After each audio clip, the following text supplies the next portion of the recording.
What up?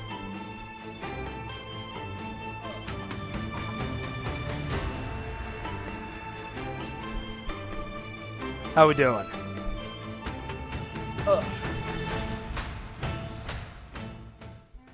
Okay, are we ready?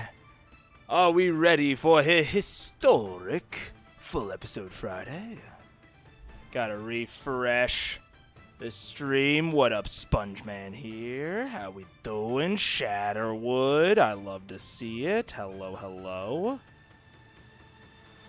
I think everything is set up. Oh my gosh, Eden, Baronessa, Science Sap, Rebecca, all in before the stream is even picking ya up. This may well be the highlight of my day. I'm only slightly ashamed to admit it.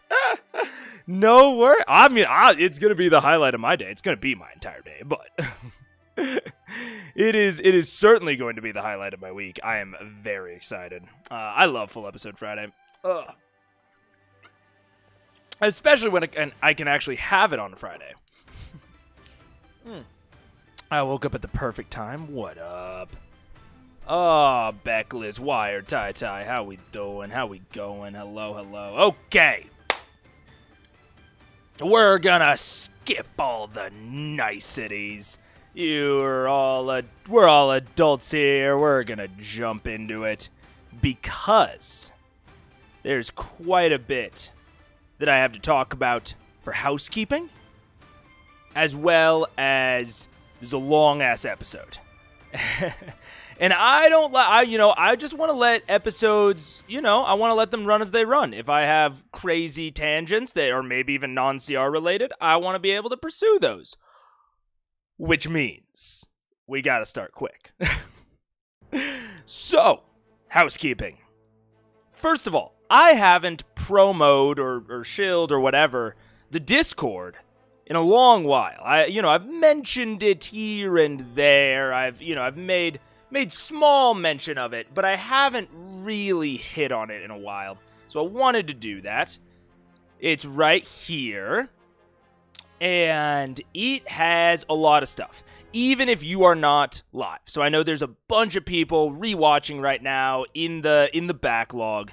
And they might think that they, don't need to join the Discord yet. I just want to let you know all of what's in there. Announcements, if I'm ever going to be late to anything, or if I forgot to mention something on stream, like what happened here, which, by the way, I'm going to delete these now. I try to keep these super updated. The announcements channels is super clean, so that you're only getting the most relevant information, and Discord's always the first one to get it. Sometimes I just straight up forget to post it to the community tab. We have quests. So these are things related to the Unseen campaign, which is down here. People have asked me, when are we going to get to see UDM Mega? Now, publicly, I don't know yet. Maybe sometime in the summer. But I am going to be running a series of private one-shots for members of the Discord. In what I am calling the Unseen campaign. There's a lot more to the Unseen campaign. There's roleplay channels. It's like a collaborative writing thing. But if you want to see me DM, join the Unseen campaign. They are the first ones that will see me ever DM. We have homebrew channels, content-specific chats. There's actually a hidden chat in here because I hide it from myself called Critical Role Spoilers, where people talk during the stream, outside of the stream, about all things Critical Role related with Campaign 1 spoilers in it. So if you have ever struggled to not say something in chat, join the Critical Role Spoilers chat. You will be very, very welcome to talk all sorts of spoilers in there. And there's all sorts of other fun things. There's suggestion channels where you can kind of suggest things directly to me. These quests right here get you experience for the Unseen campaign, and they help you, shape the content. So we're about to close this one out, but these critical eye patches, they are a bit of a workload for... Oh, hello. Oh, it's Birdie. Hello, Bird. Pupper updates. Her stomach is doing better. She maybe is clear of Giardia. We're not sure yet. She always does better when she's on medicine, and then when she goes off the medicine, she starts to do worse. Okay. So we're hopeful. But the what was I saying? Oh no, I forgot what I was saying. Oh yeah, the critical eye patches. I really want to post more of them, but they are intensive for me and especially for Eden. But if we have time codes of like highlight points that you guys really like, it becomes much easier. So this is a call to everyone, especially who is like doing, who is watching through the backlog right now. Maybe you're still getting through it. Write down highlights as you go. If you think that they should make it into the critical eye patch, post them in the Discord, post them in the comments. That really, really helps us out a lot. And helps us get those out earlier and quicker. And I think that's probably it for the Discord. The next piece of housekeeping is something that I just didn't mention yet last stream that I really meant to. Me and Ryan Immel did a video yesterday, or we did a live stream yesterday. It was super fucking fun. I had a great time. It was this right here, Exquisite Corpse Dungeon with Ryan Immel DM, streamed yesterday, and here's his view right down in the description. It is a new stream concept that I want to start doing more often, and I had a fucking blast. You will definitely be seeing this again. I would like to make it eventually, like a weekly or an every other week thing. Definitely don't have the capacity for that right now, but I had a shitload of fun doing it. Highly recommend the watch. And if you have any feedback on the format, I'm not entirely certain that like the way that it went in this stream is the exact way it'll go in the future. So feel free to give any feedback on that down in the comments. And last things last, I'm probably going to transition to easier to make thumbnails at some point in the future. Sort of Critical Role-esque, where, they have this general template, and then maybe, a third is dedicated to something different for that episode. I'm going to transition more to that. Number one, to make the streams more recognizable, but also to reduce the work on me. So that will be coming at some point in the future. And that's pretty much it. So that's housekeeping. Takeaways. Takeaways from last episode is that I think that the entire downtime sequence, or not even downtime, because that has kind of a mechanical, a term meaning. So, not just downtime necessarily, but like a relaxing session. I think that Matt did a really good job of giving them breathing room. I'm very excited for this episode. I want to see how he transitions out of this, because it is something that is a weakness within my DMing style, is that transitionary period between like high intensity and then, de-stressing session, and then how do I transition into the next arc or the next period. So I'm very, very excited to see how Matt handles it. I will have a lot of things to learn, hopefully a lot of thinking out loud about what I would do differently, what I love. So I'm super excited to see that, because I think that while I didn't love the climax of the Briarwood arc, I have liked the falling action a lot. Like if you think about like the little writing thing, the climax bit underwhelming to me, but the falling action has been awesome. So I'm really, really excited to see how he transitions out of that. And that's my takeaway. My takeaway was just that was fucking good.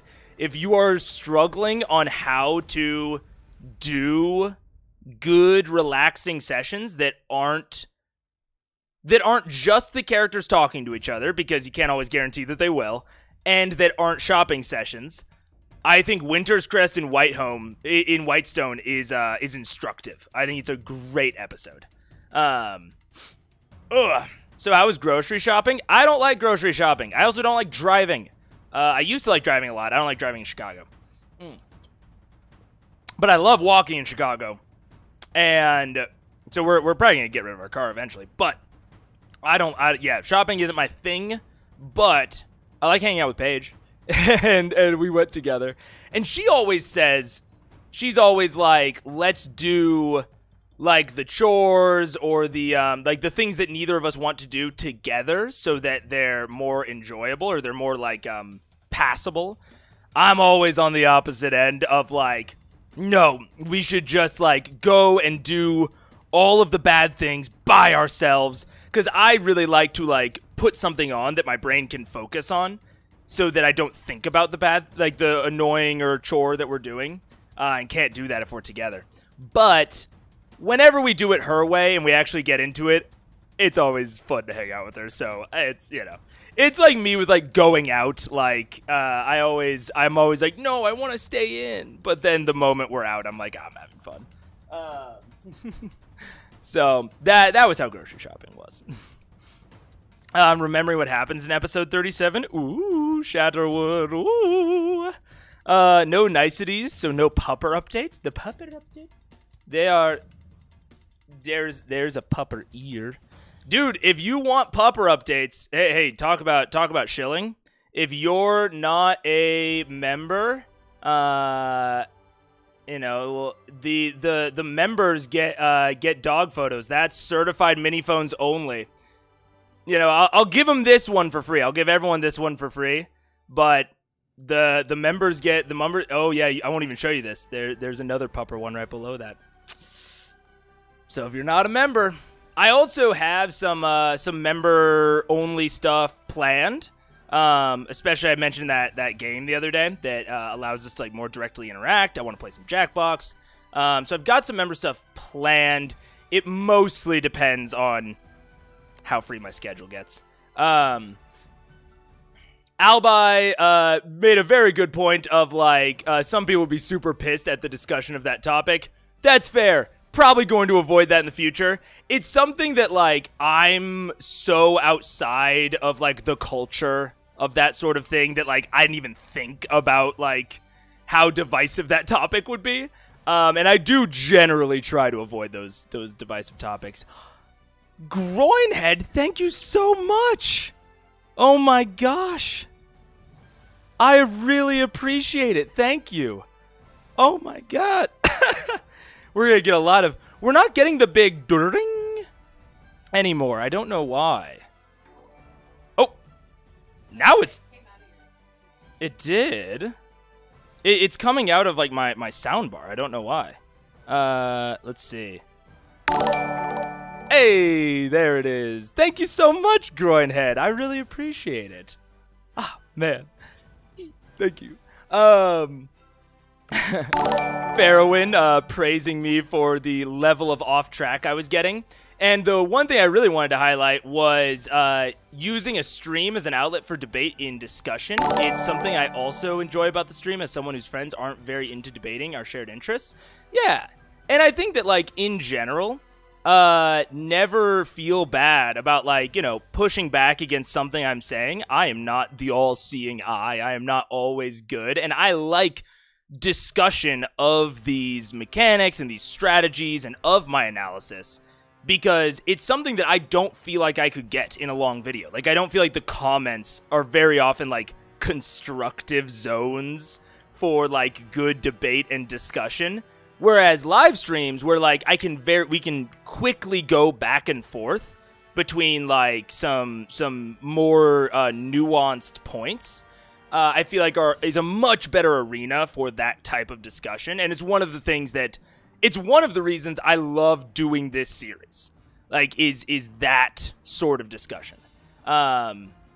So that's a comment I wanted to highlight, and I think with that I'll read through some of the other comments, but I think we're approaching it.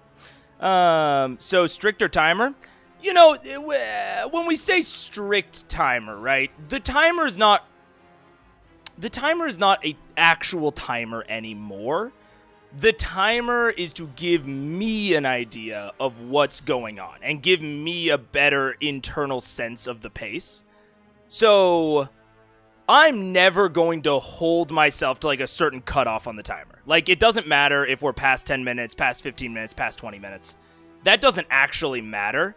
It's just to give me a sense of what is going on and what the pace is. Like, we had that big long tangent about the dungeon design. I don't feel bad about that for a second. That's one of the things I like doing. That's one of the things that's gonna happen. But if we'd had the Queen discussion for 20 minutes during a full episode Friday where we've got a huge thing to get through, that's more of like what I would use the timer for. Of like, oh, we've been off on like this weird tangent for a while. And like, you know, last stream we had a lot of tangents, a lot of like off-track stuff.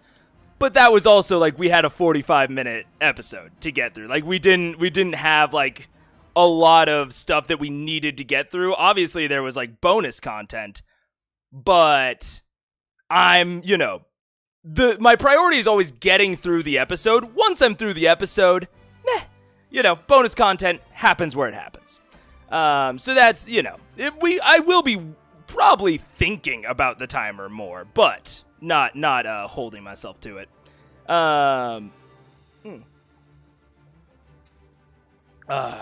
As the great Brennan Lee Mulligan says, get in the comments. I have only seen him say get in the comments on Game Changer.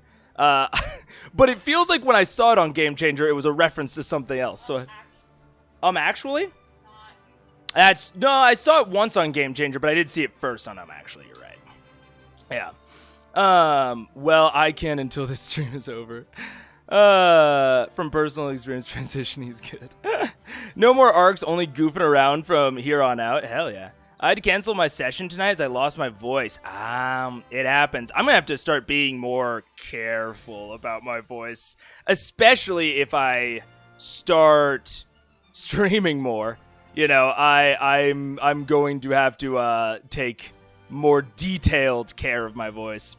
What's up? I left a comment on episode 23. Not sure if you get to see comments on older videos. Sometimes. It depends. I always... So that's a benefit of being a $1 member, is that pretty like every other day, I'll sort comments by members and, you know, look at those, but there are a lot of comments nowadays.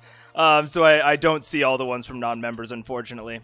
It's really unrelated, so you don't have to read it right now. Curious your thoughts on it? Yeah. And I mean, sometimes I see comments that really pique my interest, and I make, like, dedicated shorts to them, or I bring them up in videos like this. So yeah, Ron Quixote, I'll check it out. What's up? She wants to make it more bearable by being with you. Yeah, exactly, Tai, which I get. It's not the way that my brain functions, but then when we're actually doing it, I'm like, oh, she's right. This is nice. Hate to get in the shower. Once in the shower, hate to get out. Yeah. Let's see. I'm sure work would accept the cute dog showing up for a shift for you. Yeah. Mega truly hates his Twitch viewers. No, Tara Sean. I think I've found a I think I have found a good. I think I've figured out the multi-stream issues. At least a lot of them. I've figured out some strategies towards getting the Twitch more solid. No, I love my Twitch viewers. Let's see. Praise be to Groinhead. I just agree. But I thought you were always a little good boy cleric maid. Dimer's not the boss of me. One of these days, Mega will get a gold split. We will all celebrate. I don't know what a gold split is. I don't know what that is. The point of rules is to be aware that they are there so that one can break them intentionally. Yeah, that's kind of how I feel. That's how I feel about the timer. Is, you know, there's no rules associated with it. It is just knowledge, you know. And hey, you know, maybe one day. What's the guy that's always in the comments of Critical Role videos? What's the top guy that does like the time codes or whatever? I know there's like a dude that everyone's like, it's that guy. It's not this Slam Diesel guy, but like people do time codes. Look, if people want to do time codes to help, other folks skip around, I know I've seen some people do that on my videos where they'll say like Flando. Yeah, Flando. I've seen some people do Flando-esque stuff for my videos, so especially for that one where there was the big dungeon crafting tangent, someone put in the comments like, hey, if you want to skip that, go to this time code.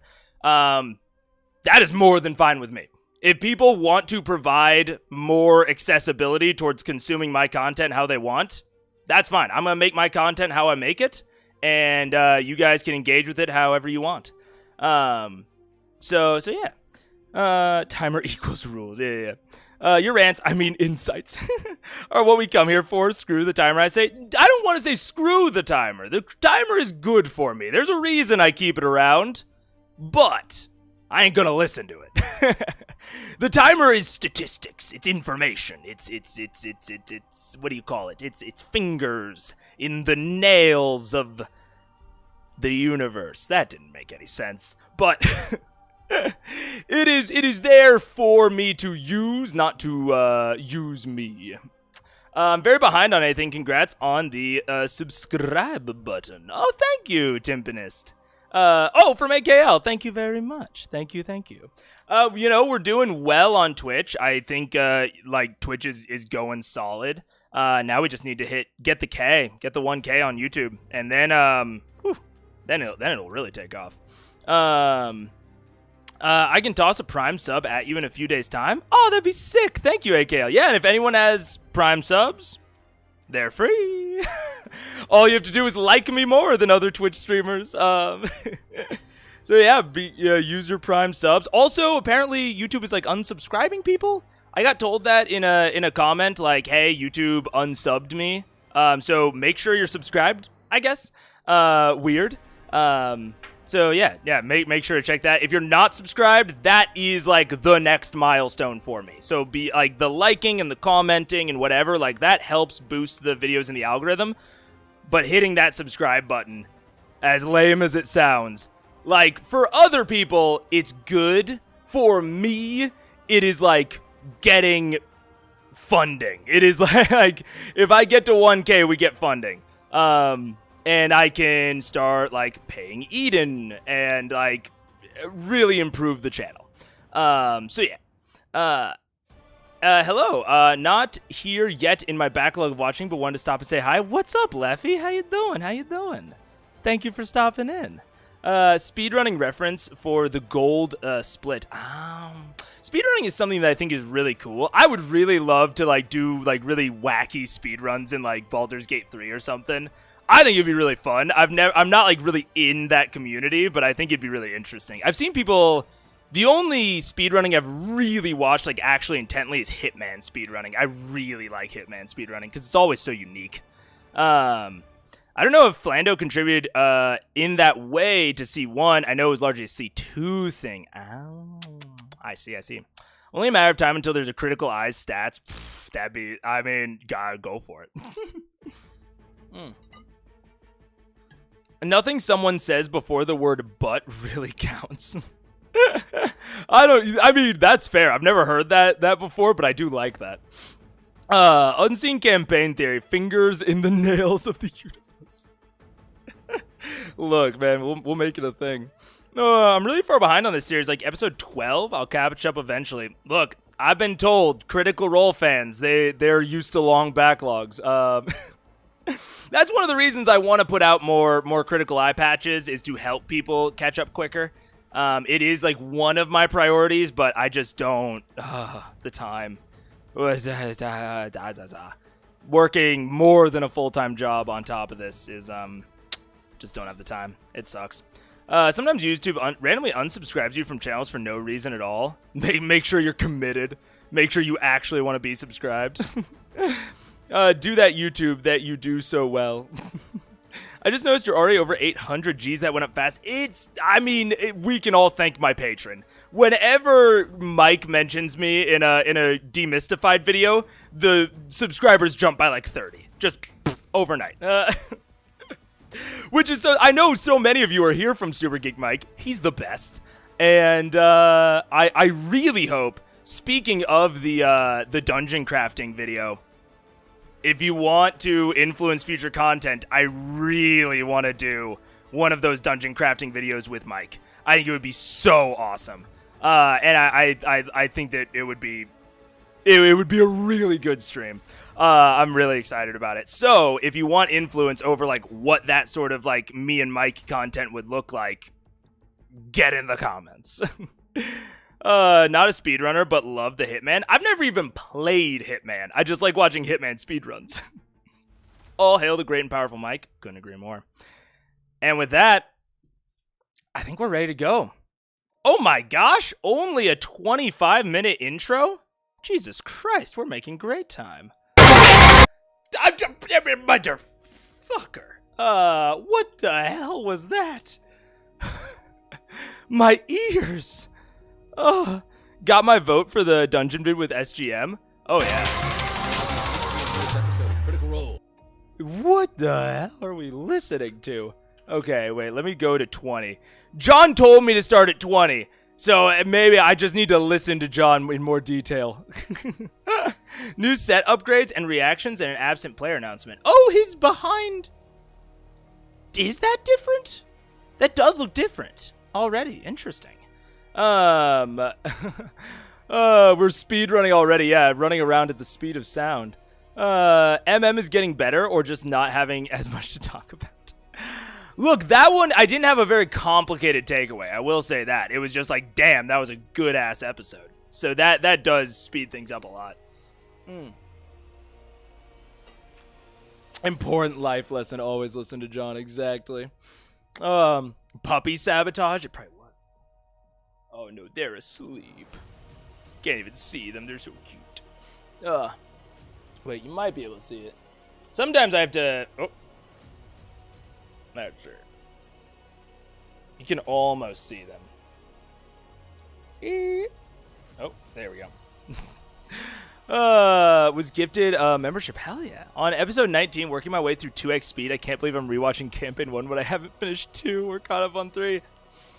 Look, man, it's, you know, it's different content. That is my hope, is that it's different content, you know? So if you like it, I'm glad that you're here, and I'm glad you're enjoying it. Thank you so much.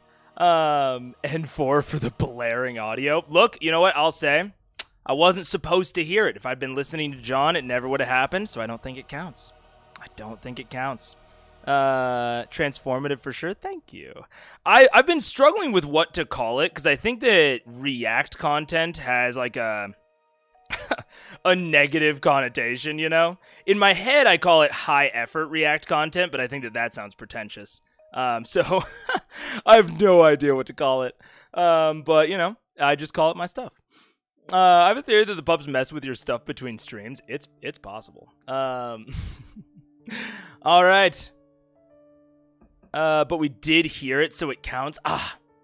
Fine. But I'm going to be mad at you if that helps you get a bingo. I'm going to be mad. I'm just saying. In case you can't tell right now, we have some cool upgrades to the set, actually. If you want to have a look around real fast, the hardworking folks here, Geek and Sundry, were awesome enough to go ahead and do this awesome set, and we're happy enough to have a guest here this evening, as Ashley Johnson is able to... Is your effort not high? DM commentary and analysis? That's true. I think commentary and analysis is a better way to describe it. My effort is high. I just, you know, I don't know.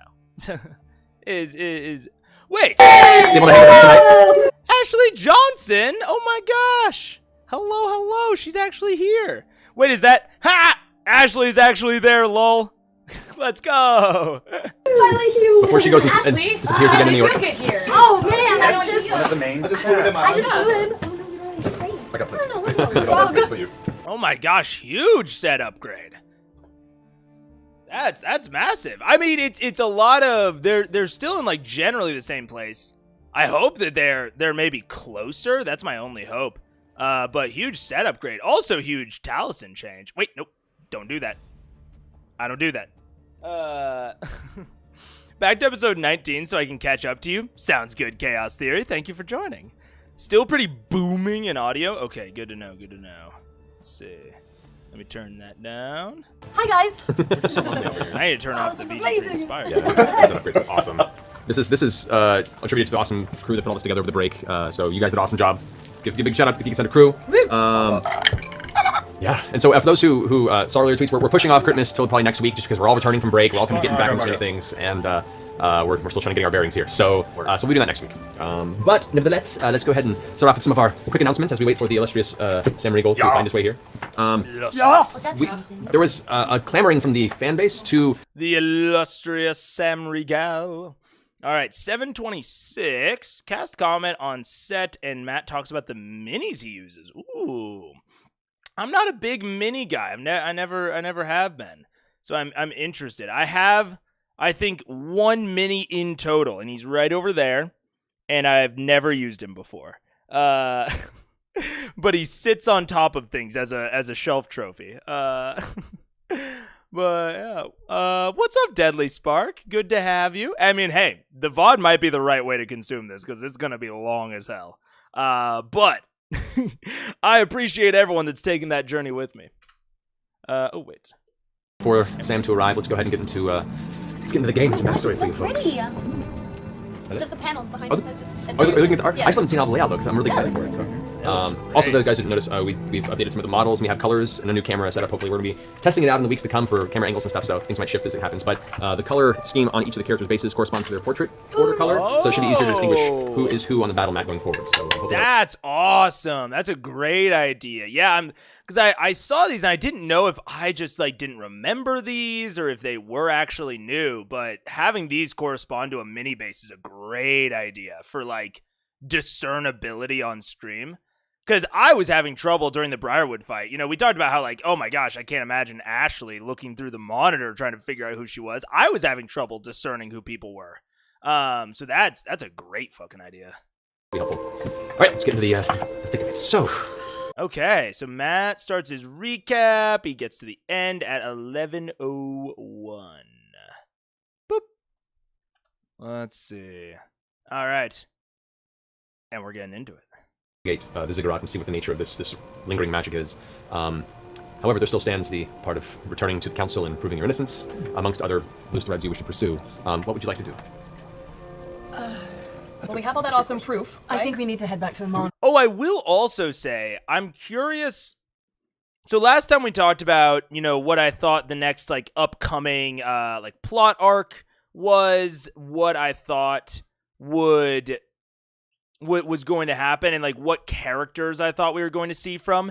And I mentioned Grog and Pike. I think that Keyleth is kind of extended. So I think, we're already kind of in Keyleth's. It's just when will it come up again? And then oh god.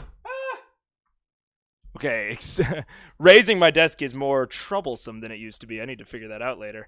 But we're kind of already in Keyleth's, so it's really just a matter of time, I feel like, before we get more of hers. And then I thought that, maybe a Scanlan arc, but I don't know.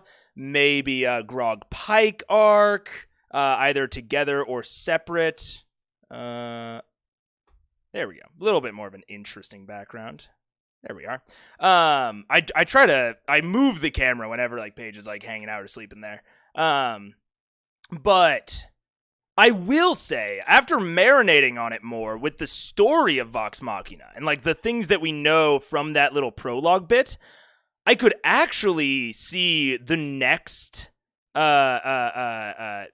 character arc being with the twins and their dad.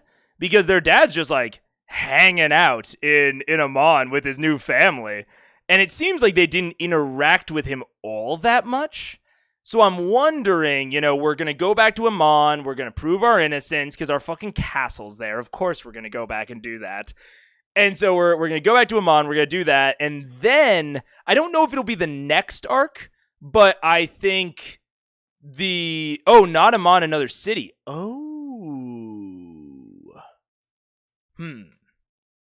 Okay.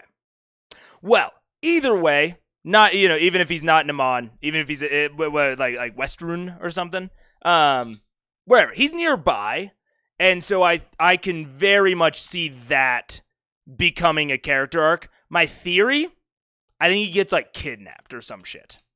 I think that like either like the twins get like a ransom note from this villain that has kidnapped their dad, and then it's like a moral dilemma because, you know, he's got this new family, they feel awkward about it. Like, I think that there are some threads there that Matt is going to pull, but I don't know. I don't think it'll be next. I think we've had, you know, big long Briarwood arc that was mainly focused on Percy.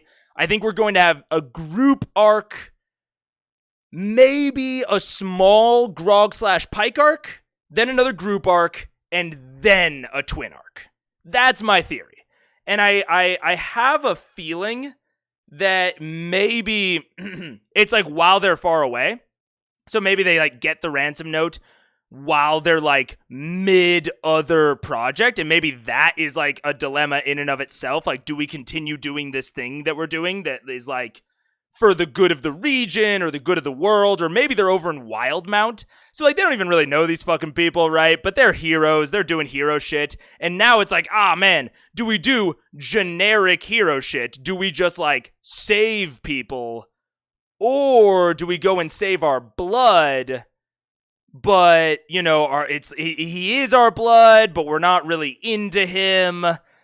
You know what I'm saying? I think that that's sort of where I'm getting with this, is it's like, I think Matt's going to pose the moral dilemma of like, you know, he's your blood, you're not really into him, he's not really into you.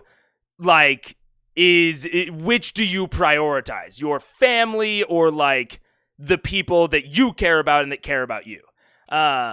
Maybe it's even a Batman, you know, like, who do I save situation where it's like their dad or like maybe like a minister or a king of some other country and they have to choose, and it's like, do we save like this person that is probably more impactful for like the world at large, or do we save our father? I can see that sort of coalescing just based on what I've gotten in Story of Vox Machina. I haven't seen any of that, you know, any not alliterations, any allusions to that, yet, like within actual Critical Role. But with Story of Vox Machina, I could very much see that happening. So, I sassed Lucas's lack of enthusiasm last time, but he puts in high effort directing. I mean, it seems like all of the members of Critical Role were really like really legitimately valued Lucas. So, you know, I think I know that like his actual like personality is a little divisive. I didn't love him in like Critical Trolls. But you know, if he was actually like putting effort into the stream, that's cool. This episode is chunkier, over 4 hours. Yeah. It is indeed. What kind is your sit-stand desk? I may be in the market. You know, I don't remember. It's big and white. Lexispot? Flexispot. Flexispot? Paige is reading the side. It's a Flexispot. It was pricey, I'll tell you that. Flexispot.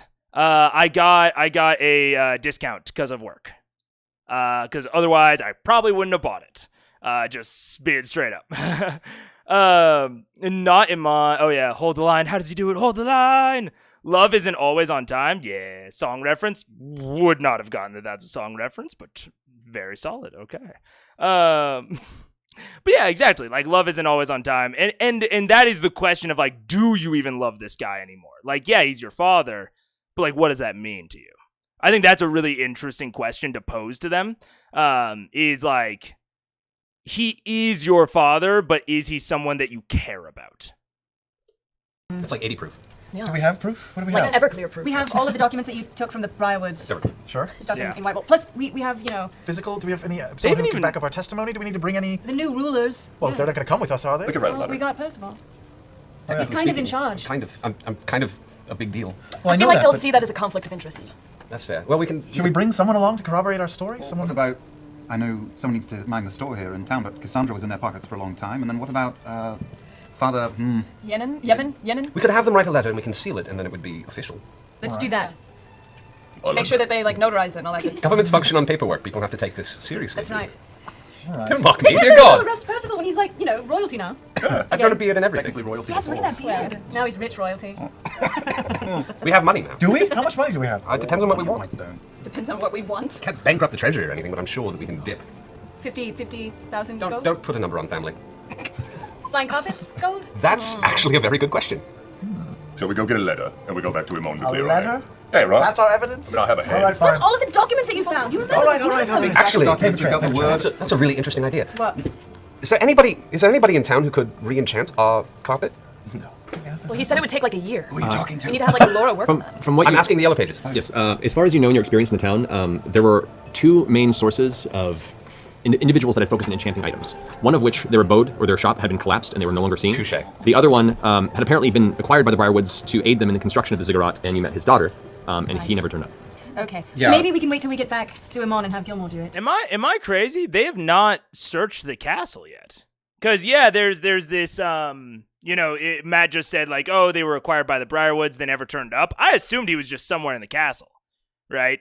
Maybe he probably escaped as part of it, but you could probably find his like laboratory. He was the guy that I thought was like a Rasputin type thematically.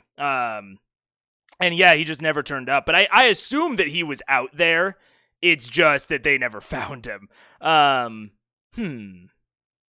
Interesting. Yeah, I'm one because they have all these documents, and theoretically, the king, the emperor, whatever, he was charmed. He was thralled. So it's like, I don't know, like. I think my assumption was kind of, oh, now that the thrall or the charm is gone, on assumingly everyone in the government, it'll be pretty fucking easy to explain to them what happened, but maybe not. Maybe they're not aware of the thrall's effects, so they aren't aware that they were thralled in the past, and so they will still think that all of those thoughts were their own, and they're like, kind of bent on them now. I don't know. Or Simon died. I mean, certainly he could have died in the Revolution, but we haven't gotten any narration of him dying. So I don't know if that's actually the case or not. Interesting. Yeah, I don't know. We'll talk to them and see what's possible. That's We very can't ask interesting. Laura to do it. We stole the carpet from her in the first place. That's a good point. That would be a very bad move, I think. No, we could just say somebody stole it from her, we stole it from them, we were trying to return it, it fell in acid. But then what? We wouldn't get it back. But she fixes it. Oh, here's a Somebody else gift stole for... it. Yeah, I like it, I like for it. covering the rug. It makes perfect sense to me. I mean, to be fair, she was just using it as a rug. Right. I mean, Right? Well, Yeah, that seems like a really expensive rug. maybe it was somebody who was keeping it Really secret. Keeping it safe. Oh, jeez. wait, sorry. I opened up a window in prep. I opened up a whiteboard window just for later prep, and it completely took over my screen. Oh my gosh, excuse me, I'm burping. It completely took over my screen. Just joining in. Going to go back and watch it 2x to see if I can catch up. You should have plenty of time. I think this will be probably another 10-hour stream if I had to guess. All right, forget it. Let's just go. I'm gonna craft that thing that I've been wanting to craft. So that we Okay, talked so about. for the past few days. Okay. So as you guys are all preparing the circumstance over these next few days, you've gone into your original workshop, which was a little more ramshackle than the one you had back in mind that was built for you. This was just kind of the one that you had pieced together while you were growing up in Whitestone. I would like for you to go ahead and make a tinkering check, if you don't mind. Plus, we had them send word to Uriel. Remember, we had them send a letter to Uriel explaining did? all of the wonderful things we did. Yes, I talked to Well, them. for the game. Shut up. So, Snitched her. Not well. Can I use my resolve? that's a saving throw. Unfortunately, that's not a skill check. Damn it. 11. Adversity is 11. hard. This is to craft the Well, I'm doing the whole kit and caboodle, but the entire thing. well, I mean, if I can break it up into chunks, and that won't What be. thing? Are you okay? Basically, Taking it apart, I'm gonna take it apart. I'm going to put it back together. I'm gonna add the fifth barrel. okay. What? You managed to pull apart over the 3 days Ripley's pistol.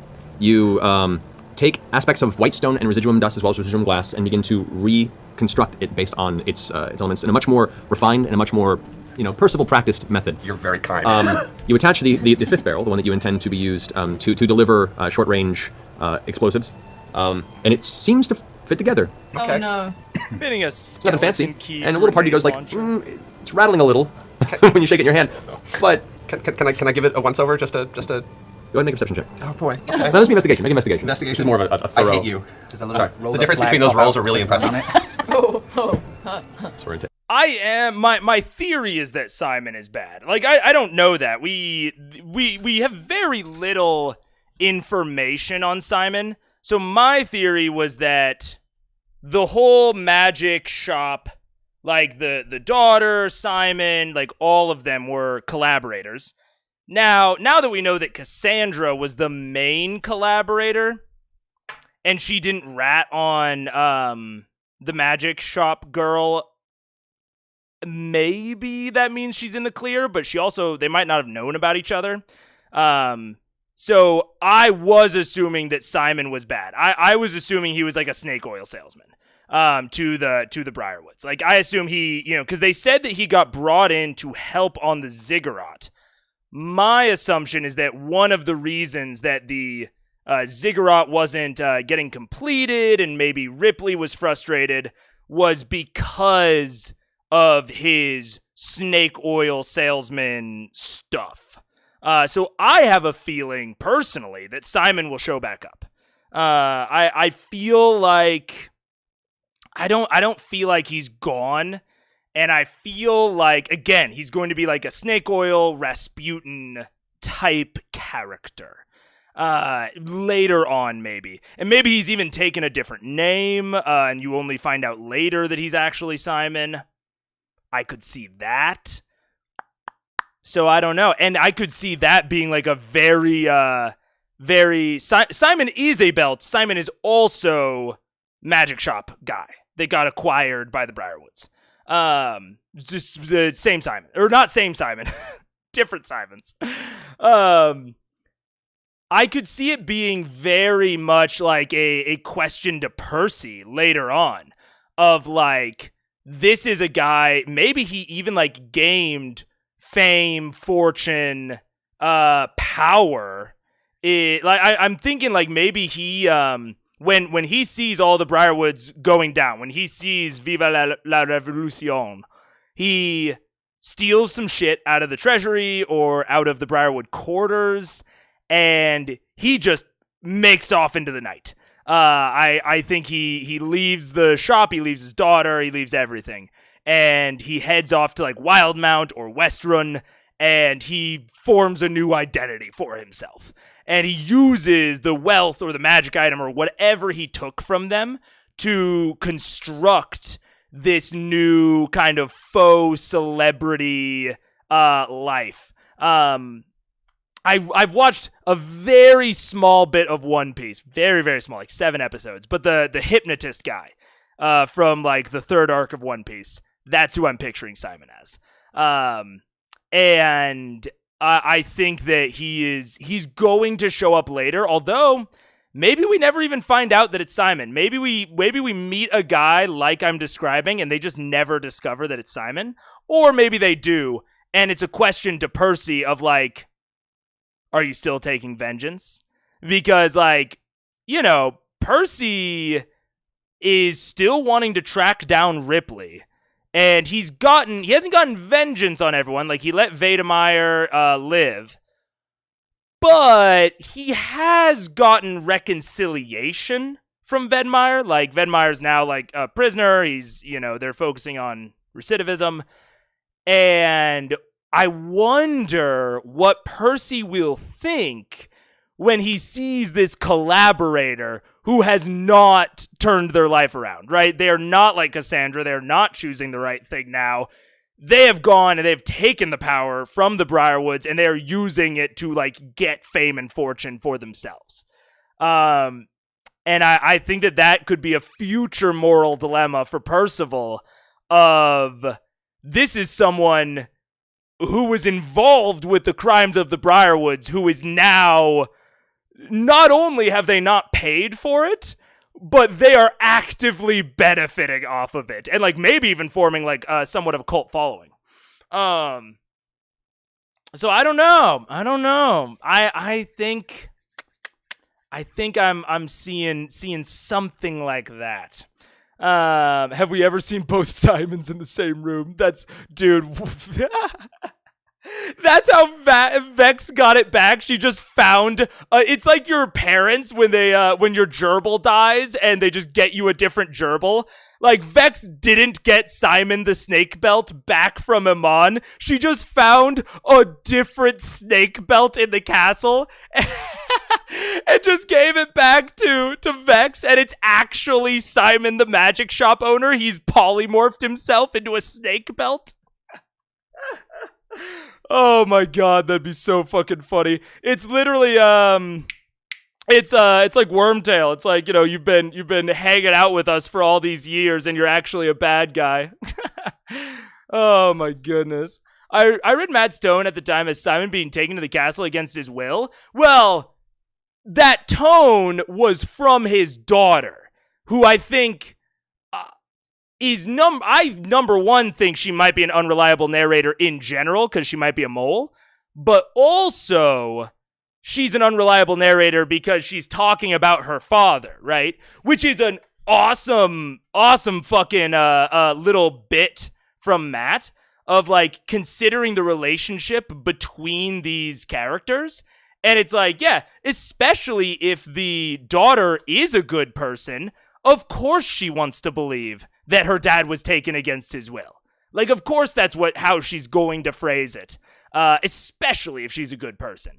So I think that's a good, I don't know if that's the case. Like, maybe he was actually taken against his will, but it's a really good lesson in unreliable narration and how it can potentially foreshadow things without actually like while saying the like, well, basically lying, you know, well lying without lying. You know, just introducing Kima's lackeys with connections to the part. Clearly 7 episodes only. You gotta get to like episode 33 or so to find out for sure. He turned himself, I don't even know what that means, he turned himself into a snake. Vax, funniest shit I've ever seen. How could she be her mole? Her father is a snake belt. How could she be a mole? She's not a religious figure. You're so right. I like the workshopping that we're doing for your stand-up set, Little Hill. I like it. Intellect plays off, guys. Whoa! Okay, I'm just going to point out that I just rolled my die before the game started and rolled a natural 20 on my first roll. That's true. 5. Okay. Oh, no. 2016, bitch. You think it would be wise to take additional materials with you as you leave? See you later, Deadly. See you later, Deadly. Are we still operating under the rule that you can spoiler if they never show up again? Give it time. If it's something, okay, there's a couple of things to weigh, and I would probably ask the Critical Role spoilers chat, but there's a couple of things to weigh in spoiler territory. With the Horn of Orcus, I was very okay with people telling me that the Horn of Orcus never shows up again because it is such a significant factor that I might have tied like everything back to it constantly. Like, I can guarantee you, if I heard about some shit going on under Castle Whitestone, I would have connected it to the second Horn of Orcus. Like, guaranteed. So I think for that sort of thing, if it is something super significant, I'm okay with it, but you still probably should check in the spoilers chat first and maybe debate in there what you guys think. Like, because I don't want this to be like, you know, certain spoilers are okay because they will be like distracting if I don't know them. But that is like a debate that you guys should have in the spoilers chat of like, does this knowledge outweigh, you know, like, will this be something he's constantly thinking about? So for example, with Simon, if Simon never comes up again, probably don't tell me that. He's minor enough. I don't think I'm going to be like constantly tying shit back to him. Maybe we'll meet like a weird NPC in the future and I'll be like, oh, is it Simon? But like, that's like a small enough and a funny enough thing to where it doesn't matter. It's not this massive artifact that might be coloring my entire experience. Same thing with like Orthax. Orthax, I don't know. It like with this, okay. The Horn of Orcus, there was specifically narrated to be 2. To me, that is like a very clear, like, we're going down this path. With Orthax, I could legitimately see it just being done. So that is something I'm going to keep in mind for future stuff, is like, ooh, maybe that's Orthax, maybe it's not. So I think that is something we probably shouldn't talk about for a long time at least. But it's one of those, there's a lot of things to weigh on it. If you guys come to a group consensus, I'm down with it. But I guess leave that up to democratic rule. And probably default to John and or Eden's opinion on like the final say, if there's like a split vote. And once the decision's made, we'll run with it. Like the proverb says, the mole never burrows far from the snake belt. Dude, one of my character right now in my buddy's campaign is he's a heretic from a large religious sect, and he constantly misquotes his religious text. That sounds exactly like something he would say. Which would have been very entertaining, granted. You would have written us a whole parallel campaign arc. I mean, true, AKL. But it would have really taken me off the path of, like, being able to ever accurately predict something. So, also, we don't talk about Bruno. Oh, I recognize that as a quote. I don't think I made you watch it. You think you made me watch it? I recognize, like, we don't talk about Bruno. No. But I don't know what it is. What? Encanto? I think I've seen like a clip from it. It's like a Disney or a Pixar thing. Yeah, I recognize it, but I don't know it. Just in case. Oh, yeah. You want to build something else, but this seems functional. I've got all the little some bits of everything. I'm gonna definitely. I've learned my lesson. So in theory, going forward, the gun does function, but every misfire number is increased by 2. Oh. So that gives me a 3 and A misfire of 3 on the pistol, and what is now a misfire of 5 with the 5th barrel. That would be funny. Yeah. Oh, I also have to make some ammo for it since it's individual ammo. So Yeah. should I just roll for that? Well, for the ammunition testing, something a little more specific. We'll get to that right now. With the time you have at this point, you've just managed to finish that before you guys were ready. Done. Cool. Cool. All right. So, Fuck it, simple dude. what's the intent, guys? So we're heading back to Amon. But we did send a letter ahead. You sent a letter notifying them of what has happened. That White Stone has been freed. And remember I said make sure to tell them how Vox Machina saved the day and how wonderful we are. And he said yes, he would do that. As far as you know, it's been sent. So all the messages, because I sent word out to Gilmore as well, we haven't heard anything back from anyone. It's too soon, yeah? It's been pretty soon since all that. That was just a few days ago. I also think I probably sent a letter to Pike just to let her know that we're safe and we survived everything. Okay. And she would have been at Winter's. It was hard thinking of an address in Vasselheim that would reach her, but you did your best to conjecture, Right. and you attempted. So we'll see if it finds its way. Maybe it worked. All right. So how you guys getting back to Iman? On our horses that we own. Do we own horses? They were eaten by harpies. Yeah. Let's go buy some horses. Hey, On the you have harpies that horses we here? own. On the harpies. We got to, right? They have horses. There are a couple liveries here that do sell, aside from keeping the horses of the actual guard. I mean, do we like get? Oh yeah, Rebecca. Well, my favorite example of like a misfire-esque mechanic that I might have talked about before, I'm not sure if I've talked about it before, is from Weird Wastelands. So in Weird Wastelands, it's trying to buff out the exploration pillar a lot, and so it reworks the way that like rations work. And so basically, rather than having like, I don't know, like say like 20 rations, rather than having, because that's the traditional way you would do it in D&D, right? It's like you have 20 rations, every day is a -1, and you just like go on from there. In Weird Wastelands, instead, you just consider the box of rations. So you say, okay, I have 1 box, and my box is then oh, what the heck? I would like to move this. Okay. It does not want me to move the screen up. I have 1 box of rations. That box is represented by, let's say, 1d10. And it sort of works like the misfire rule, where every day, rather than doing the -1, every day I roll this 1d10, and on a 1 or a 2, the dice size decreases. So it's not like on a 1 or a 2, oops, you don't eat that day, take exhaustion. That would suck. And that's sort of what misfire reminds me of, is rolling a 1d10, oops, you don't eat.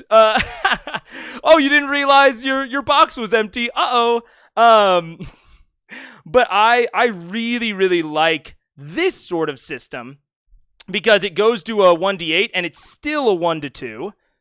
And then you go down to a 1d6 and then a 1d4. And then if you roll a 1 or a 2 on the 1d4, you just go to no die. And now you're out of rations.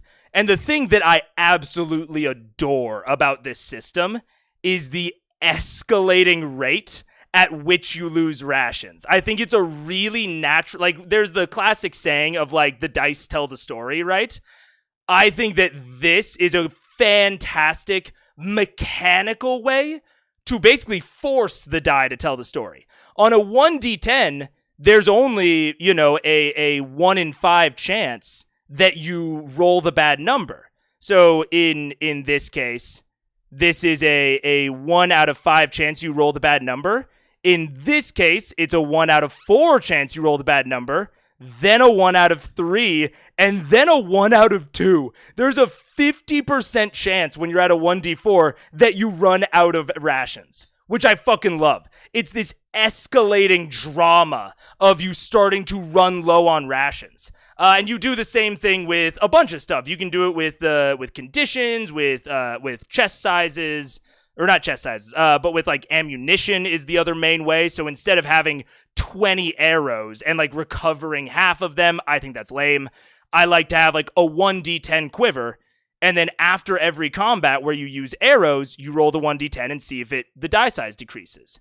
And then it makes it really easy when you're in town of, okay, I'm going to buy a die size increase. So I'm going to buy a 1d6 to a 1d8. And I think the great thing about this is that you can freely give each other dice sizes. So if I have, say I've been rolling really poorly on my rations, and I'm at a 1d6, but my friend is still at a 1d10 on their rations, they can go down to a 1d8 to raise me to a 1d8.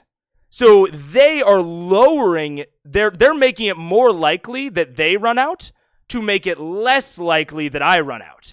So I think it takes it sort of mechanicizes these dramatic exploration and survival points of like sharing your food, sharing your rations, sharing your water. And they allow for some upgrade potential. So, if you get it actually makes a reason that you might want a wagon. Like maybe a wagon can hold like 4 dice's worth of like 1d12 ration storage.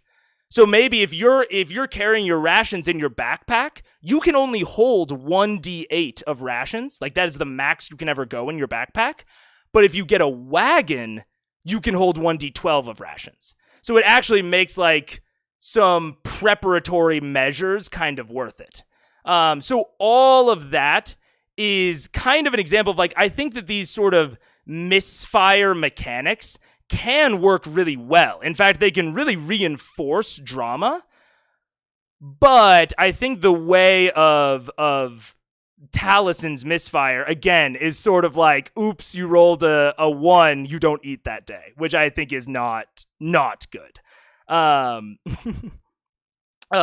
That's because they have a lot of, hi everyone, happy to see you during watchable EU hours. Fuck yeah, tardigrade. I love it being during watchable EU hours. I want to do more for my EU folk.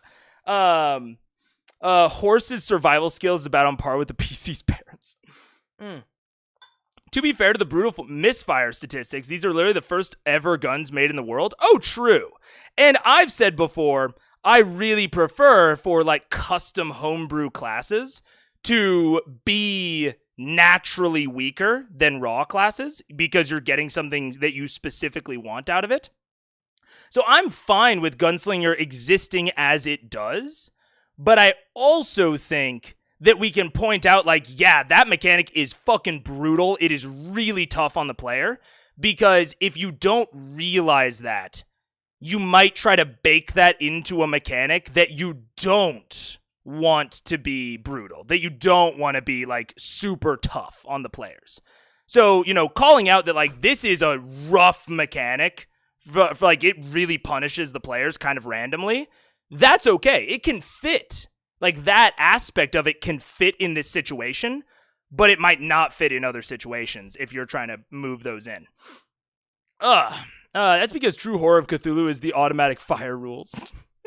Mega's so bright. I know, the fucking sun is right up there.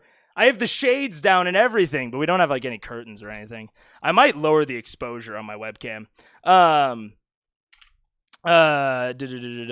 really like that. Chest size decreasing with a 1 or a 2. My yeah, I said it with chest size. I think the chest size should allow, and I don't remember the exact mechanics. I know that Weird Wastelands has a way of like doing that and handling that. Uh-oh, it did not like that I changed the exposure. Great. Awesome. I love that. Oh no. Oh no. Come on, come back. No. Oh no. Slobs is like crashing. I'm assuming you guys can still hear my mic. Can you still hear my mic? Slobs is not happy with me. Oh no. Okay, 1 second. I know the solution to this, but I have to get in my wires.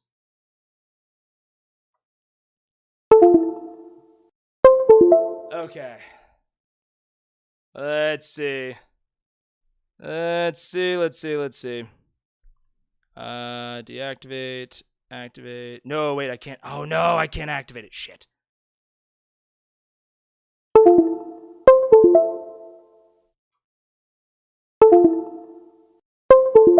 Okay. Wait. I know the solution to this. Sometimes I have to do this before stream. It's a whole freaking process because my camera is not very good. Is the short way to say it. Okay. I am both less bright and I don't think will crash if I reactivate it in slobs. We're back. Ay. My setup. There's a lot of really cool things about my setup, and I have a lot of like really cool and sometimes expensive equipment that allows me to do neat shit. But it is put together with duct tape. Oh my goodness. But yeah, so like chest size, wagon size would basically increase the maximum amount of like a thing you could carry in that. So like a backpack allows you to carry a D8 of stuff, things like that. In cock, you usually only misfire if you roll 100 on a D100. Yeah.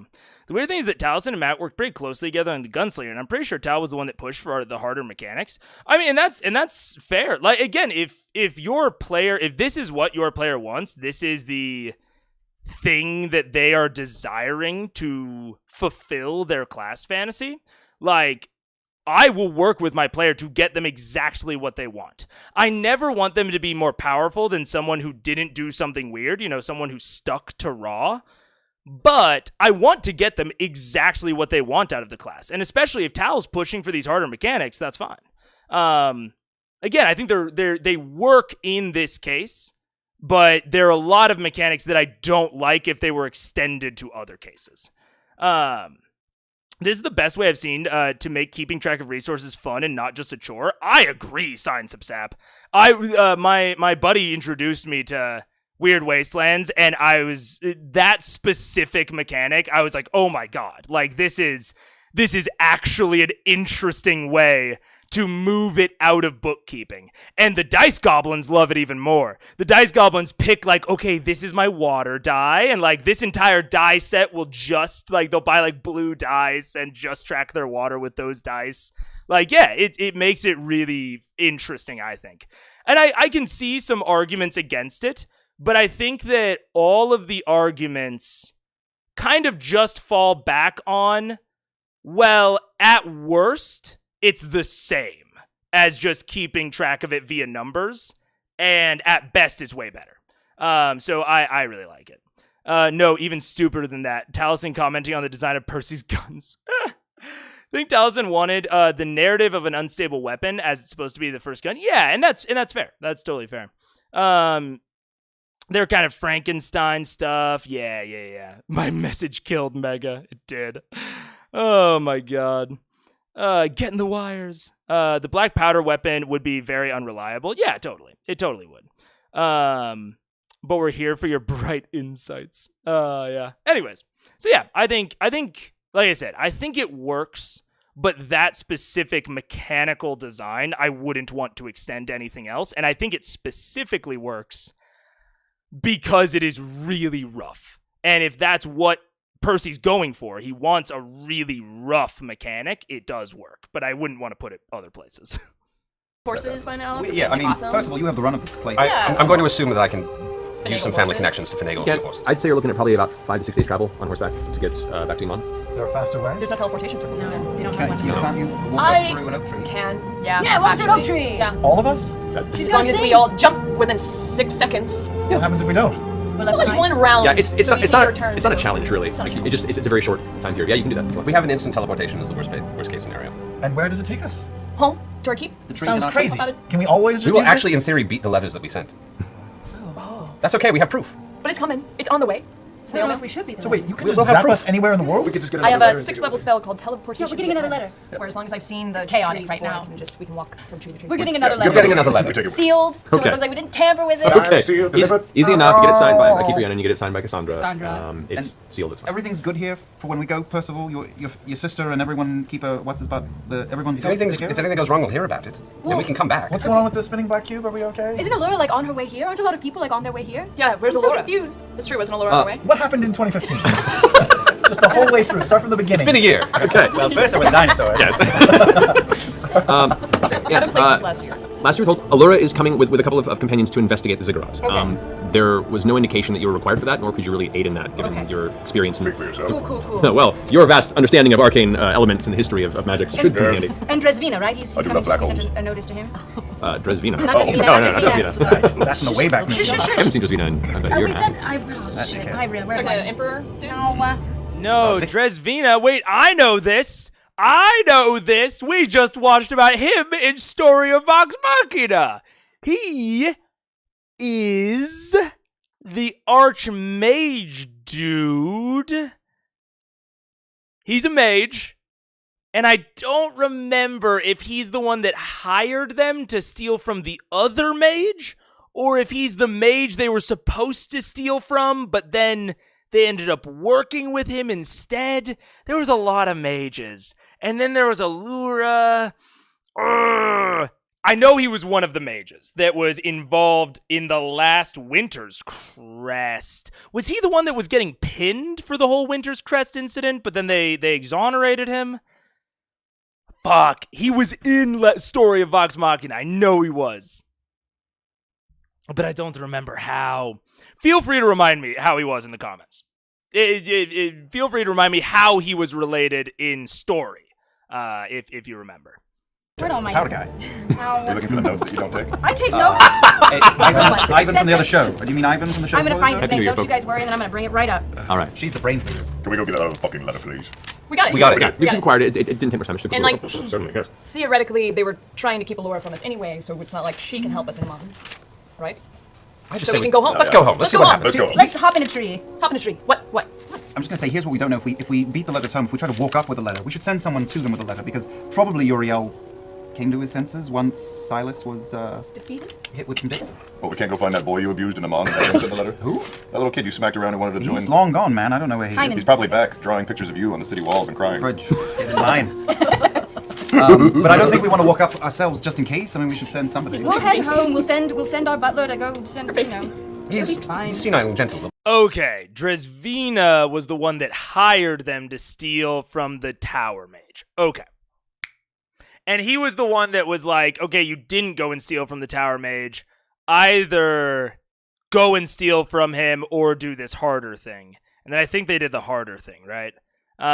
Okay, that is Dresvina. Got it. Be kind. Yes, they'll be very wonderful to him. I can't find it. All right, well, let's jump through. All right, all let's those go. pages are We blank. technically already have a letter coming, and we'll have a letter in hand. Yep. Maybe we need more letters. It'll be fine. You also need to remind you that you have a prisoner in the bottom of Greyskull Keep that is a survivor of the Briarwood. If he's still alive. Oh, Yeah, you haven't checked in. Could be a We don't know. We'll find out as soon as we get there. At least we'll be going home to a very nice surprise. I got one gold piece he's turned to kibble. yeah, I hope our keep's still there. Hey, before we go, can I shit scry? To see our keep to Must make sure it's you? not on fire? That's Yeah, not a bad sure. idea. Let's do it. Can All of you who are tuning in for the first time, I'm going to give you no context. I can concentrate really hard on my bowels. All right, and as you Just close see your if I eyes, can see anything. Roleplay this, Sam. as you Okay. close, has there been any Fiber. movement? No movement yet. As you concentrate and close your eyes, you take a moment to connect with that one moment in Greyskull Keep, above the kitchen where you had left your last present. It's a gift to the world. This being relatively early morning on this part of the countryside, you do look in and you see that there is part of a breakfast being cooked for whoever's running the guard time portion that part of the morning. Currently, nothing else catching your attention. Breakfast We is can make being it time for cooked. breakfast. Seriously. All right. You guys want some pancakes? Let's go. Let's go jump through a French roost. toast for You do see Lena in there, kind of walk in and start cooking up some more stuff, and then she walks back out. Doesn't look like she's bleeding from the eyes. No, she looks to be quite healthy and quite jovial. Whistling a little tune, though you can't hear it so well. Escobindarian was the one I was thinking of. There you go, Escobindarian. That's the one, yeah. The I kept the notes. Archmage in Westwood. Would Scry even tell you about the smells? I don't know. I will say I kind of wish that something novel was happening at their keep. Not necessarily something bad, but something interesting. Like something to make them a little bit confused, maybe a plot hook, like, you know what I'm saying? Like, give them a little bit of something for setting up this shit. Why am I trying to support the shit Scry right now? But I would, number one, want to reward them for that. And number two, you know, I've said this with the Stronghold and with the Keep in general, like, make it something that, like, has consequences other than just being a gold drain, good, bad, and in between. And this is, I think, a good opportunity for maybe an in-between consequence where, you know, maybe Matt narrates someone like that they don't recognize, like walking through there, like acting like very important, or depending on what we want to go into next, maybe the twins' dad walks through the kitchen and they're all like, what? Or, I don't know, fucking Grog's dad, Strongjaw, right? From Story of Vox Machina. Like, put someone there that is like, why the fuck are they there? You know, something to kind of get their neurons firing and get them excited about going back. I feel like you could maybe do a little bit more with this as a DM. Not only, like, you know, I'm not saying that Matt should have predicted that they were going to scry back. You know, I forgot about the shit scry. I'm sure Matt did too. But the having something interesting going on at the keep when they get back, I think is important. I think there should be some. I don't think they should just get back and everything is like stock the same as when they left. But we'll see. We'll totally see. The amazing sense right there. Why am I trying to support the shit Scry? Yeah. I don't know what you get from Scry. I would have to reread the text of it, but my remembrance of it is that it's visual, is audio visual, but I don't know if you get smells. That is a very interesting thing. I don't know, actually. Mercer is very much the world is still happening if the party isn't around kind of DM. Well, I know that he is, and that's why I think that this is an opportunity or potentially a missed opportunity for that kind of DM. Of like, if the world is still happening, show that to the players. This is like a golden opportunity for you to prove that you're that kind of DM. And for you, this is like, what, because I'm that kind of DM too, of like, there's something happening back at home, even if it's not dangerous or even if it's not hostile. You know, there's something weird going on. It could even be as small as like, you know, like they're not landlord, but they're like housekeeper, like redecorated in like a way that they find very distasteful. You know, something small just to reinforce that stuff is still going on outside of wherever you are. Some people look like they are having a romantic moment, but one of them is married to someone else. Ooh, sure, little hell. Or maybe even not, you know, that deep. Just like two people that they didn't know were romantically involved. Maybe they're both single, and yeah, they start like fucking making out on the on the kitchen counter. Yeah, totally. It's really small things like that reinforce stuff still happening, you know? I thought you said anything before but doesn't count, therefore you do support the shit scry. Breaking my brain. Add it to the quote channel. You'd then get more analysis paralysis. I mean, it depends on how significant the thing is that you show them. I think you're right, Albie, though. It is this fine line where if you show them something that they are going to debate too hard, like my first instinct was like, you know, the twins' dad. That's just because my mind was already in that direction. That might give them analysis paralysis. If you show them something that is like just objectively something they want to get back for, that could be a way to break them through analysis paralysis. So, you know, if you want them to go back, like if, you know, Amon is where you have the rest of your prep, showing them something that they will want to be back for or that they want to get home for, you know, maybe it's even something positive. That could be a very good way to push them in that direction. I'm a bad mod. Nah, no worries, Mustang. Twitch is not that, you know, it's not like we have 100 people in Twitch chat. I can, you know, you're all good. You're fine. There's an argument that home should feel safe. There's an argument for that, yes. But I don't think that means that home should feel boring.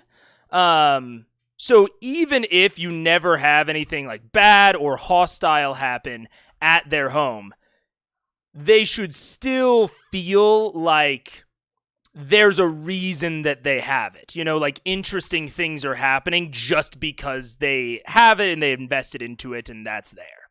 I would say. All I meant was that just because a PC scries doesn't mean anything interesting or plot related is happening. No, that is true. That is 100% true. Sometimes something boring, you know, sometimes they just see boring shit, and that's already happened. Where like they've shit scried in the past and nothing was going on. I think that this specifically is maybe just an opportunity for Matt, especially to like push them through this transitionary period. Breakfast is a reason they want to get back. Paige and Doggy Cam. As an introvert, home is never boring. I agree. Those notes are written on her Pathfinder sheet, so tucked in. That'll come in real handy. All right, great. How do we do this, Keyleth? And more importantly, how do we do it so that the bear doesn't come with us? The bear will probably be able to come with us. Okay. Sorry. Pick a fat tree. Wait, do we have someone slams trinket or whatever? Oh no, why did Okay, it's still up there. I thought that the bingo had died for a second, but we're still good. But I feel like scrying as a spell option is poorly positioned for heroic storytelling. Somewhat. I think that the best way I have seen scry used, just in general, is for dramatic irony. So sort of like when in like a movie or a TV show or a book, when the audience knows something, but the characters don't. Scrying doesn't actually present dramatic irony, but it can present something adjacent, where the characters now know something that no one else thinks that they will know. So I think that is the best way to position it, is to really hone in on that part of it, of you now have information as heroes that you shouldn't have. Let me reiterate that constantly. Like, let me, like, introduce something that makes it, like, feel like, oh, the heroes will never know what's going on. Like, you know, all of the villains are, like, smiling through their teeth because they think that the heroes are out of the loop, but they're actually very in the loop. Like, I think that there's a lot of drama and fun that you can pull from that. And also there's what's up? Oh, okay. there's a lot of fun that you can pull from that. Let's fucking go. Good shit. Anyways, sorry, we're celebrating. I also think that there's an amount of trickery that you can do. So especially later on in the campaign, when villains start to maybe have true sight and could actually see the scrying ball, you can feed the heroes directly dissonant information that is like purposeful lies. And even beyond that, the way in which they scry and what they see when they scry could really lead to misinterpretations. Like, they only see a segment of the truth. And as a DM, you can really play with that. But I do agree, it's really hard. Like, scry, I think, is a spell, especially if you don't know it's coming as a DM, it is something that can be hard. I think it's really hard to improv well. I think if you're expecting it and you have something prepared, it can be an incredibly, like, good tool for plot development. But if you're not prepared for it, it can be really hard to improv satisfyingly. And I think that the easiest DM improv to where you don't give away too much is just to kind of say that you don't see anything. I love how you got two dogs with little white toes. Now pay attention to the commentary. They got their little white socks. They got little white chests. They're the cutest. You probably want to shift cam pages back and forth. Paige knows the general view line of the cam. It's more when she wants to hang out on the... Oh, you can't really see. When she wants to hang out on the couch, I move it. But we actually have a way that she can get to most of the apartment without going through the view cam. I actually don't know why she went through the front door, but she probably had a reason. The difference between party scrying once per long rest and a party scrying just in time is enormous. It is very enormous. I agree with that. Improvising vague but interesting scenes is hard. So hard. I think you can plan them out. I don't want to say easily, but I think it's okay. It's easy enough to plan ahead of time. But especially like creating something that is interesting but vague and also fits into enough different scenes that you can have it prepped for when you don't know they're going to be scrying. That's all very hard.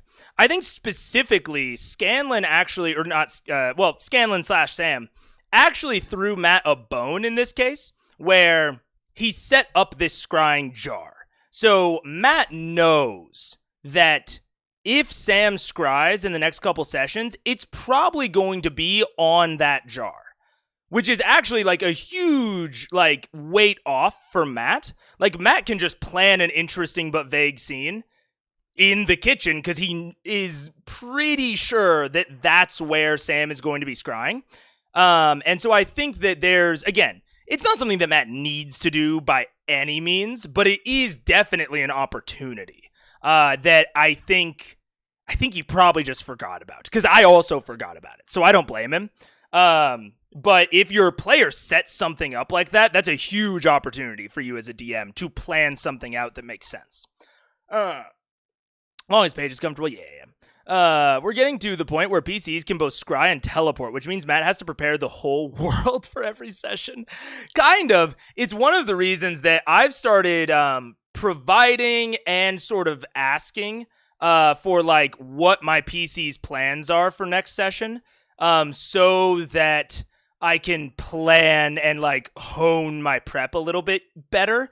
It's also why I so heavily recommend having a lot of floating stuff, having floating NPCs that can show up anywhere reasonably, having floating dungeons, floating locations that, like, you know, if you can build one shop, like, you know, a magic item shop, whatever, a forge, and you can build it to where it could be slotted into almost any city in Exandria, and then whenever they need it, you plop it down. And there's a little bit of work you have to do to like mesh it into the city, but that is work you can either do as improv or like, the hour before the scene or during a bio break or whatever.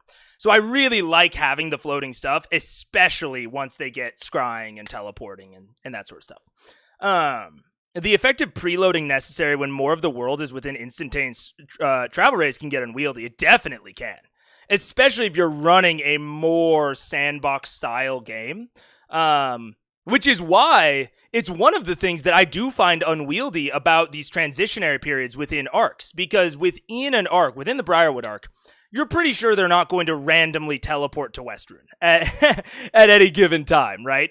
But now, are they going to Amon? Are they going to Westruun? Are they going to Wildmount? Like, where are they going? Like, this is one of the things that I struggle with as a DM. And my solution has kind of been like breaking the fourth wall and asking the players, hey, next session, like, where are you thinking about going? Because, it's hard. It's really hard to prep all of that stuff.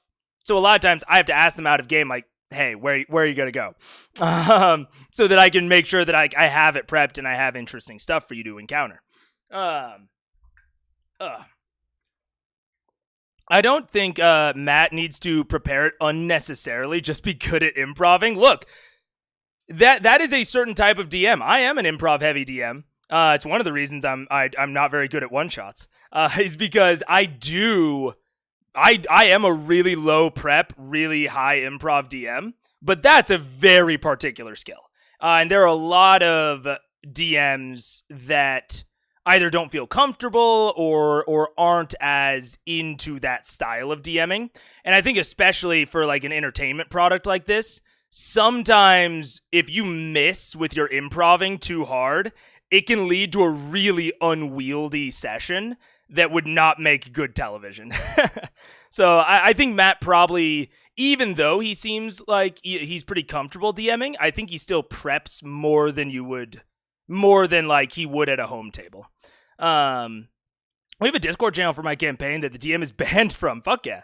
We talk about our plans and he has no idea, but it is spells and stuff. We don't travel out of the major city area. I mean, I like that you have a group chat to talk outside a game. That's cool. But I also, it depends. I don't always ask for it. It's not always as necessary. But when the world is kind of opened up to them, I'm like, hey, where are you guys thinking? And if they don't know, they might have to just be down with like, okay, like, if you go somewhere that I'm not super ready for, we might just have a shorter session. And a lot of times they are down with that. If they go somewhere that I don't have a lot prepped for, we have like an hour-long session and then that's it. That's totally okay. Especially at an at-home table. Again, for an actual play, less okay.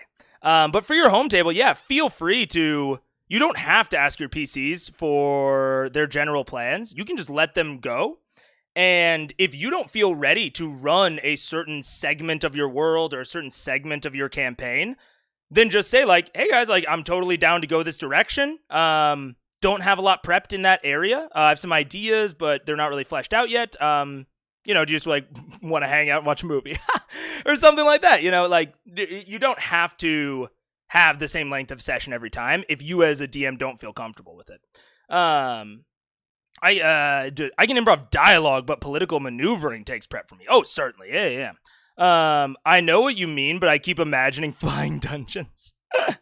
I have had a flying dungeon before, but that's a very good point about transition periods and sandboxes. Yeah, it's something that I really struggle with. Yeah. I like to prep a lot. If you love to prep, you love to prep, man. That's awesome. For sure. I think fleshing out a world somewhere so that you have a general idea figured out, but then being willing to improv within that area. Yeah, certainly. What's up, John? How you doing? Welcome to Live. Depends on the prep. I love prepping for masks, but I can't run D&D anymore. I love prepping worlds and locations. I don't love prepping NPCs. I have an NPC generator that I use that I programmed myself, so it's not like just like one online. It gives me the information that I need to then successfully improv an NPC. But yeah, I love prepping like worlds and locations, but then the stuff within that, not as much. Just got up watching your streams, introduced by SGM. Love your insights. Thank you, Mr. Fizzer. Welcome, welcome. I'm so happy to have you. I love me some Super GM. He's the best. I'm very excited to do some more stuff with him in the new year. Unfortunately, I've been a busy boy. But I want to do a lot more stuff with him coming soon. Pick a fat tree. Well, we have a really big fat tree right in the middle. After all that We do. pie, Trinket's a little wide in the haunches. He looks good. Oh wow. He can fit through the sentry, right? I get that. The sentry is definitely a large enough tree to create the portal in which you can step through. Let's use the sentry. Yeah, get in there. All right. So the rest of you guys gather towards the center of the town square in the middle of Whitestone. You approach the sentry, and Keyleth, you step forward. I And say, hey, boo. I'll see you soon. the tree silently fist bump you through its arcane cage. You be good. You take care of you, man. You hear a voice whisper in the back of your mind. You too, girl. As you reach out, The best tree of all time. Tolkien would be proud, man. I think he would. Tolkien would be proud. As you trace your fingers across the surface of the sun tree, its large, curled boughs now starting to sprout remnants of what looks to be fresh leaves. Where your fingers trace, the bark itself seems to glow with a bright, vibrant yellowish-orange color. As you create a full oval shape that would fit most of your party, suddenly there's a sucking sound, and it's like the bark is pulled into a distant doorway, and what you can see, it's almost like someone carved a tunnel through the sun tree that traverses for about 30 or so feet. It's like cartoon physics. Essentially. Yeah, we should go like soon, though, right? Jump. Now. All of you guys come walking through, and it is a short-term tunnel. Immediately you can see the other side of it, and as you step through, you can already feel behind you the entrance closing. As you push through with Trinket and Grog pulling up the rear, you can feel the actual tunnel kind of closing behind you This as was you a step triumph. through. All of you come bursting out of the other side of one of the trees that is currently planted inside the Temple to Sarenrae within Greyskull Keep. And as you all kind of gather yourselves and hear the closing sound of the doorway closing behind you, you glance about and can see all the stained glass, the rose bushes that are well kept. There are a series of small wooded benches that are placed in a pattern. And behind you, you see currently wiping down the stone on the front of the temple is in plain clothes, kind of sleepy-eyed, currently woken up, Pike. Pike! Hi! What are you doing? What are you sleeping outside? You have a bed upstairs. No, I do. I couldn't sleep. What? I thought you were in Vasselheim. How long have you been here? So many Clear it questions. So, when you had heard that the party was going to Whitestone, you were already in fear of what may lie there, knowing the history of Percy's past and kind of hearing bits here and there. You came to try and catch them before they left, but by the time you came to Amon, they had already been there for quite some You've been time. trying to us the whole time for me. I've tried. Yes, I guess. Why didn't you say anything? I didn't think to say anything. There was no because time. I There was no didn't- time. We were in I had so battle. much to We do. literally kicked it for a weekend and went to a festival. We could have come back. I know, but work needed to be done. Work needed to be done. So thoughtful, Pike. Oh, my best friend. She's so thoughtful. No pressure. So you guys made it out? Yeah, thanks to you. You didn't probably. We saved it. Did you feel our bag of dicks that we did? Were you aware of that? Our bag of holy light dicks? What? That was sort of an out of context thing. I don't know what that is, but it sounds pretty We fascinating. me and you sort of teamed up and we killed Lady Briarwood. Of course she knows it. Oh Oh yes, how could I forget? Well, I didn't know how aware you were because your connection was fuzzy. Fully aware. All right. Fully aware of the bag of That dicks. was awesome. I just totally spaced. Yeah, no, that's awesome. Oh man, Who taught you the phrase bag of dicks? I read it in a book. That's a great point, Albie. Is something as simple as when show Pike walking through the kitchen. That would be absolutely perfect for that scry reward. Yeah, something small and interesting like that. Yeah, that's a great idea. Again, I don't blame Matt. He had this loaded in his mind of how he would introduce Pike. I totally get why that didn't come into his thought process.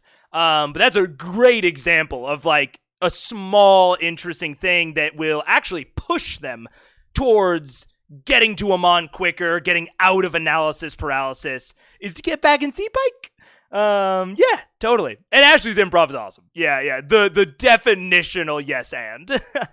God. Hi. Bag of Richards. Bag of Richards. Have you seen the prisoner here? There's a prisoner here. You haven't actually. The time you've been here, No, I you haven't. mentioned- I've been cleaning. I've just had such a need to clean. We actually need him for something. You want to come see him? Yeah, we protect him. yeah, Let's go. let's go. And we run down. Okay. As you guys head out of the temple, it leads you into the main foyer area. Stepping out of the foyer, you immediately hear a loud metal clang. Clang, clang, clang, clang, clang, clang, clang, clang, clang, in the hallway around to your right. So my armor just falling apart.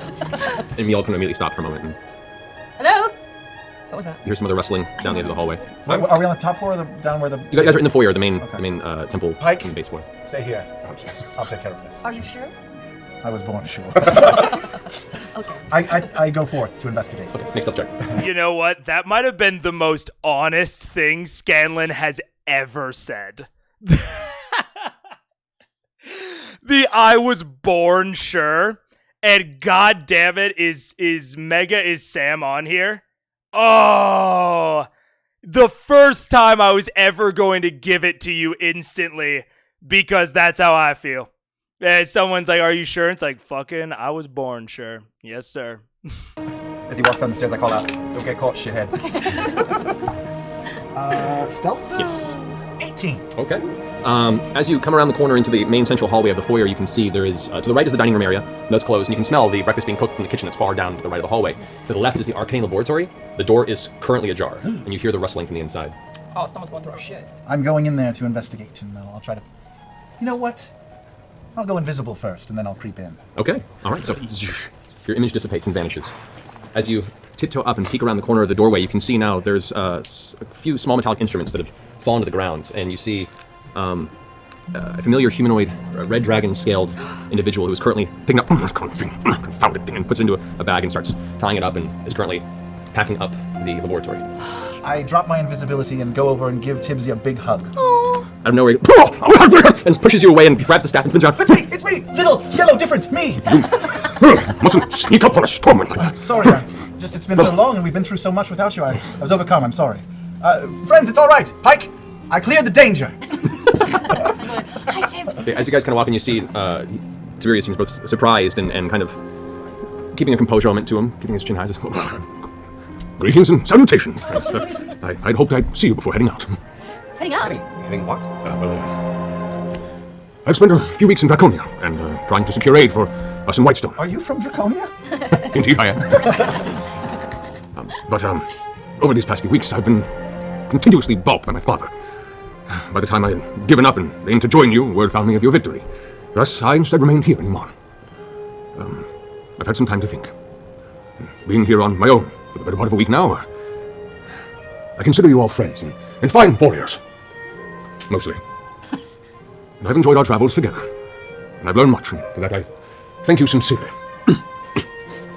However, my diplomatic mission has fallen to the wayside these recent months, and while my personal mission to recover these artifacts has grown stagnant, as proven by my time in Draconia, I have still yet to gain the respect of my family. And I feel that the path of Vox Machina and the path of Tiberius Stormwind haven't been aligned for some time. And hearing about your victory with the Stormwind, oh, that's me, your victory with the Briarwoods, made me think. And while I was sure that you all needed me to protect you, Dude, hearing the words, the path of Vox Machina and the path of Tiberius Stormwind haven't been aligned for some time. Whoo! That's... I doubt that Matt meant it that way, but, the symbolism is there if you want to see it. This is fascinating. Oh man. I need to digest all of it before I think about it. I may have underestimated you all. Perhaps you are quite capable without a Stormwind. And perhaps I am more capable of my own pursuits without distractions. I respect you all very deeply, and hope to continue to hear of your exploits across Tal'Dorei. But I think it is time. He takes the staff and smacks it on the ground and picks up his bag of things. I think it is time this Dragonborn carved his own path. You must leave immediately. I've been packing for a few days, as you know. I go up and hug him, and say, what would you like us to tell Uriel? I know they are wanting you in court. The politics of these strange human kingdoms don't really affect me. At least I figure you got this taken care of, and you're speaking my name, of course, right? Of course. Of course. So, don't mess that up.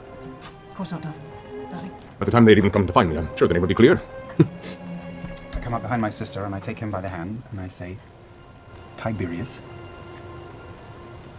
your friendship was always valued here. I don't think we'd be standing here without you. That's true. I will never forget you. As I shall never forget all of you. And you can see for a second there's a little tear kind of cresting in his nose, and he kind of like, dust me. You know how that goes. He kind of looks around, takes a moment. Is there any, speaking as a man who has also had a romantic interest in ladies before, are there any romantic messages you'd like me to pass on for you or to anyone in this town? or others? You? No. Turns tequila. Takes tequila from his. If you see her, tell Laura I'm sorry. And she's always welcome to visit me in Draconia. I will. Bye, Tipsy. And give him a hug. Oh, I'm gonna pat you on the shoulder. I'm very terrible at goodbyes. So, He kind of steps back.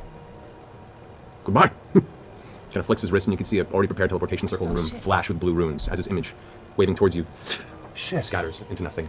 The runes die down to a cold, magicless circle. Safe travel, Stormwind.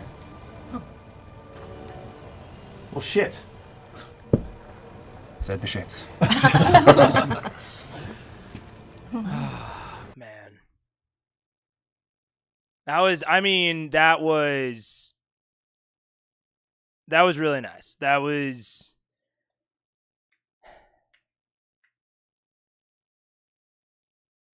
yeah.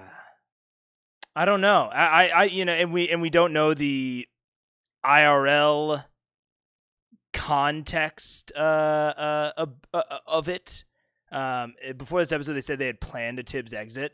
Yeah, I wonder how involved Orion was, but regardless of how involved he was, I think that they mirrored the IRL situation really well. Like the symbolism felt very heavy. Like it felt very heavy on the scene, and it is.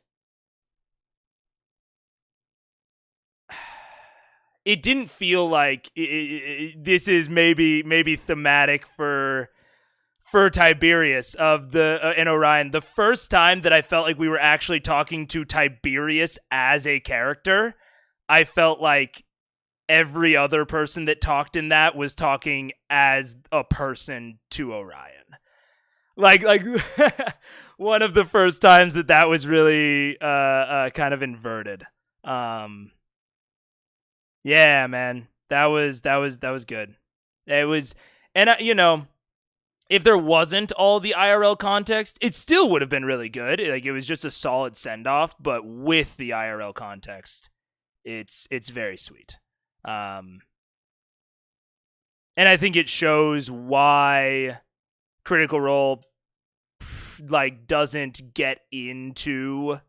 Didn't get into Orion's slander of they just like the guy and he was their friend. It maybe still is, I don't know. And I don't know. It's hard. I don't want to read too much into their real life stuff, like their real life emotions and feelings. So I will get out of real life speculation and just say that was nice. That was really sweet. Did he leave us anything? What? Come on. Maybe we should check his room just in case. That's what I'm saying. Oh, we have a prisoner downstairs, though. Oh, God, that's right. Yes. We run down to the prison tower. I stay in and walk around his room a little bit. Okay. As the rest of you head down, you find your way to the basement where your workshop is, and there, sitting in a chair, currently eating a small steel platter breakfast, is Jared, who looks up immediately as he's walking. Good morning to all of you. It's been quite some time since we've spoken. I'm glad to see that you're well and in one piece. Everything here has been fine. And he kind of points back to, you can see on the bed that was dragged down into the prison cell. Oh, no, I think it was actually dragged away. Back up. See within the cell is the small boy from Whitestone, who's also now eating off of his own small platter as well, and his eyes kind of light up, mouthful of eggs. He seems to be fine and in good health. Any other attacks on the castle while we were gone? Yes, how did you fare? There were no other attacks as far as I know. We kept a very, very close eye, and for a while we had to find elemental protector from from the keepers. Yes, how did that work? Just curious, because he was kind of a test run. Yeah, very unsettling, to be perfectly honest. Good. That's what I was going for. Yeah, I don't feel comfortable with haphazardly tethered creatures from other realms. It historically has gone very poorly, so it was good to know that nothing bad can happen. Awesome. Well, the good news is we can let you go. You're free and clear. The Briarwoods will not be a problem anymore, and Whitestone is rather pleasant at the moment. No, he's not free and clear. He's not free. He's got to come with us. Oh, that's right. Testify. I suppose there is a matter of testifying. I come down the Well, we stairs. can do that. We can't open the cell at the very least. Yeah. Why is he still in that cell? For his own It's on protection. protection, but that's hardly a matter. That moment. Remember, we were gonna let him stay in the guest room, and then he was like, "I'm gonna stay there." Listen, Jared steps aside and starts opening the cells. The boy finishes swallowing his eggs and kind of sits up. Boy, what was your name again? Waiting to see if she has her notes.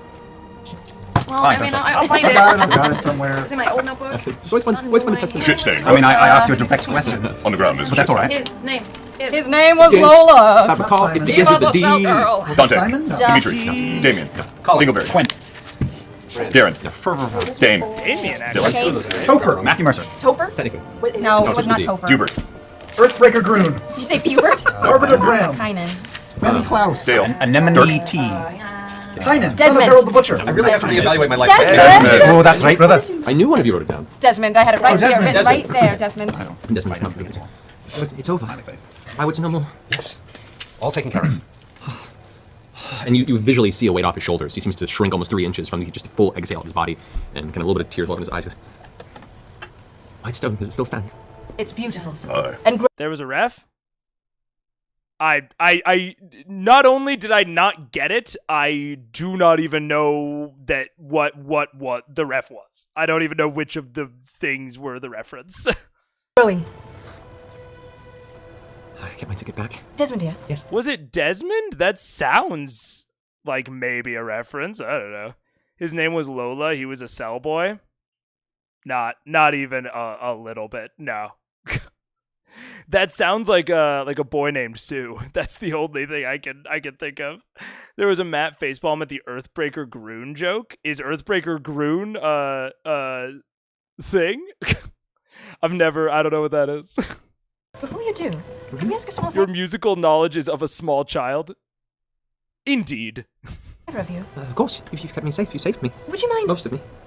speaking on our behalf to Emperor Uriel? Emperor? Yeah. Sovereign Uriel? Either way. That'd be great. That'd just be wonderful. I'd be happy to. Thank you. And you can, come out of the cell and eat with us now. Great. And he goes and off the little stone slab there, he pulls his platter. It's already half eaten and kind of eagerly walks up holding it with you kind of expectantly. Oh, right now? Sure, let's go then. Oh, here, let me carry your plate for you, and I'll start eating this food. Okay, he doesn't notice, he's too excited.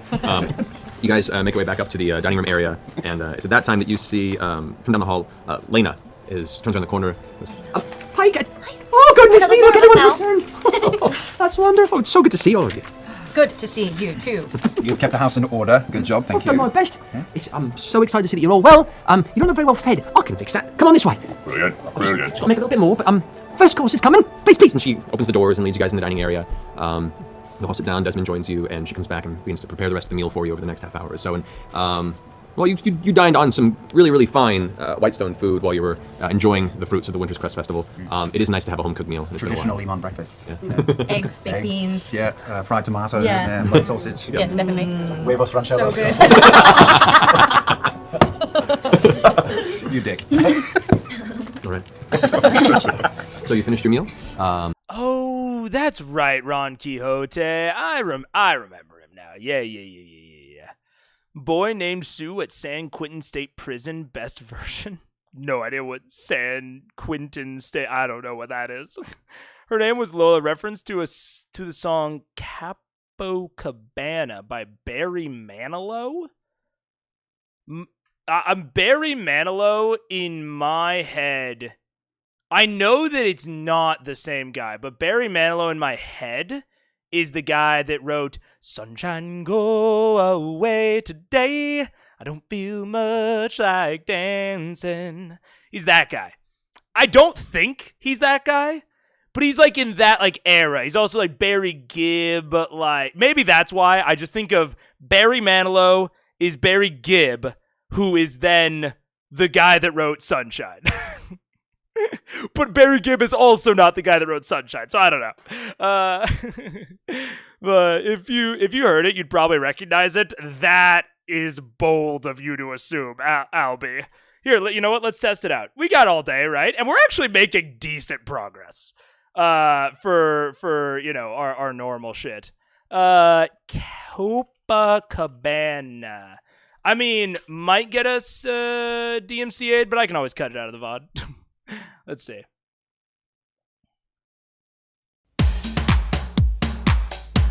Here, you know what? It'll probably be better if it's only the audio. I might not get immediately taken down.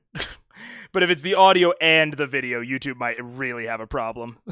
Let's also go over to stream health. Perfect. Oh, wait, no, this is a remix. This is not the original. Copacabana at the Coke.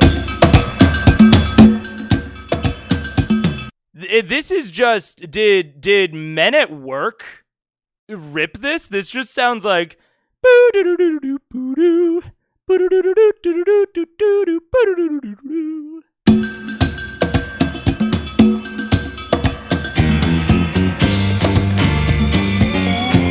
absolutely have not heard this. The hottest spot north of Havana. Nope. Absolutely no bells ringing. Look, I'm probably worse than you can imagine. There are some things that, like, you know, I'll nail immediately, but most of it, not happening. Lol, just filling in the musical references because Mega gets none of them. No bells from that, 0 bells. Absolutely 0. I don't go to bars. If it's playing in bars a lot, I do not go to bars or clubs. I'm more of a house party kind of guy. Oh my god. I'm so surprised you know Men at Work. I have all their albums. Okay, when I say I know Men at Work, I know We Come From a Land Down Under. That is it. So not even like, I don't know them. Audio will get you tagged as well. I get copyrights all the time with my time lapses. Yeah, I have to be careful about how much I play of it. That's why, you know, I kind of skipped around. I took it off visual. I'm not worried about if it, you know, dings the VOD at the end. The stream is more forgiving, but the stream will still take you down.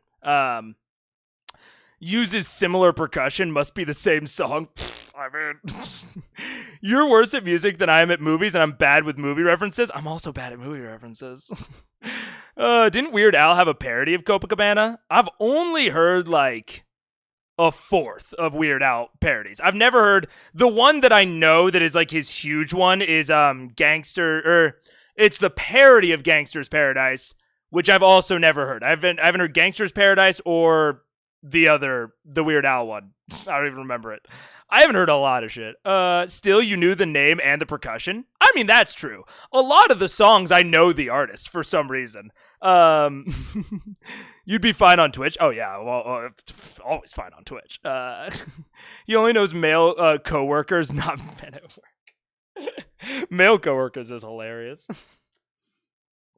As long as it isn't over 6 seconds, it should be fine. Ooh, that's interesting. Okay. So I get most of my movie references. I'm super into 60s and 70s music. Oh, fair enough, Albie. Yeah. Okay. There we go. Next order of business? Oh no. What's today? What day is it? Are there days of the Are week? there days of the week? What is a weekend? There's days of the week. What is this world? Is it a work day? How does time work here? There are days of a week. I'm not going to go into specifics because I'm working on it. This question hasn't really risen before, and I probably should figure that out. It's the equivalent. It's the equivalent of a Thursday. It's always Thursday. So it's not hump day, but we're not quite waiting for the weekend yet. Oh, Grog, by the way. Shit. No, Do you think I forget? I'll throw him a go coin. Thank you. What's that for? I thought you bet. Kibble would be dead, Yeah, but he's yeah, alive. Who? Kibble. Desmond. Oh, Desmond. Deadsman. You call him Kibble. Mr. Kibble. Oh, we were just saying how well you look. Okay. Yeah, keep eating Kibble. He just continues If finishing. he dies, you don't get the gold coin back. How's his hand doing? Missing. I mean, is it okay? There's no gangrene? No, it was properly dressed and has been changed as time went on. While you guys. Pike? Oh, Pike saw to No, it Pike didn't know he was after here. she Pike Yeah, is... that's She was cleaning. unfortunate. She didn't go downstairs. I didn't. I There's no reason to go in the go down basement. there. But there it is, right in front of you, all red and swollen, kind of gross. No, it's fine. Is it? How's his hand? I do really like. I've definitely heard quite a few Weird Al songs, at least by my standards. What was the one I really like? I like boy bands. Maybe because I just want to be in one. So I really like the I Bought on eBay. I really like the eBay song. That one's a good one.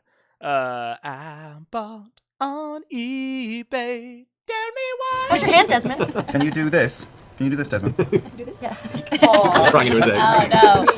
That's me. Terrible. I know. Him and little boys, man. Yeah. I thought Desmond was like a teenager. Is he? Happy New How Year. young is he? Yeah, I I know do too. he's like close to 18, 19. Oh, Ah, Impressionable. I know. Little Formative boy. years. Of age. Of age. Is his hand gone? He's ready for trouble. He's missing most of his fingers, and a large part of the upper part of the hand is missing. Yeah, it's bandaged over, and like he's still able to kind of use part of the thumb, and you know, it's I had a really bad day. Yeah, I I can had a look- really Can I try bad doing a day. little healing? You were possessed. I was possessed by an evil smoke demon. Okay. Sure. Might as well. Get the dice rolling. Oh, Pike! Everyone stand back. What's happening? My lady is going to do something. She's going to try and undo some of my poor decision making. Let's just do a. Let's. Oh, what Can you grow back happened? his digits? No, I don't think What happened? There definitely is a spell that can grow back digits. I don't remember what it is. It might be like major restoration or something. There is a spell that clerics can get that will regrow digits, but I don't remember what it is. Happened, Percy. That's a good question. I think Whitestone owes this boy a little coin. I would agree. Oh. Perhaps send him. Well, it's after his testimony. Yes. Should it prove to be How valuable. much coin did we pull out of the treasury? Won't tell us. How about I give him one How of the about we don't talk expensive... about this in front of other people? I could give him one of the expensive bottles of wine. How about I send him with a letter making Coin. sure that he Is is well- well employed? I think that is a beautiful, We should beautiful solve gesture. all of our Yes. problems with letters from now on. People would just learn. No, never mind. Percival, coin. No. Yes. How about Percival- after the testimony? He hasn't fulfilled his duty. Fine, fine. I'm not sure what the price tag on it. Can I try lesser restoration? Somewhat higher than Does zero. that do anything? Yes. Why don't you just try greater? Restoration is more of a I mean, we're not fighting. restoration is more of a removal of impairments to them on like a whole level, as in like curses, charms, things that affect their body and mind wholly, like that. What you're looking for is more of a very minor regeneration, which I would allow to a very small extent with a high-powered heal. You just blow in his thumb. and I mean, it'll you bring grew it- one of Liam's Max's toes back. That took a Greater long time. restoration. Yeah, but long we time. really care about Vax. And this guy kind of will look down at his hand and remember the time that he worked for some shitty vampires. We leave it be. We want to bite. Has he stabilized? I Is want he to stable? try healing him a little bit. Okay. So, what level cure wounds do you want to do? Disturbed by how much I'm agreeing with Grog these days. It's probably a bad sign. Totally. Boy. Go ahead and for level 2 cure wounds. Can I inspire her healing? You can actually, because I'm gonna have a wisdom check from her in a moment as part All of right. I'm going to inspire her with a limerick. Oh. Oh. Hi. 2d8 plus 5. Ryan approves. There once was a gnome from Iman who sang a scandalous song. The ladies would swoon at his rather large tune and say, "My, it's impossibly long." That's beautiful. Wow, that was so inspiring. 15. Okay, so you heal 15 points. Good. Go ahead and roll a d20. Add your wisdom modifier, which is plus 5, and then add another d10 to that because it was inspiration. Natural. 20. Roll a d10 just to add onto it, just to see how. This guy's So gonna, got this 20. this guy's gonna get a brand new hand. 3 hands. We like a You know, on a I was about to say on a serious note, as serious of a note as you can have with Scanlan. I actually will really enjoy if Scanlan transitions into like getting into like that being the thing of like he writes these bawdy limericks and these songs and that's like where a lot of his like sexual energy comes out and it transitions away from being towards other members of the party or in social situations where it basically like can't be taken seriously by the crowds. Like, I would love if that is like what Scanlan transitions into. That would be a very, very good transition for my taste in watching him. Oh, what's up, Mustang? Thank you so much. What is that? Why is it I guess you get a 4-leaf clover in the jar? I don't know what that is or why. You want the top cheer? Well, now you have it. Thank you so much, Mustang. I appreciate it. Oh, yeah. But you know what? This gets me a real eye roll that I feel like everyone in universe can also lovingly eye roll at. Like when he says that sort of thing to like an NPC that they're supposed to be taking seriously, I feel like the players have a dissonance with their characters where like their characters can't react appropriately. But when he writes a limerick like that, I feel like the characters can actually react appropriately. So I am crossing my fingers that we see more of that sort of thing, even though it's still very eye-rolly. As eye-rolly limericks inherently are, I do really like them. Oh yeah. I would really like if this was the transitionary thing. 4. Okay. So We have 2 opposable thumbs in one hand. so as part of healing, as you take a stand, you kind of pull the bandages off, and you can still see that the wounds are scabbed over, and it's healing, but it's healing over. As you concentrate for a moment and kind of close your eyes, you can see the symbol of Sarenrae on your neck kind of glows for a moment, and the healing energy transfers down your arms to your forearms to your fingertips and into the wound. And his hand begins to give off its own radiant energy. He kind of freaks out and backs up for a second. Yeah, exactly, Shatterwood. Like, I think that, a lot of times there's going to be a difference between the two. My thing with like flaws and with characters in general is that I always want the characters to be able to react to something that another character just did. Another character can be flawed in so many ways, but as long as all of the other characters can react appropriately and don't just take it as like an out-of-game joke, I think that's good. You can have a really funny, silly, flawed character as long as all of the other characters react appropriately. That's one of the big problems, or that was one of the big problems with Tiberius, is that like Tiberius was a reasonably flawed character. Like there was nothing outwardly that bad about his flaws, but the other characters couldn't react appropriately to his flaws, which then made things a lot worse. And I think there's sort of a similar but much less imposing situation with Scanlan. But that was a great example of like, you know, we can even say that like being saucy isn't really even a flaw. It's just a character trait. And all of your character traits should be able to be appropriately reacted to by the other characters. Ads are about to happen. If you subscribe, you will not see ads. Ads are about to happen. You know what? We're at 2 hours. Let's take a bio break so that Twitch people don't get screwed. Purely to beat Mustang. Sorry, buddy. Look, if you guys want to have a bits fight, I'm not going to stand in your way. Thank you so much, both of you. I really appreciate it. Yeah, so while ads are running on Twitch, let's take a quick full bio break for the stream, and we will all be right back. And I think I have some music for the ad break this time. Boop.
what's up? Ugh. Everyone had a good bio break. Get some water. Hydrate or dihydrate. What's up? Can accept a truce? Oh my god, you two. Look, I don't even have a good concept for how much a bit is, but I'm probably going to get off stream and be incredibly humbled. Thank you so much. I really, really appreciate it. You guys are ridiculous. I'm glad that you found a truce. Penny per bit. Oh my gosh. Well, thank you again. I really appreciate it.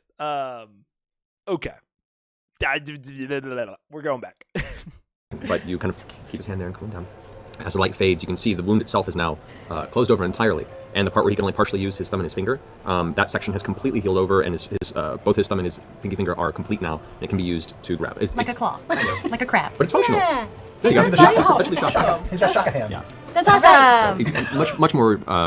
That's a cool much more dude. useful in this round. And it doesn't hurt anymore. Nope. No reason to wrestling whatsoever. Oh, that was very Hi. Coin, Percival, coin. Oh, I'm trying to come up with another.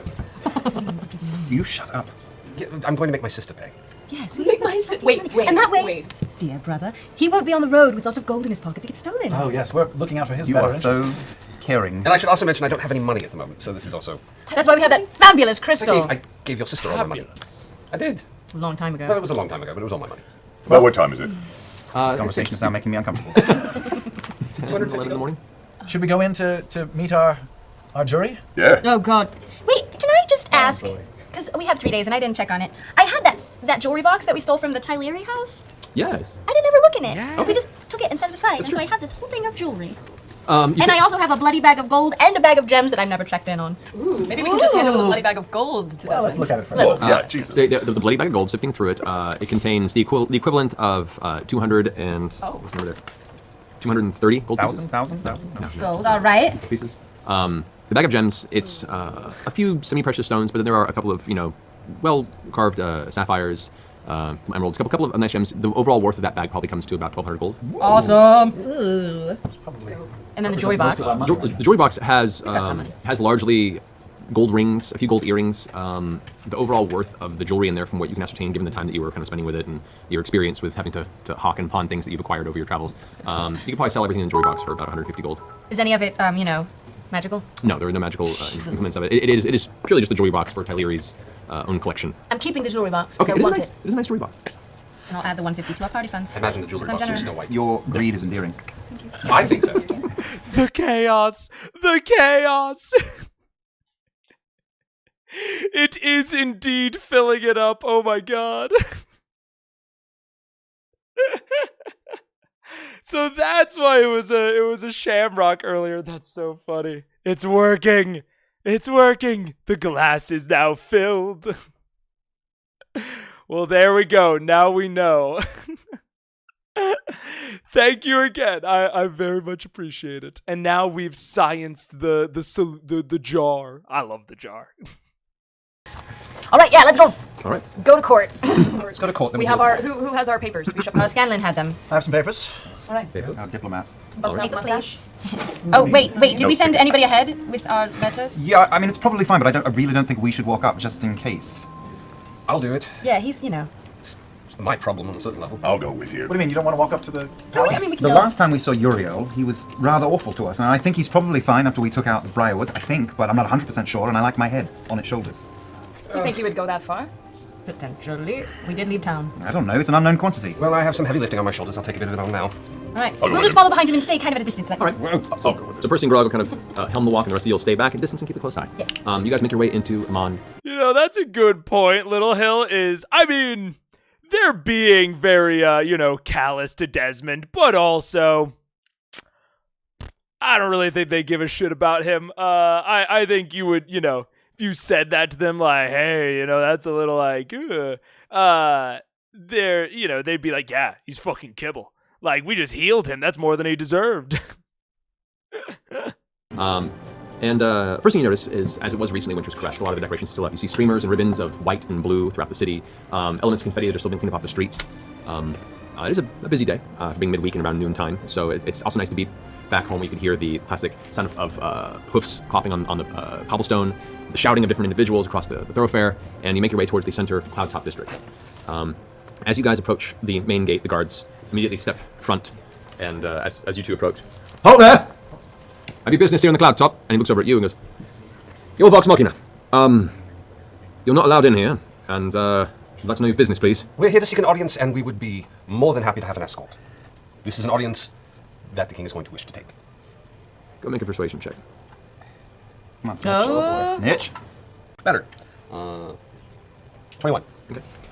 He kind of looks at the both of you, kind of looks past and sees the rest of the group a little ways back, looks at the guard companion there at the front gate, goes, "That can be arranged. It's no funny business. The moment you do, this entire district's going to be down on your head." We have no intention of anything funny. Good. Good. And he kind of puts his thumb up, and the chains in the portcullis begins to lift that leads into the central area of the Cloud Top District. You guys step back into the familiar area. The streets here much cleaner, the cobblestone much fresher. This is, once again, where the more upper class and elite of Iman stay, live, and keep most of their business. You make your way through with the two guards flanking you guys, and you can see 4 more come down from nearby. Make your way is definitely. I would have to have someone look into how much it's actually said, but it's sounding eligible for bingo. Honestly. Parts of the wall and kind of flank you guys from the back to make sure that you're kind of encased and taken care of. As you walk through the streets, what turned to be just an arrival is now almost a procession, as individuals are now coming out and kind of seeing this group of you guys walking through the street and kind of peek out.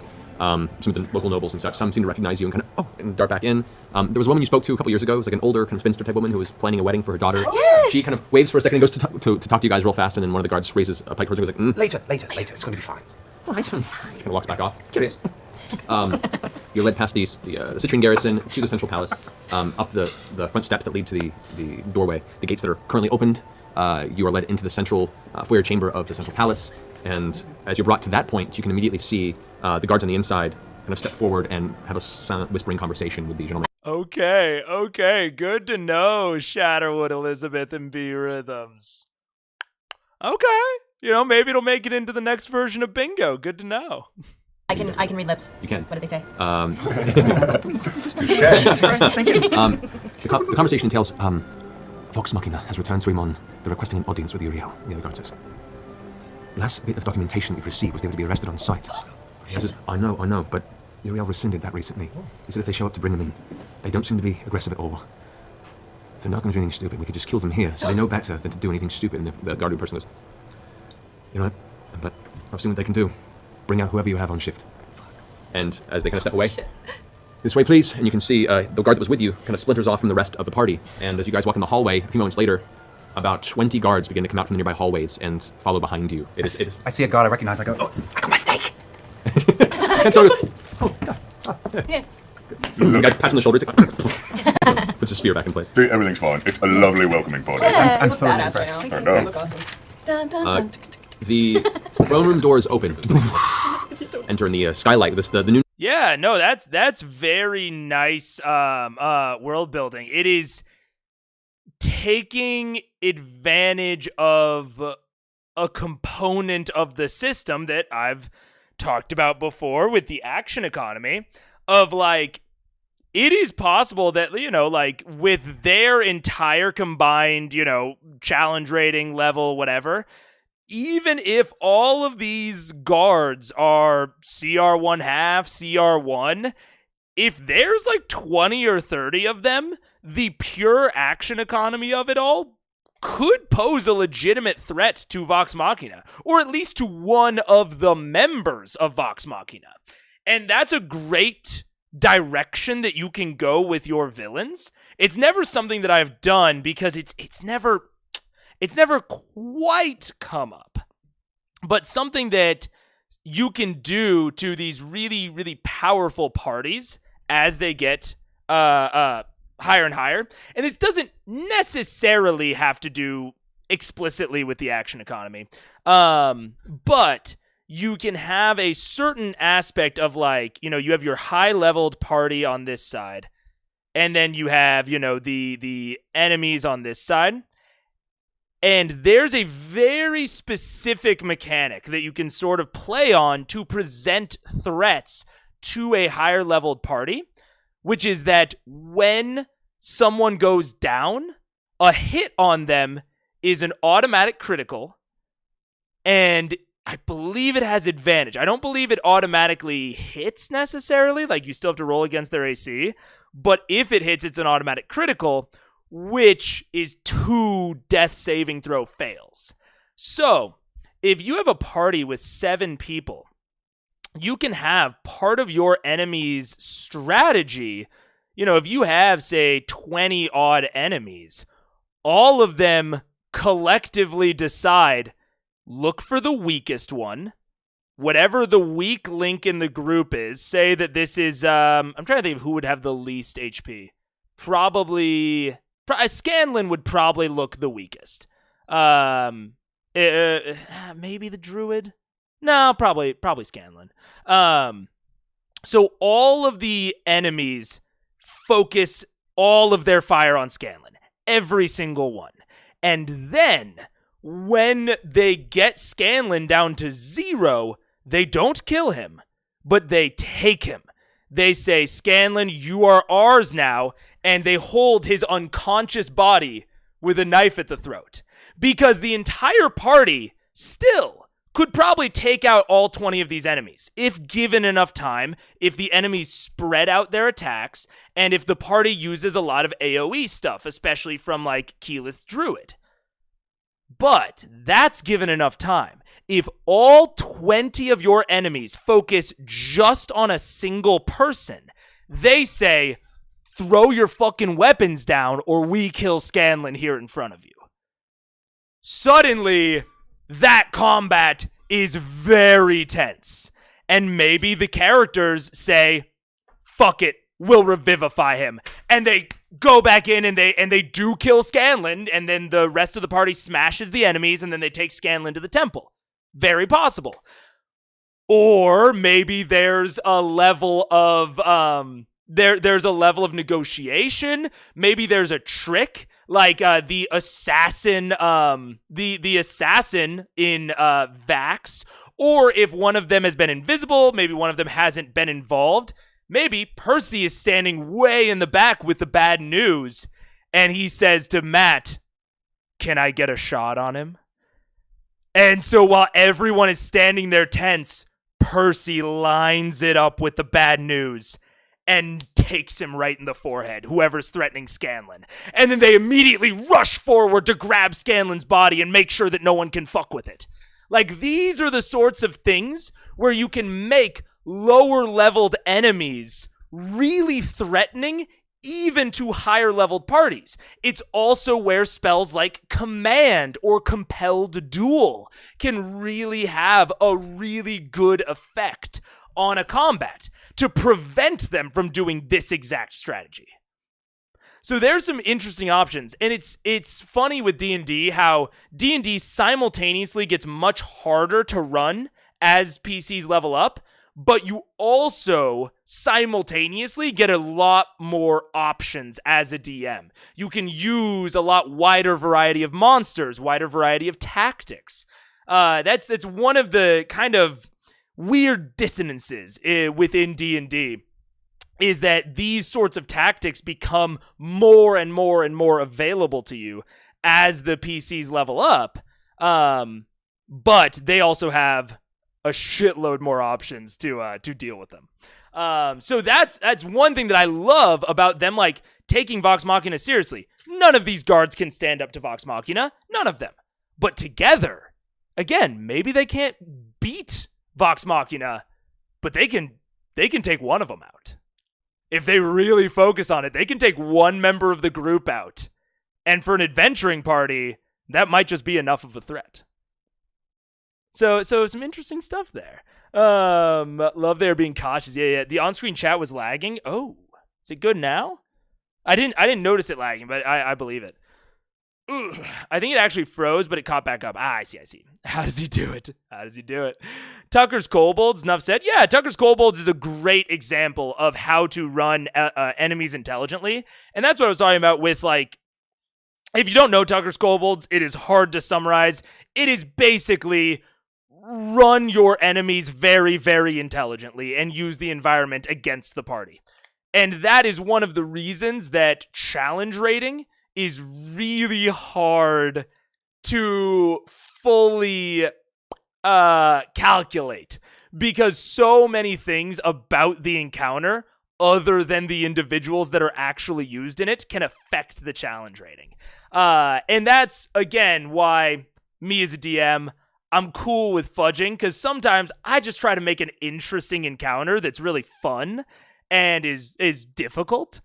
And I totally overestimate how much the party can handle if I'm running the NPCs too intelligently. So that's sometimes where I get into light fudging, or I just maybe improv a social way out of it, or I improv a new mechanic that benefits the party to try and bring the balance back. So yeah. I think it actually... Oh, wait. Yeah, I've had a DM do this. It was a terrifying reality check and a very, very fun, engaging combat. Fuck yeah. Yeah, like I said, I've never gotten an actual opportunity to, like, engage with that sort of tactic. But it's on my mind. It's an inside joke from back when he was theorizing about Kima. Oh, yeah. Oh, how does he do it? Oh, yeah. HDHDI. I actually think I was rewatching back when I was theorizing about Kima. I actually think I just clipped for one of the shorts. I think the first "How does he do it?" But yeah, it's a joke. Yeah, I didn't put the acronym together. Yeah. I feel you. Power to the people. Challenge rating is even more imbalanced with intelligent enemies. Exactly. It's so hard to actually determine.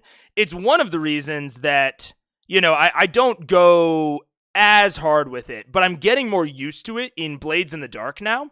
Blades in the Dark does not give the party rewards based on what you set up for the score.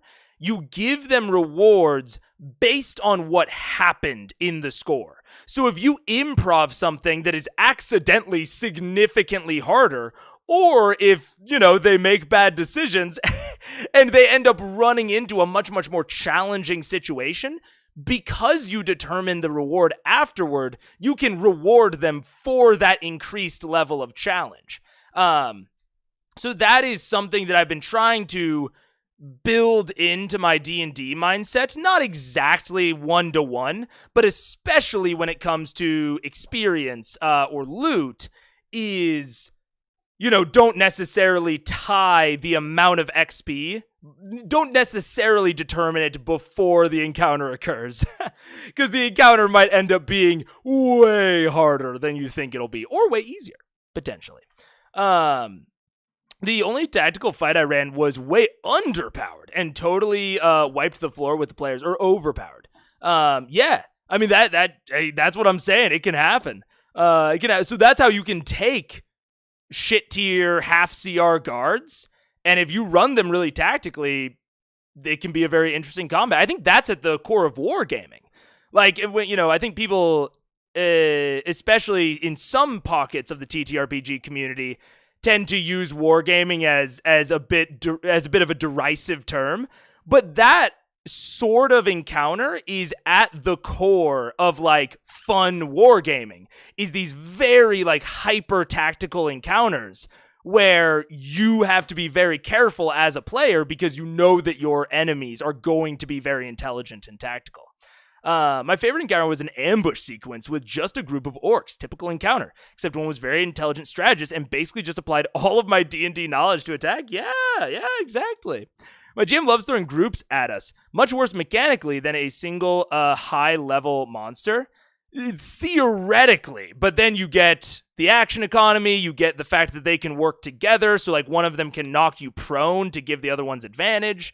I mean, groups theoretically have a lower CR, and Xanathar's Guide to Everything, and I think maybe the DMG, but Xanathar's does it better, has some conversion tables to, like, help you convert between, thank you, the cup calls to me. Oh my god! You have destroyed it! You absolutely bombed the jar! Thank you so much, Tai. I appreciate it. Tai the Twitch guy. Tai the Twit. But yeah, Groinhead, exactly. Like, you know, having larger groups of lower powered enemies is lower CR, but it can lead to some harder combats. Yeah. For the love of the cup, not the streamer. Exactly, the cup calls to them. The party. Also, the location was a valley section of path with overhangs for cover, etc. Also, use a ranged main, which makes a super interesting and different feeling. 100%. The battle arenas. That's why I always get on Matt for boring battle arenas, because a battle arena can be so integral to what makes a combat interesting. Cup goes splody. Exactly. Day sun now pouring beams of light into the central chamber. You can see stepping towards the central dais is Uriel Taldore, who was not been there previously. Apparently has been recently summoned to the chamber through your arrival. As he steps up and kind of sits in his chair, he notices you guys entering with the guards and kind of nods his head for a moment, looks off to the side, and approaching him to join him on top of the platform is Seeker Asum. Yeah. Seeker Asum. Oh, so he's back from Wildmount. Interesting. We'll see how that goes. But B Rhythms. It depends. I'm personally not a very high chaos guy. I don't like just based on the vibes of what you're saying, no specifics. This sounds sort of like high magic, or not high magic, wild magic sorcerer. Don't love it. Not mechanically. I don't think it's bad or it's shouldn't be played, but it's not like wild magic sorcerer is not my cup of tea. So it would depend on the nitty gritty. I probably wouldn't make a weapon like that, but if your table is the type of table that likes wild magic sorcerer, they'll probably love that weapon. So that's very much a tonal thing, and it depends on the exact impact of the chaos. Like, a level of chaos is good. That's why we're playing a TTRPG. That's why we're playing a game. That's why we roll dice. Like, a level of chaos and randomness is very, very good.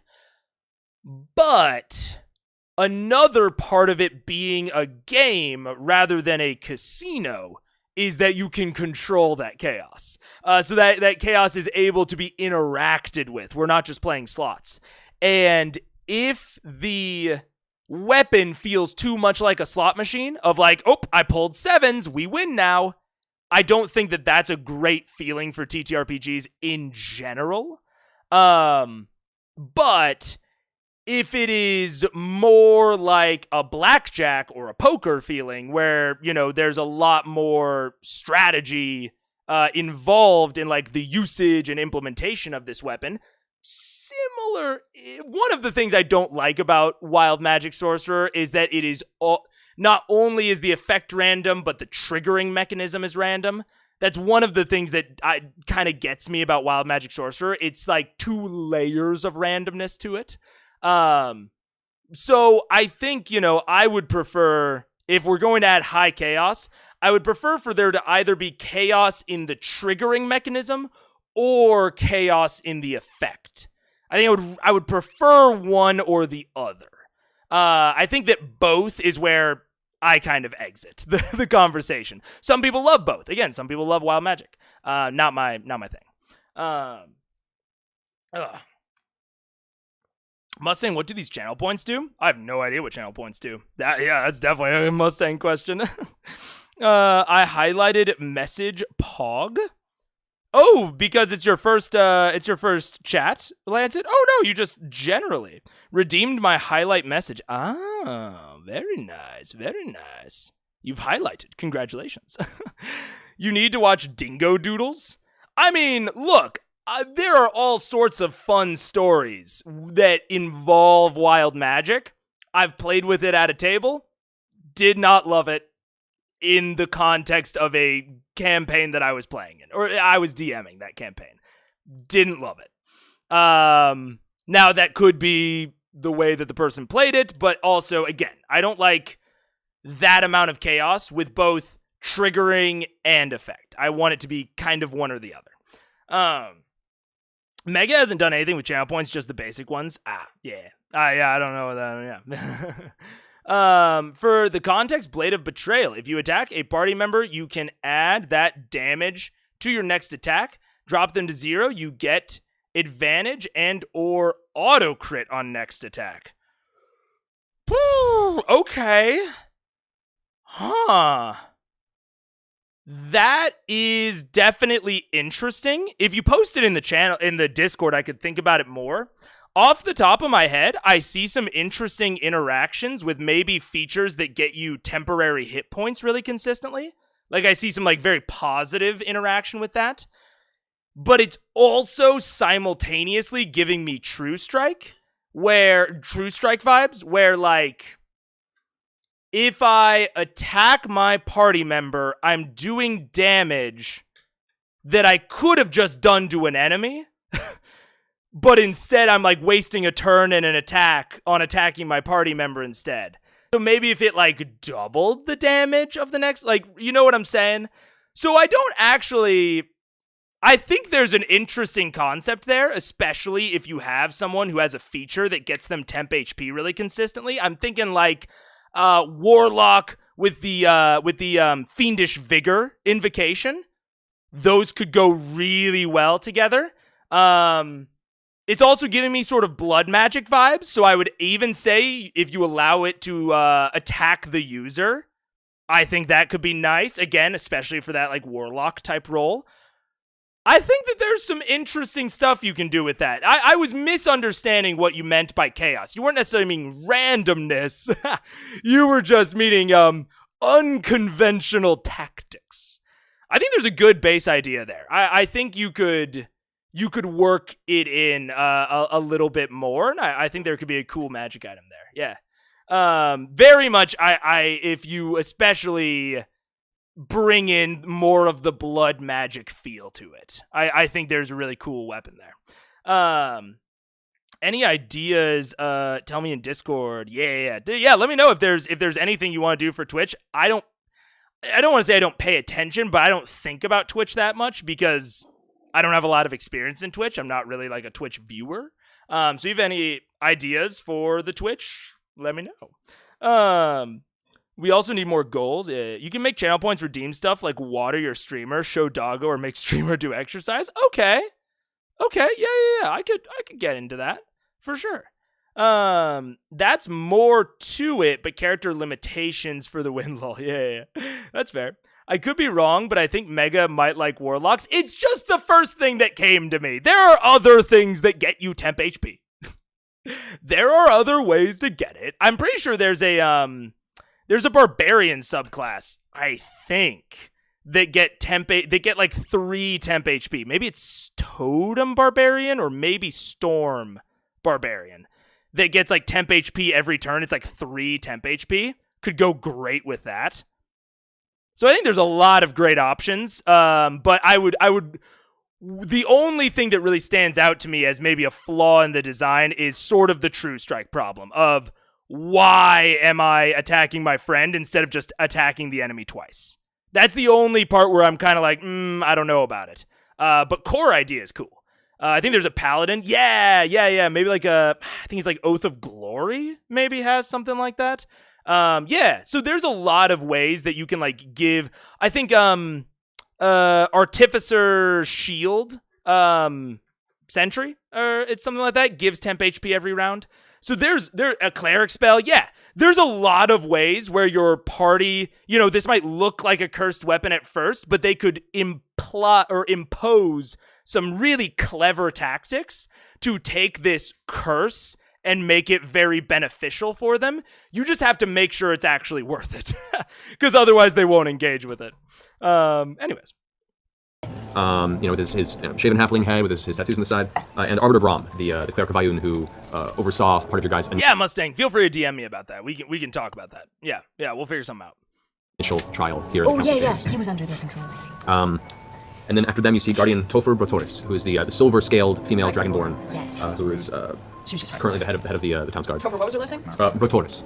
Man, I need to organize my notes better. Got it all written down. So this is essentially our judgment party? It's most of it from last time you guys were here, yeah. As you guys are kind of brought forward and the guards stop and let you continue the rest of your pathway forward, do you step up to the... I step up. Okay. That's personally the one that's going to stay with him. Oh wait, what does he do? What are you doing? I'm stepping up. I'm gonna step up kind of behind you, kind of like, I pull her a little further along with me. All right, we step up. Ooh. As those of you who wish to then step up to the front of the dais, Uriel kind of sits up and puts his hand out to tell you to stop where you are. I genuflect. I follow suit. I've You can not raise his heard hand. the term It's all right, genuflect in don't a worry. long time. He puts his hands together like this, and he seems very thoughtful for a moment. The silence that kind of pierces the room leads this kind of underlying tension. There's this awkward bit of wondering. This build of just tension begins to fill the room before he goes. First and foremost, I owe each and every one of you the deepest apologies. I've only recently cleared my head of a cloud of poor judgment, one that apparently wasn't one of my own making. Okay, so he's into it. I will say, so last session we talked about how someone in chat didn't like the telling players how they feel.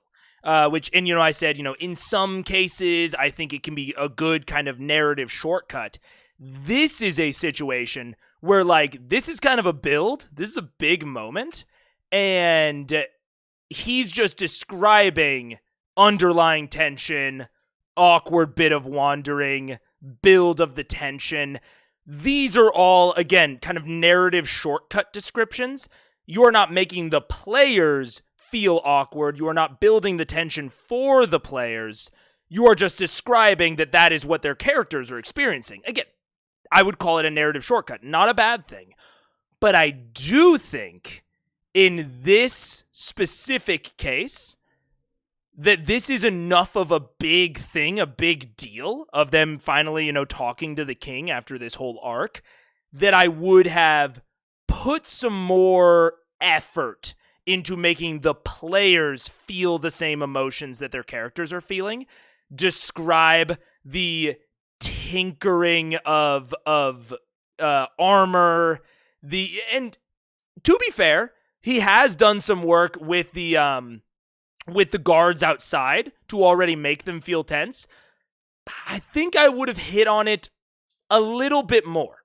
Either just trust the work that you've already done and don't narrate it, or if you are going to continue to narrate stuff, just narrate more to continue on what you've already built. I think that this is an area where maybe he could have used some more descriptive language to instill that awkward feeling rather than just saying it. But I'm only pointing it out, not necessarily as a huge critique, but as a juxtaposition towards last session where I don't think it was necessary. Here, I think he could have done something a bit different. Sometimes I feel like Matt is GMing more as a director to actors than GM to players. Could be. And I mean, that could just be the type of thing that he has found to be successful. As a counterpoint to everything that I just said, this could be a situation where Matt has found, if I take too much time in my description, if I try to narrate things that will make them feel awkward and tense, these particular players will break that tension. They will do things, they will start saying shit, and that is not what I want in this particular moment. I want Uriel to start this conversation, so I can't go into the narration that will make them feel awkward, that will make them feel tense. These particular players won't sit in it. So there is potentially some aspect of he needs to direct them in how they should feel and how they should act, because they might not accept it if he does it maybe the more in character way. Because they're great actors. They're great at expressing themselves if Matt guides them into the lane.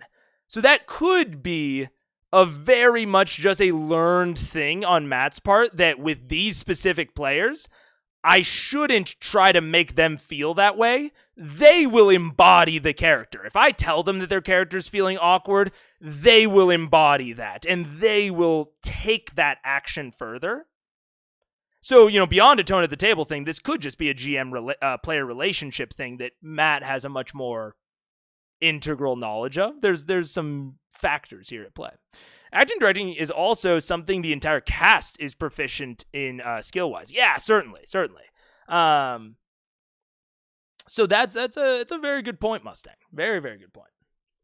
There's this awkward bit of wondering, this build of just tension begins to fill the room before he goes. First and foremost, I owe each and every one of you the deepest apologies. I've only recently cleared my head of a cloud of poor judgment, one that... Tai, I appreciate you so much.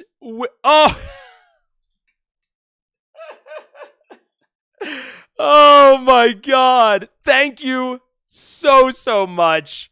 We gotta be in here for the long haul, man. Don't you know, I don't know your situation. I want to make it clear, do not donate to me. Do not give me memberships if you are not in a financial place to do so. I trust that you are. Thank you so much. I really appreciate it. The doggos are gonna get lots of treats. We'll have to buy some and give it to them on cam, or maybe that'll be a member perk. Who knows? I'm glad it is the final bits of the stream. That was a crazy cup explosion. Okay, I'm glad. Well, thank you again, Tai. I really appreciate it. Chat loves to break the streamer with generosity. The bit war lives on. I don't know. I'm not used to it yet. Yeah. So thank you. The on-screen cup for stream watchers is basically a fidget spinner. Sometimes you just want to watch the things move on screen. That is true. And with no... Oh my God! Thank you. I am... Oh my God, it really is. I've seen Pirate Software has like ferrets on his screen. And I don't have the dog cam anymore, so I've been thinking about what I could put there. Maybe I'll do more fidget spinner type stuff. But thank you all so much. I appreciate it. Apparently wasn't one of my own making. And you can see he looks generally distraught. There's kind of bags under his eyes a little bit, like he hasn't been sleeping well. And you can see one of the servants go, "Shall we bring Salda?" I said, "No, it's all right." When last we spoke, we had a trial. Many things that were brought to our attention. In the time of your absence, and hoping that you would find means of absolving yourself of these charges, Seeker Asum here traveled out to Wildbound to do his own bit of informatory gathering. He returned about a week ago, and just as I was attempting to sort out this haze, Asum, if you would please, and he kind of like rests his hands for a second, and Asum steps forward, puts his hood back, and kind of closes his hands before him. First of all, a gracious welcome to you, Vox Machina and friends. I did my digging in Wildmount, specifically Wynandir and Port the Molly, near the southwest coast of the Shearing Channel. Inquiries by myself and my gatherers before me revealed that the Briarwoods, while once respected in that community, had been accused of necromancy about 6 years before, a practice that had long been outlawed in Wildmount. Their estate and all lands were to be seized by King Dwendal, but the Briarwoods were officially killed when their homestead was burned by a mob. By what? By a mob. Oh. All official documentation in Wildmount of the Briarwoods was set in this death, and that was the end of their line. However, this information was kept from ever making its way across the shore, as there isn't a lot of business between Wildmount and Imon. That's interesting. Yeah, lore. Big lore there. We've almost doubled the sub goal. Oh my God, I need to reset the goals. I think I can only set like one at a time, but I will update that. I just realized his name is URL. I just think of Uriel Septum personally, but for April Fool's Day, a cat cam with basically a live feed from a cat cafe somewhere. I mean, maybe I'll start something like that. That's because I know that was part of what they were doing with building this permanent bridge across the two continents, was trying to promote the business, but I still, my heart and my soul still say that something weird is going on in Wildmount. My soul still says that something is off here. And I'm gonna rewind this because I want to make sure I fully understand what Asum has discovered, because I don't trust Wildmount.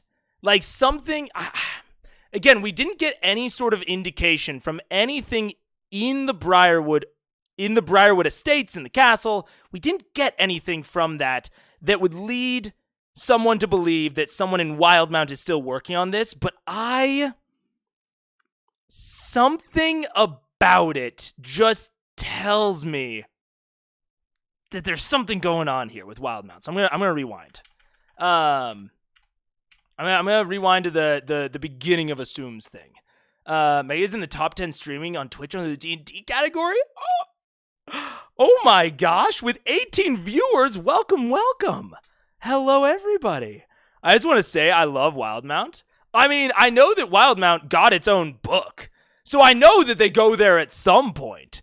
And I am partially using that to justify some of my predictions of like, why do they eventually go to Wildmount, you know?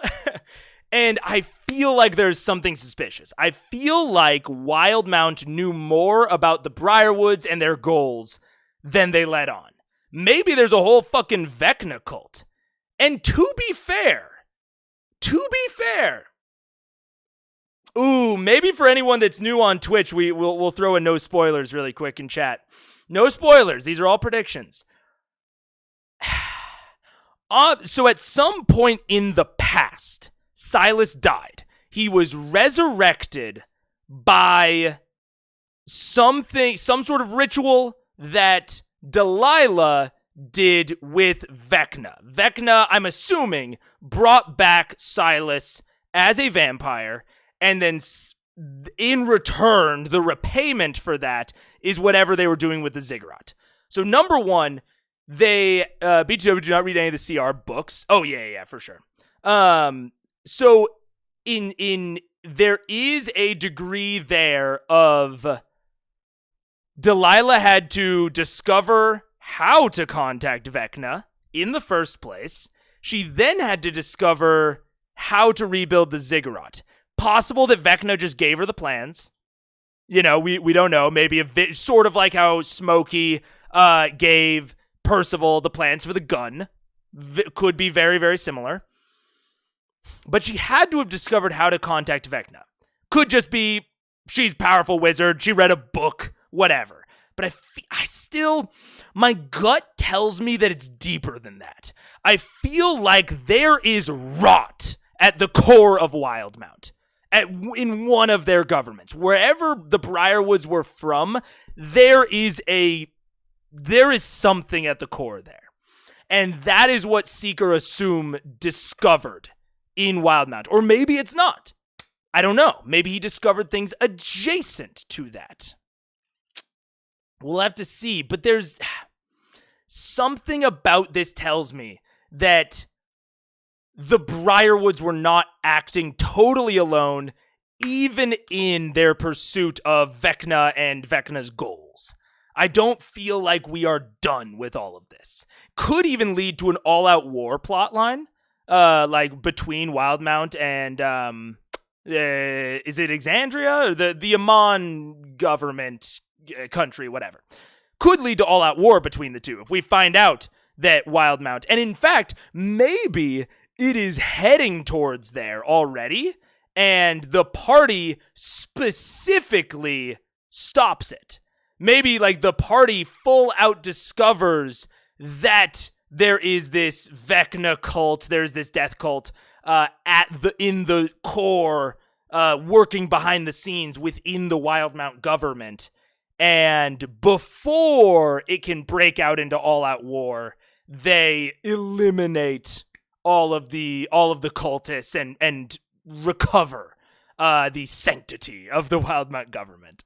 Exandria is the plant. Taldore is the kingdom. Taldore, thank you. Yeah. Warlock patrons giving people skills to obscure things. Is this what we did before YouTube tutorials? That was it. Yeah. Do you remember what she said about Vecna and Silas? Genuine curiosity, not hinting at anything. It was, I broke the world for you, past tense. And I am also, I am wondering, because I keep wondering why that is past tense. Because the past tense there is the very odd thing. You would assume based on everything that we've seen, you would assume that the whole breaking of the worlds thing is what the black hole and the ziggurat were meant to do, right? Like that's what you would assume. So okay. I have a theory. Ooh, okay, wait. I need to draw it. I need to think. So I'm thinking, because I kept saying the ziggurat is the Stargate, right? The ziggurat is like a large TARDIS. It is going to go to wherever Smokey is, and it is going to release this thing. And then when we discovered Vecna, I assumed that it would release Vecna, which is why I found the past tense of broke the world so weird. I thought maybe it was related to the Wintercrest stuff. I thought, there was something there, but I have a new theory. What if it still is the Stargate? It is explicitly not like the TARDIS. We are not going to a pocket dimension to release Vecna, to release Smokey. We are not trying to release anything. What if it is like it's basically a giant teleportation circle. And it is not, it is sort of like the transportation via plants, but for an entire army. So, Wildmount is not going to be able to sail an army across the waters. They can't march them, they can't fly them. Transportation via plants would be too slow. What if the meaning of I broke the world for you is that Delilah, despite being an incredibly powerful wizard, right? Despite Delilah being this incredibly powerful wizard, even with her finding this eldritch arcane knowledge, she still couldn't bring Silas back. She tried. She tried on her own. She couldn't do it. She couldn't figure it out. This didn't work. She needed help. She needed more. And so I'm thinking, instead of doing it herself, even with Vecna's help, she discovered basically what hags have always known, what witches have always known. We're stronger in groups. She formed a coven. So that is at the heart of Wildmount, is this Vecna worshipping coven that Delilah was the leader of. So she's not only a wizard, but she also has a little crown. So Delilah was the leader of a coven over in Wildmount. And that is what she means by I broke the world for you. I built this death cult, maybe an apocalypse cult even, that no one in the world is going to be able to stand up to. Isn't there's some sort of wizarding thing that Allura is part of, right? There's some sort of like wizarding council that Allura is on, right? And I think it's a cross country thing. I don't think it's a Tal'Dorei specific thing.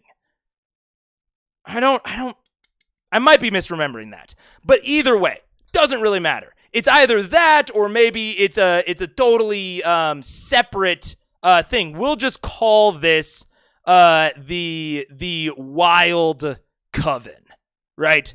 So the Wild Coven is like Illuminati type shit in the context of Wildmount. Allura is a member of the Arcana Pansophical. Do we know? If we don't know yet, don't tell me. But do we know, is that Tal'Dorei only? Or is that cross border? Are people in like Vasselheim on the Arcana pansophical? Wildmount's ruling power unity is the PPG. We're stronger together. So the Wild Coven, that is what Delilah meant by "I broke the world for us." It is meant the whole. Not sure we know yet. Okay. Then regardless, doesn't really matter towards the overall theory. The creation of this Wild Coven is what Delilah was referencing. The whole thing was a ruse. It was a red herring. And the past tense was important. And so this Wild Coven is still out there. Delilah was just the head of it. And maybe they would have even found some references to it if they had actually gone through and searched Delilah's quarters, but they didn't. So, this Wild Coven still operating within Wildmount. And they are the thing that is trying to connect. They have this not teleportation circle. Let's call it a teleportation gate or a teleportation ziggurat. Even. And so the Wild Coven has their ziggurat on their side, right? And maybe the ziggurats of power can only be built in certain places, right? So they had to get Whitestone on board. But the Wild Coven has their ziggurat. They are prepared. They are just waiting on Delilah to finish the ziggurat on the other side. So they already have the whoosh, the woo, woo, woo, woo, woo, woo, woo. And that makes sense in reference to Winter's Crest, right? And with her saying that it wasn't time yet.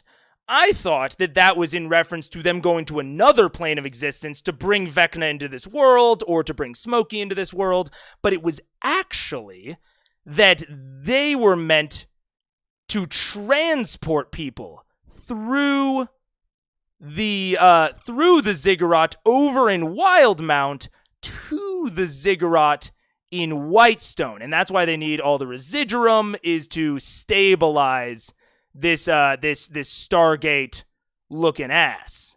You know what I'm saying? Oh my god, this is a terrible ziggurat, but you get the idea. Pfft, I don't even know what that is. This is the Whitestone ziggurat. So that's what was meant to happen, and maybe even that's why it was too early.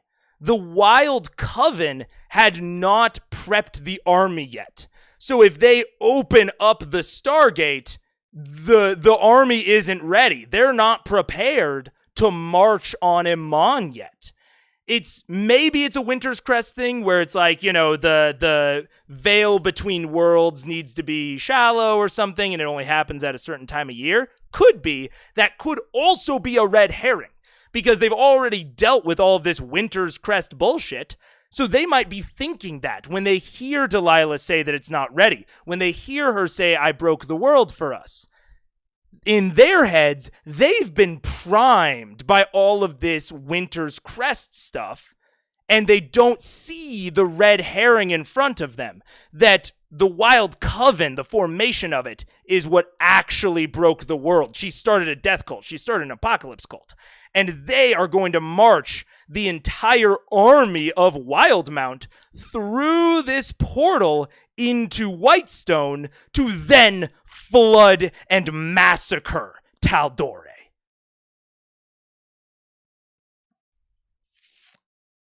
That's my theory.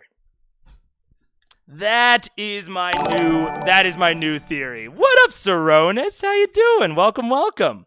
So yeah, that's my new theory. That's because I just can't, even if this is the case, she's being a little obtuse by saying I broke the world. Like, unless this Wild Coven is even more dangerous than I already think they are, broke the world's a bit dramatic, Delilah, don't you think? But this is something that I think makes sense, and I think it fills my gut instinct on there's still something suspicious about Wildmount. I cannot put away my suspicion that Wildmount is not blameless in all of this. Wildmount is not just a passive bystander that Delilah and Silas were originally from. there's something going on there. And I can't get it out of my chest that there's something suspicious with Wildmount. And this theory helps me get there. While explaining the past tense thing. Oh, yeah, Vasselheim doesn't like Arcana stuff. That's right. A coven that lost their leader sounds spooky? That's what I'm saying. Kima's secretly a paladin of Vecna? Bro, like, what if, though? The fact that you're saying it in chat means that it's probably not it. I don't think Kima's even a bad guy at this point. It's just a meme. But that would be wild, right? That'd be such a crazy twist if they someday find out she's a paladin of Vecna. Oh my god. Which I can still see Allura being a member of. Oh yeah. Like this wild coven, and potentially this wild coven could even be a subset of the, what is it? Arcana Pensophical. Sounds like an LGBT club near Bard College. That's true. But I'm thinking maybe the Wild oh wait, I'm not drawing anymore. That's fine. Maybe the Wild Coven is a subset of the Arcana Pensophical. And that's going to be a big thing for Allura and their like interactions, is that, you know, Allura is like, oh my god, I've been doing the bidding of this fucking death cult this entire time without realizing it. And maybe they say that the arcane defenses have been lowered around Iman, right? That was a thing that they found in Whitestone. It wasn't specified how that was done. So, if the arcane defenses were lowered, seems like someone would have had to be involved in that. Seems like Allura would have had to be involved in that.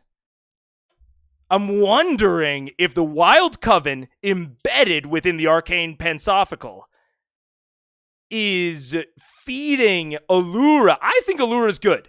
I do think Allura is good at this point. But I think she might be an unwitting collaborator with the Wild Coven. So they're like feeding her this information of like, hey, you need to do these rituals, you need to do this thing, like it'll help bolster the magical defenses of the council, when in reality it was removing them. She didn't know. She was unwitting.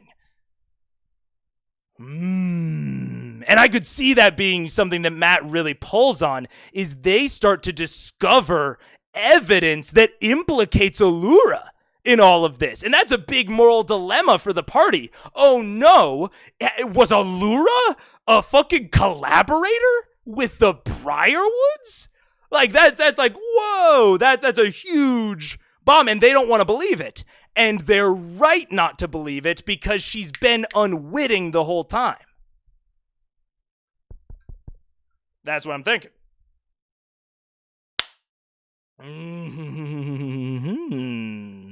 It's in ruins. I was just checking. The Arcane Pensophical is indeed a worldwide association referenced in episode 19, meant for keeping peace on a global scale. We're in there. That's what I'm saying, Shatterwood. That's what I'm saying. I think maybe even all of the members of the Arcane or the Wild Coven aren't on the Arcane Pensophical. Maybe they just have one member, two members. I don't know. A mega theory. YouTube Frog here. Just wanted to give you my Prime. Can't watch live, unfortunately, but I keep up to date on the VODs. Oh, thank you, Saronis. I appreciate it. And hey, any other YouTube Frogs that want to give Prime? If you're not on Twitch, but you have an Amazon Prime account, it's a bit of work, you know. Set up the account, link the Amazon, but it's you know, free support. Just requires a bit of your time. I would really, really appreciate it. It would let me transition into doing more and cooler stuff sooner. The sooner that it's financially viable. So enough shilling. Thank you so much, Saronis. Can we see the drawing one more time? I have deleted it. Let's see if I can undo the deletion. Oh, I can. Okay. Yeah. Here's the drawing. So I think that this Wild Coven there's a larger Arcana Pensophical up here. Arcana Sophical. There's the larger organization up here, and then either the Wild Coven is a subset of the Pansophical, or maybe like one of their members is a member. I'm not sure yet. Gaslight achieved. Well done, everyone. Let's go. Biggest tangent? Well, not a tangent, just an aside. Yeah. I feel like tangents are things that aren't about CR, and asides are things that are about CR. This is one of the longest theory crafting sessions in a bit, though. You're right. Transformative. Let's go. So Kima is a paladin of Vecna. Allura is an unwitting collaborator, so lovers to enemies. Great storyline, Fanlair. I don't think it'll happen, but that's good. That's a fanfic right there. That works. Imagine Mega's disappointment when he learns that the Wildmount stuff is because Sierra had already published a Tal'Dorei campaign setting book and needed to expand its IP. It's totally unrelated. They never even go to Wildmount. That'd be fucking crazy. That'd be so fucking wild. But hey, you know what? That would be my fault for metagaming, or for meta theorying all of this. That would be my own fault. Ads are about to happen. Okay, we're not going to take a bio break, but ads are about to happen. Subscribe if you don't want them. And we will go back into listening much more intently for what's going on. I feel like there's a better pun for the Wildmount Wild Coven. Wild mages? Wild mages could work. You know, I'm not looking for branding here. I'm just trying to figure it out. I'm just connecting the dots. Allura, we were working with Percy, could you give her just... Sounds like something Scanlan would say. Pansophical, you had me at Pansoph. I posted a spoiler-free map in general you can use as a visual aid. I have seen a relatively spoiler-free map before. Actually, right before the Briarwood arc. That I have used as reference. But I don't think I need that quite right now, but I will definitely be referencing it more later. I feel like, yeah. So, anyways, I want to hear what Assume has to say, because I feel like if there's any new evidence for my theory, it will be contained within Assume's speech right here. Assume steps forward, puts his hood back, and kind of closes his hands before him. First of all, a gracious welcome to you, Vox Machina and friends. I did my digging in Wildmount, specifically Wynandir and Port Damali, near the southwest coast of the Shearing Channel. Inquiries by myself and my gatherers before me revealed that the Briarwoods, while once respected in that community, had been accused of necromancy about 6 years before, a practice that had long been outlawed in Wildmount. Their estate and all lands were to be seized by King Dwendal, but the Briarwoods were officially killed when their homestead was burned by a mob. By what? By a mob. Oh. All official documentation in Wildmount. Uh-huh. Yeah, right. Sure. I mean, obviously they survived. Which means that someone's doing some shady shit. Someone's cooking the books. Could even be... Oh. Could even be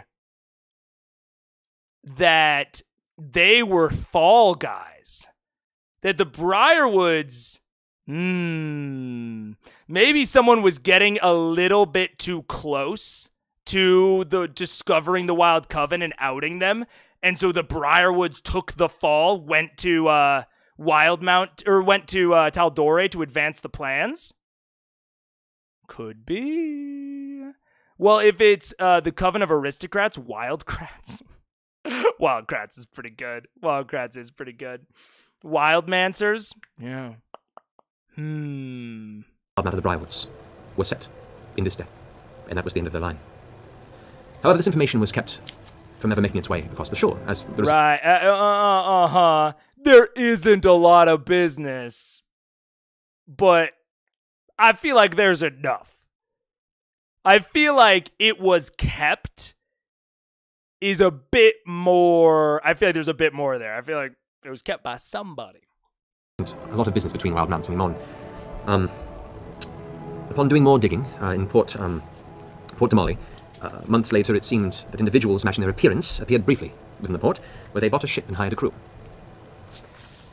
Now, there was no political knowledge in Wildmount or any approval of a bridge being built either. This announcement from the Briarwoods, whom had previously been silent, came about the time that I'd sent 2 of my gatherers to look around and never returned.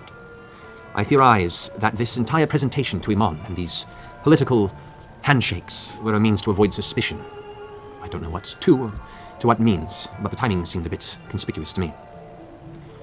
Those are my findings in Wildmount, and based on our last discussion, it appears that Lord Briarwood seemed to contain some semblance of mind-affecting prowess.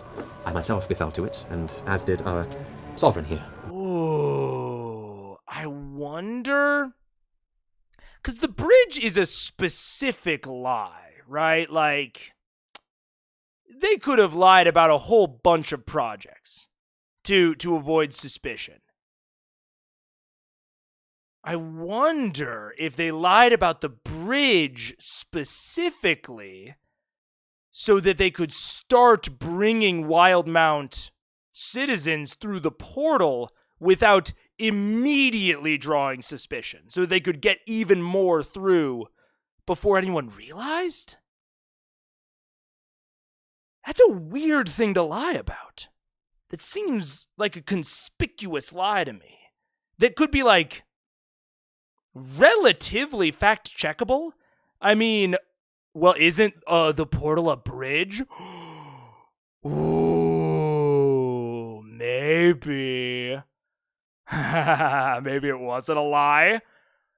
Oh, man. I'm trying to think. It's just so weird because, like, he's saying that, he sent, like, 2 people to investigate and they never returned. Seems like that would be mighty, mighty suspicious, but the king didn't follow up, like, Thankfully, it came to its end recently, and you can see there's... I'm gonna wait until Assume's speech is done to do more. A nod and kind of a deep sigh of guilt that emanates from Uriel. Anyway, that is the gist of my findings while you were off in Whitestone. Sovereign, and he steps back, and Uriel raises his head, Oh, that's the end. leaning forward with his elbows on the edge of his knees, still sitting in his throne. It's also been brought to my attention that the attack within my walls was indeed instigated by the Briarwoods themselves, and that Silas is vampiric in nature. This is the influence that clouded me.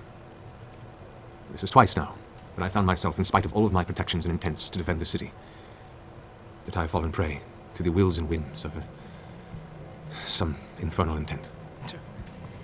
Dude, for those of you in book club, this is what I imagine Elokar like. It's like, fuck, man, like, he's gonna start getting super paranoid now. He's gonna see assassins and mind control everywhere after this point.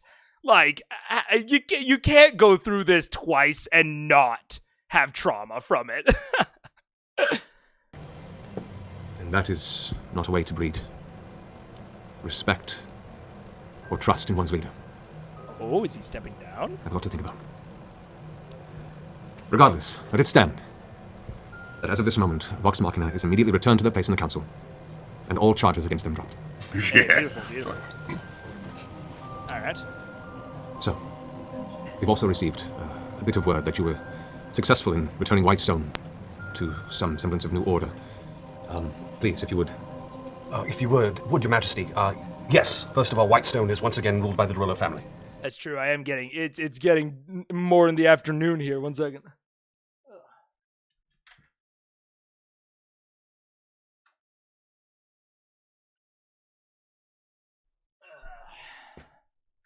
There we go, that's better.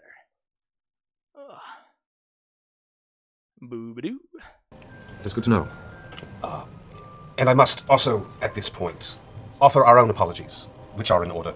While there was a supernatural flame of distrust in your heart, it couldn't have been ignited without the embers of our own rash judgments and poor choices. It is difficult for men of action to necessarily pay attention to the smaller details of their world and their realities, and for this, we do apologize. I wish I could say it would be the last of it, but again, it is a difficult world and we are prone to action. And for that, you have our apologies.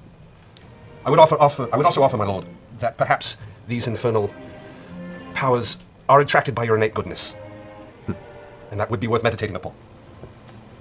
I appreciate your counsel. That's all. Well, if there is the Dorolo's still in rule, then are you to return to Whitestone? I am not. There is another Dorolo. The Briarwoods were sloppy in their extermination of my line and family. Cassandra Dorolo now rules, along with a Triumvirate? triumvirate, I suppose? Council of leaders Citizenry? pushing to build the economy once again. And in that sense, I'm sure they would be delighted by the opening of trade and perhaps continuing with the plans for a bridge. Worth discussing at the very least with the new rulers of Whitestone. We will very much endeavor to extend as much aid as we can to the rebuilding of Whitestone. As to the bridge, this may be more of a matter of us working with the powers of Wildmount, as we were under the impression that that was being handled by the Briarwoods. But we shall pursue this, as this would still be a great boon to our countryside. Well, thank you. Thank you for coming. Excuse me, Sovereign Uriel. Perhaps I'm speaking out of turn here and I haven't consulted with my fellows here, but you did mention that you've been mind-controlled twice now, and as council members, this doesn't sit well, and...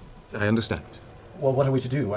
The security that you have in place clearly hasn't worked. Is there a role that we can serve to ensure that you will be further protected? If I may, Vox Machina would not be here today without the aid and advice of Lady Allura. And I would like to personally testify on her behalf of her ability and her wisdom and her heart. I feel she has a great place in this city, and you should put great trust in her, specifically. She will do much good by you, Sovereign. Plus, they may be able to enchant your crown so that it has some, special mind control fighting abilities. She's spitballing here. Just, throwing out some ideas, that's all. That could be nice, Great yeah. idea. This is being looked into, as previously it was thought that such an enchantment was already provided. It appears the magic went out, and a re-enchantment is being looked into. And your advisement on Allura's great deal of respect and influence has been... Influence? Mm-hmm. The bridge is so stupid, build fucking ships. I mean, ships are certainly... This is what I'll say. I'll actually say, in a fantasy context, I don't actually know that the bridge is that stupid. When you had, like the traditional issue with a bridge is that it would be much harder to build than ships. Right? Like the level of effort you would have to put in to build that bridge is enormous, astronomical. But if you have magic, right, like you might actually be able to build that, and land travel is much easier than sea travel. Like, and it's a lot of times not necessarily faster, but it's a lot of times more stable. There's less that can like randomly go wrong than sea travel. So I think that there's something to be said for depending on how depending on how rough the seas are, especially between the two continents, bridge could be viable. You know what I'm saying? So I feel like I don't know quite enough about the world, because like bridges are nice, but like a bridge spanning continents, I don't know. It'll all depend probably on how tough that would be. I don't know what the bridge was meant to be, a literal bridge, but an easier way to make passage? Potentially. Crown casting greater restoration every 10 minutes. It seems like this is what this guy needs. Kinda, yeah. The fact that they thought it was already enchanted makes that seem much more logical. It does. It does, yeah. They may have airships, but standard means of traversal. Yeah, like a bridge is much harder to disrupt than a ship. Like, all you really need to disrupt a ship is, like, a few other... Like, to disrupt a merchant ship, you really just need, like, one gunship. And, like, oops, no merchant ships can get through now. But I think, land routes are much harder to disrupt than that. Obviously, the bridge would still be a bottleneck, but it's easier to defend that bottleneck than to avoid a gunship. I'm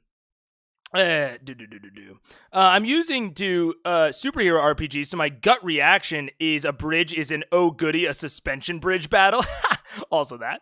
Bridge roaches are logistically better for trade. Wildmat Chunnel Sounds better than a bridge. I don't know what a channel is. Mold earth to build up islands to help the bridge cross the isthmus. Yeah, because you couldn't block the isthmus altogether. That would fuck up all sorts of tides and currents and everything. But you could, exactly what John is saying, like a simple mold earth or maybe a slightly higher level move earth can very quickly build up supports and help with this construction project in a way that wouldn't be feasible in real life. So especially in a higher magic setting like this, building those sort of permanent structures that would maybe be a little bit more stable and consistent is more viable than it would be in real life. It's quite dangerous. It's why there's no bridge between Alaska and Russia. I mean, true, despite there being a tiny gap that freezes over in winter, yes, and it would be. Like, and many long bridges are. That's why I go again to when you're in a fantasy setting and, have things like controlling the weather, and there are things that you can do, and if you have materials like residuum right fucking there, these permanent structures that aren't viable in real life become more viable in fantasy. The longer the bridge, the weaker spot it becomes, even weaker spot than ships. Depends. Again, I think it all depends. I don't have a good construct for how long this bridge actually would be. And if we go with like what John's saying, we can build multiple small islands in between this super easily. And make it be multiple bridges that cross this without significant effort, or without some significantly extra effort. And that entire place where that bridge is will naturally also become a significant port. So you kind of get a lot of the benefits of both, I think, through this project. Maybe not every 10 minutes, but a regular greater restoration seems like a really reasonable security measure for a ruler in a fantasy setting, especially when you have an on-tap mage, and especially in something like D&D, where like Allura's probably not needing every single one of her spell slots every single day. Yeah, have her like at the end of a day where she hasn't used all her spell slots, just have her pay a visit, greater restoration, boom, bang, bing, bang, boom, we're done. I think they also have a cleric on staff. So, I mean, yeah. There's some really obvious security measures. Maybe they thought they didn't need them. I think they will definitely be implementing them now, even just as a narrative sign of paranoia. I think I'm going to be looking for some narrative, like, obvious paranoia from Uriel going forward.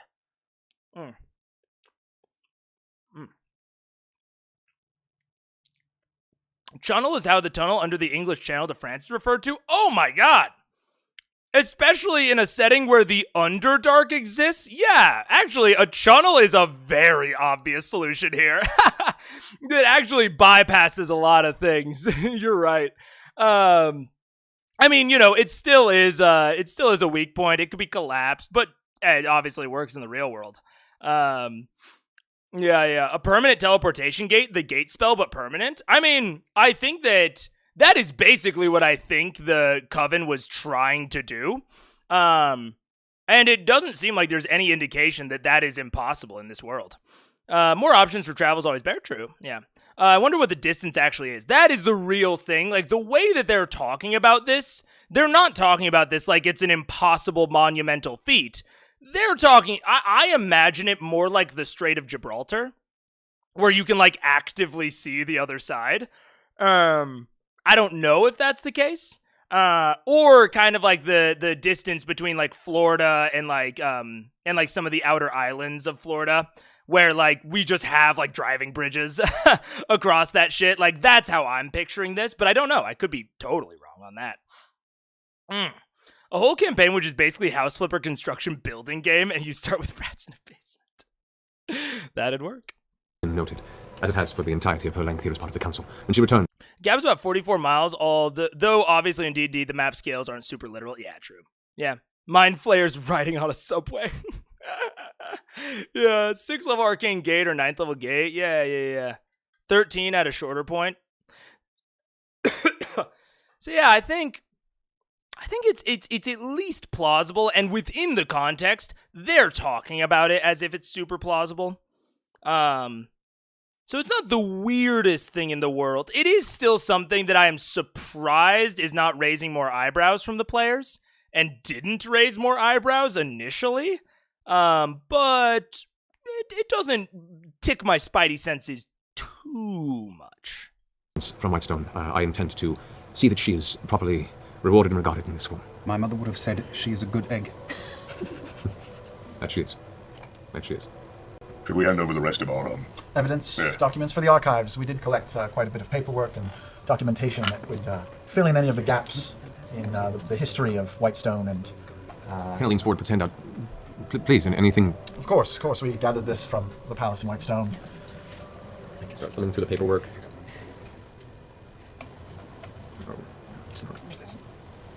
Awesome.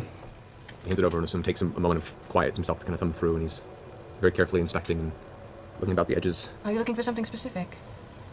I'm currently confirming handwriting. One that I deal with quite often. Someone from this kingdom? Yes, Yes, actually. that's That the is thing. something we discovered on our own. My liege, these papers do appear to be genuine, and that does indeed appear to be the handwriting of Riskel Daxio. Yeah. Oh, shit. Sorry. Uriel takes the papers back and kind of... That's not, He's been at my side since I was young. His father, Mikhail, helms our forces at Fort Daxio. Oh. Guards! Find and seize Riskel Daxio at once! The guards... Is Daxio Paladin Man that originally, was pointing the finger at them? I recognize the name Daxio, but I don't remember. I forgot all about Daxio. The name rings a bell, but is he Paladin guy that's on the council? Oh, he's the architect, built the castle. Right. I remember this guy now. Yeah. Immediately go to action, bringing their weapons and scattering outside of the throne room. You can hear the clanging of footsteps, heavy footfalls, and weapons and shields banging as they start just scattering about the entire palace around you. Need to be him right now. Did you just say that there's a fort somewhere? Fort Daxio? Fort Daxio, it's our northern military post. It's by the Cliffkeep Mountains. Lots of very dangerous things reside up there. Giants, creatures, and he holds the border.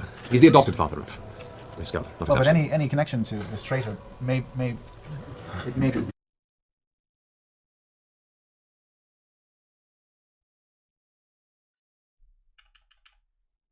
Footsteps, heavy footfalls, and weapons and shields banging as they start just scattering about the entire palace around you. Need to be him right now. Did you just say that there's a fort somewhere? Fort Daxio? Fort Daxio, it's our northern military post. It's by the Cliffkeep Mountains. Lots of very dangerous things reside up there. Giants, creatures, and he holds the border. He's the adopted father of Riskel, not Well, his but actual. any... Up there. Giants, creatures, and he holds the border. He's the adopted father of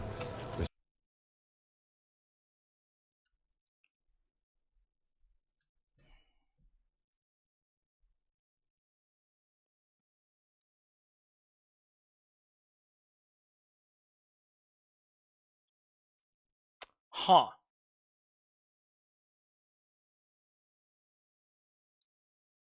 That seems important. I'm really trying to pin down what is important about it. Seems mighty important, though.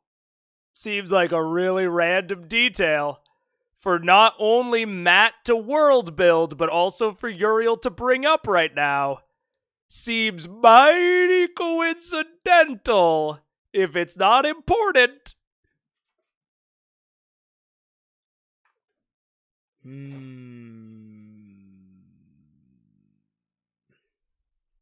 Riskel, not Well, his but actual. any connection to this traitor may be dangerous for him to be in command up there. This whole place could be a risk. We shall look into it. They haven't spoken in quite a long time. As far as I know, there wasn't a lot of love between the two.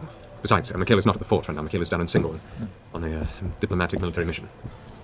Your Majesty, I know well the betrayal you feel, and I urge caution. Caution it is. Don't forget about Kibble. Oh, yes. That's right. I guess we don't need him to Well, we should testify. bring him out. Right, that's what they just handed over. Yeah. I'm wondering... I'm still putting this together with the Wild Coven stuff, right? The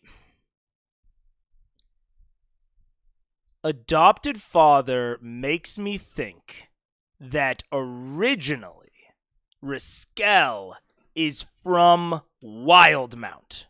Originally.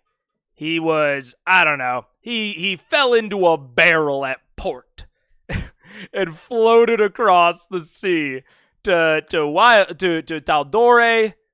Dad adopts him, and Riskel grows up. I think Riskel grows up, good dude, what have you, but he's always wanted to know more about his blood parents. He's always wondered about them. Who was he? Who could he have been if he had just, stayed with his birth parents? But he doesn't voice it to anyone. He keeps it in his heart, buried deep, deep down. He becomes an architect. He starts building things. He builds Castle Grayskull. He becomes good friends with Uriel. And then...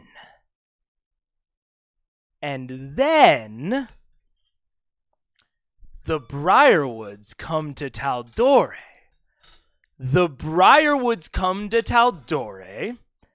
And they say, hey, Uriel, they're trying to keep up appearances.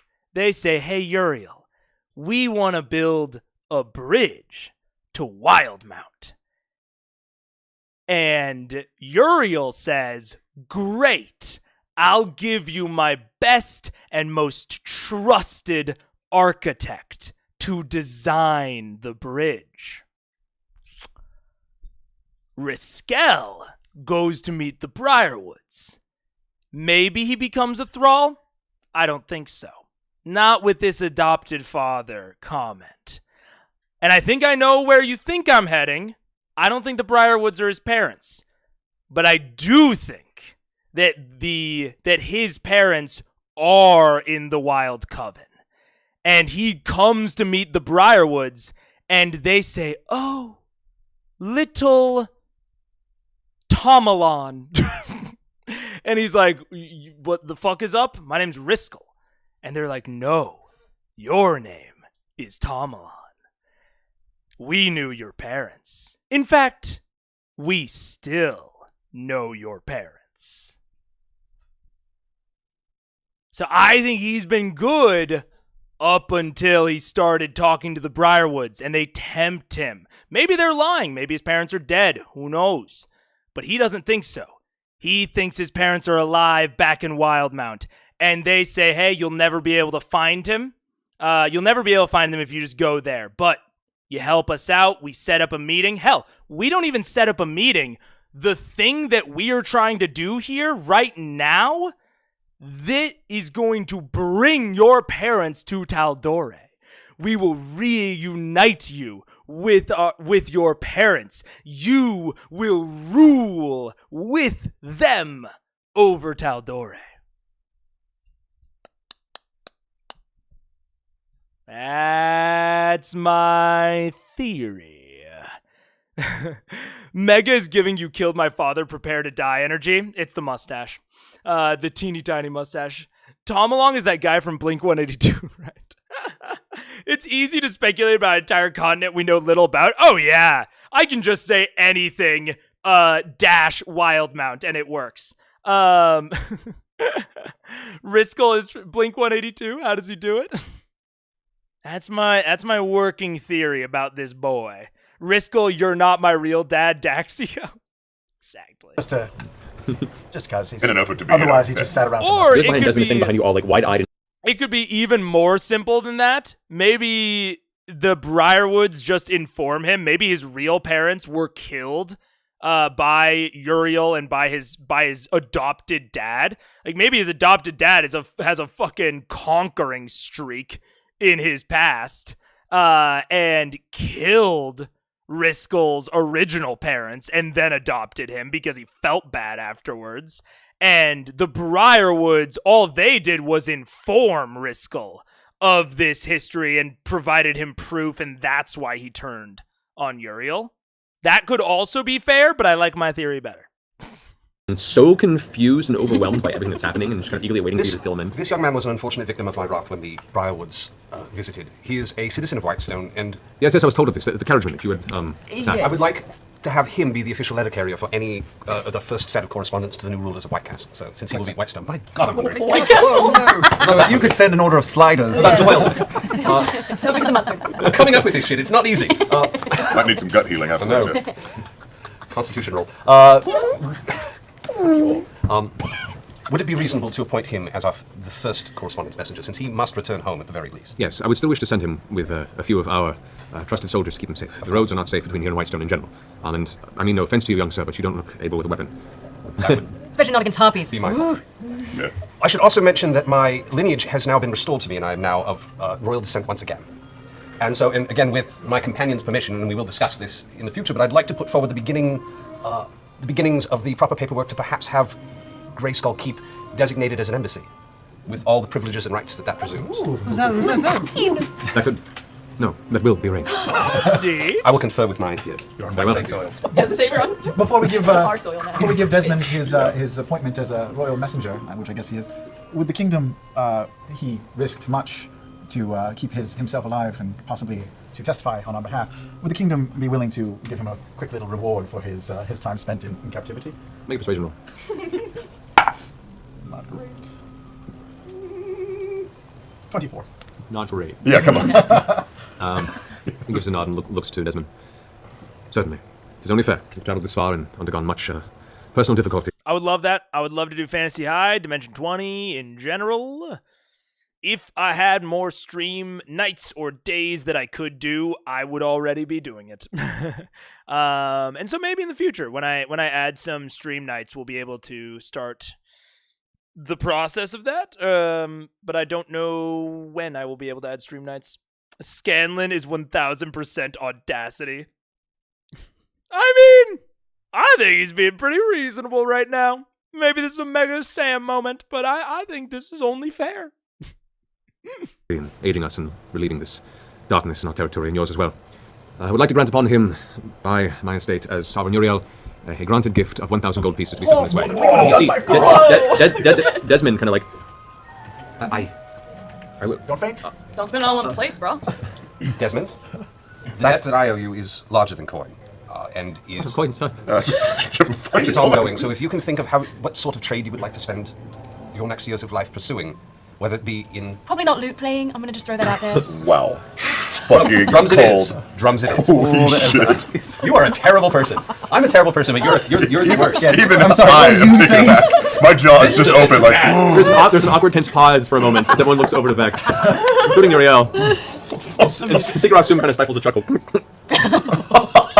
Do you know what's amazing, Sovereign, is that Vexalia and Percival were just talking earlier today, and they promised each other to match whatever you offered this boy. And I am amazed at their generosity and kindness. I Roxanne him on the back of his arm. Just like that. Oh. Uriel can answer. That is generous.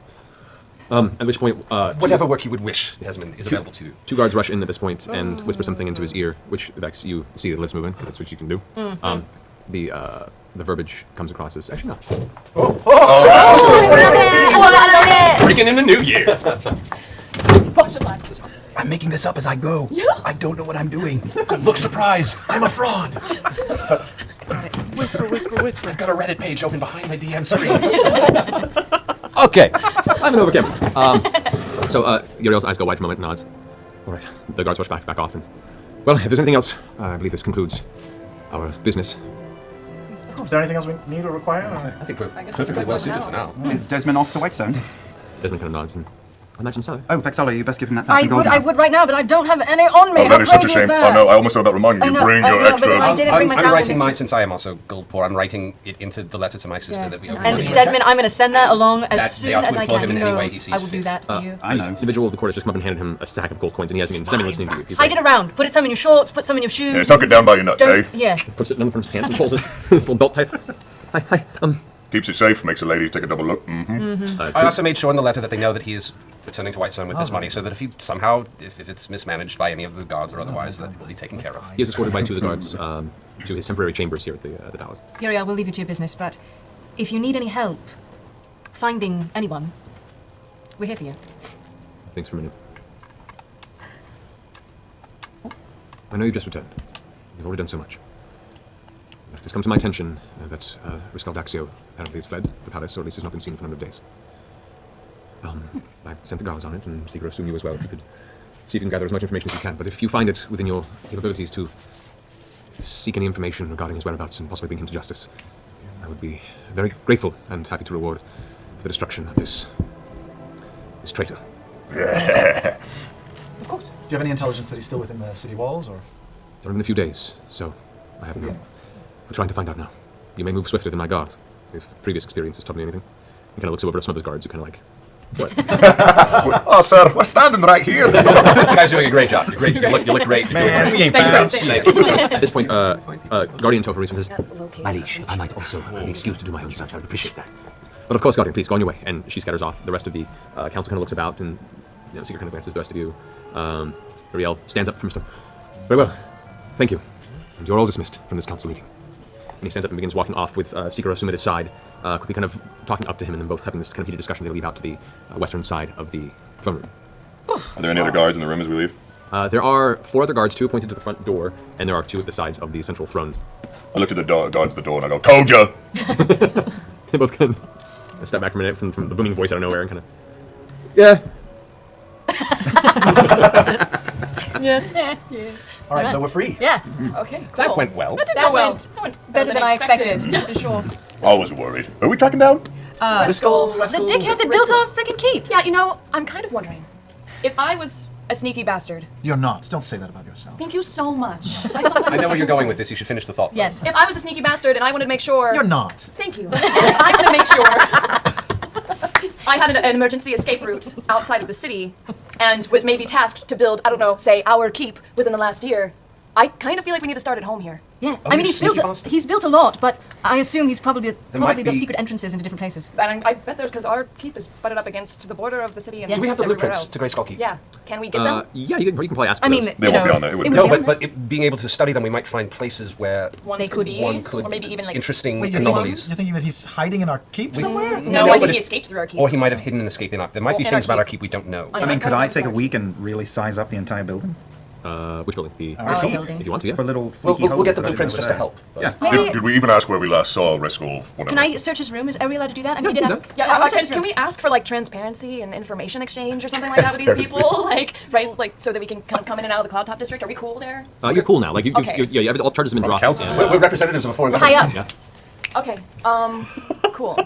So here's my other question.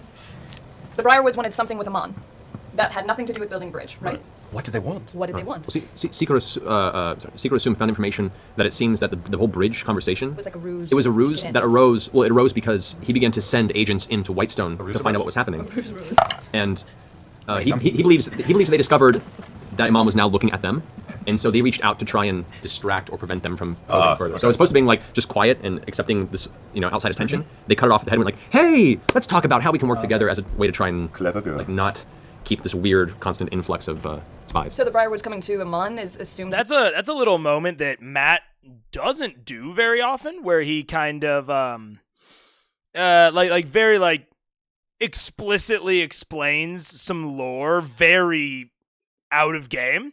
And I think he probably doesn't do it as often because there's not as much like hard mystery. But also I think it's probably because they're on an entertainment product. I don't do it that often, but I definitely do it, I think, more than Matt, of just like a little quick aside.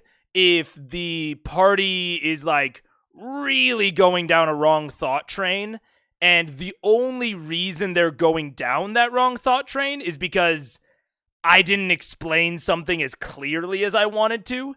Again, it's sort of like the fudging conversation or a lot of other conversations. I'm not going to punish the party for me explaining something poorly.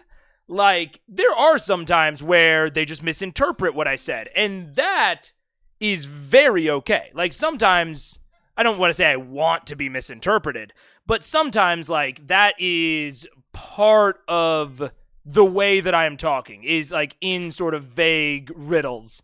But other times, I meant to be very clear about what was happening, and if they're not getting it, like, sometimes you just have to break the fourth wall. You just have to be like, hey, guys, like, So this was the situation. This is what you were meant to get out of that conversation. And your characters would have gotten that. If you're not, that's on me. Because, so sometimes it just is. I do think it's important to give a meta clarification from time to time. Other times, it's you heard what you heard. Yeah. It's very dependent upon exactly what's happening.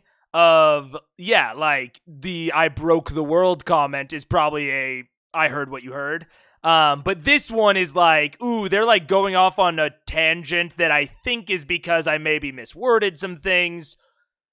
Just like, let's get us on the same page, even just like about like what your characters heard. Maybe your characters are wrong, that's possible. But like this is their understanding of it. Those communication mismatches are awkward, but not as awkward as multiple sessions going by without clarifying. 1,000%. Like it is so easy to if you just like let those communication mismatch, and like that communication mismatch like wasn't intended, you weren't meaning to be vague, you weren't meaning to give red herrings, and you just kind of let that fester, and then they discover it later, it can feel like they've wasted a lot of time, which wasting time is not an invalid feeling for D&D. Like, it's not something that you never want to impress upon your players, but I would avoid it unless you are really, like, using it for a very specific particular reason. I really try to avoid my players feeling like they've wasted their time, because I think that is one of the worst feelings in D&D.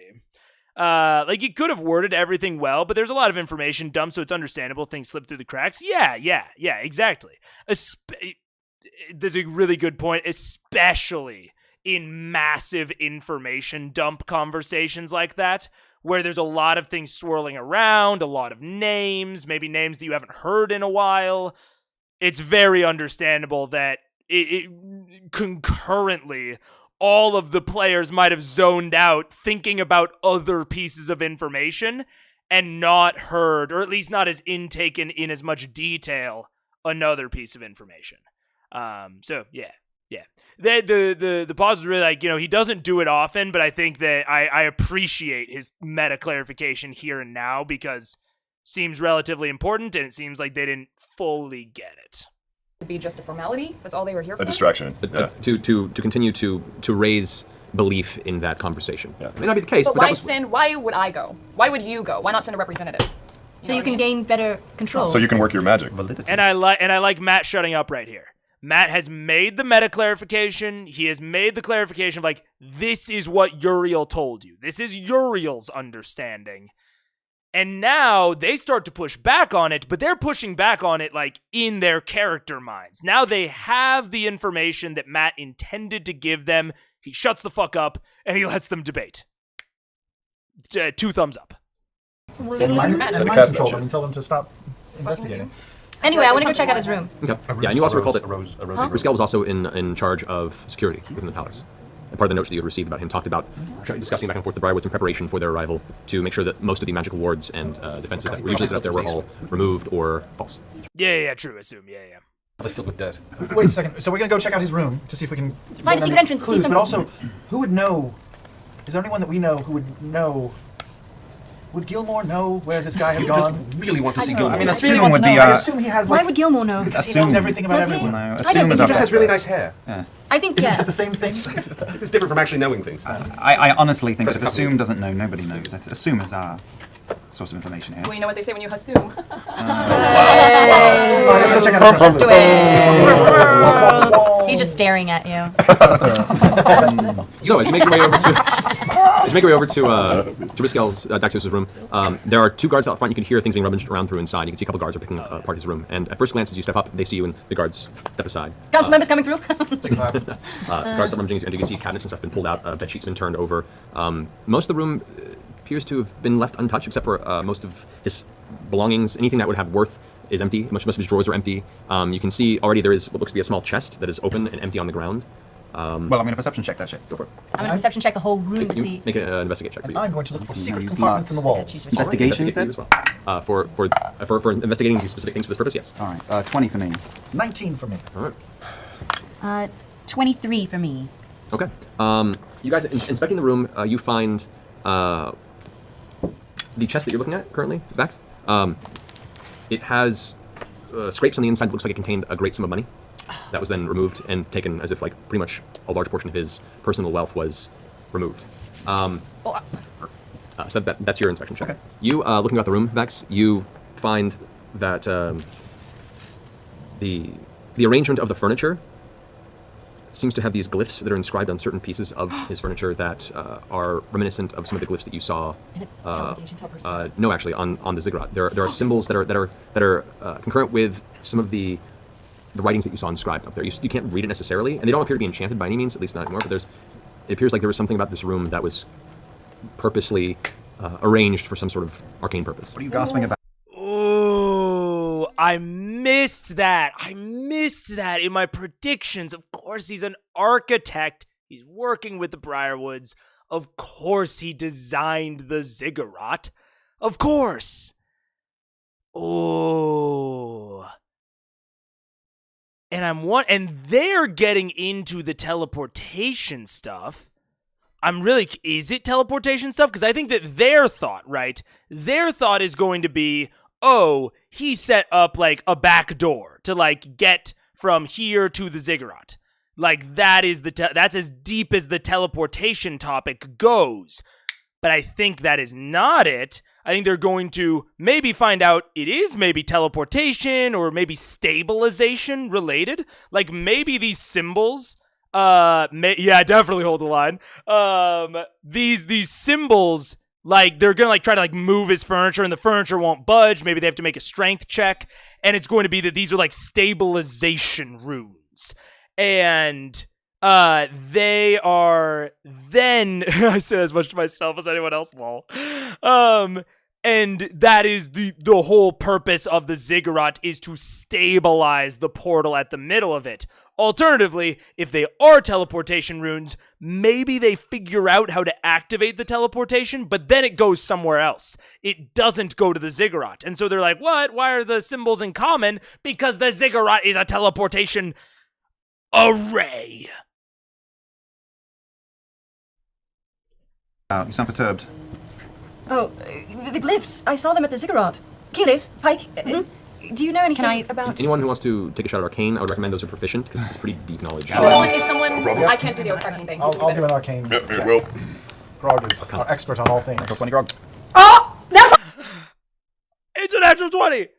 Also, thank you, Erdturd. I really appreciate it. We are going to get to see, oh no, not explosions, but it's filling it up for the next explosion. Thank you so much. Still not my birthday, or is it my birthday?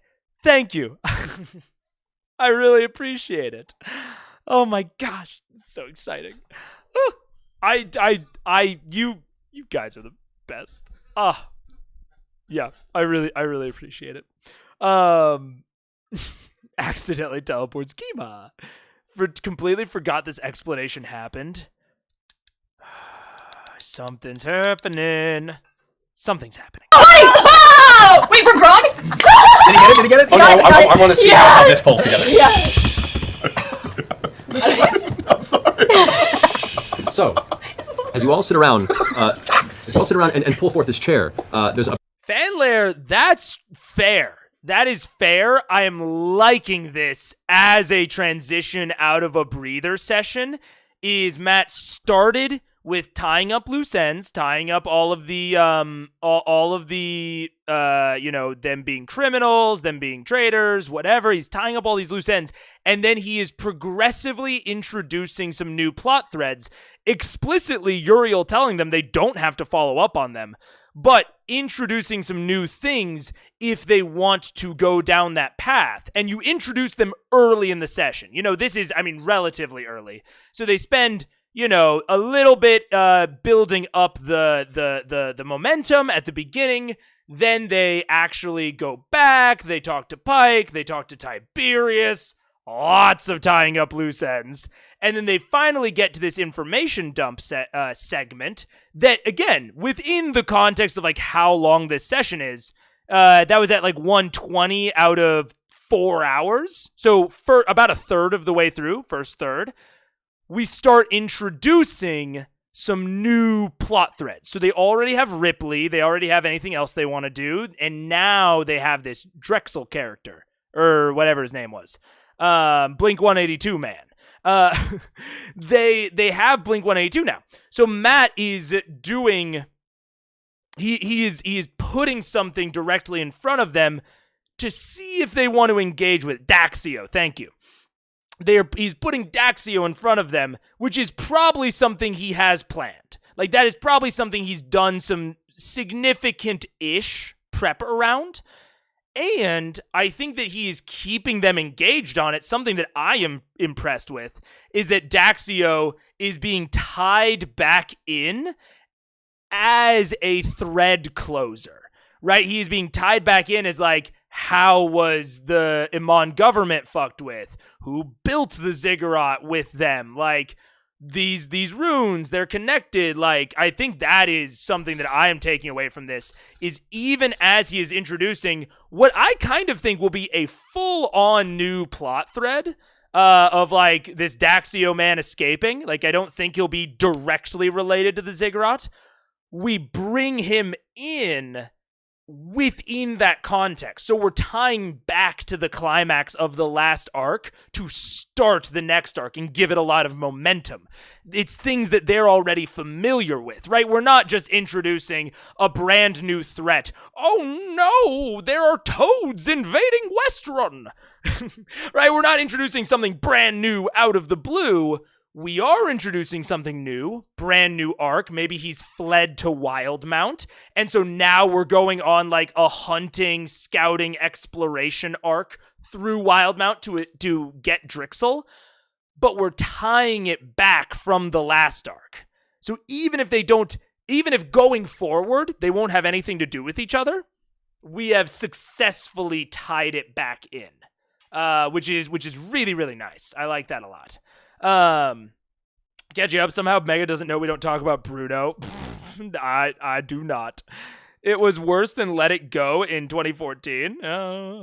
I made a joke. A joke I made caught on. Now Mega's referring to it at BC as Blink 182, man. That's how I remembered him. Also is a good argument against special outcomes for Nat 20s. Now Matt has to justify Grog knowing something. Yeah.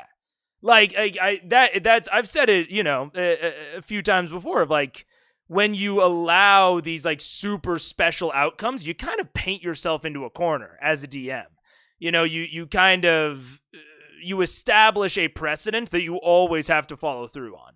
That is like one of my core tenets of DMing, is once I set a precedent, I will only set precedent for things that I feel comfortable always following through on, no matter what. So that my party knows exactly what to expect, and that they always feel like that their actions will have the reactions that they expect within the world. I think it helps ground the world in their minds. Hold that thought. Ooh, let's see. Broken piece of the of the bed that was found as part of the guards emerging through the room. You also see that one of the floorboards that is pulled up has this carved on the bottom element of it. And as you're looking over, specifically Scanlan, who has seen many things about the world as a bard and taken much knowledge. I'm very well traveled and very old. You're trying to find out what the connection to this is. You've seen parts of this arrangement before, and while the runes are different, there is something about the way they're arranged that reminds you of something. And Grog, you immediately remember that the last time that you tried, your party tried to scry into somewhere that didn't want to be scried in, and it was either aggressively ousted or prevented from any sort of intrusion. The beholder. There's the same type of arrangement in here. Something about this just says, this room doesn't want you to look at it. Right, it's funny, but like the pictures that were on the big shape, right? There's something about it that reminds me with this arrangement of that time that we fought that shithead beholder. Yeah, like it doesn't really want us to look in it. Oh. Yeah. Is this like I mean, Travis is doing a great job of making this work. Okay. You know what? That makes general sense. And especially if we want to transition more, maybe it is better to not tie us too much back to the last arc. I was talking about with like the teleportation runes, with everything else. Maybe it is better to make this just like a general thing that both locations might have wanted so that we don't go too much back. Also, yes, definitely unexpectedly wise, Grog. Interesting. Anti-scrying glyph set. Having a look at it now that you've given the guidance from Grog, the all arcane seeing barbarian. Boosts intelligence. Instincts are just right Yeah, it's there. just a feral thing.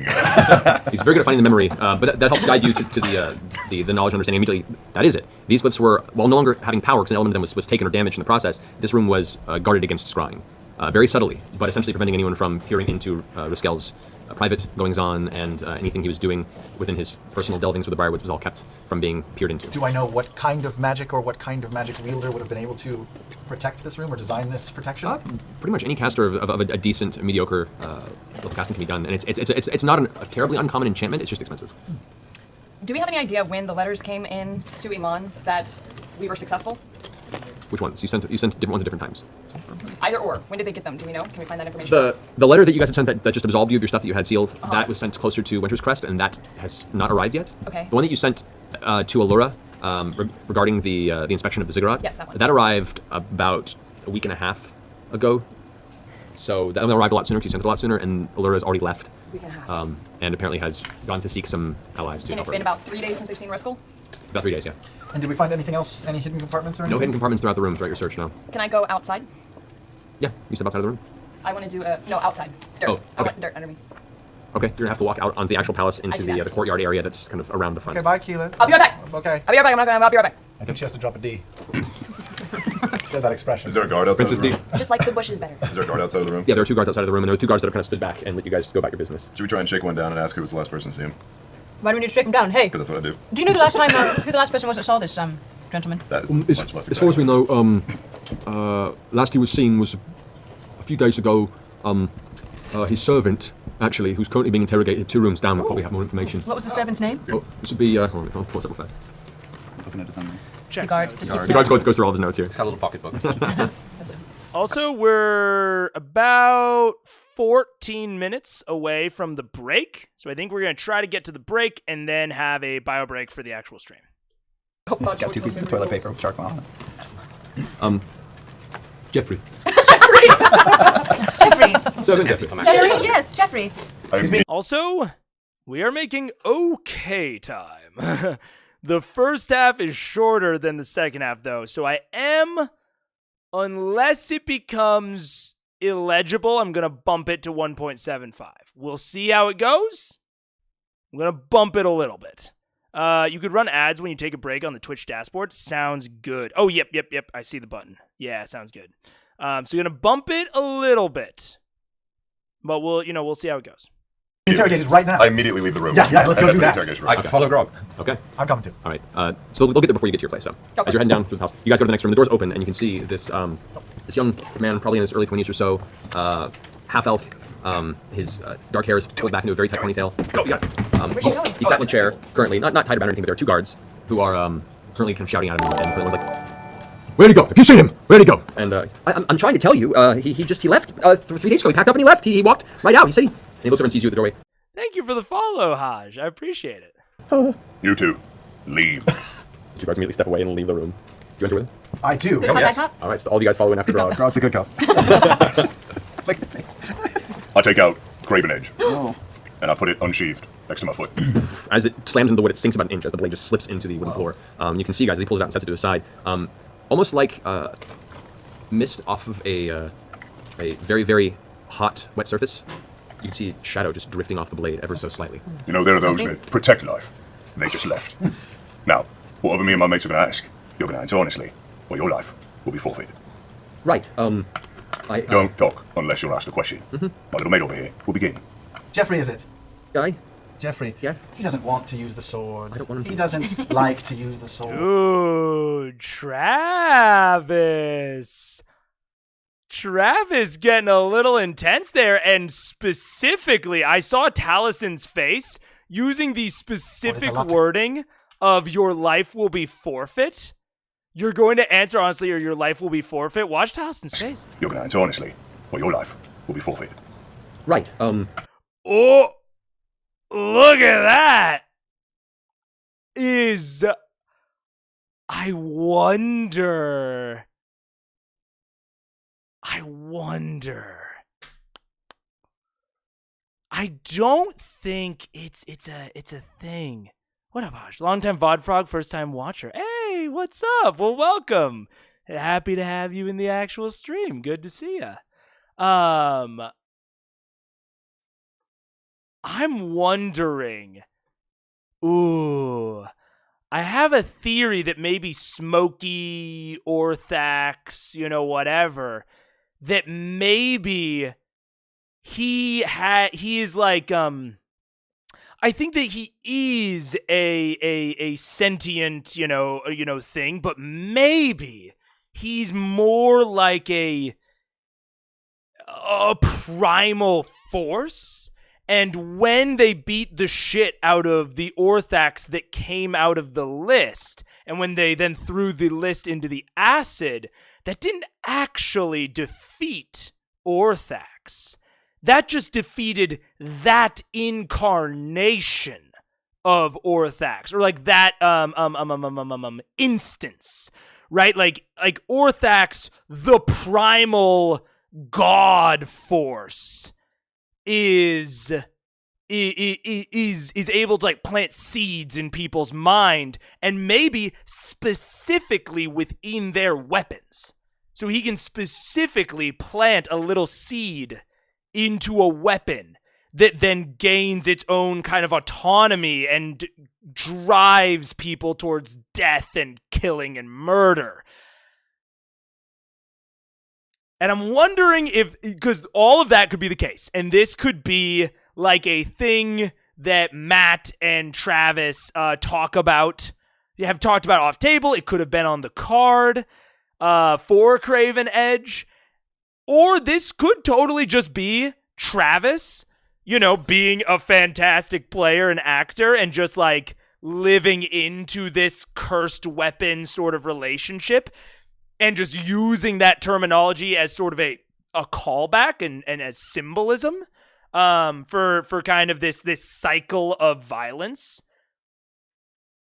I don't know.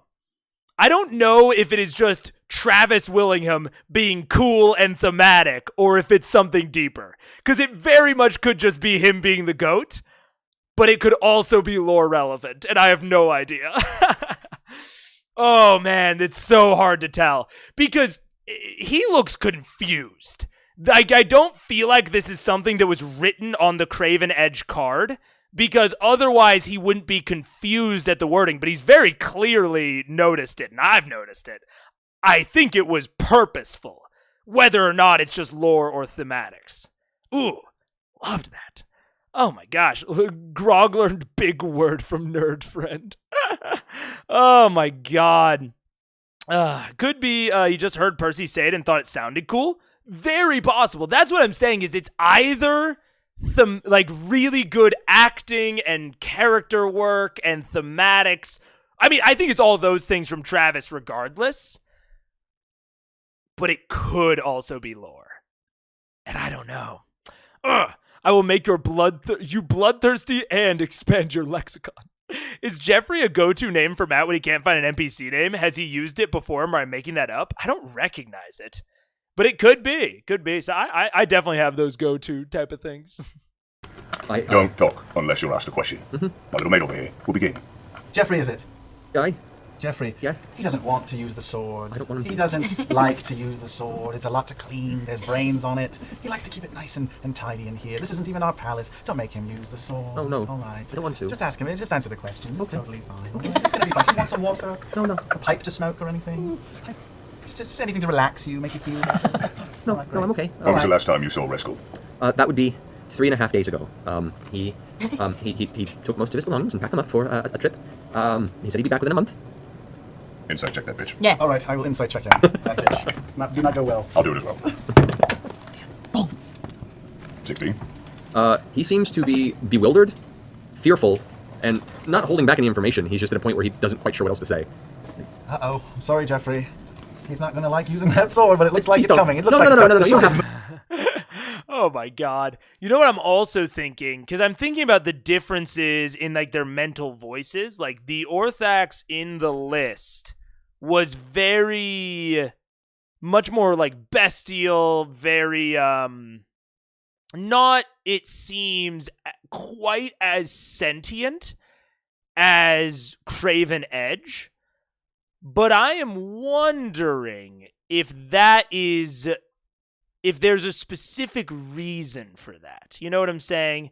Like, I'm wondering if the Orthax in the list was less sentient because, like, the list was something that Percy, made from scratch, right? Maybe it is like an imperfect home for Orthax. So all you get are those very basic vengeance, kill them, remember our deal. Like, you get the very basic instructions because the list was an imperfect housing for Orthax's spirit. Because I'm also catching the smoke drifting off, don't worry.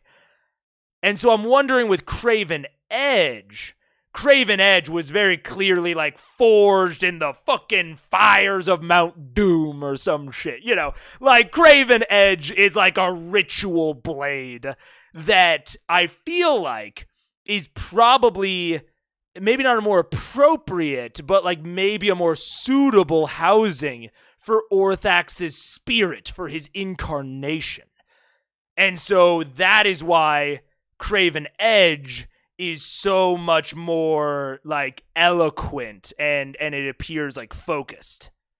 All right, so you're saying Orthax and Craven Edge are related? I am saying that Craven Edge and the list are related. They are both basically splinters of Orthax.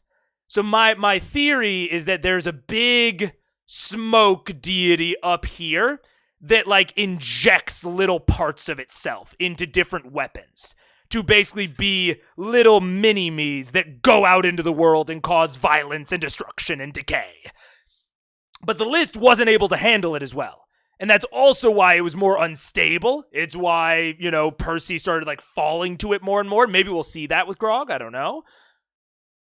But I think that Craven Edge, it has a name, it's much more eloquent. And I think that's because the blade itself is a more refined construction that can more easily handle Orthax's spirit. Or, second idea, Craven Edge has been around longer. Perhaps it has absorbed more souls.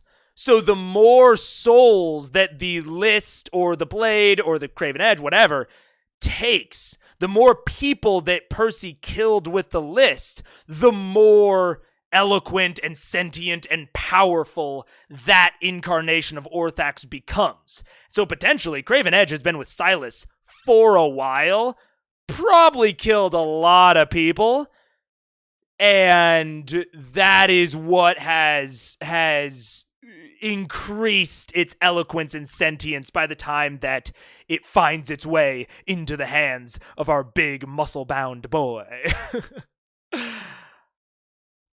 That's my theory. The NPC named Jeffrey only appears in this episode. Oh, interesting. So they're not related, but they dated in high school. Yeah, exactly. Thanks, Shadowwood. I suppose I've probably seen the scene in multiple funny clip videos. Yeah, probably. Can't believe Orthax is just W.D. Gaster split across time and space and forgotten. Don't know W.D. Gaster. Even remotely. Moving a little, isn't it? Bring it down. It's 3 days. He left. He said he'd be gone for a month. I don't know where he left. He walked right out of the laptop district. Where did he say he was going to go? He didn't tell me. He didn't.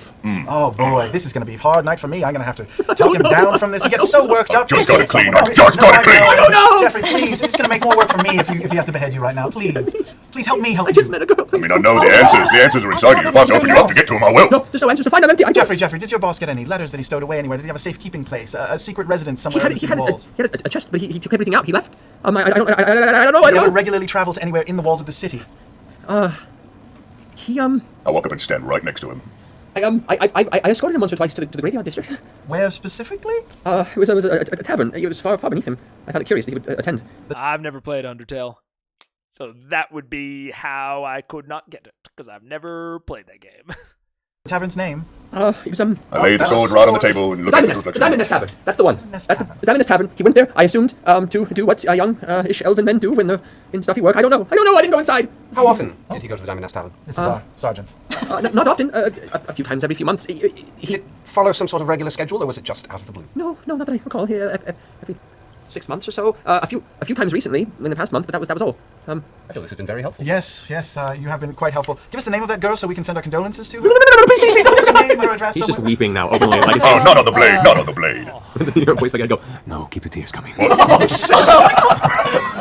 Grog, are you feeling all right? Is everything all right? Yeah, how are you? I'm fine. I just want to check in, just to see how you're doing. First of all, you seem a little pallid all of a sudden. Are you feeling all right? Jeffrey, is there anything else that might help us in our search for your former employer? Don't kill me. He's lost at this point. Lost. Okay. The sword's a bit iffy. Grog, what do you think? It's torture. You saw. Grog? It's me. I assume you saw. Can you see in this room right now? Who are you talking to, Grog? Something you What? can see. I was saying, can you see in this room right now? Can you see what's happening in this room right now? We are totally intimidating the shit out of Jeffrey. Can you see what's happening in I there? can. Shut the fuck up. Grog, what do you think? Should we let him live? Well, I suppose. He's been pretty helpful. How are you, Jeffrey? I put it right under his chin.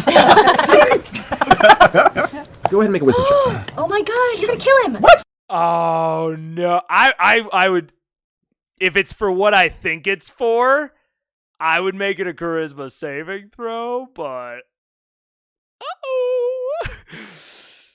poor Jeffrey. Oh, what do you do for naming NPCs? In my world, I use the most generic names. I have 3 different King Erics, about 1 million Johns and Sarahs, etc. I don't have any particular strategy. I just kind of make them up as I go. I really like names that sound like real names but aren't real names. But yeah, I don't have any particular strategy. NPCs are not a huge focus of my world building. They're, I don't want to say afterthoughts, but they're definitely not the focus of my play and my construction. Definitely should be a saving throw. Yeah. I mean, general advice: if it's something that the character is doing, it's a check. If it is something that is being done to them, it's a saving throw. Yeah.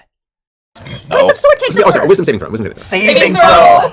Jeez Louise. I'm a terrible person, I know. 14. 14. Oh God. For a moment, the shadows begin to surround you, and you feel the urge to push the blade right through his measly little throat. But you see the face. But it's not his face, it's the face of Pike right next to you, looking up at you with this... And you pull yourself out for a second, and the blade comes back instinctually. Well, it was all part of the show. It's just a show. All right, Jeffrey, you've been very helpful. Change your bridges and don't do bad stuff. And I'll see you. Okay, I will. Thank you. Thank you. Have a good day. Oh god. And remember, shop at Gilmore's Glorious Goods. I will. Trinket goes up and licks his face. Come back. Don't worry. We should give him something. No, we Nah, fuck him. As you guys all walk out, you hear in the back of your Life. the back of your head, Grog, this long, rumbling, deep, unhappy sigh. We should go check out this tavern then. Yes, we should. Yes, we should. And maybe get a drink there. Yeah. And maybe go to the bathroom there. Yeah. Yes. All right. So you guys are heading to the. Well, I'm out in the courtyard. Yes. Now getting Keyleth. I want to do a commune with nature spell. Okay. All right. So Age of Aquarius. that got weird. This is what happens when you spend time on your phone. It's true. All right. Commune nature. So, what are you requesting to know about? Is Riskel anywhere in town? As you're connecting, you feel your mind reach out to the earth itself, to all the plant life that exists beneath and through the cracks of the cobblestones, the few trees that are peppered throughout the city, keeping arduous watch over the goings-on within the city of Amon. And a single thought comes back to you, says, Oh, shit. I mean, I'm not there. Can I take my second question to focus a little harder and figure out where in town he is? What a good idea. Good idea. Thanks. your vision casts through and brings towards the outskirts of the graveyard district. It brings you to a series of buildings, one building in particular, but not within, beneath. And the vision fades. Or is he a fucking vampire? Oh my gosh. The vision fades. That's all I got. Yep, he's beneath the tavern. Do I get one more question? You do. How and when will I die? What is the meaning of life? 42. Can I see any type of underground secret tunnels or passageways that lead out of the city? As you have a brief vision, there are a number of tunnels that snake underneath the city, many of which are long collapsed or destroyed. You do know there are a handful that spill out towards the docks deep beneath the city itself.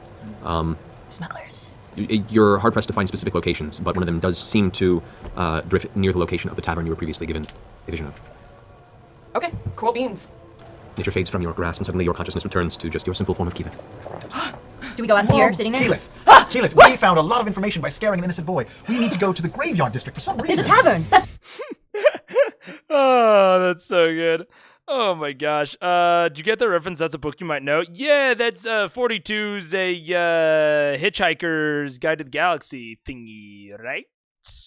I think it's a Hitchhiker's Guide thing. I read Hitchhiker's Guide once while I was very sick, so I remember it mostly as a fever dream, which the book also is. So I remember it like a hazy vision. Like I went on a vision quest and did like peyote. That's how I remember Guardian's Guide to the Hitchhiker's Guide to the Galaxy. I write cultural motifs for different regions, so I can pull naming conventions from where people grew up. I mean, that's very cool. I don't do anything that detailed. For my NPCs. Sometimes, if an NPC is very important, I'll put more emphasis and importance into their name, but rarely, honestly. Just not a big part of my DMing strategery. But it is like if you enjoy it, and like you said, I would bet that Matt does something similar as well. Again, I have a friend that DMs, and they very heavily focus on NPCs and all of the things about NPCs, and that drives a lot of their world building, whereas I'm sort of on the opposite end of that spectrum. He's cultured. Guardian's Guide to the Galaxy would be a fun cosmic spoof. That is a good spoof. I like that. That is how I remember it, and I was not sick. I do like the use real names, but change a few vowels. Matt, Travis, Laura, Mott, Trivos, Lier. Yeah. A lot of times I'll look up old names, and then I'll change vowels, consonant clusters, things like that. So like my two characters right now are Eudokia, which is a combination of two ancient Greek names, and then Tormera, which is based on some how do you say that word? Anglicizations of some Slavic names. So I do like that sort of thing. Just ancient Greek names rock. Oh yeah, they're so sick. They're so sick. I personally love Latin translation deep dive. Fuck yeah.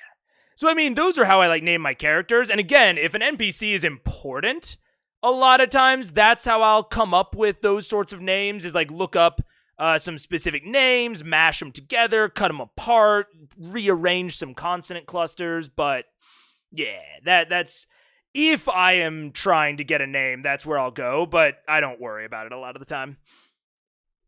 Funny, I found the same thing, but I just meditated for a minute. Shit. oh, whoa, Wow, That's cool. not nearly as much fun. You know, I'm glad we got things that overlap, though. Yeah, That's that good. We found corroborates. it corroborates, exactly. Cool. Well, I found good news. Riskel is still in town. really? Yeah. Are you sure? I'm pretty sure. I kind of got his essence was kind of floating in nature's ether, and nature told me he was Where? At the tavern? in the graveyard district. It seems like he's somewhere. I saw that he's somewhere underground. Well, let's- Also, it looks like there is in fact quite a lot of tunnels and secret passageways that lead out of the city near there. Amazing. Pike and I spent a bit of time underground in the were near graveyard district with the clasp. I don't know if the This Thieves tavern. Guild Oh, is... the Diamond Tavern was the tavern that contained the secret entrance to the class. We busted in there. So we haven't. I thought it sounded familiar. Oh, Wait, shit. is this the same tavern? Is this the one that's got like? Burt Reynolds. Right. Is this the one that's kind of like also like a whorehouse? Is that Aren't they all also, We're definitely going. No, this one isn't. not this one. Okay. No You've only really been to it like at the really wee hours of the morning when no one was there for the most part, so you could sneak in and out. Okay. You've not been there during its normal operating business hours. What time is it right now? Right now, after all this conversation, I'd say it's pushing 1, 2 o'clock in the afternoon. It's got plenty of time. Perfect time. Yeah, I think he's hiding. I think it's a perfect time to take a break I was and then about to get to that. Somebody's about to bust. somebody needs to go. Gotcha. Are you guys heading towards the graveyard We're district? heading. Hell yeah. All right. As you gather up this information, head out of the Cloud Top district towards the western side of Iman, towards the graveyard district. We will go ahead and take a quick break. Yeah, I recognize that from Story of Vox Machina, Albie. That was, or ALB. That was where like they went in, they got the soul jars from the clasp, they killed, I think, the head of the clasp, but then they like talked their way out of it. I recognize the clasp, so that implies that Mr. What's his face was working with the Thieves Guild, Raxio. Blink 182 man. was working with the clasp. Maybe on some like consistent basis type things, or maybe just to smuggle him out. Because they're talking about, you know, the tunnels that run under the city, so maybe that's it. Maybe he just needs to get smuggled out. Because Daxio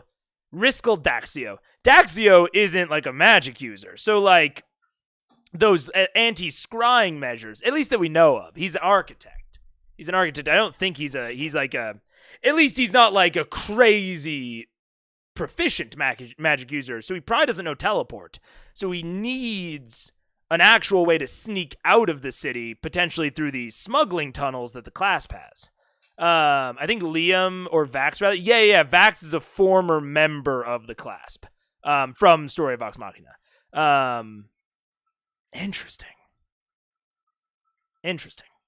I feel like this is a pretty benign explanation. I feel like they're going to get there and they're going to be like, they're either going to threaten it or bribe it out of them that, yeah, they snuck him out of the city. He didn't mention where he was going. I feel like it's a relatively benign explanation for this one. Not just an architect, he's on the Council of Taudori. Yeah. But like in terms of like class, you know, like player class, like one of them was like, I think, a confirmed paladin, assume is a ranger. I don't think he was a magic-using class. He wasn't like a wizard or sorcerer that we are aware of. He had a profession. He was on the council. Maybe he was like a fighter, because they mentioned something about like the defense of a fort. But I don't think he was like a super high magic user like Allura. So I think he would have needed to get smuggled out rather than just being able to bamf teleport. And he wouldn't have wanted to go and use the teleportation circles at the what is it? Not the Arcanum. The magic school where they've teleported in and out of before. Or the magic like not school or university, but it's like a it's like an organization that is focused on like magical research and has a teleportation circle inside of it. He wouldn't have wanted to use that because they have to scribe the rune sequence to where he's going.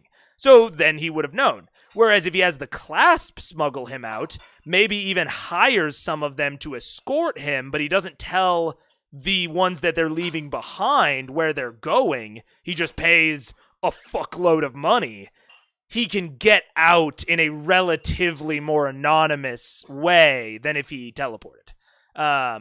Because I don't think he can teleport himself. That's my theory, at least. Of course, Riskel's involved in the clasp, whose music is corrupt. Yeah, fighter, I think. Yeah, that's yeah. So that's my overall take. But since they are having a pause, let's just confirm that we hear all of it really quick. See you guys back here in a little bit. Wow. Hey internet, it's Cookie. Back to Geek and Sundry Twitch. Hope you had the happiest. Okay, we are going to take a pause of our own. I'm going to run an ad on Twitch, and we will all take a bio break, go get some water, release the flood. I don't know why I said it like that. And we will be right back. Goodbye. Oh, wait, I need to put on music. I always forget to put on music before I switch the scene.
You know what I was thinking about in the bathroom? I was thinking about another thing that I like about what Matt is doing here. I really like that he is about this like transitionary period time that he's taking them through. I like the way he delivered the plot hook as part of the tie-off from the last arc, and I like that during this transitionary sort of period, he is starting them off in a situation where they have a lot of control and power. He's starting it off back in Amon. Their names have been cleared. They're town heroes. And they, after having been in enemy territory for so long, are finally back where, like, they can look around and pretty much assume that most of the people around are friends. They're friendly. They don't have to be constantly looking over their shoulder. They're not super worried and stressed out constantly that they'll be like found. It's a really nice way to ease them in to the next arc or out of that break period, is to give them something that needs doing, give them a very legitimate quest, not just like a random thing, but give it to them where they can pursue it in a place of relative safety. Thank you very much, Summer. Oh my gosh, I appreciate it. Thank you. Farrowin, guys. Farrowin it's weird that it doesn't make the little sound when someone gifts it, but it does when they actually become the member. Either way, thank you. I really appreciate it. Sick. Okay. I think... Yeah, that was, I guess, like a little mini takeaway, I guess. But I don't know. I'm still looking kind of around at the things that I, am really liking about this, because I'm liking this episode so far, as a kind of transition out of that. But yeah, sick. Yeah, thank you again, Summer. You guys are so generous. Yeah, thank you. Anyways, also little welcome back, guys. We've had a little break here. We're gonna go ahead and hop back into this chaos. So as the party Vox Machina makes their way through Iman, the sun itself pushing towards about 2:30, 3 o'clock in the afternoon, you make your way towards the graveyard district, and there to the familiar. Wait, on the way, Yes. can I throw something in here? Yes. About halfway there, I go, oh, my foot. Pike, come here, and I pull her off to the side. We'll catch up. And I wait till everyone. I take the insults and I wait till they all march on. Okay. I take the insults. Are we halfway through the episode? Sort of. The first half was an hour 38. Second half is 2 hours 18. So we're more like 2/5 of the way through the episode. Not quite half. That's why I turned up the pace earlier, because, we're edging on 5 hours here for less than half of the episode. More like a third. Yeah. So it's hard because, if I go too long without talking, I feel antsy. Like, I feel like I'm not, doing enough. But have to balance that. It's almost making me wish for combat. I'm like, get in combat so I can turn it up to 2x. 5 hours? When? How? 4:43. Yeah. It's been going by in a flash. But I have noticed the darkening of my webcam as as it's gone on. 15-hour stream. Here we go. Roll for insult. Used to it. Pike, I had a front row seat to the Briarwoods, and the blade that Grog has now that we have never seen before came off of Silas Briarwood. I thought something was wrong. It makes me nervous. I don't know why, other than it looks big and fucking scary. I thought about talking to him myself, but he will just kick me in the ghoulies. So I thought that I would tell you. Okay. Because I think he would listen to you. Did you see the stuff coming off the... Yeah, it kind of reminded me of Percival's shit, which is why I'm talking to you now. Well, that makes me stressed. But he likes you. Not so I'll much talk me. to him. I'll talk to him and see maybe Also reminds me of I don't know, I'm personal gonna shit.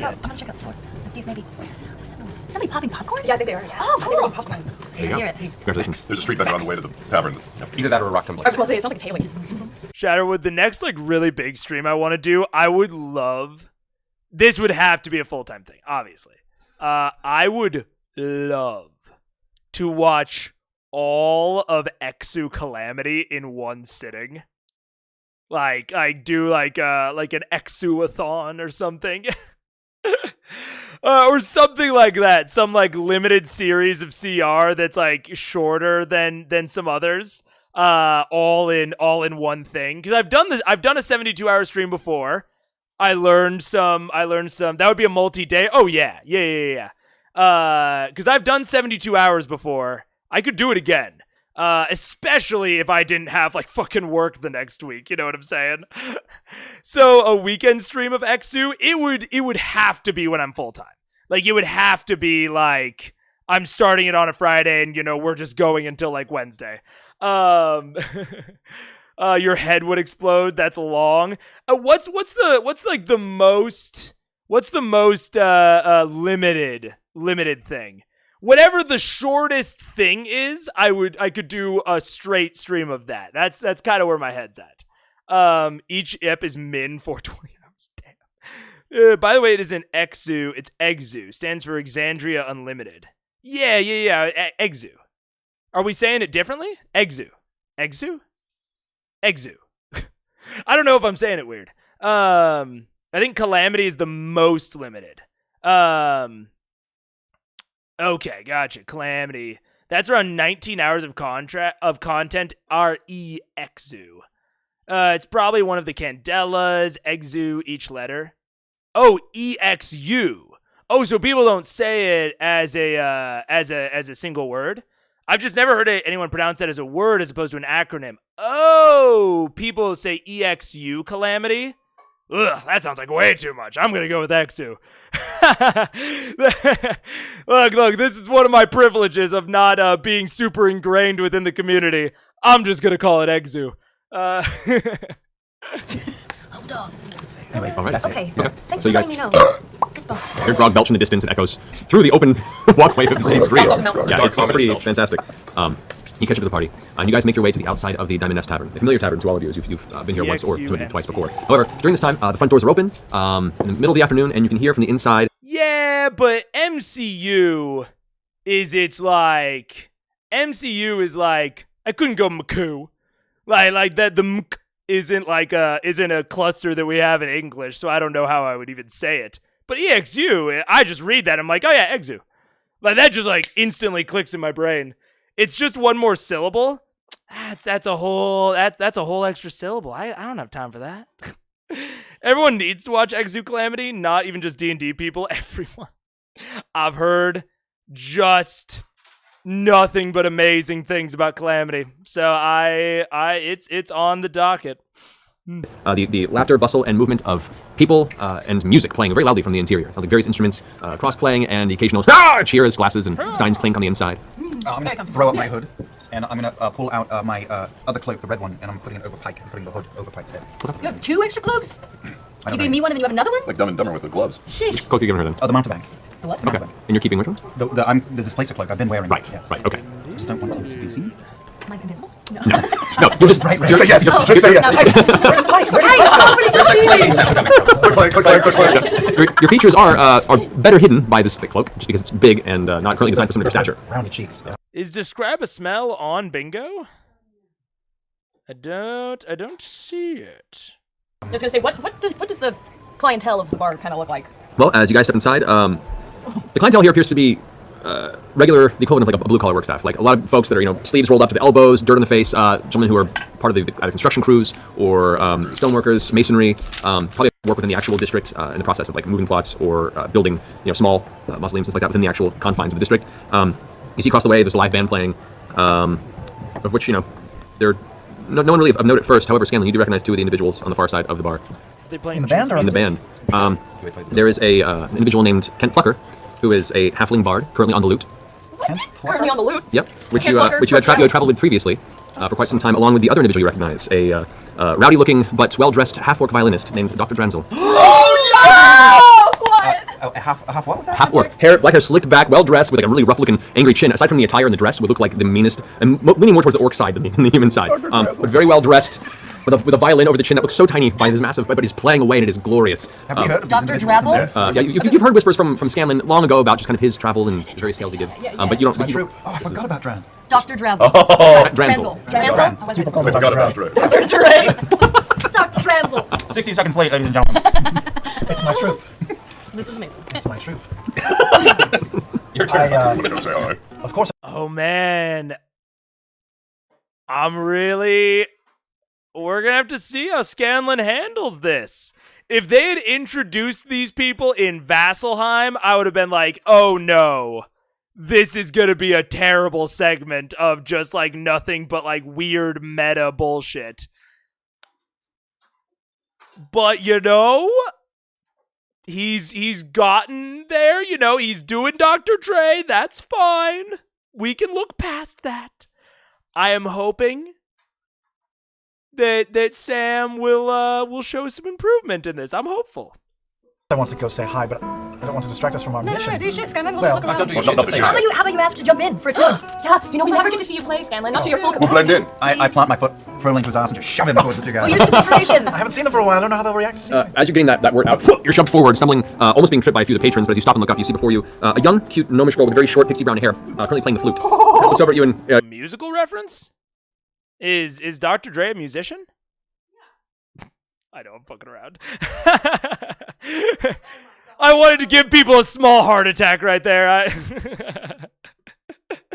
I did get that. Lol, you got me. Yeah. Oh my god. They're from Backstory before he improv'd? Oh, that's cool. This is gonna be neat. Forgot about Dre. Got me. Yeah, I got them all. You had to really quickly transition back, but almost hurt me. It's such a crime that you only know C1E1, C1E37 Sam Riegel. That's what I'm saying. I've heard everybody telling me, oh, the future of Sam Riegel is bright. And we'll see. I'm gonna see what's going on here. He's not a medical professional. What's frustrating is Dr. Dre a musician is something I could actually see Mega believably saying. Look, and you'll never know. You'll never know. Man, it's brighter the EP1.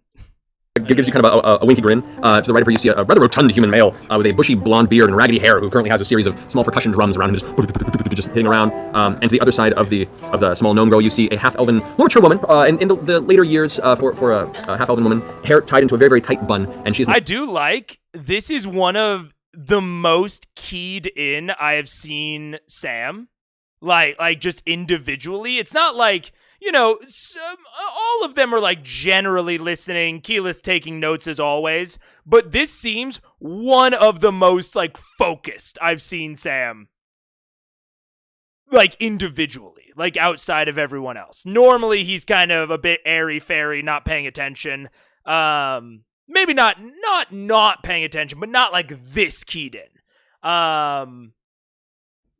So I'm hopeful. I can see him like writing down all the notes about these people that I'm sure he just like came up with like name, maybe species, and like instrument, you know? Or maybe he didn't even do that. Maybe he just came up with like names and troop, and that was it. No, I think this is, someone mentioned earlier, like I love when Matt pulls something from the backstories. I love it too. I really try and focus on pulling things in from my character backstories, even if I've never done a arc that was as focused on a player as the Briarwood arc. I do this sort of thing a lot, where I bring in someone from their past as a small nugget within like a section, or within a session, maybe 2 or 3 sessions, you know, tight. And I love pulling that sort of stuff in. So I'm like, I really like this from Matt. But I'm curious to see, number one, how prominent they are after this, and 2, I'm holding my breath on how Sam goes. He's usually looking for the joke because that's who he is and who he built his character to be. Yes, I think my problem has been that it is only jokes, and most of them are jokes that can't be acknowledged at least too hard in fiction.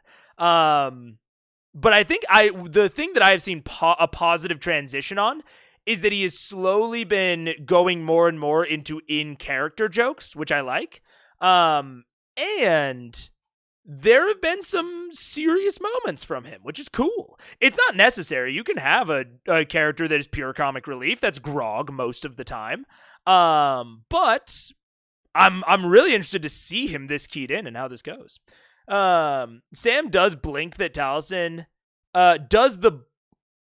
Sam does the blink that Taliesin did when they mentioned the Briarwoods. Oh, the blink. Yeah.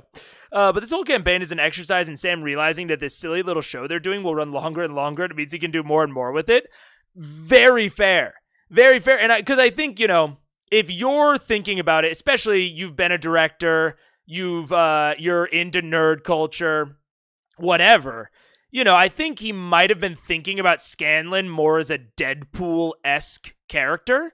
And I think that Deadpool, in my experience, I really like it when Deadpool is in short runs or is like guest appearing in a run. But I personally found it exhausting to read any run where Deadpool is a out and out main character. And I think that that's kind of where I'm at with Scanlan. And I think that's where Sam is sort of realizing, every 10 episodes, he's sort of realizing like, this isn't the last 10 episodes we're doing. This character, this show is going to go another 10 and another 10 and another 10. And I've seen him getting more and more focused about what he can achieve with Scanlan. Yeah. Obligatory hold the line. Yeah. I've come to believe that Sam wants to make people, Matt included, think he is more aloof than he is. Maybe. It's very possible. I don't want to comment too much, and I am transitioning into big speculation line about Sam Riegel the person, which I don't know. So it's that's a fair, I can see how you would come there, Groinhead. But yeah, I'm interested to see how he gets there. Just like Deadpool, we start to see more and more of his sincere side. Yeah, I bet. Yeah. Anyways. Process of seeing this wondrous tune that matches this kind of improvisational feel of the band. Currently, Kent is not paying attention and is on the far right side, but behind them all, towering over just by stature, is Dr. Drenzel with his violin. And as you saw before, he looks over and kind of gives you a smile. He keeps playing. Mind if I jump in? It would be an honor. Scanlan Shorthorn, ladies and gentlemen, jump into the fray. Feast your eyes, feast your ears on quite a traveling troupe of musicians and one humble gnome who is so lucky and humble to join them. Please, keep the tips flowing for us and your waitresses. And with that, the current song comes to a close. That's lovely. That's... Okay. I'm getting there. I can't imagine him having said that joke in the first 10 episodes. We're getting there. Like, it's now Scanlan is someone who is funny in fiction. I don't have to stop believing in the fiction to find him funny and find him charming and whatever. And him, like, the little gnome who is so humble and blah, blah, blah to join them. Surprise, Scanlan's the best character. I might get there. I might not. Who knows? But when I started in the Underdark, he was marginally above Tiberius.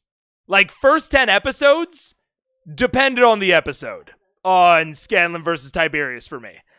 Now, 10 to 20, the gap widened, let's say. But he is very much growing on me as I can progressively suspend my disbelief and I'm not pulled out of the fiction every time he speaks. Sam Riegel is a far better D&D player than you thought. I don't even know if it...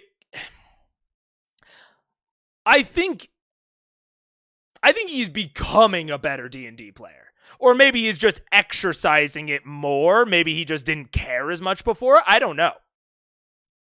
What I will say, I am liking his play significantly more now than I did back then. significantly. Instruments expectantly and look towards you. Let's play our old standard. And a 1E and a 2E and a 1E. What instrument do you pull out? I'm gonna pull out. I get the flute. I'm gonna play the flute for a while. So you go alongside. The singer sounds good. I don't want to rain on her. Yeah, no worries. So you pull out your flute, and the other gnomish girl with her flute as well kind of gives you a look, and you guys start weaving together this kind of like flute duel, almost like Flight of the Bumblebees, but two conflicting sides. Go ahead and make a perform check if you could. Awesome. I've never done one of these before. I try to blend in with the crowd as he's doing this and like look around the room. That'd be great. I go and I get as many ales as I can carry and start handing them to those guys. Okay. No worries. 22. 22. As you guys begin to build this kind of perpetual symphony of it's almost jazz flute almost, and this kind of improvisational feel to it.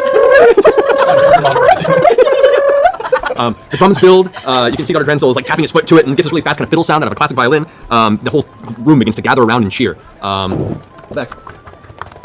Here, have a drink. Another whisper. Whisper. With Vex? Ashley is subtly massaging Laura's ass. For inspiration. I keep an eye on him and make sure he doesn't I'm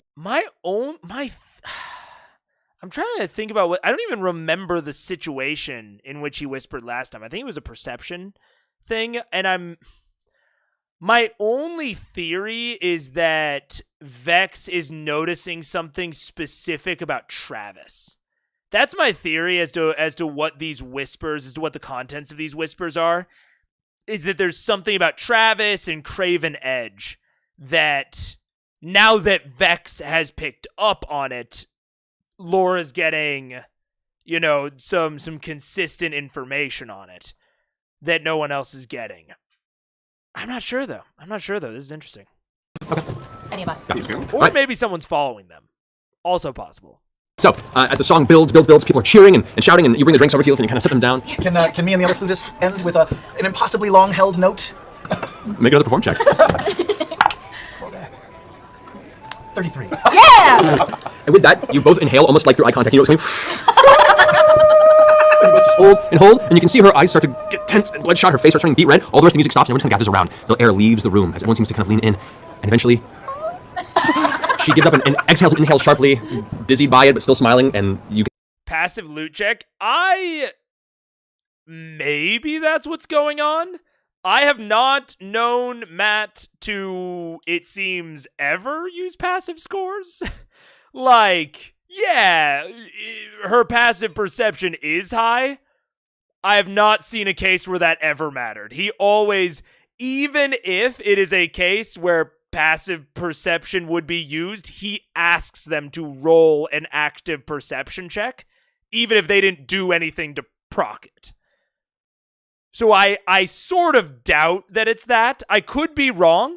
Maybe specifically because, maybe she brought it up to him of like, hey, I have this observant feat. She just brought it up earlier in the session.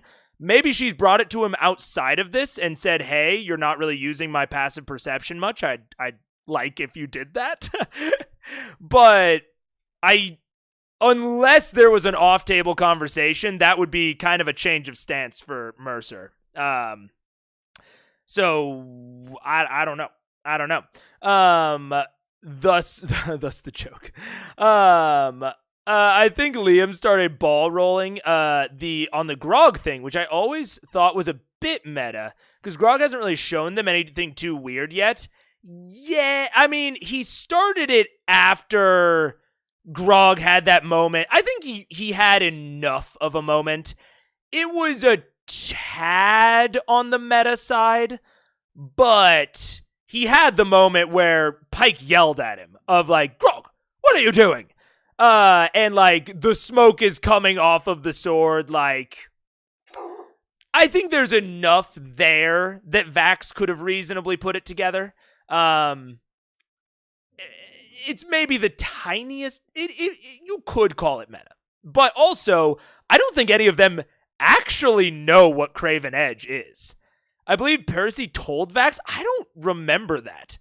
I remember Percy not telling anyone, and then Grog not even looking at it before he agreed. So I think the only people that actually know what Craven Edge does are Percy and are Taliesin and Travis. So I don't know. We'll see. Oh, wait. I thought Laura said she's keeping an eye out for something. Might have got it mixed up. Maybe. And I could have misheard that. And so maybe he is bringing her passive in there. I do know Mercer does eventually put their passive perceptions on his DM screen. That's good. I mean, I love passive scores. I think passive scores are awesome and should be frequently used. But really though, he's ripped tongues out. I mean, true. I think it's mostly the way that I would justify it in my head is that the sword is visibly smoking.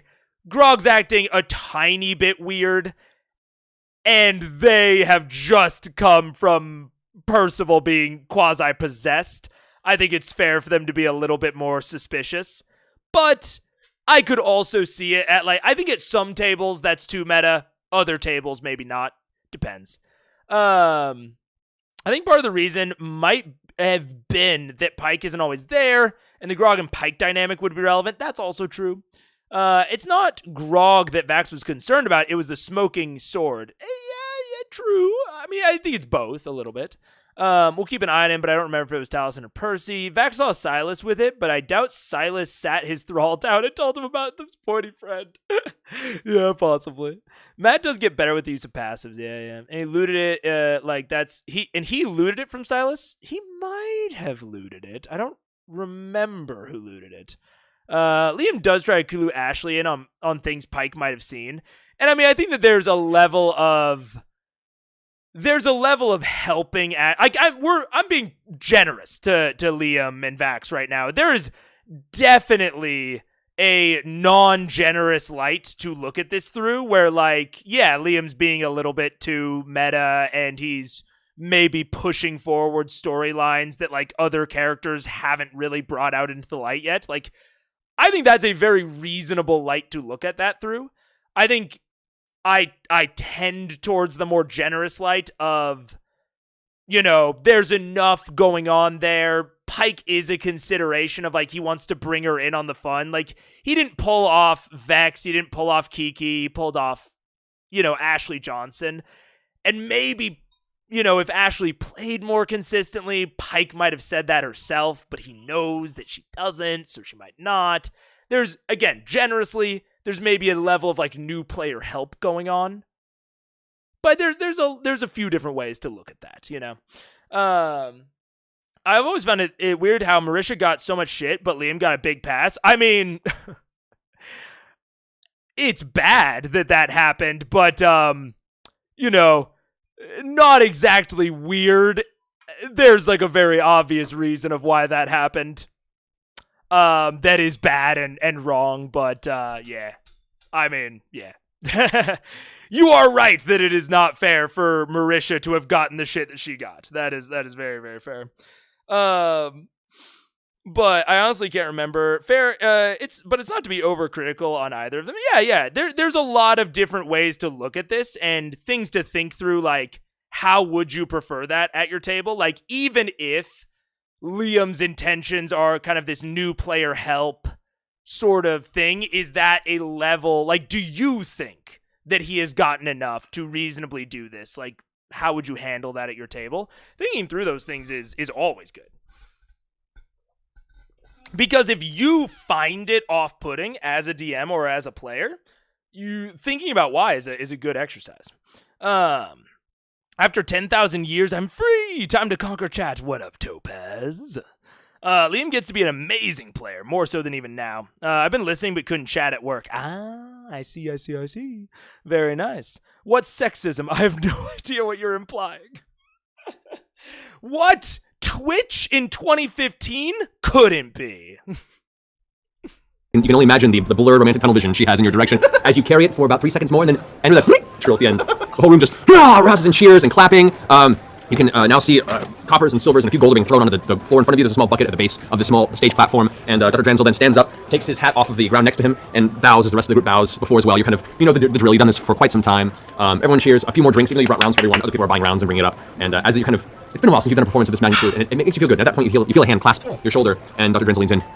It's good to see you again, Shorthold. It's been a while. Yes, it has, sir. Yes, it has. Haven't lost your edge. I'm a little rusty, but I trust you'll keep me honest through this. Yeah, that's what I'm wondering about Topaz. But I believe that the whisper wasn't random earlier this episode. I could be misremembering. I could be, but I feel like that whisper came after she made some sort of check.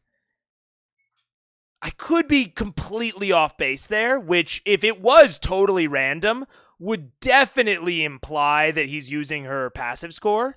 But if I remember right, it wasn't random, but I could be wrong. I4D, does popcorn count as eating on camera? Yeah, popcorn counts. We've always been honest. Come, drink, eat with us. And they all kind of put their instruments up as he says, We just finished our set. Let's catch up. It's been some time. I'd like to hear of your journeys and tell you of some of ours. Absolutely.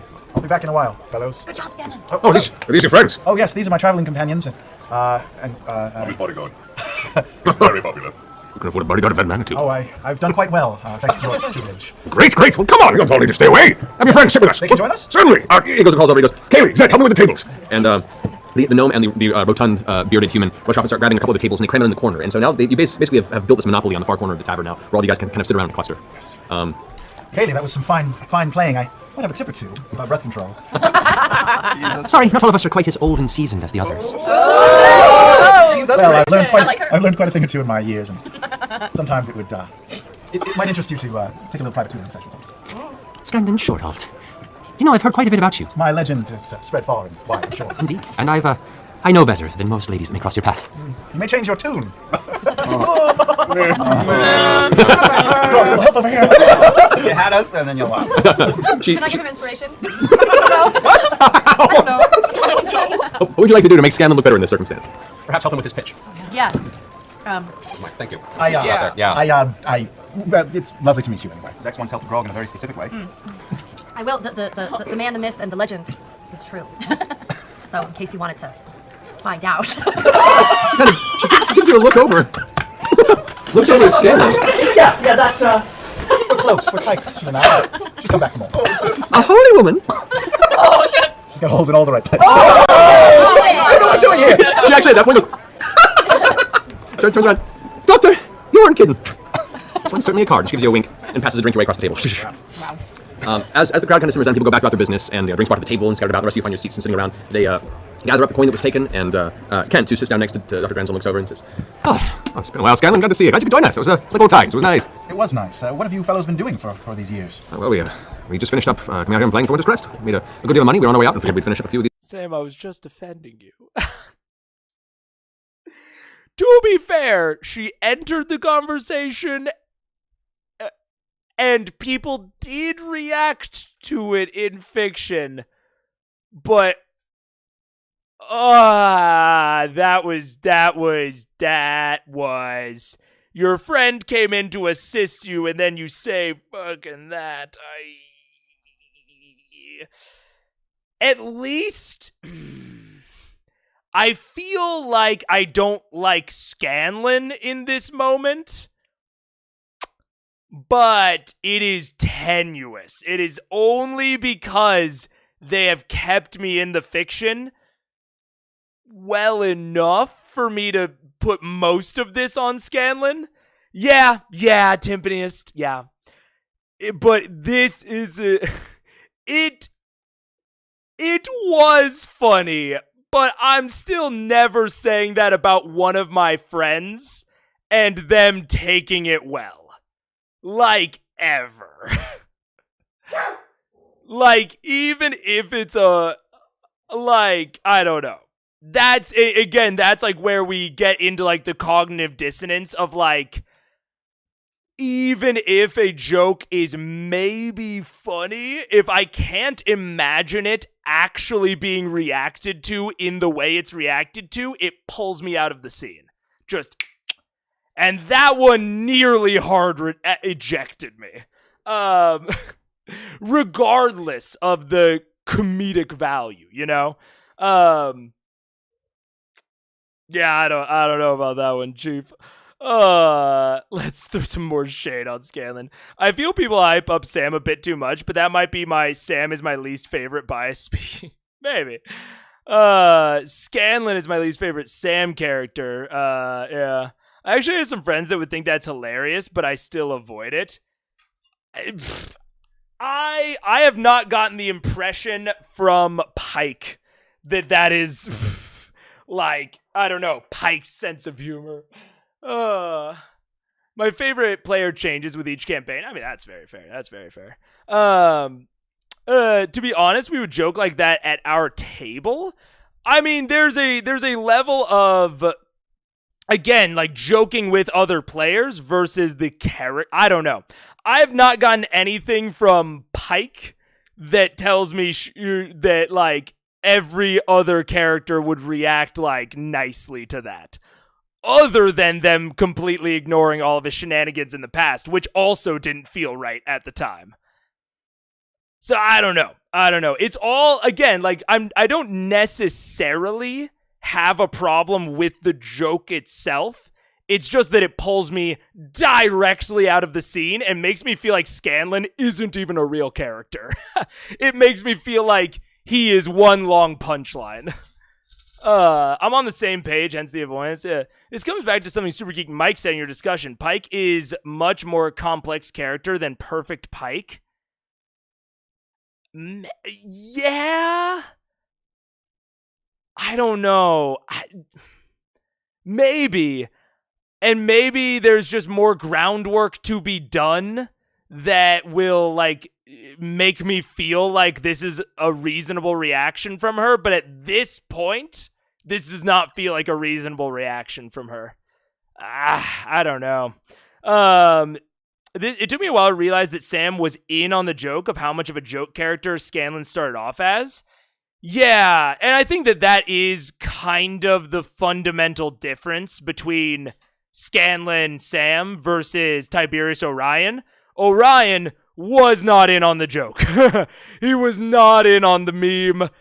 There was not understanding there. I do truly believe that everything Sam does is to make the other players laugh, but it just directly ejects me from the fiction every time. She would find that funny. Maybe y'all, I mean, I don't want to say maybe. Y'all have seen more of Pike than me.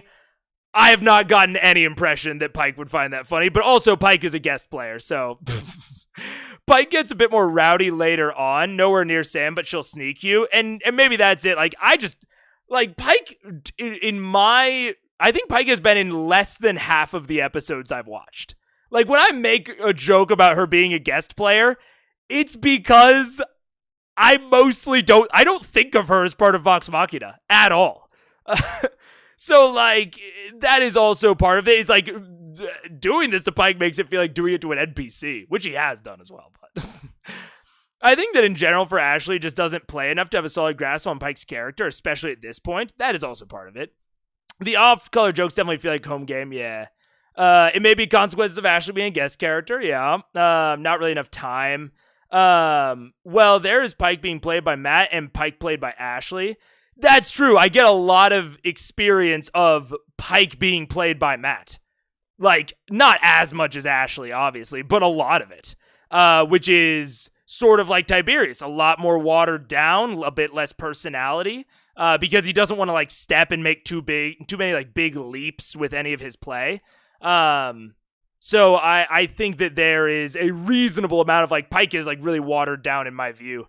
Ashley's ready for it too. Fern is an insane character. I think your reaction is totally fair given what you've seen so far. Some of us are operating from wider knowledge. Yeah. She even got introduced today as a guest. That's what I'm saying. Sam is always trying to entertain the table and then the audience as the show grows. I feel Sam is clever and pays attention. His characters are interesting, but how these two factors gel is not my cup of tea. He gets better, but it's never where I find it good. And that's fair. And that's what I'm saying. Like, he might not ever become my favorite. But he's definitely gotten better the longer I've watched. I would joke like that with specific ace people where I know sex and stuff itself are already a joke. Never with people who actually have some level of interest in that. That's fair. I've noticed a lot more of Pike's bawdy behavior and complexity due to knowing Ashley's acting style, but better after she joined, yeah. She feels like Pike spends a lot of time drinking, fighting, and going to brothels, which is not something I've gotten at all from Pike at any point during this watch through. Like, yeah, I've gotten that Pike maybe isn't like explicitly, good girl goes to church on Sunday, but I have not gotten that at all, which, might come later. Matt's Tibbs is stronger than Mike's Pike. Yeah, which I think he was taking larger swings with it because he knew that Tiberius was never coming back, to be fair. She seemed like the nice friend when she seemed like the nice friend. Yeah, she seems kind of like mom of the group. Well, I guess Kiki seems like mom, but yeah, I don't know. I do know nothing about CR True. Anyways, we'll get off all of it because I think that we've gotten there. Remember, Grog and Pike are childhood friends. I mean, you can have a good girlfriend with a bawdy friend. Like, that's not necessarily indicative. But anyways, yeah, we're getting far into like future stuff. Yeah. These gigs, and Dr. Grenzel kicks in and says, "Your mom these days seems to be doing all right. They paid us well for our time here, and well, you've earned a little coin yourself from this." And he kind of takes a little sack of a little handful of coins from the pile that they had amassed and kind of chucks it over your way. It's like 25 gold. Oh, well, thank you, but I can't possibly accept this. Fair enough, and he scoops it back. You deserve it. It's your gig, you booked it. I'm just paying fine. At this point, you guys notice a small halfling boy, probably, definitely not an adult, probably in his late teens, comes up to the edge of the table, kind of, big eyes and softer features, and he's dressed a little conspicuously, comes up, "Doctor, good performance. And he kind of claps and looks about the rest of the table, and he's like, "This fine boy, they're friends." at which point the boy nods and looks about the rest of you, lifts up a small satchel and unloads it on the table next to Dr. Grenzel, and you see spill out a much larger collection of coppers, silver, rings, bits of jewelry, a few loose coin purses, and Dr. Grenzel kind of reaches over and pats him on the head. "Good boy, Samson, good boy." Nice haul, Samson. Thanks. And he kind of looks about awkwardly and unexpectedly and... Still up to the old tricks I see, Doctor.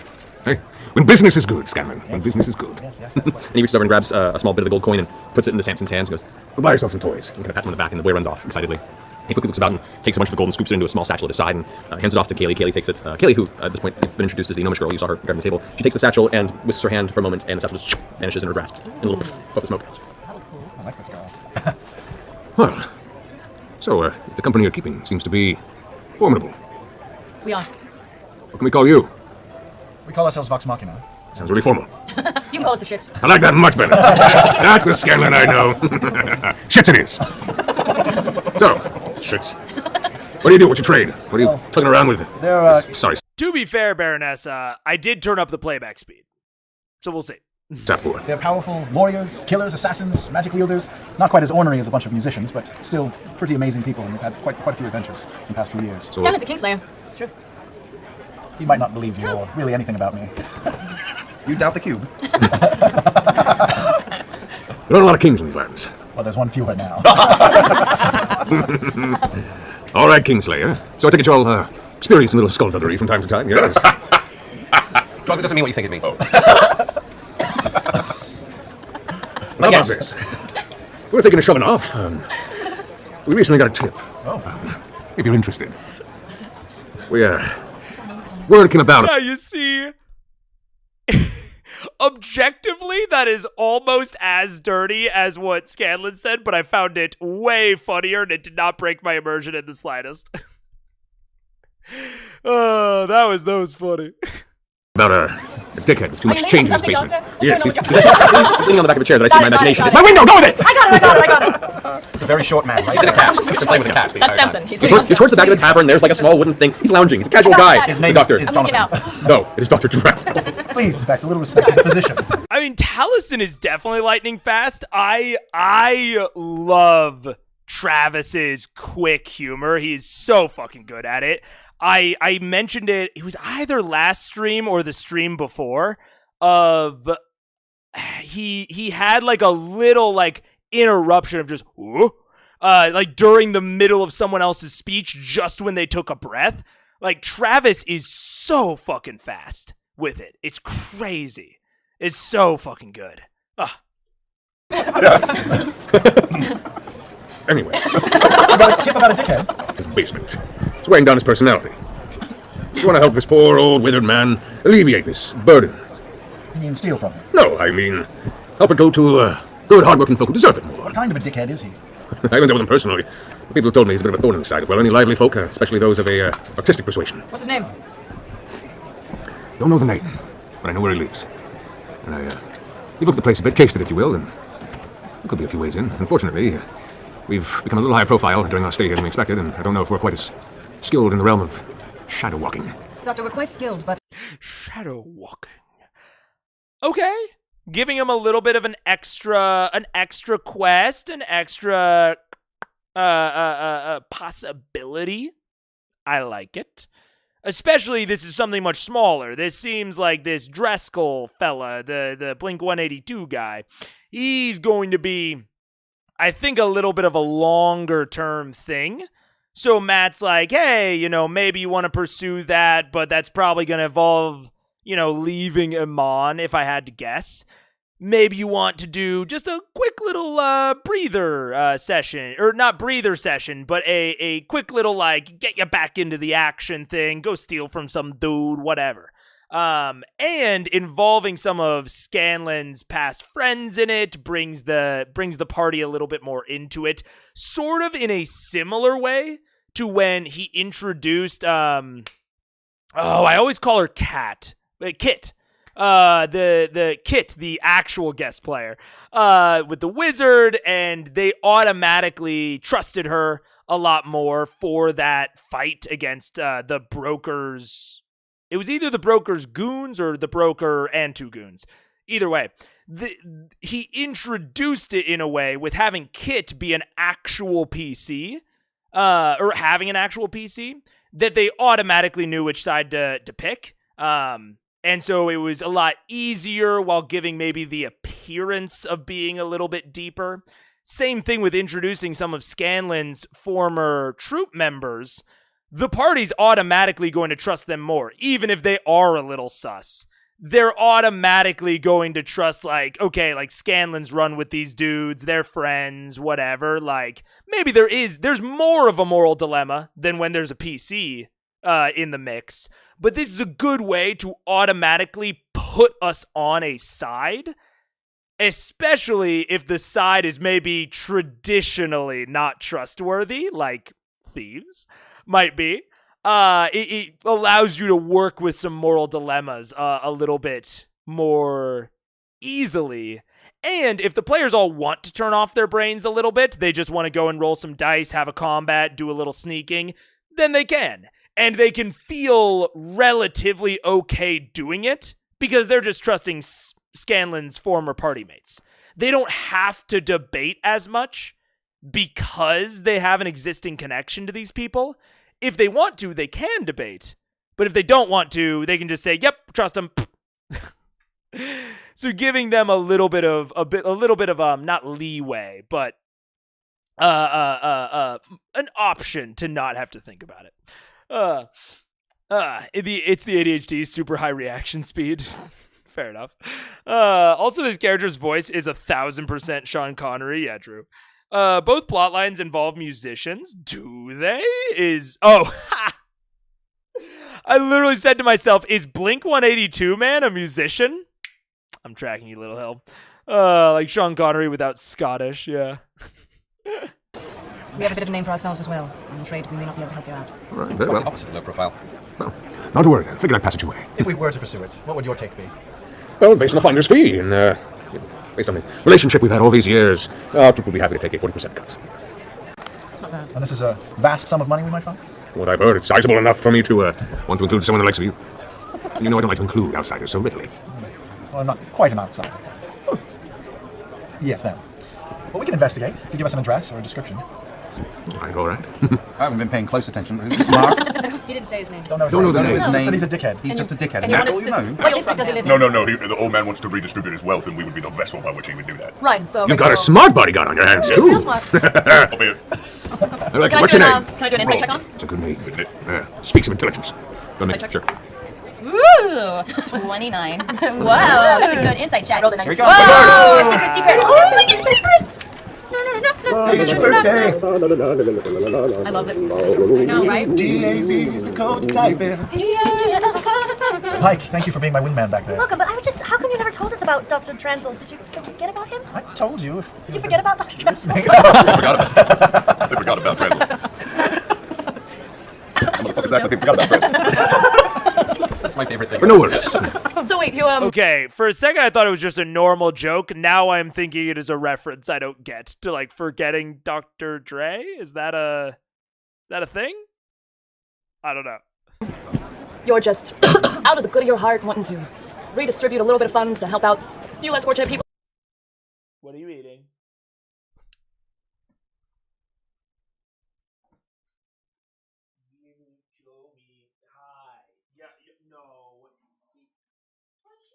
I don't know. She was chewing something.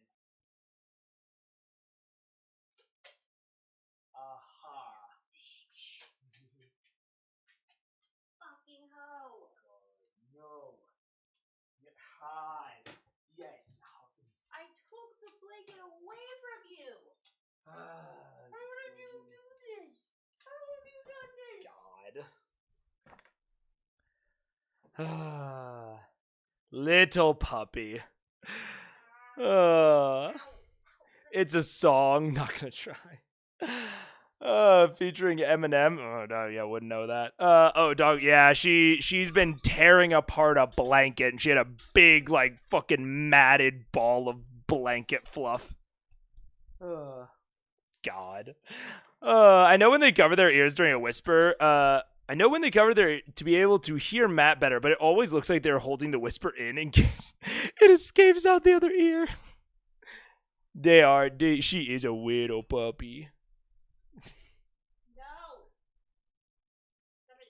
Oh, that's all you have in this? Yeah. Really? We're all rather less fortunate than this dickhead, and I don't see why a little bit off his table wouldn't even be noticed, probably. And where exactly did you find this information on this dickhead? I think he said he asked him. You asked him? What? No, the old man asked him. I need to redistribute. I have my reasons, and I have my connections, my friends here, and I've been told that his estate has been abandoned for some time, actually. Keyleth, this is an old friend of mine whom I trust very much. He saved me when I was in trouble and taught me much about the ways of performing and charming people. Well, My if full trust. He's a if I doctor. know anything about your skills, Scanlan, I think it says a lot about Dr. Dranzel. So Take that as a compliment. you're welcome. Forgive me if I'm. No, I think we obviously, any friend of little Scanlan is a friend of ours, and I think if Dr. Dranzel here, may I call you Dr. Have Dranzel? you met some of Scanlan's Hey. friends? If I can call you Dr. Dranzel. Can I call you Dr. Dra? Dr. Dra. Dr. Dra? That has a really nice ring to it. It sounds to me unfinished and rather sloppy. Just Doctor it's fine. All right, so I'm getting a little. Professor Dranzel. Yes. What I really would Doctor. Dr. Dranzel, and I want to know if you're really a doctor later, but I think perhaps maybe there's a little tidbit of information about this that you're holding back with, because I would understand we're new, we don't really know each other, we're not really on that friendship level yet, but my point is, we could be friends like that. We could be. I'm trying to see if this works. Percy, Oh, you you're need friends. You know what I'm doing. I'm attempting friends. Oh, interesting. I'm attempting. Okay. Good to know these. All right, then. What saving throw does he get for that one? I get advantage on charisma. Oh, right. Okay. You get advantage on all charisma Yeah, rolls? go for it. Am I just rolling charisma? Now you're rolling a persuasion. Persuasion advantage. Oh, precision roll with advantage.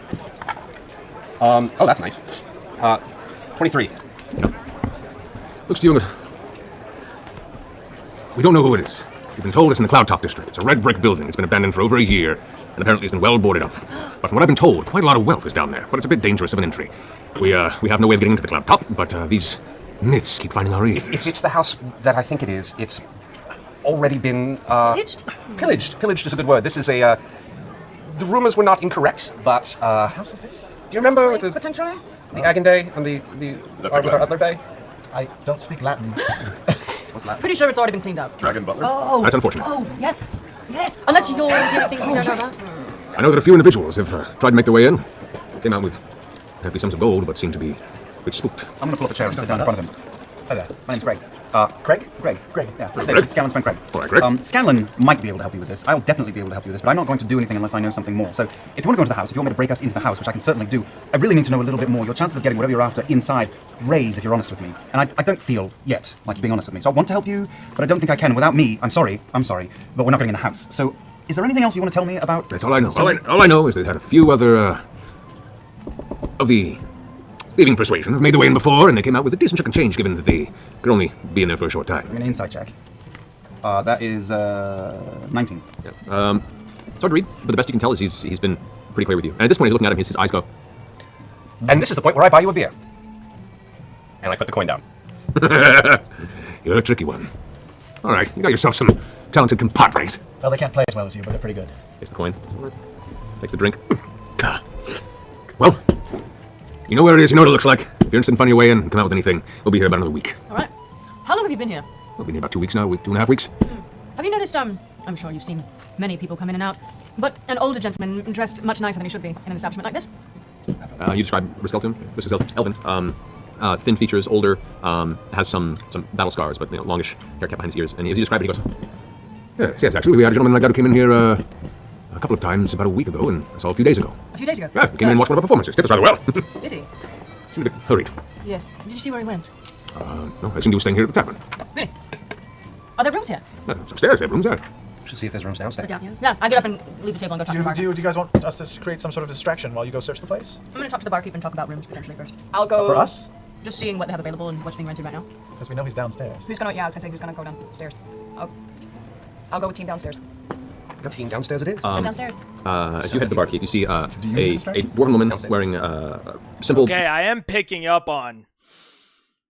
At first I was like, okay, yeah, offer them another quest, give them some options, but it does seem like, splitting the party like this ain't a bad thing at all.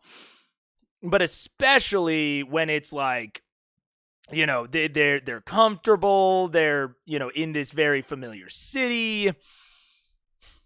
I feel like we're getting a lot of talking, a lot of what I might, hedge towards analysis paralysis. It doesn't feel like they're very cohesive right now, which isn't necessarily a bad thing.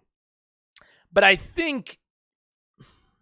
thinking in my own games, it might be better to try and deliver the hooks closer together.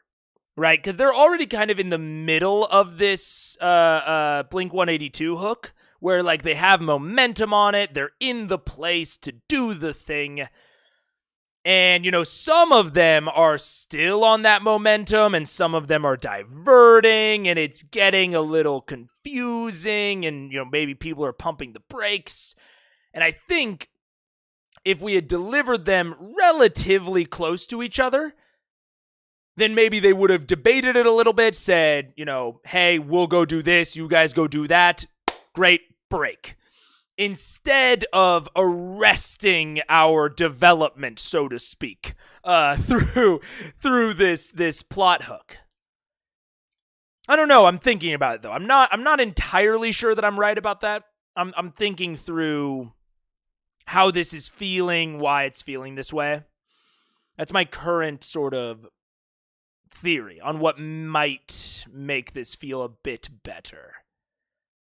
But I'm also not sure. I don't know. Yeah, I don't know. Blouse, but pulled up past the elbows. She's currently wiping down part of the front of her hair's pulled up to a ponytail that kind of drifts past her shoulders down to the center of her chest. And she glances up to you as you put, "Hey, so what can I get you, dear?" Hi.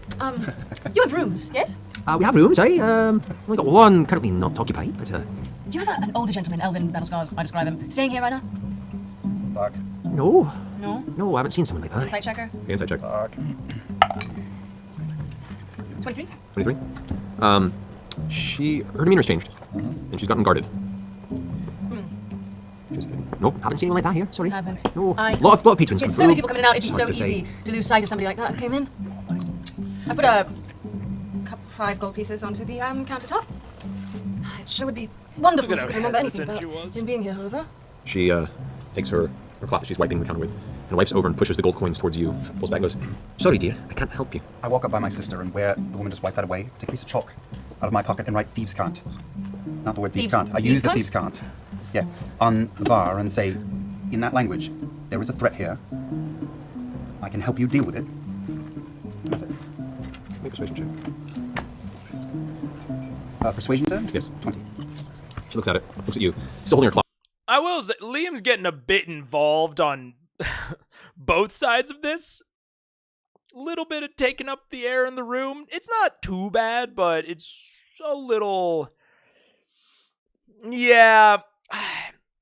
Honestly, I've talked about, metagaming is... I'm not that stringent on it at my tables. My issue with this more is that they are sort of splitting into 2 groups that are doing 2 separate things, and he's double dipping in both of them. I think that's more my issue, is taking up a lot of the air, involving himself very directly in both plot lines when there's very clearly something separate going on. someone has to fill up the slack. I mean, it's certainly not nearly as bad as Orion. Although Orion would probably have just left the room the moment that something illegal started happening and gone to shop. Maybe Liam just hasn't realized the split. Very fair. Vax likes to do that. And I mean, I've talked about how I generally consider Vax to be the leader. I think it is reasonable to assume that he overheard this, that, he does have a solution to the problem, but I don't know that I love the forcefulness of it, of not necessarily even letting Laura respond, and just swiping it away and doing his own thing. Second thing, you can speak, thieves can't. Famously. The chalk isn't necessary. This is more of probably doesn't realize that sort of thing. That's just a 5e thing. I don't know if it's different in Pathfinder, or if he just doesn't really, get what Thieves Can't is, but you can just speak. Thieves Can't, you don't have to put a bunch of chalk on her bar. Wipes it clean on the bar pretty quickly. You one of them? Persuasion turn? Yes. 20. She looks at it, looks at you, still holding her cloth, wipes it clean on the bar pretty quickly. You one of them? Kitchen storage room, under the rain, under the rice and grain barrels. Sorry, can't help you. That's unfortunate. Fully understandable. Thank you for your time. Of course, of course. We need to have a talk. So meet. Scanlan, could you let your wonderful friends create a distraction? I can help them create one. Just enough so we can slip unnoticed downstairs. Hold on. He's downstairs. Underground. Do we think maybe he's a... No, because he's been... that would be very complicated to deal with while still being part of the political infrastructure of the city. We need to talk. You actually have seen him outside at various events where the council was publicly around for, especially during your guys' when you were first given entry to the council. You've seen Rascal around a I bet you one gold he's a vampire. Recently? Done. Yes, Rob, it's true. He's a vampire. Could we please meet in a booth in the corner of the pub, please? We need to talk now. All right. Let's do it. Excuse us, lovely fellows, we have prior business. We'll be talking again very soon. Certainly, officer. What's the plan? I can't be 100% sure, but we are sitting at the top of the Thieves Guild. Pike and I have been here before. We've been here. We've barged in here before. Not down in the heart of it like we have. Underneath here is a honeycomb of thieves. Honeycomb? Oh, thieves. I think our man is downstairs. They've given me the way in. Thank you, Sign Sep Sep. I appreciate it. Guys, we are going to reach the point where there's no one left to give memberships to. Oh my gosh. Thank you all so much. I feel like we're hitting a cap here. Oh, I really do appreciate it. Especially as I am thinking, more and more about what the transition to full-time looks like. The support is very appreciated. Yeah. I appreciate it, Science Sip. It's getting pretty late now, so I'm gonna go, but have a good rest of the stream, everyone. Sounds good. Yeah, I mean it's already 6:13 here. Oh my god. Matt stepping in there to confirm Blink-182 had been seen in sunlight. Yeah. That is a very and I mean I've said it before. I think that Matt sometimes withholds too much meta information that I think the characters would know, but the players might have forgotten. I do like stepping in and telling them hey, yeah, he's definitely been seen in sunlight. I do like that level of meta reminder for, again, things that their characters would be very intimately or very aware of. They're gonna lie in wait until the gift members run out to renew them again. Oh my god. There are several times in C1 that I fail. Liam was crossing a line, and while I was learning to like Scanlan, Vax was becoming my least favorite. Probably not the most popular take. I mean, I don't think it's ridiculous. I think that there are things that each character and actor have done that don't feel right or fit right. At certain tones of table, at this table, and you are very much. I'm very much reserving my thoughts, especially until I get later in. As we discussed with Ashley, I very much do not, fully understand these characters or these players yet. So I think that at the end of the campaign, I'll be able to have a much more accurate retrospective on them. Right now, I haven't really noticed much from Vax, but there have been progressively some things that I'm picking out slowly that I'm not quite as much of a fan of with Vax. Of course, I know Liam was going through a lot in real life during C1. He got much better in C2. Yeah, Vax is one of my favorites. Liam does a few meta things, but becomes one of the best post C1. Granted, nothing can make me like something less than Simskin. Nice to get a little pushy, yeah. I mean, and we can get into like what we like, don't like. But that is probably at this point, things are still a lot up in the air. And these conversations, you guys are going to be able to base a lot more on like how they have played in the future, like all of these players. So it might be more of a Critical Role spoilers. I don't feel like anyone has spoiled anything for me at this point, but I don't know that I can really provide as much actual content and context to the discussion. I think it's pretty universal that Travis is perfect. Well, yeah, obviously. But it's not going to be easy. It's not just an empty basement. We're sitting atop the Thieves Guild. This is the clasp. Well, why is it dangerous? Why can't we just, go in you and ask for him part of them? and get it? It's pretty scary down there. Yes, I should take point. I'm just saying we're not going down into an empty grain cellar to kill a bunch of rats. So do we think that the clasp is protecting Riskel? Is that what we're assuming? It's possible.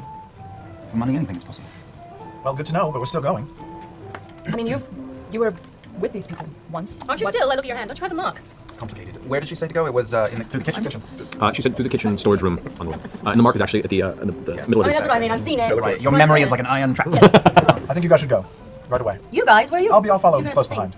I'm going to go into the kitchen. We're going to go 2 minutes apart. All right, don't go in a crowd. I'm going to go in first. I'll see you in there, and then I walk over to Kaylee, and I say, my dear Kaylee, I'm sorry if we got off on a weird foot. I have that effect on people sometimes. Especially Your feet are weird. That's interesting.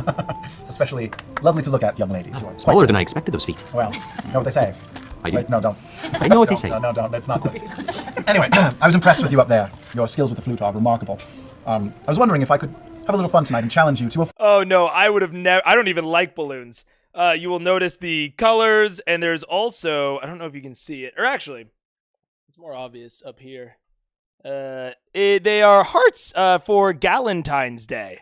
Paige is having a Galentine's Day party tomorrow. We did not decorate at all for my birthday because, or maybe we won't in the future. But I never decorate at all for my birthday because I view that as chores. And I'm like, hey, and Paige will say something to the effect of like, oh, well, like, it's chores that I'm doing for you. And I'm like, no, I would rather us just like hang out during the time that you would be like blowing up balloons or decorating or whatever. Like, I would rather just like hang out with you more. So yeah, no, those are for Galentine's Day. Why do you mistreat them so? They're forced to fight over one toy. I cannot fight. These little monsters have so many more toys than you could imagine. Oh my god. I mostly mention it now because there are times I may want to reference this in the future, trying to be as vague as possible. Oh, that's all fair, Groinhead. No, I get why people are bringing it up, and it's a good discussion. It's just not one that I may be able to provide as much of a well of insight on. Narrowing the range down. So shame I can't remember what the original range was because I don't actually care beyond run and gag. Lol. Freudian slip, he definitely said, didn't first. Chat, write this down. Take notes. Flute off. We go up on stage, we ask the audience for Flop. suggestions, and we see who can last the longest and blow the hardest. If you win, I'll give you whatever's in my purse. And if I win, I get a kiss. Somehow I think I'm still getting the shit end of the deal. Yes. But I won for fun at the very least. It's a deal. No, don't worry. You guys shake on it. Are you waiting till sundown? Or are you are we waiting till sundown? Is that what's happening? He already went. I'm gonna follow. I'm in the kitchen. Ladies and gentlemen, boys and girls, the first ever flout-off, flutist off, flute do. Yeah, definitely don't like that deal. Ugh. No, thank you. Cool! Featuring me, Scanlan Shorthalt, and you, Kaylee. Kaylee's fine. Kaylee's fine, everyone. Flautists. Some seem kind of disinterested by it, and some kind of. All eyes up here. It'll be a great show. At this point, it's like, oh, this will be interesting. And he's still sitting back, kind of watching. You guys are going in first, you said? No, Yeah, I went in. I already went in. Self-check. She told me to go in. Right. All right. So that's a. Oh, I love this perk. That's a 23. Okay. You seem to slip in, and there are two individuals currently waiting in the kitchen. There's a smell of food, but there are no meals currently being cooked. They're just kind of talking to each other. They don't even notice you slip by. I put my hood up before I head back that Go for way. it. Go make yourself check. Oh no.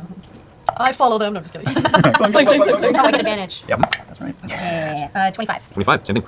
You guys turn around to the left of the kitchen. There's a small stairway that goes down about 5 feet into a storage room where you find your brother. And this is all very familiar to you. You've been here once before. This is when you guys exited the guild on the way out a long time ago. And there are a series of crates and stuff, but in the far back corner there are two sacks that are labeled rice and grain. They're kind of leaned up against each other. So we'll get you guys in just a moment. Who's next up after you guys? After they go, I call back to the kitchen and I say, to choose the first song will be the lovely gentlemen who have prepared our food for the evening. Please come out here and choose a song for us. Everyone kind of looks over, and one gentleman stands up and yells out in the kitchen, like, "Hey, you're picking a song, mates!" And you see, there's two folks come out. One's an older woman, kind of wrinkled face, hair's a bit tattered, but she seems happy and smiling amongst her happy lines are all throughout her face. The other one's a younger guy, probably looking at the features related to her, who's helping her out in the kitchen. They both kind of step out, confounded. What's going on? Yes, what's going on? Just pick us a song, any song. Everyone, give a round of applause for your cooks for the evening. I grab Keyleth and we slip behind them and into the kitchen. All right, stop checking both of you guys. 15. 14. Okay. All right. The distraction was helpful. So you guys slip past seemingly unnoticed. Everyone's attention is on them currently, and they both know each other. And she's, Could you, what you say? Takes the popcorn from her pouch. Sure. Oh, yeah. That's a good weird place to put popcorn. Everybody in the city keeps It's a busy popcorn. kitchen. Pocket corn. Could you sing, Clouds Upon the Horizon? That was my favorite as a girl. It's a ballad, but okay, sure. Do you have an earring on? Do you have an earring on? Scanlan, I need you to make an ode to the kitchen staff. Could you call the kitchen staff out? I did already. You called the kitchen staff? Yes, they're the ones who are suggesting this song. Oh shit. Oh, really? We've just been in that downstairs room. We're not paying any attention? Woo! Well, we're in a separate room. Hey. There you go. Good thought, I had the same one. We've That's just how we joined you. pass that check. Everybody else, come now. We'd like to follow. All right, so you guys head down. Make stealth checks for both of you. That's going to be a disadvantage on you fight. Oh, it's Trinket. Oh, shit. Coming down with Bird, later. You went out 20 minutes ago. Later. You're very cute, but later. Really? A bear? Really? No. Not through the tether. Every tool has its place. 9. Come on. What else is it going to be with a disadvantage? All right. 16. After the you really bring your green trinket down there with you? Is that bad? What else am I Yes! As you all are waiting, you guys are heading around. Oh, no, And as you're scooting around the kitchen staff, Trinket, who's currently out front, sees everyone scooting around and kind of disappearing in the back, kind of leaning his head into the tavern, and begins walking into the tavern. And patrons start like, and bear! And other individuals start like standing up and seeing this bear come lumbering through the tavern towards the kitchen. I come out of the kitchen. get your I bear, come out of the kitchen very sneakily. Oh, my bear! I've been looking everywhere for you, Trinket. Story of my life. What are you doing in this tavern? Oh dear. We should probably head outside, you and me, Trinket. Trinket is a party You've got 2 minutes. I tell him, oh no, that's so sad. But I tell him to head back to the keep, I guess. To the keepers outside. To the keep, because where else? He can't just hang out without us there. Maybe he could stay out there in case we have to go to the graveyard. Really? While she's doing this bullshit, I'm gonna just make sure that the rice bags and everything are not trapped. Is there a clear stairways down, or The bags, you go lift them, you shouldn't be very heavy. Yeah. It's actually, they're filled with something much lighter. They're false filled, and they actually move out of the way very quickly. And there is the similar hatch that you guys have come to before. It's about 5 by 5 foot. Go for it. So mayhaps with the bear entering, there was enough of a distraction for one suit of armor to clankily make its way down? Yeah. you would think? You guys were holding attention So with loud. Trinket at the same time, so you guys were kind of in the middle of the fray as you're walking past. As you're bringing Trinket out, the attention is pulled away. I want you guys to make another stealth check. Come on. Rod, you got Come on, disadvantage. Girl. Same rolls, exact same rolls. 12. Gung, gung, gung, gung. 9. You guys walk past. As you're stepping into the kitchen, you hear the voice of one of the staff. Excuse Oh my god, Nightbot got out the cudgel. Okay, I will say, Baronessa, I raised the limit. That was a long message. I think if you interrupt the caps occasionally, then it maybe will reset the count. I don't know, but I can't do anything about that. It's gone. I can see it, but I can't show it. She was just talking as Bird, which Bird does talk in all caps, so that's fair. I always take it the animal's side unless it's my pet, then obviously he's a butthead. Nightbot got her again. Excuse me, you can't be back here. This is our kitchen. We're trying. I'm gonna throw Oh, she had a lot to drink. Had a lot to drink. Oh, careful, yeah, she's gonna But scream. outside, don't do no kitchen. I need a pen or something. She's gonna fix it. No, she gets timed out, dude. That's the crazy part. I also lowered the timeout amount. It used to be like 3 minutes or like 5 minutes, and now I think I lowered it to 1 minute. Ay. Diseases too. When she spews, everybody catches it. Like, I have the make consumption. a deception check. What am I doing? Let me near the food. Also with advantage, Robbie eating you in Persuasion or this. persuasion? No, deception. Oh, deception. Deception? Come on. 12. With advantage, because Rock's helping you. Come on, gnome. Come on. 14. That's better. Yeah, work like you mean it. Guys, like, well, no, here, right there. And he points to, there's a doorway on the other side of the kitchen that leads to the alleyway. Oh. And he's like, out there, no, Start go. running, Okay, you run, you open the door out of the alleyway, and I Bug follows you leave out. Trinket outside, and I see them come out the alleyway. You do if you go on the other side, yeah. Okay, yeah. These fuckers So are I have the Trinket worst. hang out in the alley and stay there and wait for us. Trinket acknowledges it and Be safe, Trinket. If any danger comes your way, intimidate them and run the other direction. Go home. I love you. Trinket just lies there with his head on his paws. You guys are evil for making me leave it. All right. So there's still 2 cooks in the kitchen? No, one cook has come back in and is currently watching them pretend to vomit in the alleyway. I got a 25 when I checked the traps a few minutes ago. Okay, thank you. There are no traps on this door. It is locked. All right. I don't know what's down there, but let me take the lead because I've dealt with these people before. And I don't crouch down or anything. I just start still quietly, but I just walk head held high, walking down the stairs, motioning everyone to follow who's here. Okay. As you're doing this, you begin your flout off. I don't know. Come on, Jethro, performance. Am I rolling for performance? 28. 28. I performed very well. Too many cooks. No, don't get in my Hold on, sorry, this is important, guys. Once I get the ad off here. So as you pull out your flute and you prepare for this wondrous. You got this on your machine? What is that? Is this Jethro Tull? Yes, it is. Yes! Let's get to the good part here. Yeah. Get that flute. Is there a good part? This is the full album. It was just one big full album. The song was a whole album. Oh my Sure. And as the band picks up behind you, Come on, Dr. Dra! Dr. Hansel picks up his instruments, and you guys start playing back and forth with your flutes, just picking off, improvising off of the classic. Make a perform check. Give it up for Zed on No clue who Jethro Tull is. drums! 24. All right. Haley is trying to keep up, and you can see her face starting to go red. She's determined on this, and she keeps continuing with pushing this into an improvisational flurry of notes that completely walks around your performance previously done. Oh, shit. And you find yourself having to take a step back as she begins stepping up onto the table, and now, even at her gnomish height, is looking over the entire crowd as people who previously were not as interested are starting to turn around and look towards you two I playing. can't be one-upped. I use minor illusion to create sort of a mirror image of myself over myself, also playing the flute. Make another performance check with advantage. With advantage? Yes. Not as good? 22. 22, alrighty. I like the Jethro Tull song with no flute. I know, it's One song. It's a ballad. She chose a ballad. Sure. The best of Jethro Tull over there. Apparently, all of the Tull songs don't have any flute in them. Well done. The worst of Jethro Tull. Big failure on that part. All Play the right. scene from Anchorman. Yeah, that's right. Yeah, it was a kitchen. All right. We're gonna go back to the. You failed me, Toll. Failed me. Great moment ruined by your inability to play a flute in your own album. Jethro Tull would be a great name for a Sith. Totally. Careful. I'm still raw. Careful. Anyway, as it crescendos, what'd you roll? 22. 22. You can see now the volume of her flute playing begins to pull back as you begin to step up onto the same table next to her, twice as high now with the illusionary Scanlan above you, almost like those awkward middle school superimposed photos of yourself in the upper corner. The lasers in the back? Yeah. As the music swells and the drums start picking up, and you see Drenzel's now pulled up his violin and is now furiously fiddling along with it. The music swells and swells. The guy in the kitchen is looking for you guys. Hears this and now turns his head and goes, what's going on? And looks back in the room. Guys, make one more stealth check. Come on, guys. With advantage? No. We're all doing self checks? No, just me. Just you. I'm gonna drink. What is going Come on, I'll give you that cloak. I got 18. Oh, there you go. 20. We don't have an extra roll. It is what it is. I have a 6. What'd you get? 18. Maybe I'll think it's like symbols or something. That's 2 out of 3. You make your way in. The music, the clinking is over. How about I pick That up? is how I would run it too. I really like I think you can set a cutoff for it, whatever. There's a system for it in Blades in the Dark that I love. Fucking put it on the bingo card, whatever. But in BitD, they allow you to identify a group leader, and then you all roll, and you just pick the highest roll of everyone that rolled, but every single person that fails gives the leader a stress. Because it's stressful being the leader of these jamokers.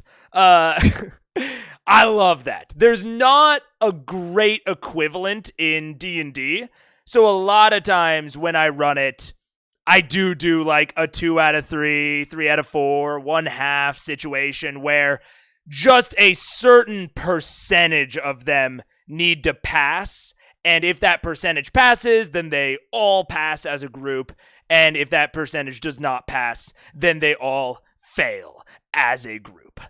Because you want the Ashleys to be able to come on the stealth mission. You want the Kikis to be able to try and persuade with the rest of the group. Like, you know, I think that's more fun a lot of the time. There's still a hindrance, you know, like their low stats are still going to put you more likely to fail, but their very presence does not almost guarantee failure. So, yeah. With my 20, and I carry her into the minimal flank. Hold your abs. So as the music picks up and swells at this point, make one final performance check. 27. 27. With this note, you bring once again the same duel that you guys had when you first entered the tavern, and you and Kaylee are facing off, looking directly at each other, furiously, going on your flutes, just blowing at each other. Eyes locked, tapping your feet heavily against the actual wood of the table, which now, the rhythmic pounding of your feet and the drums, because the entire room now also slamming their tables in with it as the music builds and builds, until eventually you both take one deep breath and go for that same sustained note a second time. She's challenging you with the game she lost last time. And the two of you both swell into this cacophonous spray of music that hits this one final note that pierces through, and all the slamming stops, and everyone just waits to hear how long it'll go. It carries and carries and carries and carries and carries. The breath never seems to end. One other performance roll. Come on, Skeleton! Everything. It's a 22, but I'm going to let her win. As you begin to trail off the sound of the note, you can see she's starting to already go a little blue in the face, determined to win this, and she's about to falter. You could win this if you want to, but are you going to let her? With a wink, I end my note. As the flute leaves your lips and you go into a fake gasp of air, she finishes on a high piercing tune, a trill, and then finishes off, carrying the flute away with a smile as your illusion fades, and the crowd continues. Please know Kaylee's fine! Ladies and gentlemen! You're good, but I'm better. I just tip my hat to her and say, yes, ma'am, it seems that tonight you are. All right, I kick her, I don't know, what am I kick her 100 gold. What? Excuse me? What? Oh my god, Laura Bailey's face. Holy shit. I need to rewind that. All right, I kick her, I don't know, what am I kick her 100 gold. What? Oh, that's pretty good. Oh, man. Group checks are the only time where I count critical misses, fails for checks. Nat 20 is 2 successes, Nat 1 is 2 fails. Everything else is success or failed. The preset DC, more than 50% wins. That seems good, yeah. Yeah, And you know, there is no actual system for group checks, so whatever feels right for your table, whatever your players like. But I do think that you need a system for it. I think that's something that 5e is like distinctly missing, because I don't know. Otherwise, it feels almost necessary to split the party some of the time, and I don't think that's as fun as being able to bring some people with. It also allows group perception checks to avoid the whole everyone rolls perception, group insight, group investigation to like, you know, clear out an entire room. It just, I think, really helps the natural pacing and flow of a lot of situations that really suffer for it otherwise. Not just in terms of ability, but in terms of, like, how does the game feel? Scanlan tips with a milady a bit. Excuse me? What? Is she going to inspect it? You reach over and just grab your purse. You're coming through your purse and pulling out gold? No, your purse. You bet your purse. I mean, that was a figure of speech, right? You totally let her win and you're gonna give her all your money? He forgot about that part. He's drunk. He forgot about it. Aye, he's spitting it. Looks over to Drenzel and goes, I did hear you say a full purse. Oh, I hope there's so much money in that bag. He forgot about it. My deal, a deal is a deal. The things you do for Do women. not give her your money!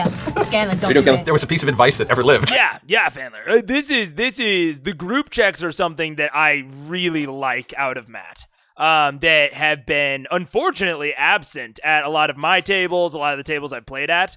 So I really, really like seeing Matt do those. It seems like he doesn't have like a super consistent system of like what the cutoff is, but that's okay. You know, that's all right. Bird's puppy immunity is starting to expire a bit, huh? Bug is still being patient a bit. Yeah, it's starting to get there. But she's also just getting bigger. She's only like 2 or 3 pounds off of Bug's full weight. So they almost weigh the same. So I think that once Bird crosses that line is when Bug will officially run out of puppy immunity. They only just now figured out how to really play. They've known how to wrestle for a long time, but they haven't played with toys like this until very recently. 200 gold is a scam. It really depends on the scenario, whether I call for a group chat or a set of individual checks. Basically, is there a playable consequence to some wins and fails? Climbing a wall. That's a set of individual checks because someone might get hurt / require fly spell, etc. Performing as a band, that's a group check. I agree, and I definitely agree that it depends on the scenario, because there are also some scenarios where it's like, with stealth, I'm probably letting them make a group check, because even though I think that is a situation where, you could justify individual group checks, I think it is more interesting to let Pike come with than bar her from entry. And the wall could occasionally be that sort of thing. The wall that you described really depends on the scenario of, like, does this feel like something, like is this impossible to get over otherwise? I might allow a group check. If it is a situation where they might just have to use a resource, like a fly spell, that can be good for individual checks. Or if they have to figure out how to, use like one of their material resources. Like with stealth, it's very rare that you can like buff your stealth. The notable example is Pass Without Trace. And if you're really wanting to, like, get resources out of them, I would at least remind them that they have Pass Without Trace. And then, maybe you call it an individual check. But with stealth especially, I find that group checks work a lot more. I do think it is potentially fun, playable, worthwhile to leave Pike behind. It is potentially. It really depends on the situation. And it also, I think, depends on how many other people you're leaving behind. Like, I think in this case, I think it's more fun to bring her along. But it is also something that, I have to think about a lot in my campaigns, because I've talked about how I like to keep rulings very consistent. A lot of times, I do pick, it's like, okay, athletics, never an individual check, or always individuals, stealth, always group. Like, sometimes I make those sorts of rulings, but then sometimes I do say, like, yeah, sometimes it might be a group, sometimes it might be individual. She is bad at stealth because of her armor choice rather than dump stat. I mean, true enough. Ashley's shirt, those eyes just peering over the table while Bird and Bug play. Right. Yeah, the husky. Vox Machina, a wall? Phew, I was worried it was a door. I untie the purse, and I hand it over to you. Do you take any of the gold out secretly before you hand it over to us? Such a life lesson. How much is it? 2,600. Oh, Oh god. Oh god. Let it be known throughout this tavern that Scanlan Shorthalt is a man of his word. Thank you, my dear. She takes the person, flips it away, and poof, vanishes in a puff of smoke. Cheers. It's a lot of coin. Yeah, I get around a lot. Let's have a drink here. And she steps off the table. So now, the rest of you have all made your way down into the, Laura looks the storage mad. chamber. She looks Oh sad. God. Bye. Anything we encounter is far easier than what has happened. Do you want to cry? Because I would want to cry. Money means nothing to me. Should we pick some? Should somebody pickpocket her? Yeah, We're under his back. You want to join them? Yes, of course. Go make a stealth check. Oh wait. Yes. I still have to sneak back there, don't I? Oh, I just go invisible. All right. You step on one of the nearby tables and come out. Oh my god. You'll be invisible. You make your way, stepping through the kitchen, downstairs, and find you currently right now, Vax. Yes. You are going to unlock the latch, you said? Oh, I'm sorry. I was just thinking of Wendy Doodle's art. That's pretty perfect. Yeah. I'm going to check that door for traps. Is what I'm going to do. All right, perception check. We already checked earlier. There's no traps. It's just locked. Earlier, yeah, I did get a 25 up top. Yeah, I thought you were giving me another door. Yeah, 25 up top where the fake bags of rice were. Right, it was still locked. You didn't roll for Oh, to pick it? Sure, that's no problem. That is a 23. 23. It's a little tough. You just managed to get it up, and it comes off in the latch. Pretty solid still. Amateurs. Okay. You open the leads down below, and you find yourself looking down into a familiar stairway that leads into darkness.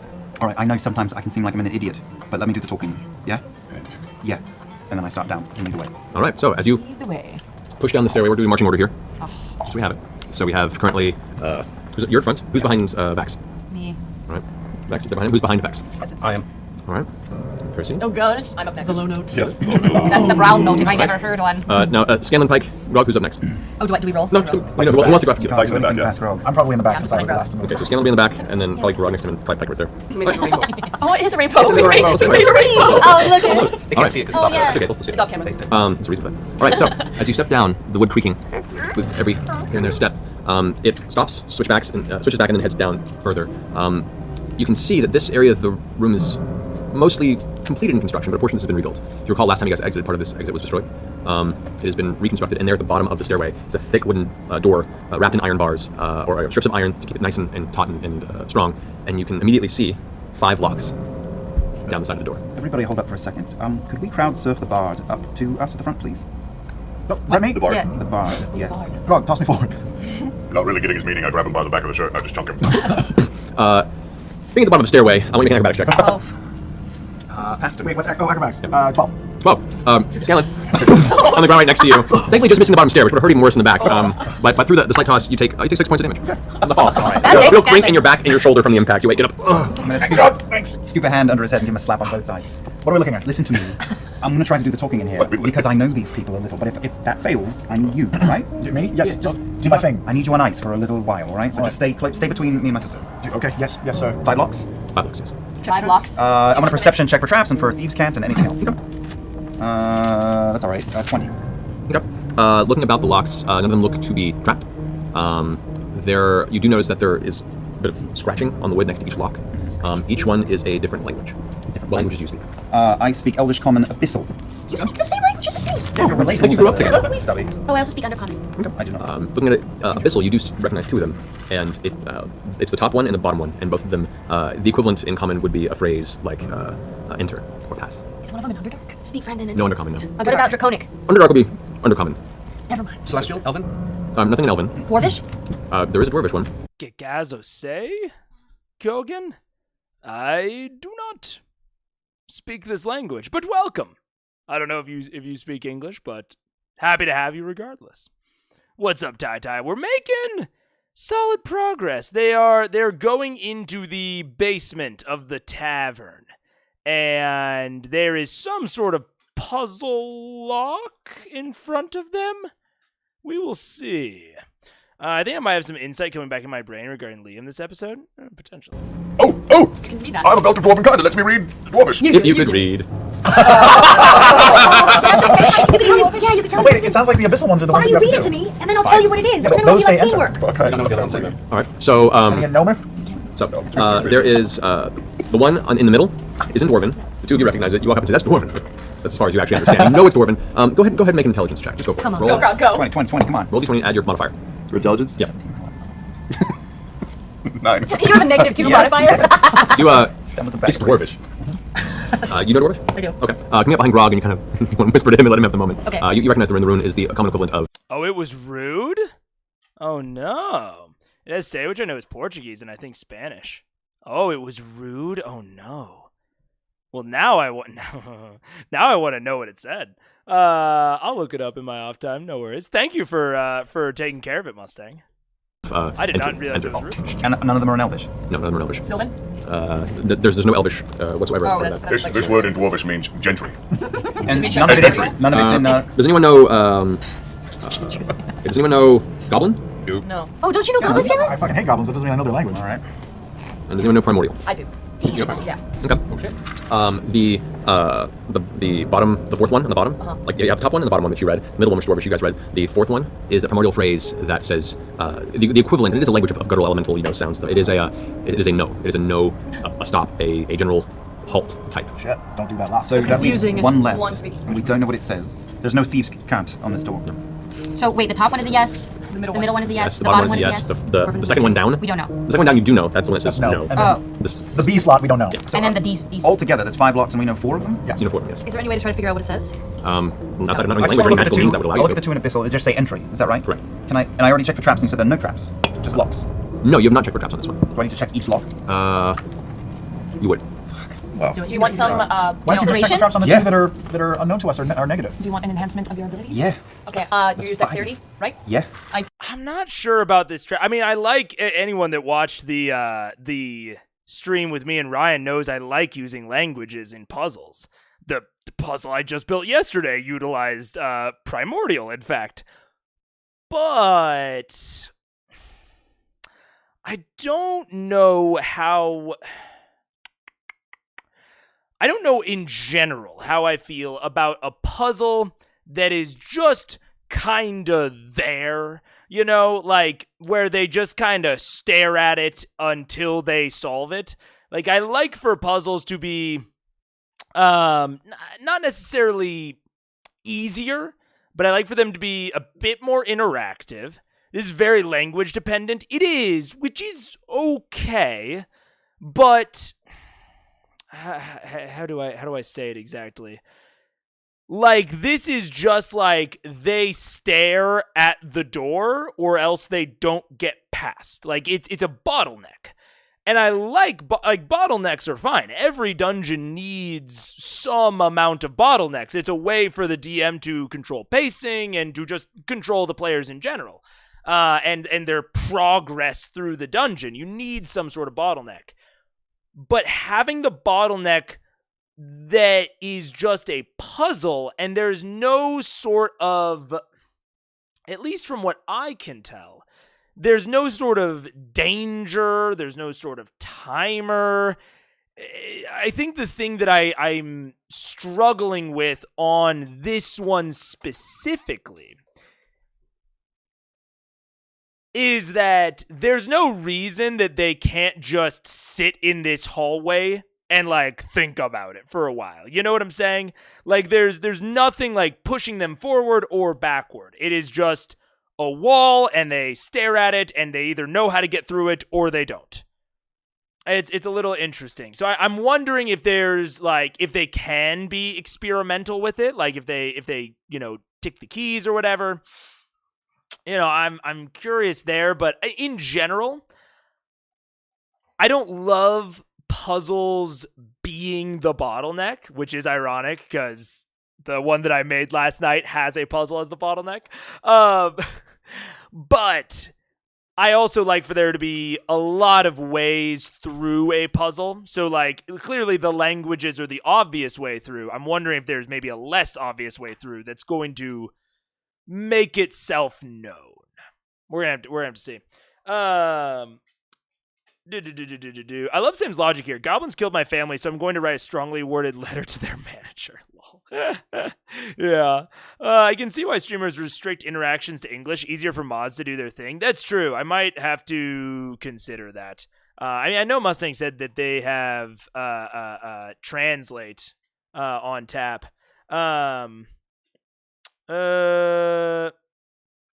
Yeah, no worries, Mustang.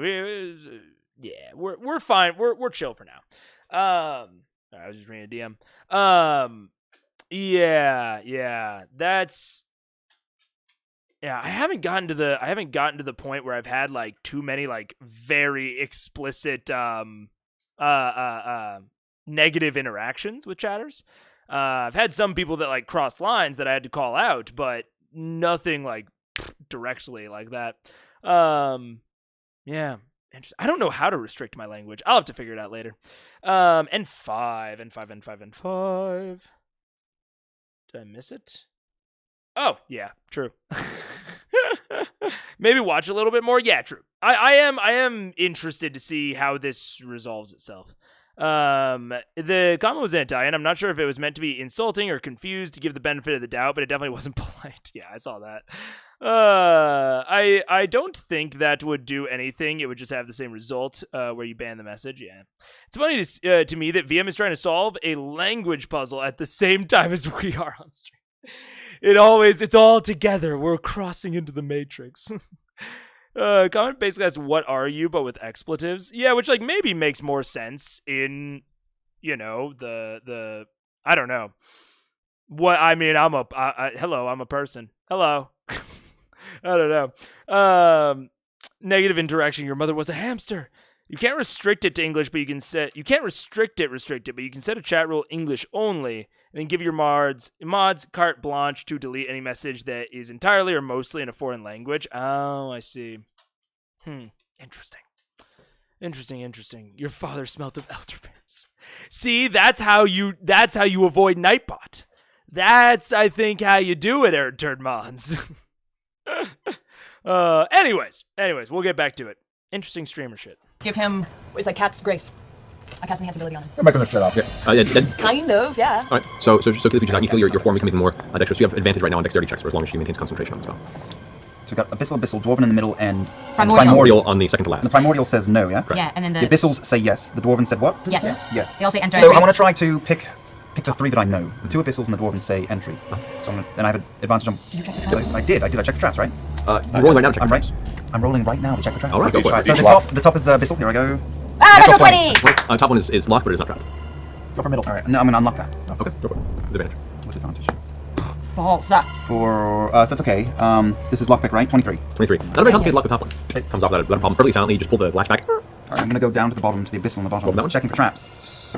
Natural 20! You don't have advantage on checking for traps. Oh, I said you did. No, for making the checks you do. All right, so this is for the dexterity. second one, Checking I'm the not traps is natural, it's a perception roll. The perception's 20. Okay, one, not trapped. All right, Dwarven in the middle, checking for traps. This is another, and I will enter this into evidence for a point that I've made a few times. But I think this is good evidence of it, and I'm not entirely against this. So he's having him check for traps on each individual lock.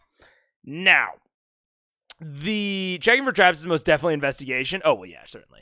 But regardless, the separate from that, I think that there are 2 options here of you have him check every individual lock with a separate roll for each, or you have him roll 1 check for traps roll on the entire door.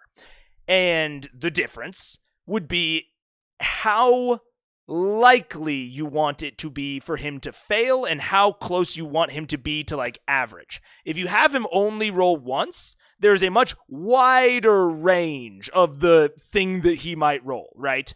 But if you have him check over and over and over, you're more likely to get both successes and failures, depending on the DC. Basically, you're more likely to get rolls closer to 10.5 on average. Whereas if you only have him roll once, it spans the gambit.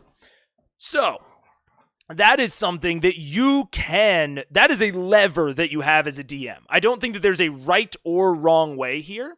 If you want to drag the average of their performance closer to 10.5, plus whatever their modifiers are, that is totally like, a lever that you have as a DM. If you want it to be a little bit more, how would I phrase it? A little bit less, maybe modifier, maybe rewarding the modifiers a little bit less, having it be a little bit more like highs and lows, peaks and valleys.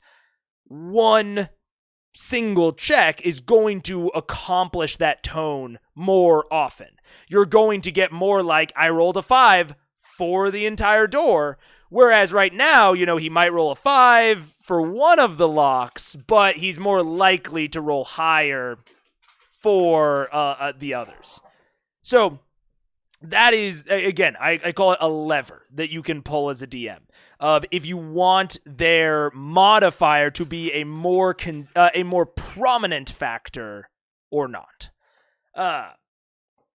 Say by command for English only, I can quick translate and time out, then go back and ban.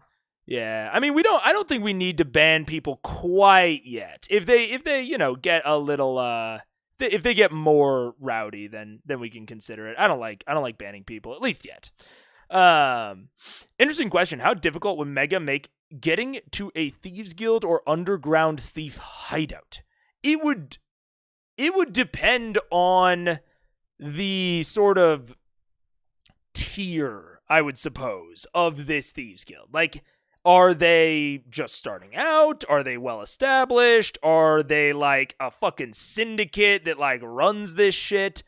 Like, how prominent are we talking about? That would depend. But I do think that Matt has set up a few challenges. He has set up just knowing where the entrance is in general. that is, okay. Sorry, I thought all I saw was what is above me, and I was like, someone's spamming. But that's Mustang's command. We're all good. And so he finding out where it was already, one block in the road, getting someone to even point you in the right direction once you find the establishment. Other thing, actually getting in there without being noticed. Separate thing. Now we have this lock. If there's anything beyond the lock, we have some more things. So I mean, you could call it 4 gates or 4 challenges to get to this Thieves Guild. So it would also depend on what exactly I want to accomplish with the Thieves Guild. Do I want this to be more of a dungeon, or do I want this to be more of a faction meeting? Those two things kind of prompt how I organize this. So it would depend. It would depend. Also, how well off the Thieves Guild is. Like, are they doing well, or are they down on their luck? Because if they're down on their luck, maybe they don't have as much security. But if they're a bit more affluent, then they might have more security. I think at very least, I would probably put some traps in this stairwell hallway thing, but that's, a little bit of a nitpick more than anything. As someone who isn't first language English, I do think you should allow messages, just not too long. Well, and it would depend on what they said. Like, I'm not out here trying to ban folks. If you have that, whatever, you can set it to cross out but not completely obliterate the text. Then you can use delete rather than timeout, incurring no period of silence, and copy pasta on the crossed out message. Oh, interesting. That's what I did. I see. Okay, interesting. It is a matter of not knowing languages and not being able to mod correctly. Yeah, that is a matter. I don't think that the stream is popping that much. People won't be banned or timed out for speaking non-English. Yeah. We'll have to. We can talk. The messages will be deleted then checked. We just talking mod stuff. Yeah. We'll think about it more. We'll because it's an issue I haven't had on YouTube. But I also know that there's like more bots and more stuff on Twitch. So we'll have to see. Anyways, 20. That one is also not trapped. All right, so that's 3. The fourth one was The primordial. Yes, and don't. Just kidding. 20. That one is trapped. And just check for the second one. And the primordial said no. Yeah. In their language, it's pronounced. But what does it mean? We've got 3 traps. Did you check just the last checked What the fuck is wrong with you? The ones that say no are traps. Check the second one. How is this hard to understand? That is 26. 26. The last one. The second one, the one that we don't know what it is. you gather, you've seen Scribblius before. It appears to be some sort of goblin language, but then you actually understand what it says. It does appear to be trapped. Does appear to be How trapped. about you don't unlock No, don't tell him. Do A, B, I'm not AC, alone, and this affects you, assholes. I'm pretty far back in the chain. They're not I'm trapped. out. No. Seems I got a lot of bodies they're not between that trapped. door. Well, you already popped the top lock and nothing happened, right? So there's 2 that Oh, are yeah. trapped. Maybe that's the Dil the Dane. The only Dutch I remember is I think bedankt and Prost. I think those are the only ones I remember. I am loving the RP, and like the party is making their own fun here. With this trap. I'm Danish, not Dutch. Oh no! Damn it. I got it wrong. Fuck. No. I'm trying. What do they call Dutch people? Dutchies? I don't think that's it. Dang it. Well, sorry about that. Welcome to the stream. I'm very glad to have you. So I have some insight regarding the tiny little argument going on between the cast. Insight? Is it spoiler insight or outside insight? Because I'm interested. Spanish speaker here. Oh, very nice. Multilingual chat room. Very, very nice. It's 1 AU for you, Lamau Rip. It is fucking late. This is why I am so, this is why I like doing full episode Fridays and I like starting earlier because, if this was a normal, after work stream, we would only just be getting started. Oy, oy, oy. I'm Dutch, we're called Dutch. Is that the demonym, though? I guess, what, no, not the demonym. Like Dane. I feel like Dutch is the equivalent of Danish. No? I might be wrong. I have no idea. Aren't Dutch people are the Dutch? Huh. American here, so I know no other languages than American. Yeah, fair enough. Call me whatever. I think Dutch people are called Dutch as just like Dutch people. I know in Dutch they call themselves Nederlanders. Oh, interesting. Holy shit, Duolingo time. I really want to do like a language stream. I really want to learn another language. Who's got the time? But if I can make it content, then I can have the time. But that is a pie in the sky later dream. Anyways. I'm going to attempt to disarm the two that are trapped. Why are you? Yeah, do that. No, do the ones that What aren't. are you doing? This That affects you. It makes perfect sense. Dark sword wielding dick. No, I'm serious. You had a good thought. Why would you do that? Do the ones that aren't trapped first. Wait. Everybody, please. Walk up the stairs 10 feet, please. Have me alone. Yeah, walk up the stairs 10 feet. But we won't be able to see it. You're all going to see it. What are you doing? I'm going to try to open the door, you little asshole. My I don't want you to get burned while I get burned. I won't be burned because you're not going to mess with the traps. Just do the ones that aren't trapped. I walk forward, I grab Scanlan and everybody, and I back everybody up. Okay. Scanlan back, everyone's The back. ones that aren't trapped first. All right, I'm going to quickly inspire him. Maybe if I just code the ones that aren't. Maybe if you do the ones that are trapped, then it sets up. That's what I need. Just I'm going to quickly inspire him. Sure. How inspiring. Okay, I'm going to read him a limerick. Go for it. I knew a Goliath in Whitestone, who lived in a very, very fine home. Till one day a wizard, or maybe a large lizard, burned it and left him alone. Okay, so of the 5, at the top and the bottom and the middle, it's Abyssal, Dwarven, and I check those for traps and there aren't any, so I'm gonna unlock them, yeah, alright. So for the top one, Did the top already. check for traps? No. Unlocked it. You unlock the top one. Yeah, That came you up with that did. problem. Yeah. Do the middle one. So I'm saying nothing bad happened.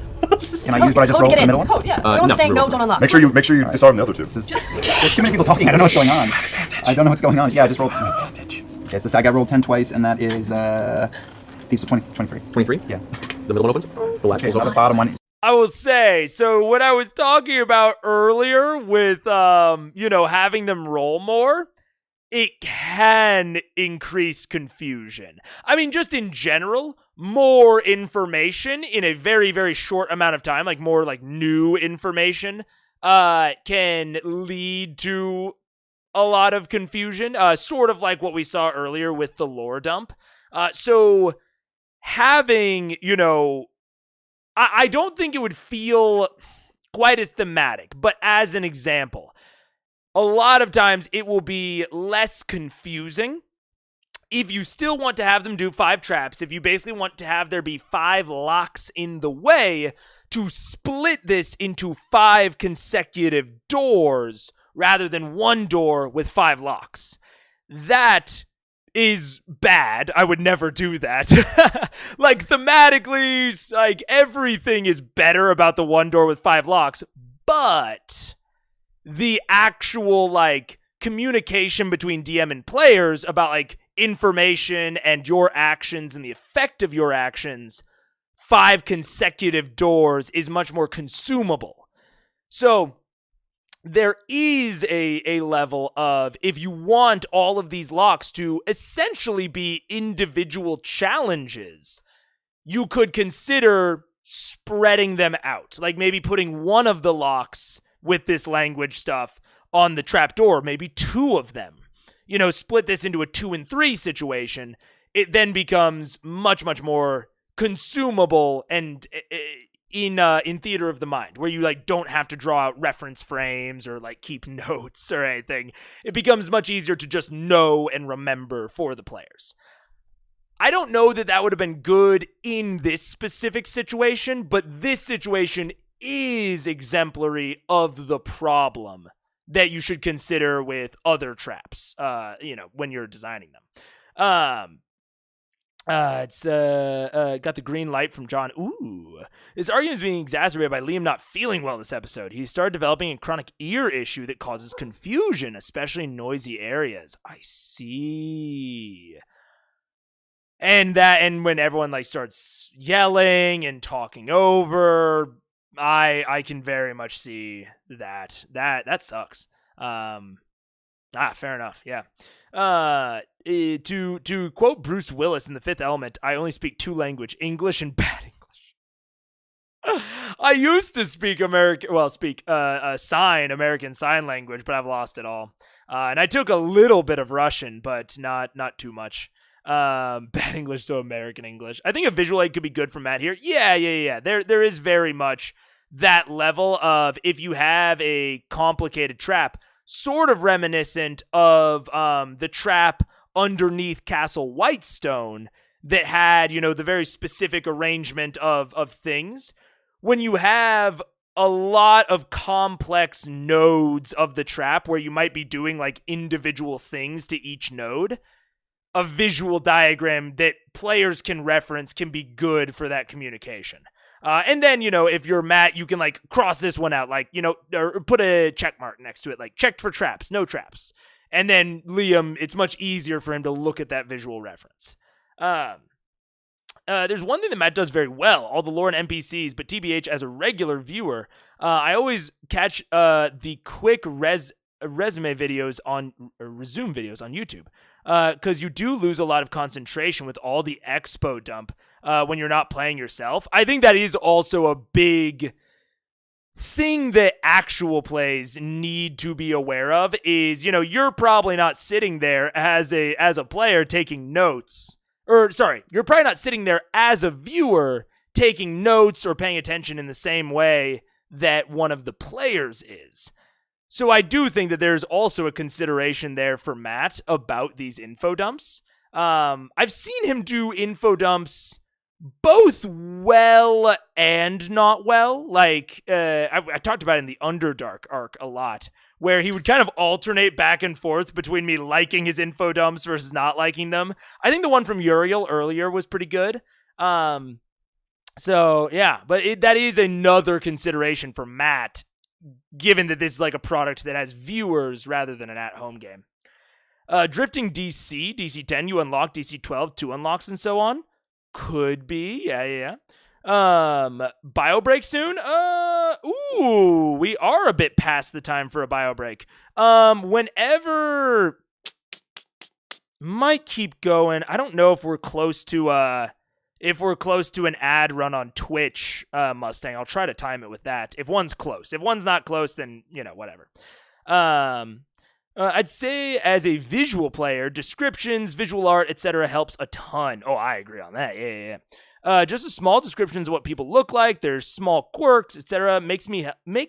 Help me remember a more important character that much more. Yeah, I mean, I think in general, visual aids are a big part of my style. I always recommend just having a whiteboard on hand just for a quick visual sketch. But there are some people who don't want to break out the visual references. Matt seems very hesitant to bring out visual references at all unless they're doing combat.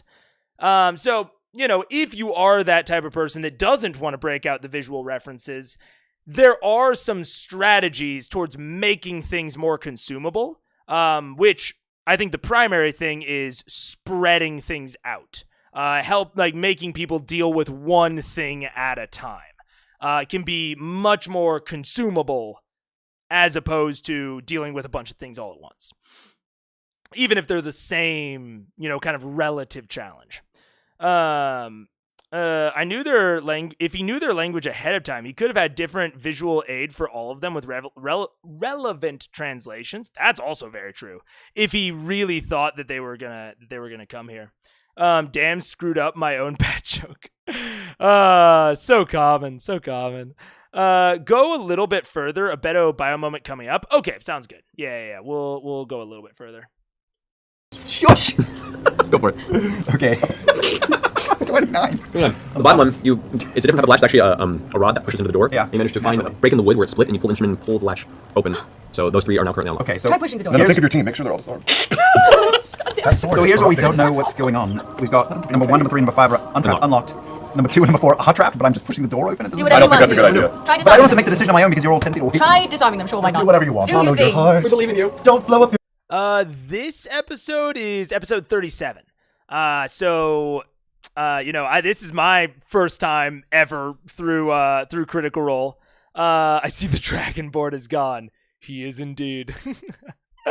Yeah. So I've never consumed anything Critical Role related. So I've got every episode before this up on the YouTube, and we're watching through it all the way through. It has been a long journey so far, and an even longer one to come, but I am enjoying it. It twas shadowed. Your hand is on those fucking locks. Do it, man. I believe in children of the future. You've got advantage, so why not? Fuck it. Try it. Vax, what is your choice? What do you wish to do in this moment? You have 3 untrapped locks open, 2 locks that seem to be trapped. That were one of which said no. Hey, I'm gonna. You know what? You push the door. Okay. As you push on the door, I understand Matt's annoyance here, but he's directing it a little bit at Liam, and I think part of this is the group's confusion. Hardcore, that's a lot to catch up on. I will say the characters in Campaign 1 is great. I'm loving them.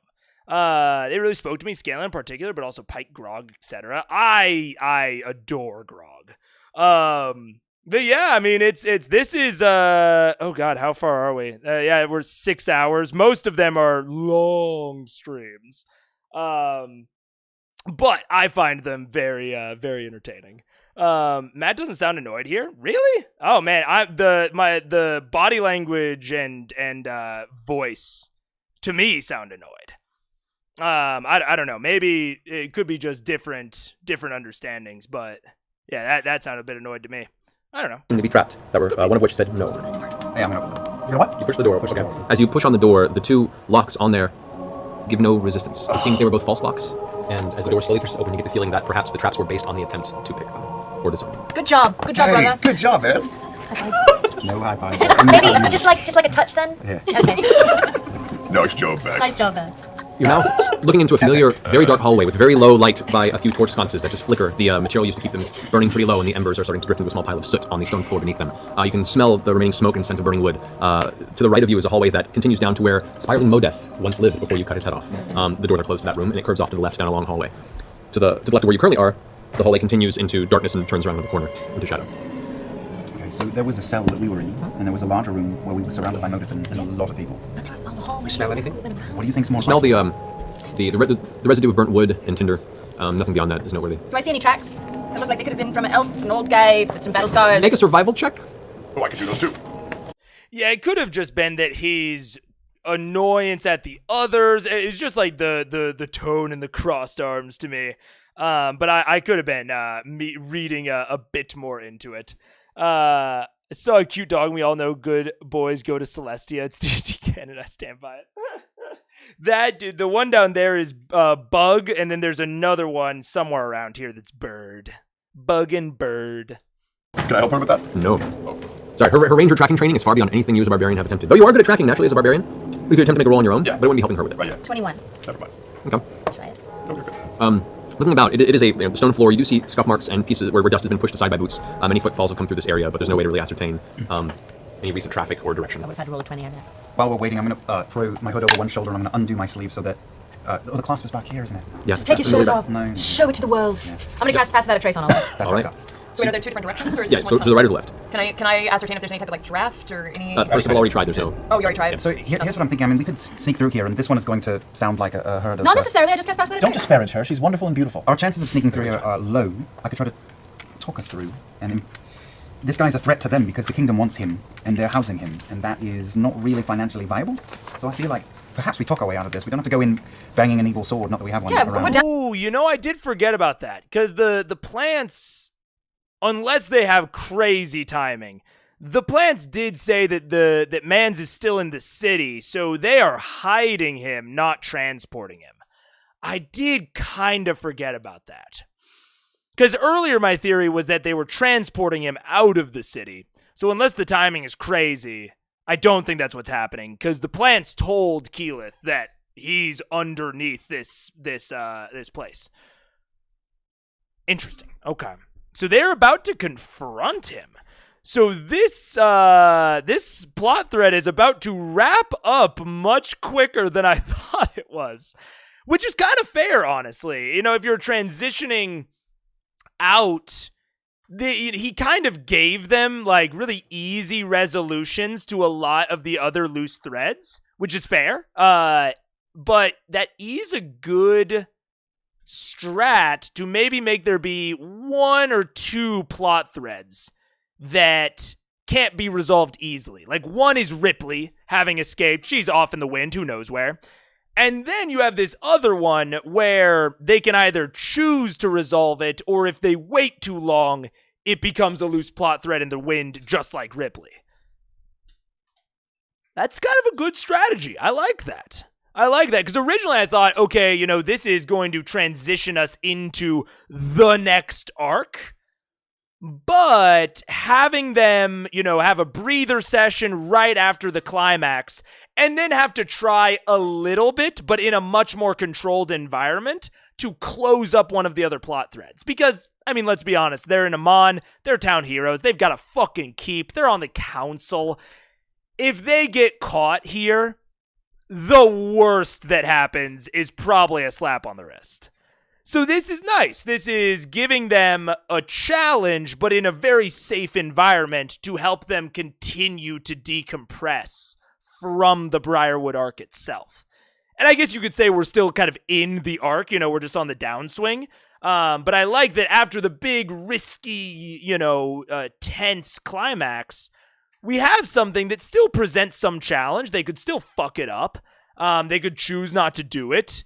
And it will present a bad thing if they choose not to, but they're not, their lives aren't really in danger, right? Like they're in a pretty controllable state, which is good. That's I like that. Because like I said, throughout this whole episode, I've been thinking about ways to do this well, because this is something I'm not great at. I like this. I like that a lot. Good boy or girl, both girls, both girly dogs. What's up? Oh, is that Bug? Nice. Bug is behind the chair. Yeah. He's just there to help them build an extension. Yeah, you think so? He's just assisting them and expanding their presence, right? Do you have any thoughts on Ripley that you've not already expressed? I don't know. I don't think so. I think she's gone. She's out. She'll come back. I would be shaken and stirred if she did not come back. But I think she's in the wind. They won't find her. I think she's good enough to not get found. And she'll come out. Let's make a prediction. Let's say episode 53.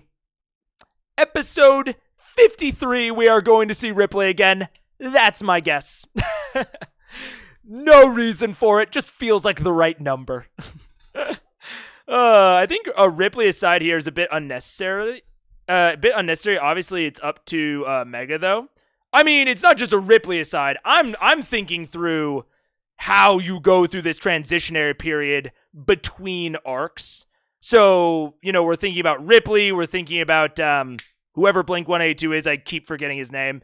I'm thinking through how you use these loose plot threads to transition your players out of a big climactic sequence, because sometimes I find in my games that it feels like things fall off a cliff. Like, all of a sudden, they do the climax of the arc, and then they have their relaxing session, and then there's no transition. They just start a new one. So that is a personal failing of mine, and I think that Matt is handling this pretty well. And I'm trying to think through for myself how the differences between how Matt is going about it versus how I would, and where I can go with that. Val, we are low on time. Low on time asterisk. We have 3 or 4 more hours. So, low on time. We're 2/3 of the way through our time. Look at the cute doggos. Always cute doggos. And I want to sleep before 8 a.m. preferably. You go to bed. If you need sleep, there will always be the VOD. Get some sleep, get some rest. The VOD will always be there. Thank you for having me in the stream, BTW. It's making my night interesting and fun watch. I'm glad. Very glad to have you. Ripley is the Briarwood spy scientist, right? I'm totally forgetting here. Yeah, she was sort of a mechanist. And I will say, if you have some, prior CR knowledge, we do have a spoilers chat in the Discord, where people talk all CR spoilers, only C1. All CR spoilers, because I know fuck all. Obviously, watching ahead can't possibly be guessing this well. As it must be a pre-watch. Must be. Dude, if 53 is actually the one, that's crazy. This is a couple episodes after the fight in Whitestone. Yes. You're too goddamn entertaining. I'm sorry, Albie. I'm sorry. You can have too much of a good thing, though. You need to take care of yourself. How does he do it? Down here, obviously we belong. Why not just, I belong. shove our way through? And I'll vouch for you. Beautiful. Let's do it. I say we go to the left. I So definitely we're would not- rather not fight the entire Thieves Guild. Yes. We're not sneaking then. No. Because if we did sneak, don't you have fly or something? We're in very Someone? thin hallway right now. All we would have to do is fly just off the. I got no flying. I used my only flying potion. All right. So we're talking our way out of it. I'm gonna We call can try out. that first. I'm calling out. Member of the class, entering. I need to parlay. A moment passes, and you see, stepping out of both sides of the hallway, a number of hooded figures. I do like the really tight hallway, like the 5 width hallway where they all have to go one by one. Yeah, it makes the actual fighting much more bottlenecked, very one-on-one, which does, I think, give some advantage to powerful combatants. So if they have one very high CR member that can potentially, 1v1 grog, while other people hook grenades or potions over the fight, could be a really interesting strategy for the enemies. And in general, I think the very tight corridors are very nice and thematic for a underground thieves' den. I don't have work tomorrow and a long car journey. Fair enough. Took the second to cloak up, yeah. 5, 10, 15 individuals then begin to close in. All hoods up, cloaks around them. You can see through the dim light the crested chins. Those of you who have dark vision, you can see some features. They all are humanoid and around human height. A few that are smaller, whether they be younger or halfling or no misfortune. You can't really make out the details in this circumstance, but they all kind of close in as you guys all stand there kind of in the center of the hallway. I do start unlacing, and I say, I'm one of you, and I show the tattoo on my back. Okay. As this happens, you can see there's a part in the crowd, and one much larger than the rest members of the class steps forward, kind of pushing those out of the way. You see a very thick, square jaw piercing out from underneath the shadowed hood, and the hand pulls it back, as you can now see the kind of crooked, pointed ears, snarling nose, and underbite of a mostly orcish half-orc. One you've encountered once before. Oh shit. No, Modev is human. You killed Modev. Okay. The orc steps forward and kind of looks about the group and goes, Seems you stumbled into an early grave. I didn't stumble. I've been here before. I have a fucked up past with this organization, but I have come to tell you. And I'm pointing at the tattoo. He reaches out and grabs your arm and spins you around to look at the tattoo on your back violently, like he's like a rag doll. You're being treated like a child. Releases you for a second as you kind of fall off balance for a second, but catch yourself. He has his other hand at his belt side, and you can see what looks to be the pommel of a dagger already. He goes, Sovereign Uriel knows you have Daxio here. Uriel wants him. You are in danger. This whole organization is in danger with you here. Silence! Who else knows you're here? Not a soul. Wait a second. I do know you. Customs department, wasn't it? I've been promoted since then. I'm now a supervisor of. It was a ruse. I apologize for it. As we found out. So, you break back into our facility. Oh, we didn't actually break in. I mean, we just kind of I'm just shutting up. He's a member of the class. We gained entry the way that you do. But he brings in outsiders, after being warned not to return with them. Yet you say you're here for who was it? Do you care that the Emperor knows you're holding a person he wants? Won't be held for long. You can tell the Emperor he's not a worry of ours soon. Where's he going? He's a traitor to the kingdom. Uriel wants him. You are bringing danger upon this house. Uriel's useless. Oh, so are the clasp? Do the clasp know about what's going on? Because my theory is still that Daxio knows, and if the clasp are confident, hey, Uriel's not a problem. Daxio maybe brings them in, because I'm thinking that Daxio knows about the greater organization, maybe him and the clasp are making some sort of ritual to head off to Wildmount. That's why this dude isn't really worried about Uriel, because he's going to be across the fucking ocean soon. Like, I don't know. I don't think Daxio's resolved here. I don't know, though. I don't know. I keep debating if this is going to be just tying up a loose thread and we're going to get some more information for a later arc, or if this is spring launching us into another person out there just like Ripley. Someone that is maybe continuing the mission of the Briarwoods, potentially. Because Ripley doesn't give a shit about the Briarwoods, right? Ripley's off. She's chilling. She wanted to leave. She does not give a fuck about the Vecna horseshit. But this Daxio, I'm getting the vibe that he's maybe was more of a believer in the cause. And maybe he's convinced these clasp dudes as well. Uriel has a lot of gold and will probably be given a reward. We have our hand in their coffers, whether we get a reward or not. Not the kind of reward he's already offering you. We come bearing an offering from Sovereign Uriel himself in exchange for this man. I reach into my bag and I produce... No gold. No money. the very elegantly carved box I had made that contains the magical blue shard that we discovered many, many years ago. And I open it just for a moment and close it and say, this is the Shard of Kara. It is a magical item that can grant the user one wish. Any wish. But Scanlan, you said we were going to keep that for ourselves. I did, but it's clear that this man knows who we are and why we've come. No. As a last resort, we are cleared to offer this to you in exchange for your prisoner, or are you holding him on as a prisoner, or? He trusts you. Make a deception check. Can I help him? Can I assist that? You know what? You would be. Yeah, I'm definitely giving Laura the assist there. That was great. Oh. That's the little nice deception, nice lie. So go ahead and that will give you advantage on this. So. Yeah. Deception or persuasion? This is deception. 32. Living. Let me see your box. Oh, well. Hush! It is activated by a secret chant that we will only tell you once we are safe and the prisoner, or keep. I don't know. Are you keeping him as a prisoner? Or raise his hand. Shush. All right. As soon as we get the man, you get the chant. Daxio, huh? He just paid us a rather large sum of money to produce documentation and acquire transit on Corel. We've kept him here while he prepared his documentation, and we're to send him on his way through our tunnels to the docks. So you're asking us to betray a client of the clasp. And avoid... Okay, so it was the original thing that I thought. They are just smuggling him out. On Corel? Is that in Wildmount? I feel like that might be in Wildmount. I'm gonna check the map. I'm gonna pull up the map. What up, Nikolai? How you doing? Welcome. Oh my gosh, little does the party know it's the second horn of Orcus painted blue. It's all tied back to Orcus. The hammer of the Empire. And keep the money at the same time. Sounds to me like you just went twice. He takes his hand off the box. Where is he? Where is he?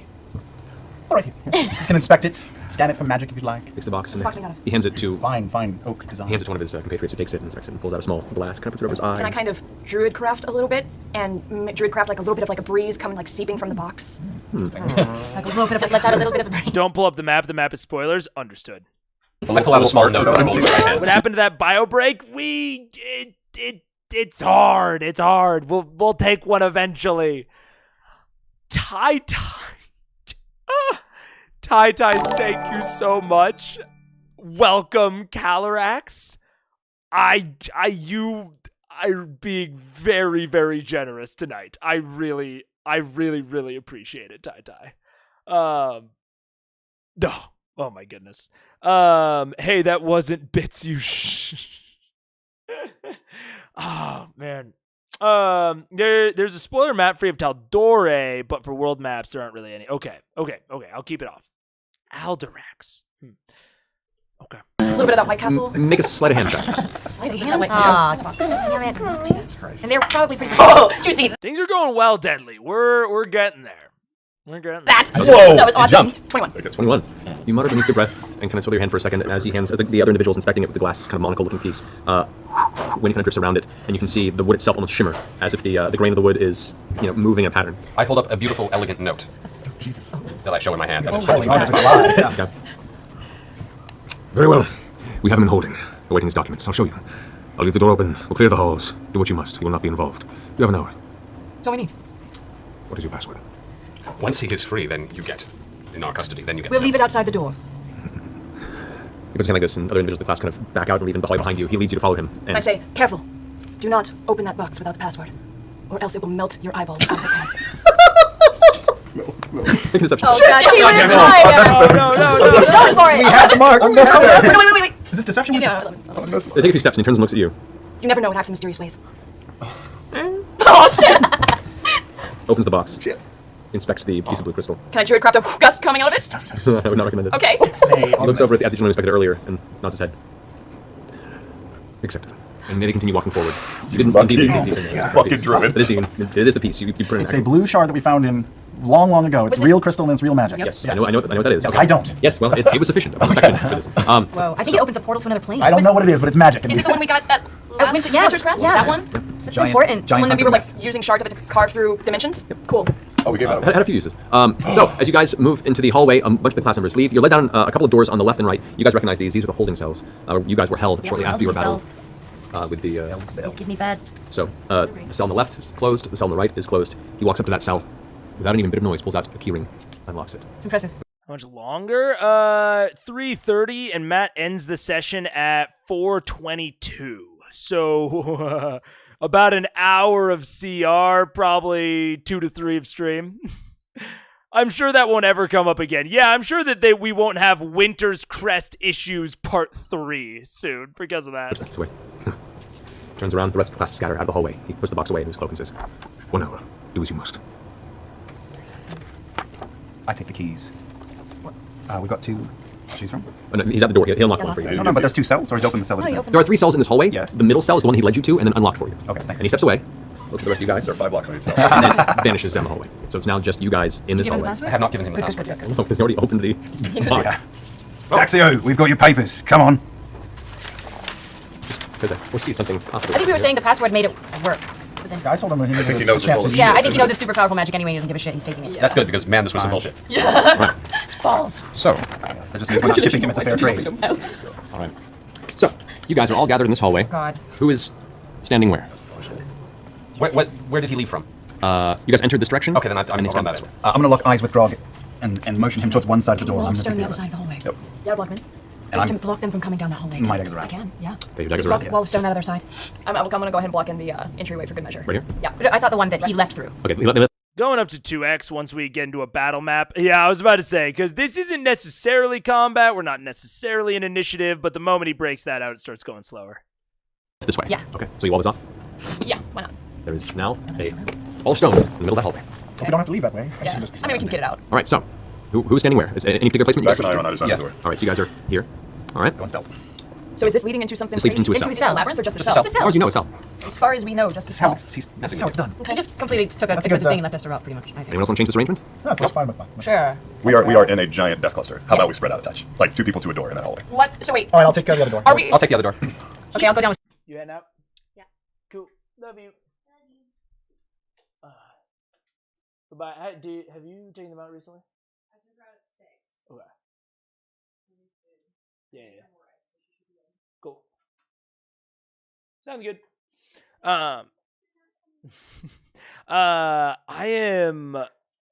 don't know why I'm getting the inkling that Daxio is not fully human anymore. I feel like he is maybe partially or more than partially like cursed and like transformed or disfigured. We'll see. I don't know why I'm getting that vibe from this, but like that's what I'm psychically mind melding with Matt on. I don't know. Scanlan on the other one so I can Well, range you attack. range attacks. That's what Bio break just because maybe combat. That's fair. Yeah. I think we can do a bio break now. And then I can take out this little one. Oh, because she hasn't been out in an hour and a half. Ridiculous. So yeah, we'll do a quick bio break. And then I'll run an ad on Twitch. And then we will come back. Okay. See you guys. I'm gonna put on some music before I go. she's trying to drag me away. I will be back.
Saying if he took out a magic spectacle and knows that we're full of shit, we're all gonna. I'm gonna stand with my back against the wall that she's built up. Okay. Like that, yeah. Did half-orc dude say he was just in the cell? That's all he said. Yeah. So essentially, they unlock the cell, and they're walking away, they're turning their heads away, letting you do what you want. How do we know that that's the one that he's in? We don't. Let's find out. Why don't you go in and kill? I'm always muted when I come back. Always muted. Son of a bitch. God. Some shit. Okay, let's go with this arrangement. Kyle, is there any other interested or anything else around? There's just the store and the store, and they're both currently. Fine, go for it. Yeah. And I would like to rage. Okay. Let us go ahead and, for the sake of this, roll initiative, depending on what happens going forward, just so we have Just in case, eh? Just because I have a fear of construction paper. Fear of construction paper. Advantage. Yeah. What did construction paper do to you? What did it not? All right, so 25 for 20. 25. 26. Whoa. Oh yeah. Who are you? 20 to 15. 17. I just ran an ad and Twitch is trying to run another one. I thought that was the whole point of me like manually running the ads is so that Twitch wouldn't run them. The ads are so weird. Ay. All right, cool. Thank you, Mustang. That's so odd. 15 10? 14. All right. And what did that do? 9. I would expect nothing less. I'd like to think that she looks both ways, but we're attacking just. All right, so you rage. I rage. Who's doing what now? Rage. Max is our point man. Well, we're both at the door, and I called out, so I guess we'll wait a Check moment for to see if he. The moment passes. You want to check? I can open the door. Well, I already went stealth earlier too. I got a 25 on the stealth check.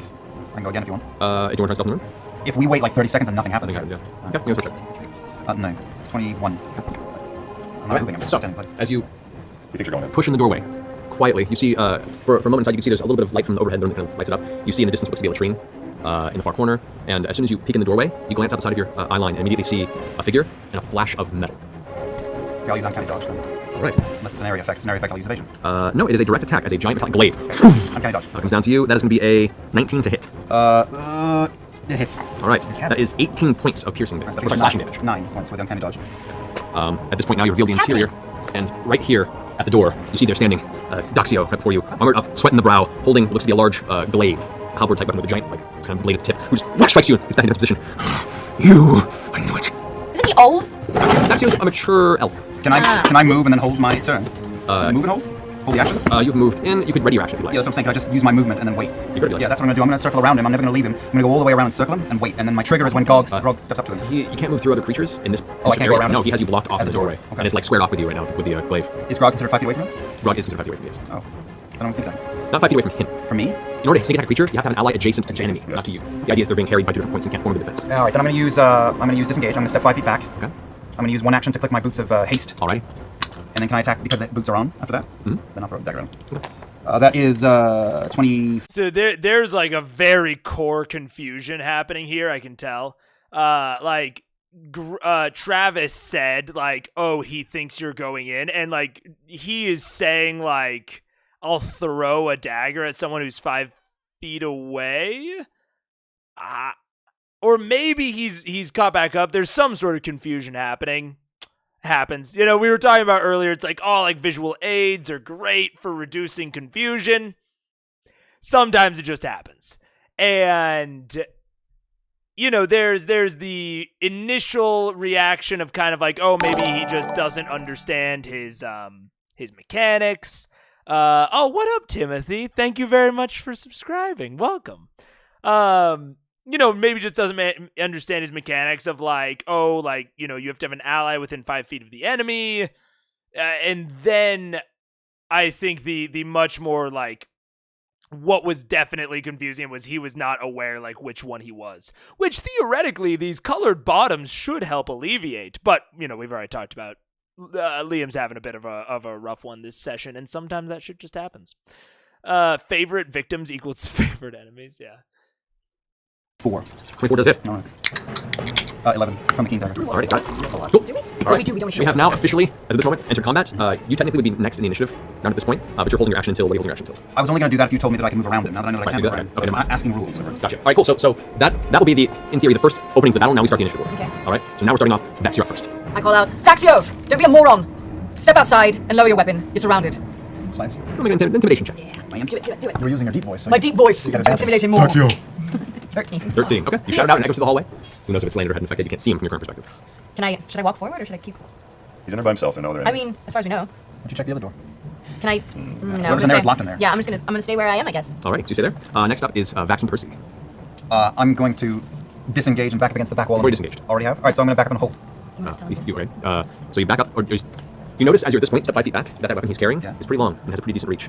You may have to disengage to get out of there without taking another strike. But if I were to go left or right, would I be out of range of hitting him because of the doorway? You would be over here, probably, yeah. So if I move sideways either way, I can't hit him. Correct. So I'm not going to do that. I'm going to just step back against the back wall and hold. Are you using your disengage action or not? Was I within 5 feet? Yes, I'm going to use disengage. Okay, so use your bonus action to disengage this time. Because you're not used to fighting these long forearm weapons. As you begin taking a step back, you realize he can actually hit you from further away than you expect. Can I have use my bonus action to hide? Sure, go roll stuff. All right, and now you're going to go ahead and hold. That's 20. Okay, you managed. Am I crazy? I think that's a rules I'm a bit confused as to what Matt was even saying there of like, if he stepped to the side, he wouldn't need to disengage, but if he steps back, he would? To my understanding, that's not how it works, but maybe it is, because he's putting cover between himself and the enemy without actually leaving the range.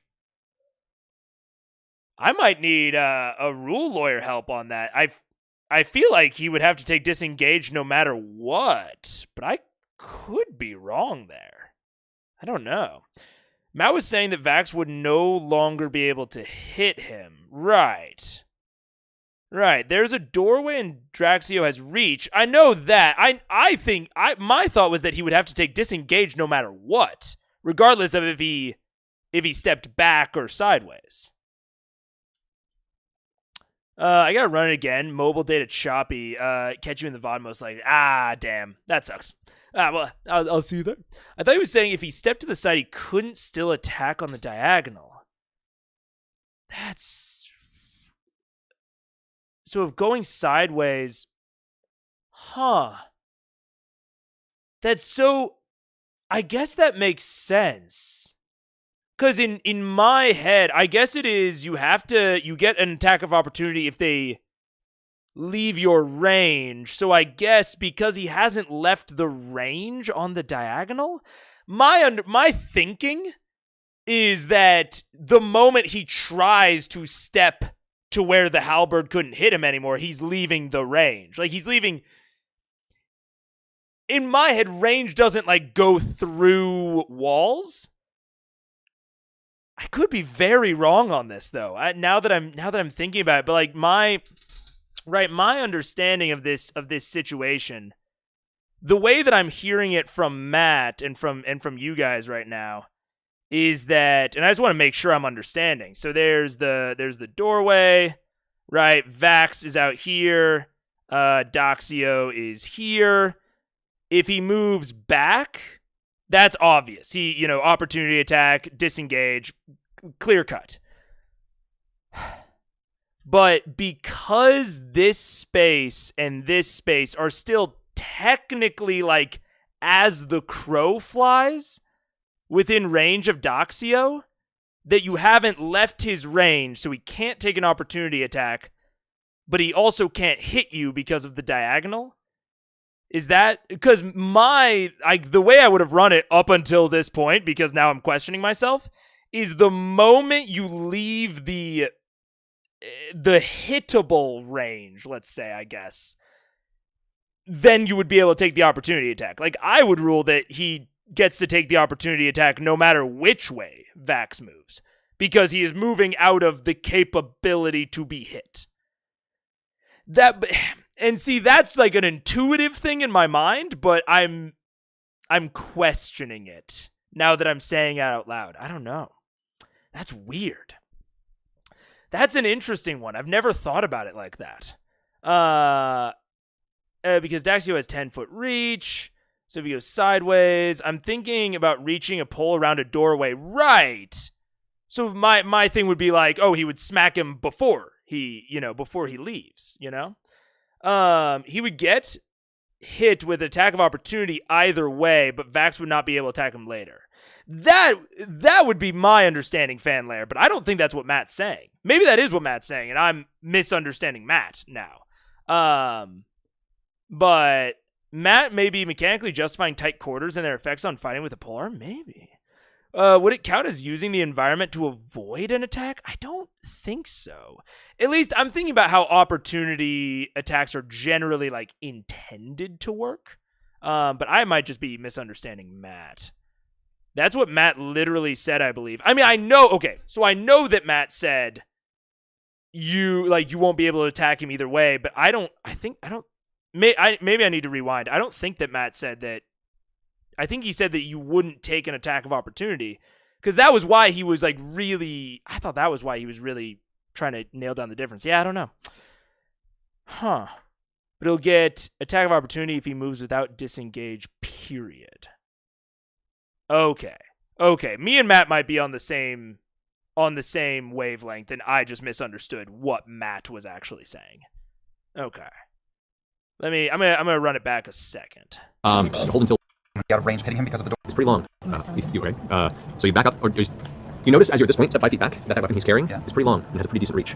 You may have to disengage to get out of there without taking another strike. But if I were to go left or right, would I be out of range of hitting him because of the doorway? You would be over here, probably, yeah. So if I move sideways either way, I can't hit him. Correct. So I'm not going to do that. I'm going to just step back against the back wall and hold. Are you using your disengage action or not? Was I? Oh, I think I misunderstood what Matt said there when he like agreed. I thought they were still talking about the disengage, but I'm seeing it differently now. But if I were to go left or right, would I be out of range of hitting him because of the doorway? You would be over here, probably, yeah. So if I move sideways either way, I can't hit him. Correct. So I'm not going to do that. I'm going to just step back against the back wall and hold. Are you using your disengage action or not? Was I within 5 feet? Yes, I'm going to use disengage. Okay, so use your bonus action to disengage this time. Because you're not used to fighting these long, full-arm weapons. As you begin taking a step back, you realize he can actually hit you from further away than you expect. Can I use my bonus action to hide? Sure, go ahead and stop. All right, and now you're going to go ahead and hold. That's 20. Okay, you managed. Hold until what? What do you want to get triggered? Until Rod steps in. Okay. All right, next up is Percy. Is there a grill on that door? Any kind of No, it is a solid door. It's a solid door. It's currently open, but... Oh, no, I mean on the timer's still running for door that I'm some next to. Oh, no, that's closed. It is a solid door. I'm gonna stay where I am and hold my action until I see somebody I want to shoot in the hallway. Okay, good enough. All right, that brings us to Grog. I bellow out. You're in for the fight of your life if you don't drop your polearm. The next thing that hits the ground if you don't will be your skull. Are you using your action to intimidate? Yes. Okay, go and intimidate check. Do you have some sort of intimidate? Yeah, like power, because you're barbarian. Yeah, you do. He's not a frenzied rage, though. No, Yeah. but I'll take Craven Okay, Edge you out can and leave him unsheathed, which gives me an advantage on intimidation checks. Okay. Oh, hell yeah. Well, that's good. 17. 17. Okay, you can see now with the blade forward, the sweat dripping down his face, kind of this look of a cornered animal. And as the sword comes out, the shing kind of ringing sound in the air, the shadows kind of coalesce around the black obsidian blade. It gives you a look. And he's questioning his current circumstance. It seems to be holding firm. What do I have left in my turn? Anything? Get a bonus action and you move. Bonus action. What's bonus action? I do. I don't know what you can do. Frenzy. Your frenzy rage would be another attack, but... That makes me tired of shit. No, I won't do anything else. Okay, you did it. Alrighty. Now being his turn, Doxio is just going to curve around the side, looking at you with the blade in position, kind of responding to your intimidating act. Takes the blade and swirls it around and goes for your legs. So that's going to be a 21 to hit. Go ahead. Alrighty. This is going to be, as the blade sweeps under your legs, trying to gash across, that is 8 points of slashing damage. Half because I'm raging. Plus an additional 5 points from his superiority die. From his what? Superiority. He's attempting to trip you. Go ahead and make a strength saving throw. Faster. Do I have it? That is Like a chess player. Ability checks, not your saving throws during. Strength checks and strength saving throws. Advantage. So it says it's Yep, saving advantage on all throws. strength checks and strength saving Yeah, throws. and you have advantage on this. 26. 26. You stand firm in your position. The blade strikes and gashes open a part of your shin, but you just hold your place there, kind of leaning against the wall for support. Doesn't affect you. So 13 total, halved, so 7. Next is going to, you know what? It's just going to go ahead and attempt. Yeah, fighter confirmed. Also, snaps for this is like the John Mulaney, like he was wearing glasses to show that time had passed. It's like, oh, like Travis is educating Matt on rage mechanics to show that time had passed. Like, people are actually like really starting to like embody their mechanics a lot. Even like Liam saying like, I'll use uncanny dodge or I'll use evasion, like, to my ears rings a little weird. I've never heard a rogue, I don't know, describe it like that, of like using it, but it makes sense. And I think it is showing all of their increasing knowledge in their character sheets. Yeah, I don't know. Just a little like a fun thing to notice of like, oh, like Grog is or not Grog, Travis is, correcting Matt on barbarian mechanics. Neat. To strike you 2 more times. Wow. That is going to be a 16 to hit. Misses. And this one's going to take a -5 on that one. That was a, oh, okay.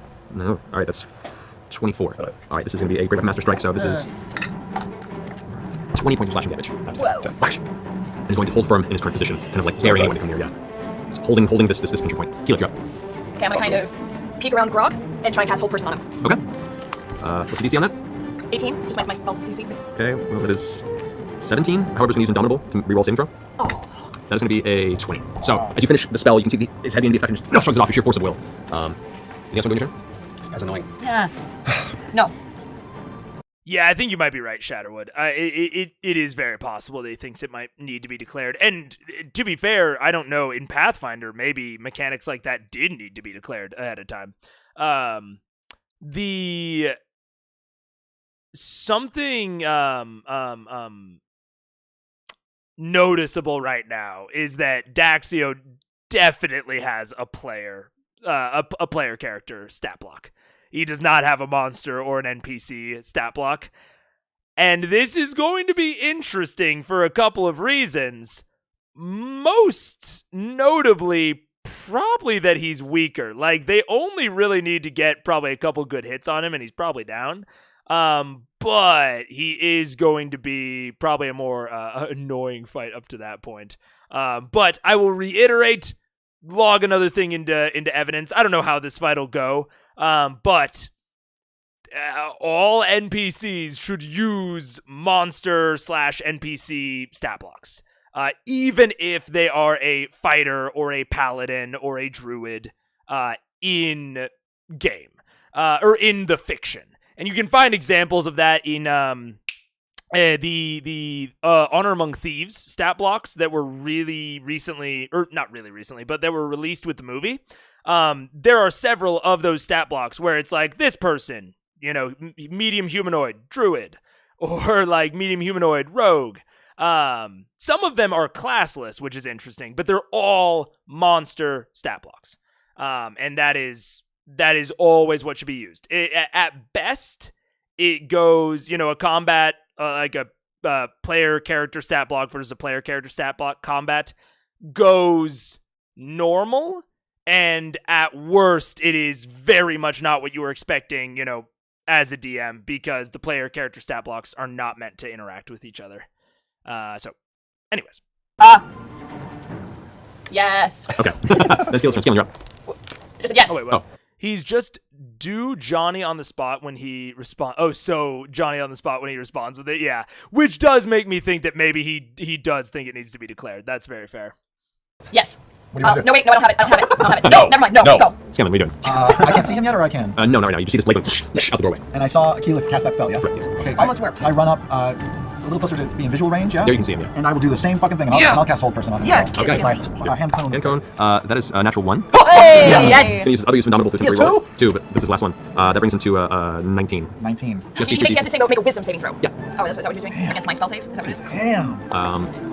Wait, no, that is a 17. Sorry, this is not. Yes. So it does go through. So as you finish the whole person, he locks up into place and Yes. his eyes darting around with an angry fury.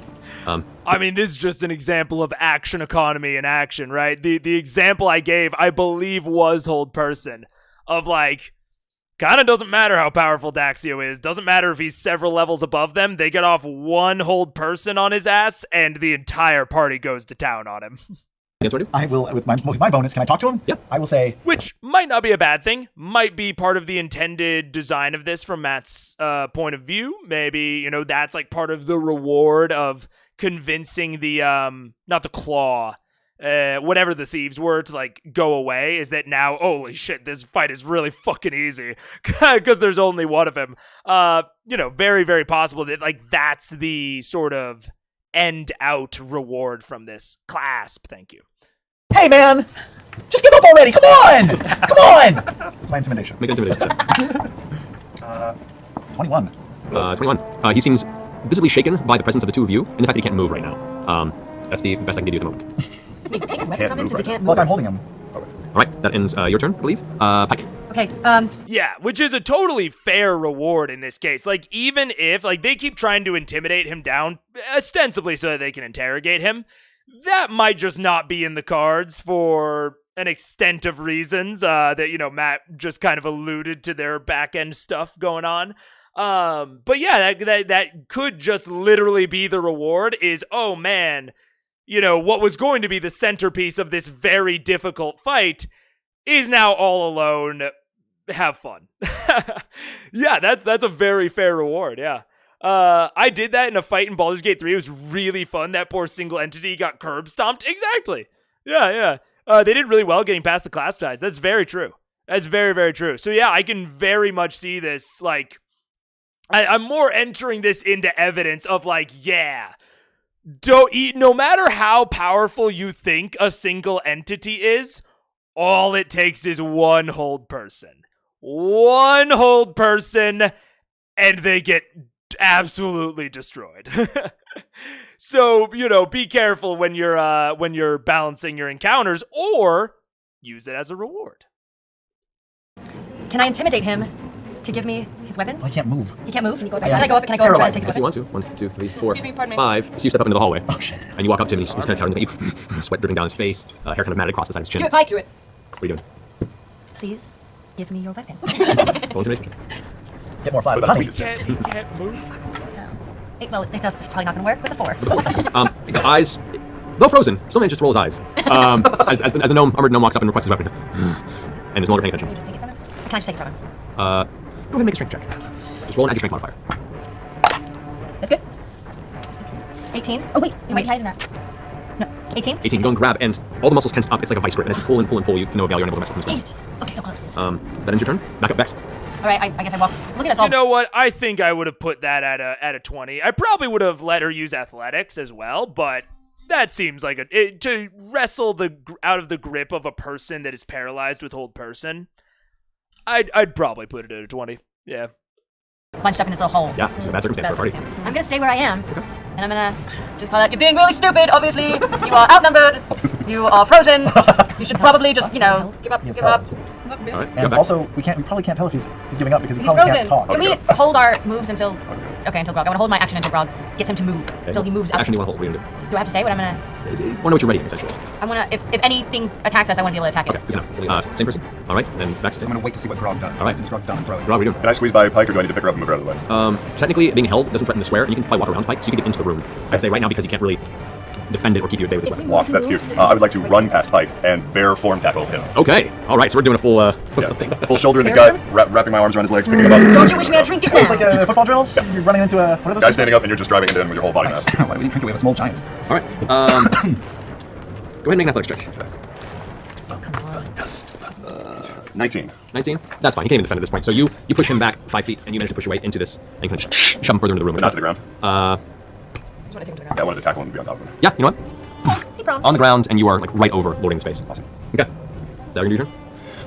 Can we just... I can't attack, right? That's all I got? You can move. No, I'll stay there. And are we able to tell from what Grog just did what he does? Does he react, or does he just go... He just falls over because he can't move his muscles. Can we move his muscles, or is he, like, frozen? You mean like use them like Weekend at Can Bernie's? we handcuff him while he's... Yeah, can we, that's what it's saying. Can we tie him? Tie him up? If he gets to you can attempt to if you get to him on your turn. Long time. Okay. So, Grog, finish your turn. Comes Daxio's turn. Daxio's means to resist. That's not 20. Oh. Wait, you're holding your turn until Grog moves Until in. Grog does his thing. Right. Yeah, but I want to see what happens, so it would be after this. Right. So, as Daxio's on the ground, muscles relax for a second and looks up at you and can't do anything because that was his turn, but is no longer seemingly affected by the ability. And just looks up at you with eyes flicking around with thoughts and trying to formulate a plan here. Yeah, I like what you see, don't you? Daxio's turn. Alright, so I'm hasted because of the boot, so I'm going to use haste to climb through my friends, over Pike, under Grog's legs, and I'm going to flip daggers over. I'm going to bean this guy in the face a couple of times. It should be a sneak attack the first time because it's Grog being. Alright. That is 30. 30. Landing on the opposite side of the room. On the other side of Daxio, you jump off Grog's back, land, and go for your attack. Alright, I'm going to blunt edge him 3 times. You have advantage on both these attacks because he's currently prone on the ground. So the first one's a natural 20. That's also sneak attack, so that doesn't get quadrupled, does it? It's just...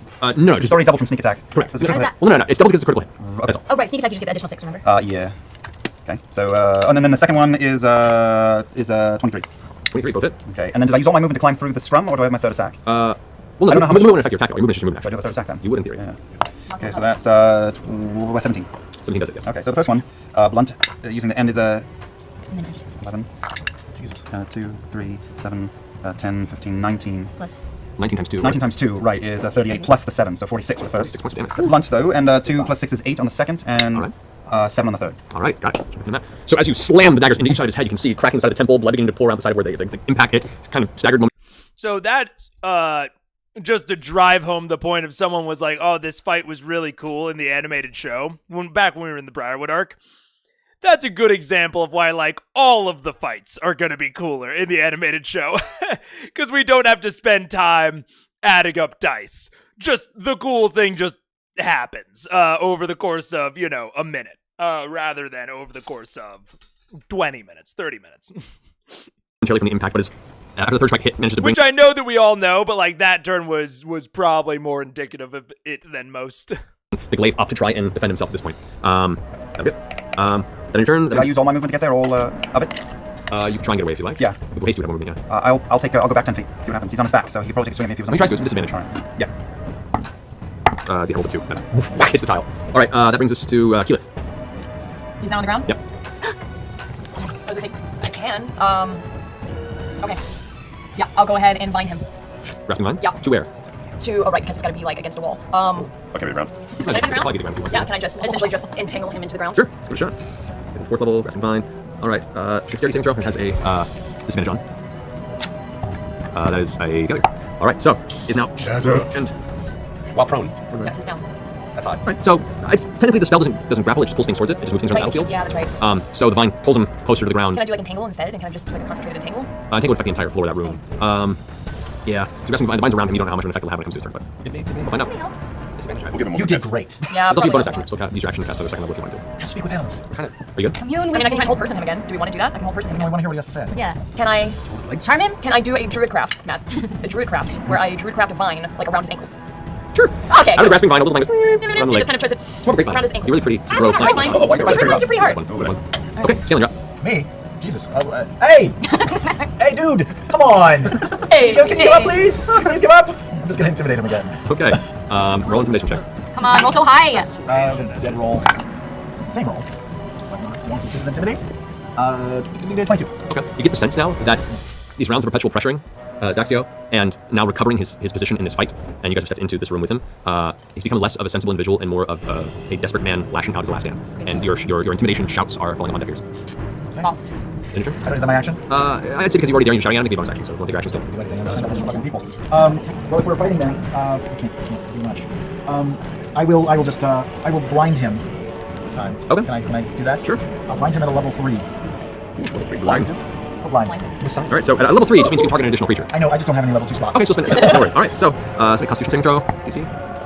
Fair, folks. I mean, at this point, they just need to do non-lethal damage and just take him out of here unconscious. Just stabilize him elsewhere. They are, and I'm debating. If I'm in Matt's place, do I let them... I'd probably let them just keep slamming their head against the wall. This is a really easy fight. I think it's pretty clear at this point, frankly, that they are not going to get him to stop. And I do like Matt's narration of like, at this point you realize that he's desperate, he's slashing out, etc., etc. Like, I think that Matt is doing a good job at like trying to communicate that like there's no disengaging this combat. There's no disarming this combat. And now they just need to look for alternate solutions. Like, they all just want to hear what he has to say. And I think they all kind of intuitively know that this isn't that hard of a combat since they, dealt with the clasp. And so at this point, they just need to non-lethal him and get him out of there. Liam was doing blunt hits. I don't think Scanlan has a weapon. Yeah, you're right, Mustang. You're right. Which I think blindness is a great idea. Yeah. Probably no, but O2 for the help Scanlan conning the clasp. nah, little nah. Yeah. I think I like how Matt is handling this. They're just not really getting the hint. I think Vax Liam has sort of gotten the hint of like, yeah, starting to use the unarmed strikes, just fucking hitting him. I think honestly, Travis might be purposefully avoiding using Craven Edge because I'm wondering if he has a choice as to whether or not to stop using it once he starts, That is a 19. That's 19, so he saves. So he saves, unfortunately. Sorry. This guy sucks. Oh, wait, I can blind one other person? Do you want to? No. Okay, alright. Mike, you're up. Oh, jeez, I don't know what to do. So intimidating is not working. No. It seems to no longer... He's Can we not just take him out of there now that he's all tied up? He's not tied up. The vine kind of grabbed around. Doesn't appear to be really changing his physicality Okay, right can I make with my... Can I spiritual weapon a sort of holding like a railgun of like a moth. It's a weapon. Like a cocoon weapon. Like a Spiritual weapon. Like a What is the nerf. name? What kind of weapon would you want to summon? I want to make a lasso again. Okay. Lariat. All right. A lariat, maybe with a little stinger on the end. Ooh, that's fancy. Just to listen. Little lasso there. Little With his arms. Well, we have to see If it works. If it works. So go ahead and roll and add your spell attack. Feel free. It has advantage because he's prone still. Oh shit. Okay, it has advantage. Ah! That would be a natural 20. Right. Oh! So now grapple. He's grappled, so now grappled? Okay. With a stinger. Can a stinger like go right here to his neck? Sure. Alright, you... Sit right there. Your little, the spiritual energy wraps around the body. It's held there with the vine, both kind of holding him there and the thing up over the throat. Brother, come on. Huh. What are you gonna do? Okay. We take him the fuck out of here. Yeah, we gotta take him now. out. Yeah. Now go take him the fuck out. All right. But I can still... Has he dropped his weapons? No. No, it's still clutched to him. And Can I try to intimidate? Hans, I have said, I can't even enter this into evidence. I have said enough about specifically Pike with specifically Ashley Johnson. You know, you've already seen me say everything I'll say on it. Then with my extra bonus attack, tell him to drop his weapon. Get the sense he can't drop it because he's currently like everything's wrapped up to him between the lasso and the vine, and intimidation doesn't be affecting anymore. Okay. How long does the spiritual weapon last? It's concentration, so it can be in rounds. As long as you use the bonus action to make anything else. Okay, so concentrated. Yes, I recommend it. Vex. Me. Yes. Okay. Oh no, should I go in the room? Room's kind of busy, Mike. I feel like I don't want to. Okay, you know what? I'm gonna hunter's mark him. Okay, so you're gonna get over. Still can't see him at that distance, unfortunately. Seriously? You stayed far back. So Well, also, a lasso isn't a weapon in 5e. Can't we all have a little stinger as a treat? You know what? You can add a little stinger to all of your weapons, Erdturnmons. All your weapons in the Unseen campaign, feel free to add a little stinger. My treat. What an angel pulling a dominatrix weapon on an overpowered man.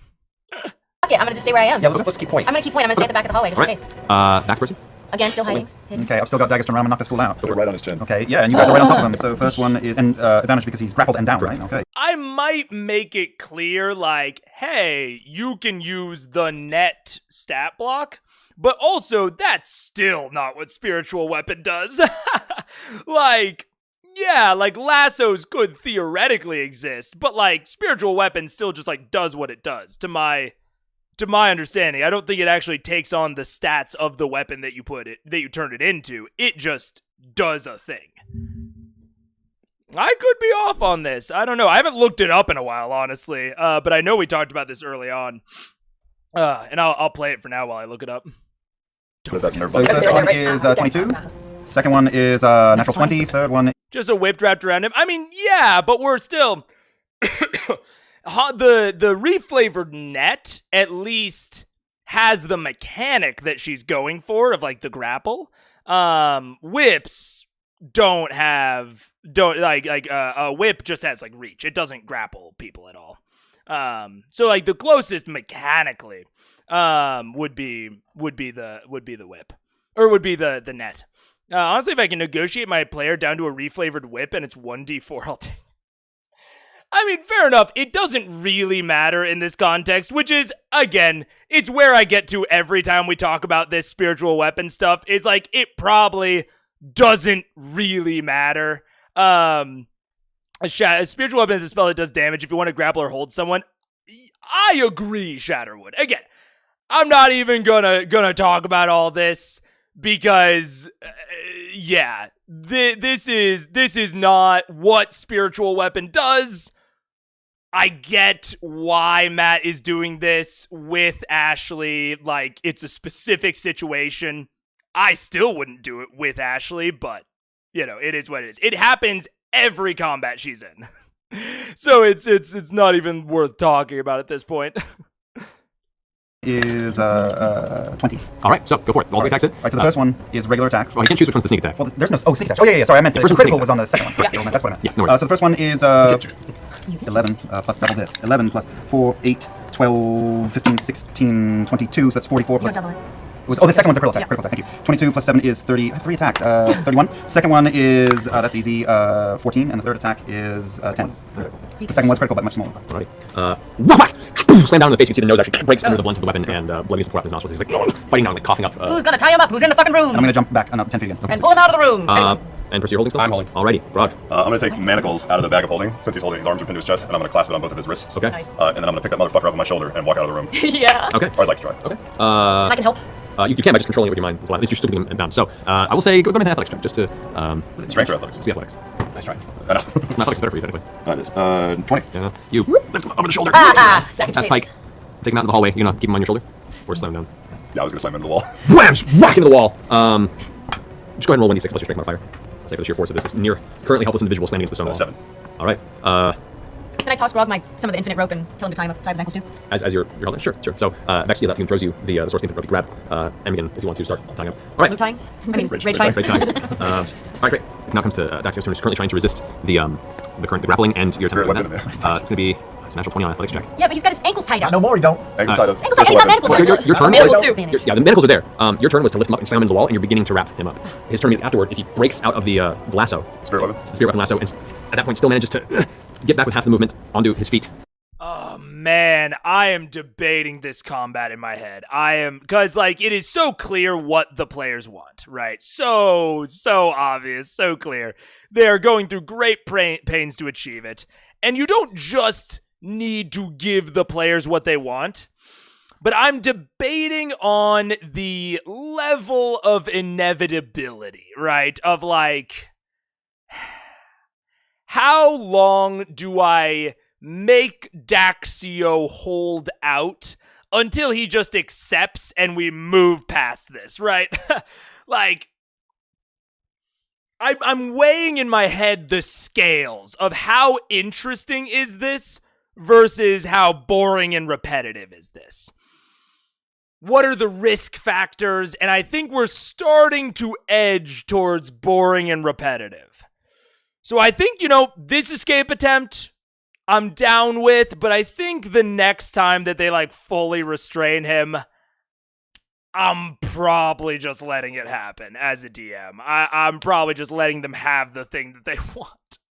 Because they have so much control over this. They could have killed Daxio 3 times by now. And they've just actually chosen not to. But he's old, he must go down. So, again, I don't want to just give the players what they want just because they want it. And just because it would happen eventually. Like, you do have to make them go through the effort. They have to do that. Otherwise, the prize loses its value. But there's a difference between, going through the effort versus wasting effort and wasting time. And it's a fine line between those two things. I don't think we've crossed it yet, but we're approaching it quickly. Jeez, I can't take my turn now, can I? You can after this. No. Installs manacles on, which holding the polearm right now wouldn't do too much of a disadvantage to him. So I'm going to say for this round doesn't do anything. I know, it'd be close. It'd be close pretty grip. tight. Yeah, you like get a firm grip on the swing. Be a hard ass. Be fine. Could be worth it. It's a fighter. As a staff user, that's Also, manacles have an actual stat block with actual effects. You could just look it up, I believe. I don't know if I'm crazy there. The effort was the clasp? Yeah, the effort was the clasp and what they've done in the combat so far. That's why I'm kind of like, okay, Matt, maybe like wrap it up. Like, I don't know. Like, they're very obviously going to win. They put in the effort with the clasp. They put in effort into this fight. One, final escape thing, but he might just accept it soon, please. pretty hard. A whole lot. No, but it gives you something. It's strange for you. Right, so disadvantage on attacks with this, but they're all against keep. Oh no. You know what? Bring it, bitch. So Daxio gets up, seeing Grog had taken a majority of the attacks, and looking over at the druid that made the vine curl and drag him to the ground, turns over and is going to make 3 strikes against you. The first one is going to be, all right, so that is a 15. Yes. All right. Second one, that's a natural 1 on the second roll. Nice. Just metal sticking against the wall. Third one is going to be a 17. Ooh. 17 is exactly what we needed. 17 does hit. All right. Is going to try and trip attack you. So you take, as this third strike, plus 6 plus 12 points of slashing damage, and make a strength saving throw. 15. 15. With that, whoosh, slams it around and hits you right about the kneecap. The blade hits the armor and it guards most of it. The sheer force of the impact knocks you off your feet and you land face down on the ground in front.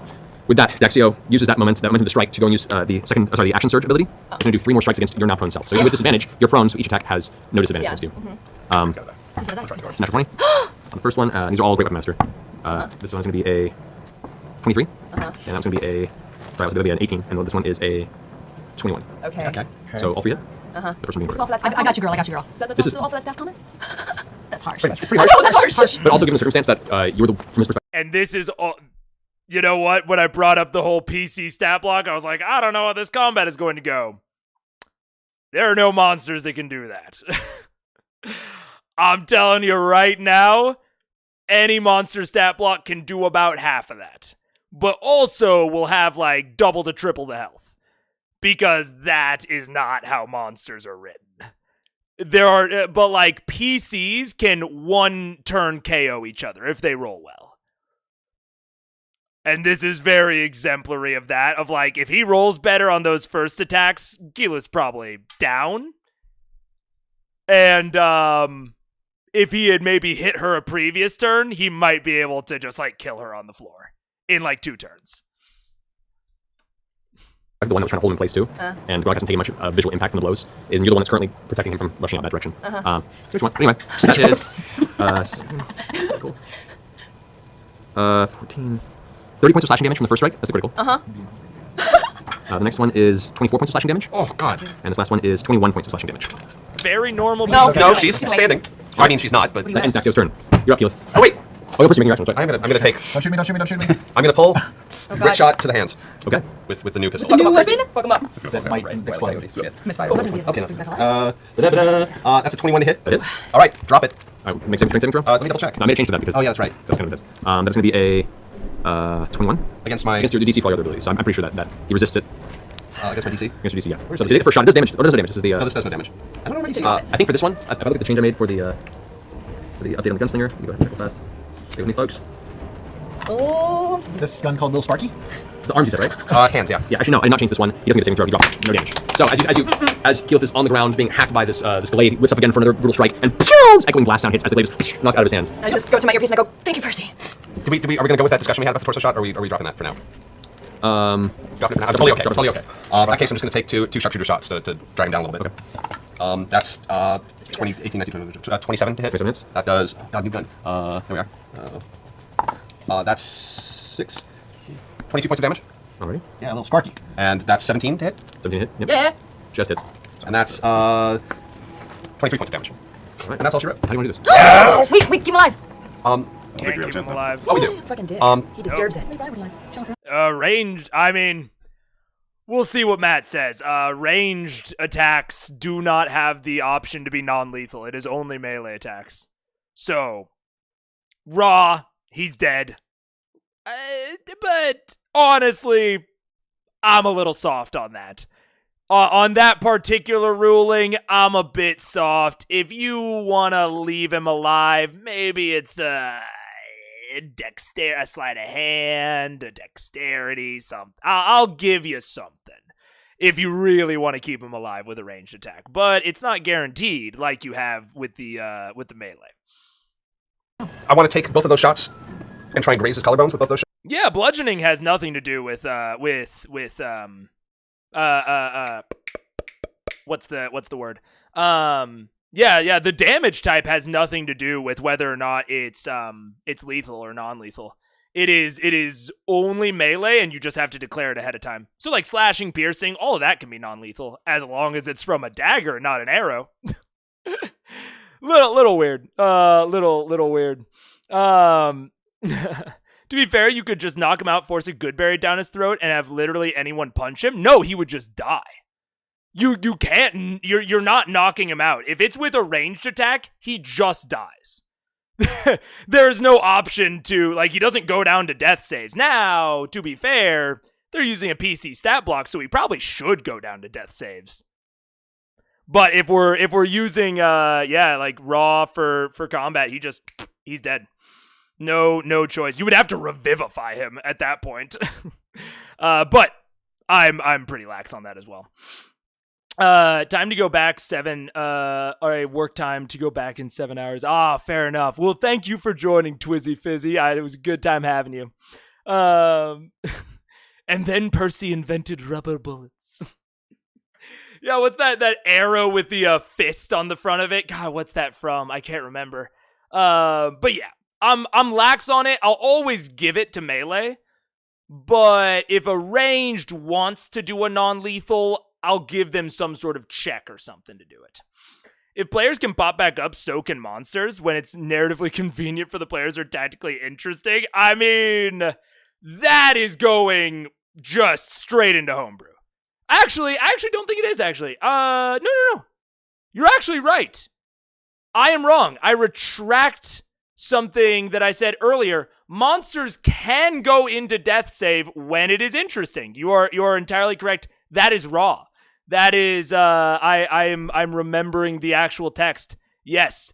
Sometimes it says like normally monsters do not make death saves, but if you want them to, they can. You're right. You're correct. So that is true. If you wanted to like ranged attack him, he can go down to death saves, and yeah, you could pop a good berry in his mouth or a cure wounds or something like that. Yeah. Laura would be cool with the cost of revivify. Yeah, true. Green Arrow has the glove arrows. That might be what I'm thinking of. BK, I don't care what the DMG says on that, but thanks for the clarification. I think that's the PHP, but that was more for my own thing. I want to correct what I said. But yeah, that's, it's always, I think it's important to know when you're going away from Raw and why, and like what you're giving up, what you're leaving behind, what you're not. There are many, many ways where I deviate from Raw and deviate from Rye. Sometimes the rules as intended are just as dumb as the rules as written. It'll heal, but he's gonna have a really hard time lifting his arms for like the next couple months. Okay. So with those shots, a splash of blood with bits of splintered bone come shooting out of the half-plate armor he's been wearing. The metal itself kind of blows open from the impact of the first blast. With the glaive still clicking to the ground behind him and reacting. The first impact sends him back, and he leans against the wall, looks up to see the source of the impact, looks into your eyes for a second, and before he has a moment of reaction, the second blast comes out, shattering the other part of the clavicle. You can now see the armor sundered on each shoulder and blood beginning to pour over the sides where the armor's been torn. He kind of slumps to the ground. You're lucky, it'll even heal. Do what you must. But I in his blood. His dominion will call back. Call me back when everything else has fallen into nothing. Are you talking about Vecna? Are you talking about Vecna? Yes. Wait. Oh yeah, that didn't. Dominion will call back. I need to look at the exact word choice. I got the gist, but I want to see exact words. You're lucky, it'll even heal. Do what you must. But I in his blood. I am his blood. Vampire? Question mark? Probably not. Probably Vecna. His dominion will call me back. Also, is Vecna a dude? Vecna sounds very feminine to me. I don't know why. Having shoulder issues lately? Oh, that hurts. Oh, no. I'm sorry. Yeah. Oh, man, Little Hill. Man, I'm sorry, you guys. That sucks. His dominion will call back. Call me back when everything else has fallen into nothing. When everything else has fallen into nothing. So it is an apocalypse cult. Okay. It's an apocalypse cult. Good. Confirmed. Call back. Call me back. Was Matt misspeaking? Could be. Could not be. But yeah, okay. So that I think the thing that I wanted to confirm there, apocalypse cult, I think we're good. Vecna is a man who wears cool suspenders. Everyone's jealous, and that's what they follow. Nice. Are you talking about Vecna? Are you talking about Vecna? Yes.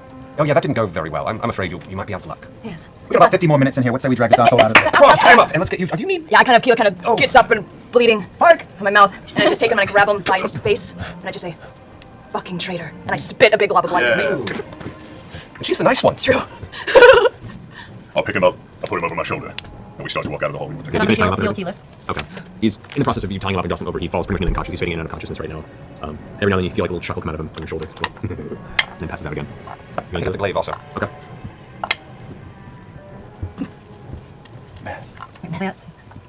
Calculate. 30. All right. Heal 30 points. Oh, that's very good. That's almost a number. Well done. Right, so. Double digits. What do you know? Let's get the fuck out of here. With Dr. over your shoulder, you guys quickly head back into the hallway, emptied. The doorway still lies open where you guys left it. And Got that piece of chalk and a deep stamp I'm going to write on the wall. Much appreciated. Uriel sends his regards. V. all right. Okay. Close the door behind you. You want to check those other rooms? No. Oh, what about the room he was in? No. What do you mean no? What if he had stuff to travel with? I'll It's true, we had a lot of money with him. rummage of it. Yeah. I'll do a quick rummage of it. Very quick. All right. Back in Make an investigation. I'm gonna hang out by the door. I'm gonna let him hang out. I'm an idiot, so I'm going to Oh yeah, I picked the wrong one. Weird. Okay. roll a 6. I'm gonna go in and do it too.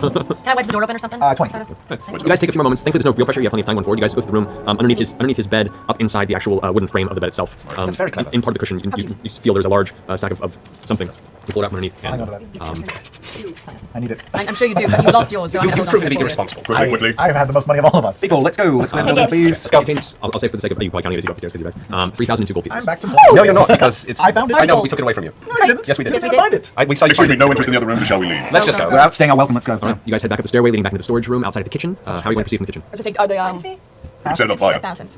the cooks are back in the kitchen? If you can answer and look, you can listen, you do hear the sound of like pots and various What the fuck are the cooks gonna do? We're on the fucking council. Come on. Yeah, let's just walk. Yeah, I mean, what are we gonna do now? Oh, well, hang on. Are we about to walk through a very crowded bar? No, we're not. We're We're going to going the out alley the where alley. Trinket's waiting. We'll be tossing all the trinkets back. Kitchen. Yeah, on You us. should lead the way. You guys head up the kitchen as you guys come stomping up in succession, carrying the bleeding and unconscious Daxio on the back. The younger gentleman who's working in the kitchen is like in the middle of cooking something large cast iron pan. Goes, you can't be in here. Get your food. And my compliments to the chef. Good night. And then you guys head back in the alleyway. Trinket eagerly Hey, Donnie. licks your face. And Yes, thanks could you just for all get the in fish. Comes up to you and kind of nudges you. I tell them I'll catch up, guys. I have to say goodbye to my mates. Sorry. Right, as you guys Frisk him while we're waiting. Like it. Can I dig in his pockets? digging in his pockets, you find a strange holy symbol that appears to be a skull that is missing the left side of its face. Can I do it? Religion check on Yeah, it? go for it. Vecna. 15. 15. Based on the conversations of the party and the seeming subtle rise of worshippers of Vecna intertwined with the Whitestone scenario, this is a symbol of Vecna. Okay. It's not a holy symbol per se, more than it's just some sort of a token or some sort of a. It has a purpose that isn't magical. It is matter? It's not Not. So while you're doing that, Scanlan, you head back into the tavern, and Independence Past, you can see now. Yeah, I'm becoming more and more solid that Daxio used to be a normal, chill dude and became a religious Vecna convert through the Briarwoods. I don't think he was a thrall. I don't think, that was. I think he got brought into this Vecna apocalypse cult thing. Your band with Dr. Dressel are all gathered together, and they're finishing up their drinks. It looks like they're ready to go ahead and find their way out on the town for the evening. And as soon as you walk into the room, they all come over. Scanlan! Good to see you, friend. Hi. Sorry, I disappeared there for a while. I just got a little distracted. Just wanted to say it was wonderful running into you. If you'll be around for another week, you said? Another week, yes. Well, our paths may cross again, and if you know or can ask around where Greyskull Keep is, come pay us a visit. I would love to talk to you about the past and history and your travels and mine, all right? All right. Greyskull, keep you say. It's actually called Greyskull Embassy now. You're an ass. I'll see you at your keep. And I turned to, what is her name, Kaylee? Kaylee, who is already behind you. As you turn, she goes, Greyskull Keep, is it? Yes, it is. My room's on the second floor. All right. Playing a long game. Yeah. You step out to the tavern, meet with the rest of your allies, and as the sun sets on the distant western sky over Iman, Vox Machina makes its way back to its keep with its current quarry. We'll end it. Just as a minor detail, as we're walking, almost like a magic trick, I want to grab my cloak and yank it off Pike and wrap it up and put it into my pocket. Okay. We're taking it to Uriel. We're taking it to Uriel. The flowers are still standing. They might have to leave it. We're not taking them to Arch. We're taking them to Before you Uriel. go into Uriel. You have To Uriel. You We have gotta take this guy to Uriel. Just Yeah. you're gonna jump off our straight to track. And you make a quick turn and start heading back towards the top of the street. And that's where we'll end it for the evening. Walk up into the sunset credits roll, they turn right. Oh shit, forgot. Freeze frame. 2,600 gold to get some booty. I like it. Again. I like it. Oh, we You're need like to talk 500 or about the 600 ahead sword. now. Never had an opportunity to discuss it. No, I'm better now. We'll just have to Skype in next week. I feel like such a bad person. I might be able to. For what? Again, that'd be Don't make me talk to him because it won't go well. No. Well, we just didn't get a chance to talk about a sword. Oh, shit. Well, cool. Back in the swing of things. Our first game of the year. Got some story beats completed and some other mysteries put in there. It was a fun little step into Scanlan's old world too. That was fun. Yeah. Scanlan backstory. I want to get some more into that. Oh, and we're dropping Oh, shit. popcorn down. Drop it. Okay. Yeah. Okay. Damn, that second half went by quick, which normally happens. We always see this with the pace. It always is front loaded. I'm feeling good about my theory. I don't always feel good about them after I come up with them. I'm feeling good about this one. This one seems a little solid. Can't wait for next episode. Me too. It'll be half episode Monday. We'll do 38 Monday, Wednesday, and then we will take a break for a week between 38 and 39. But I'm feeling good. I don't know exactly where I'm diverging, where I'm going wrong, but the wild coven feels right, feels good, feels solid. Okay. Well, sick. That was dope. I'm trying to think. Anyone have anything? We used to occasionally do like small not wrap ups necessarily, but if there was ever a topic that dive into as much as you might have wanted me to, or you had an additional question, but maybe I missed it. I guess I might as well answer Ron Quixote, although I don't know where Ron Quixote's question was. Anyways, maybe we'll just, I was about to say, maybe we'll just end the night early at 8 hours. But yeah, that was a good episode. It's a good ep.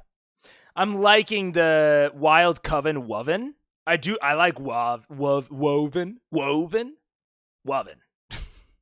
Sounds like dubbin. I like it. What do you think you learned about transition arc? That's what I was kind of thinking through about this. I'll have to see more. The things that I think I liked, at least when I thought that this was what was going on, I think I ultimately like giving them mostly loose thread wrap-ups, and then the possibility to fully wrap up a loose thread through like an action or an encounter or like a little mini quest that like just takes the duration of a session. So I think that is a nice way to handle the continued falling action. I'm not sure if we've fully completed the fallen action and actually gotten to the conclusion yet. I have a feeling that Doxio, as I kind of predicted, is going to lead us into the next arc somehow. I like that it wasn't just follow him out of town and, he's like this hanging out loose thread. I think I do like, hey, go and, interrogate or defeat or whatever, and tying up the loose thread that is Doxio within this session gives you kind of the inciting incident to start the next arc. So if the next arc is, Wild Coven arc, then Doxio, either through a note or through interrogation or however, gives you the information that there are still Vecna worshippers active in Wildmount. I think that's all he needs to give, is just some sort of confirmation, Vecna worshippers alive and well in Wildmount. And then the party can choose whether or not to follow up on that, to search for Ripley. Like, that then can, really lead them into the next arc with that sort of inciting kind of call to action. So I like it. I like the way it went. I'm learning things. I'm thinking through things. I'm liking it. Yeah. I can't wait till next episode. You were eager to see transition period arc. Satisfied so far? Yeah, I am. I mean, there's small things. There's always small things, actual intercession things. But broad strokes, I like it a lot. Yeah, I'm satisfied. Wrap up old threads and find new one along the way or something. Yeah, I think it's wrap up some threads for free, and then offer one big thread that has to have some sort of encounter to wrap up, and the closing of that thread gives you the inciting incident for the next arc. I think that's what I'm really kind of squirreling away in my mind for this. Obviously, all depends on the situation, but that seems like a solid heuristic. Just back after putting kids to bed, did we finish the episode in our theories? Now we are. We did. Yeah. So episode finished, and I think I'm just solid in my theory. Yeah. Indeed. So where does Kima come? Kima's behind it all. Don't you understand, Tai? Where does she come back? She never left. She is every NPC we'll ever meet. Feeling on the troops' quest? I don't know how I feel about it. I think it is maybe the offer of a bottle episode, which I don't know how I feel about, especially given Ashley's presence. It feels like if you're there with Ashley, she can never, make it normally. I don't know that you would want to distract away from maybe, the more main stuff with it. But we don't know. They didn't investigate the troops quest, so it's hard to know how much it would have tied back in versus how much it's standalone. At least, they haven't done the troops quest yet. So I can't say for certain. With them not having done it, I don't know what its actual impact would have been. But it seems very standalone, and I don't know about offering something standalone during, this kind of session. I don't know. I'm debating. I'm honestly not sure. Because it does kind of offer them sort of this bubble period between arcs if they want it. So it's like they've finished Briarwood, they're about to start something else. Here's a little bubble to like really buffer and separate them. That's what it felt like to me in the most like positive interpretation. But I'm not sure. Without them having done it, I don't know. Yep, we are going to get into the new arc. I've seen the new background color coming. I think, if I remember right, next episode is the last one with this background color. So we're almost done. Kima's the BBG, clearly. Hold the line, no spoilers, etc. Yes. Okay. Yeah, very cool. Very sick. I'm liking it. I'm very especially excited to see where we go from here. Because the introduction of we're now just going into things that I'm excited to see Matt do without too many meta constraints. Because even the introduction of the Briarwood arc, it didn't have major meta constraints, but Tiberius was still there, and then he very quickly wasn't. We were transitioning out of Vasselheim, Ashley had just kind of officially left. So there was a lot of off-table stuff happening that I think influenced the tone of the introduction of the Briarwood arc. And I'm curious to see how different it feels when Matt, kind of has this ability and this kind of full control over the introduction and the pacing and everything. I'm excited to see that. Definitely has gotten better since C1 ep. Oh my god, yeah. I mean, for a million reasons, yeah. Oh yeah, for sure. I'm still, I will say probably my biggest critique so far. I think my biggest critique so far is that I have yet to see a combat that really engaged me. Like engaged me super, it really enthralled me. The closest was actually one that you might not expect because I kinda bitched about it. But the closest fight that actually really engaged me was the first Briarwood fight in the Amon Palace. I think that was so far to me the most interesting, with the split leveling, with the party separation, the very long corridor outside. I think there was a lot of really cool things. And then we went on basically an escape sequence after that. As much shit as I gave that encounter, I think it was probably the one that really held my interest from a battle arena and encounter design perspective. So I'm really curious to, and Matt has I've seen all of the individual elements. I just haven't really seen them get put together. I was really excited for the Ziggurat, and I thought that Silas was a dope ass enemy.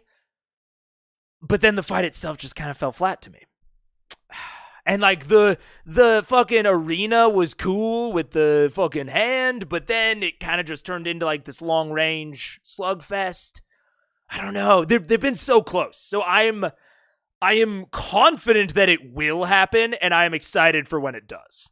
There are definitely better and worse individual episodes, but I do feel like overall it continues to get better and better through the campaign. But clearly, I think that is, and I'll say this, I think that generally, campaigns just get better as you go on. Because everyone sinks into their characters a lot more and gets used to like the tone of the campaign, what they're doing, how the world will react to them. So I think overall campaigns get better as you go on, which is also why I tell new DMs, just start DMing. Just get in there. Because the beginning of the campaign, I often find, this isn't a hard and fast rule, but I often find that the beginning of every campaign is probably the worst part. And that is exacerbated by, this being one of the first actual plays. They're transitioning to a different system with the same characters, us not knowing about all the previous shit. Like, there is so much that was, like, meta that made the beginning of this a lot worse that I have seen getting progressively better and better and better and better and better. So yeah. A combat that tickled your pickle. Yeah. I have to say, I don't really like CR combat, but if I'm remembering right, this next arc has my favorite combat ever. Fuck yeah. I'm not a huge combat fan. Only one seemed cool for me, and it's yet to come. And I mean, that might just not be Matt and the players' focus. Like, combat might be just focused around, like, narrative beats. So, like, I gave the Orthax combat, the Smoky combat, I kind of gave it an overall thumbs down. But ultimately, if the players and the DM don't particularly care about combat, like if that's not a huge driving factor in motivation, I will say I think Grog cares about combat. But I could see that, maybe like 6 out of the 7 don't really give a shit and will give Grog occasionally just his own combats anyways. Then, maybe you just focus on using combat, not making combats interesting in and of themselves, but just using their specifics to augment exterior plot beats and narrative hits. I could see that being a very good argument for like what Matt has done so far, in terms of like my Briarwood criticism, in terms of my Orthax criticism of like, he like forcing Orthax out of himself with a nat 20. Interesting moment. I don't think it's worth the degradation of the combat, but that is me assuming that there was maybe a more interesting combat coming. And if that was always going to be the form and factor of the Smoky combat whenever it happened, then fuck yeah, put it at the back of a natural 20. Why not? If the Ziggurat combat was kind of always going to be them just kind of poking and prodding with Silas rushing around between the people, whether it was outside or inside or on the steps or at the top, like, if that was always going to be kind of the end state of the combat, then yeah, reward them for getting up there quicker and for not letting the Briarwoods escape. That's, I can hold my hands up and say, if that's not their focus, then Matt's been doing a solid job of narratively reinforcing things through what I would say are lackluster combats. But, people might say the same thing about my NPC interactions. So who knows? I agree. I can't think of an example of really great combats, but I do say it steadily gets better. Well, that's good. I skipped a lot of the combat in C1 without really missing much. I mean, that's why we go up to 2x, right? I think D&D combat is fun to play, but not to watch. And see, I'm putting myself in this situation of playing these combats, and I think they are a lot to be desired. That's kind of what I'm waiting for, is something that I think would be interesting to play, and I haven't really seen it yet. But, again, a lot of them have reinforced narrative beats, even if the combat themselves is boring. So maybe that's just the overall goal. It very well could be. That's a really good point, Rebecca. I agree too. I agree. I love combat in my game, but watching can be tedious. I think part of it, though, is that my party's only 4 players. Also very fair. Like, with this many people, it's harder. I think combat can be fun to watch, but it needs to be edited. Like, I love to mention 20 combat episodes because the edit makes it feel snappy and punchy. Yeah, I mean, they can... the good example, the thing that I pulled out of that last combat with Vax, of like, yeah, obviously this combat would be more interesting in the show, because you cut out all of the deliberation. You cut out the moment where Grog is like, oh, I have a bonus action left. Like, what can I do with that? And then they say like, oh, like maybe you could do this, maybe you could do that. And he's like, no, I don't really think I'll do anything. Like, in a TV show, they cut out all of that, but even in a Dimension 20 post-produced show, they can still cut out, they can keep some of it, they can keep some of like adding up and getting to the big numbers on the dice, but maybe cut out rules clarifications and the more the more gritty of the nitty, Dynamic maps with narrative beats make a world of difference too. And I think one of the things that I am missing here, but again, it might just be a difference in me and Matt's style, is I try to use combat to reinforce stuff within the combat itself.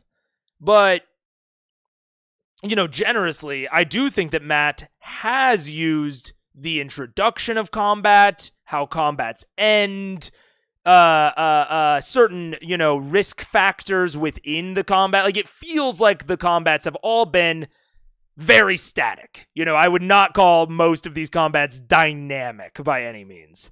Of like, the combat starts, the combat happens, the combat ends. But I will say, to Matt's credit, start and end do often have interesting things happen. So the way in which combat starts is a lot of times interesting and based directly off of consequences from PC actions, which is a very good thing. But I think that, from what I've seen, in my opinion, he has prioritized that over the actual content of the combat, and I think that combat can be an incredibly narratively satisfying part of D&D. Yes, it can be crunchy and boring and long, but I think you can do a lot with it to make it, I've said before, I consider combat a puzzle. And puzzles are a notoriously controversial topic in D&D. And I think that's, the same thing here. We're seeing that, Matt, it seems, has just like very static, very straightforward puzzles, but the difficulty of the puzzle and the reward of the puzzle are incredibly dependent on how the players engage at the start and at the end. Which is cool. Like, I think Matt's really good at rewarding his players. Sometimes I think too good. to the detriment of maybe some potential some possibilities that he might have. I'm one of those weirdos who is never bored watching or playing combat mechanics. And I mean, if you're always, I think that's Grog. I think that's Travis as well. I think Gravis. Oh my God, Travis is happy just smacking away at a huge ball of hit points and like seeing how quickly that goes down. It feels like a tug of war. That's very fair. Like, if that is like legitimately engaging to you, like, awesome. But I think that there are ways that a lot of the CR combats could have been improved to make them more engaging for a larger audience.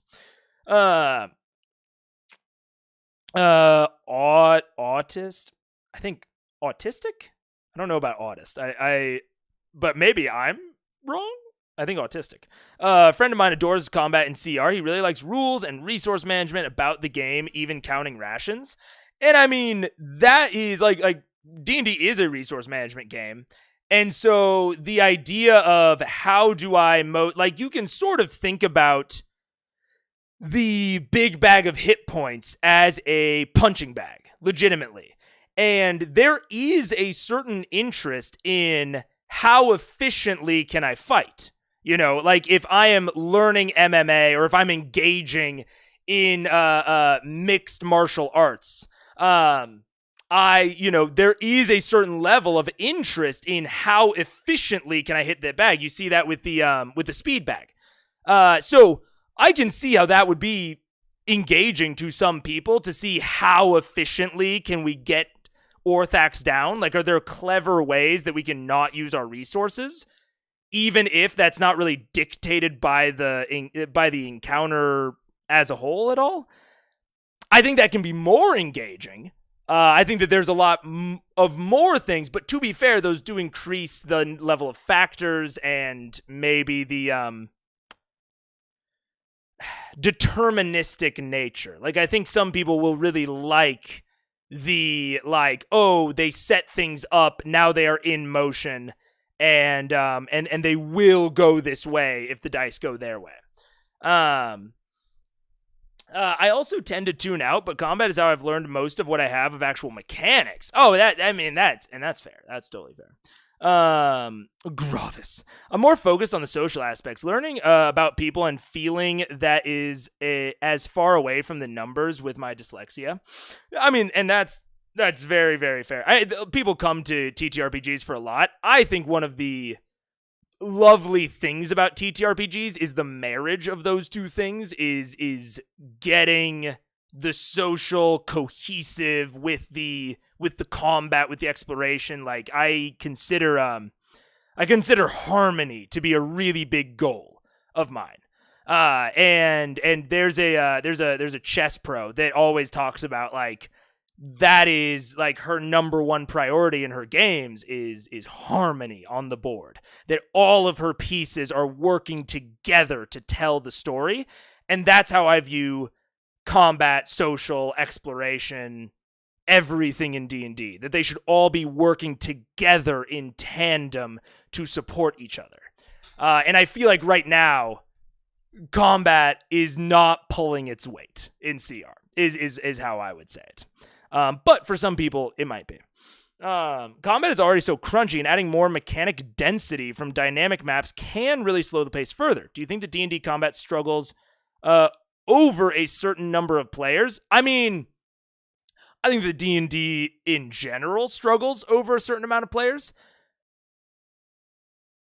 I don't necessarily agree, though, that, like, dynamic maps can add more I mean, I guess they do. Kind of no matter what, if you add more mechanics to the map, or if you add a more dynamic map, there are more things to consider. That is fair. And that could slow the pace further a lot. I think there is something to be said for, like, D&D is a complicated system, but it's not that complicated. Like, D&D combat is crunchy asterisk. Like, this isn't like I'm struggling with how to say this, because I don't want to say, like, hey, it's just not that complicated, get good. But like D&D is on the crunchy side of TTRPGs as a whole, but it's not that far into the crunch. I think that if you commit to helping your players learn it and to just learning it as a group, that you can learn all the combat, all the mechanics that there are relatively, I don't want to say relatively easily, but in a relatively straightforward and consistent way. And then I think that is when the combat starts to really come into its own, is when you can make it more dynamic and use things like high ground and water and cover. Like, I think without all of those things, combat is, the pace isn't slowed of combat, but it gets so boring that why would you, I would never want to engage with it, would be my problem. And so maybe it's kind of a choice between two turds, potentially.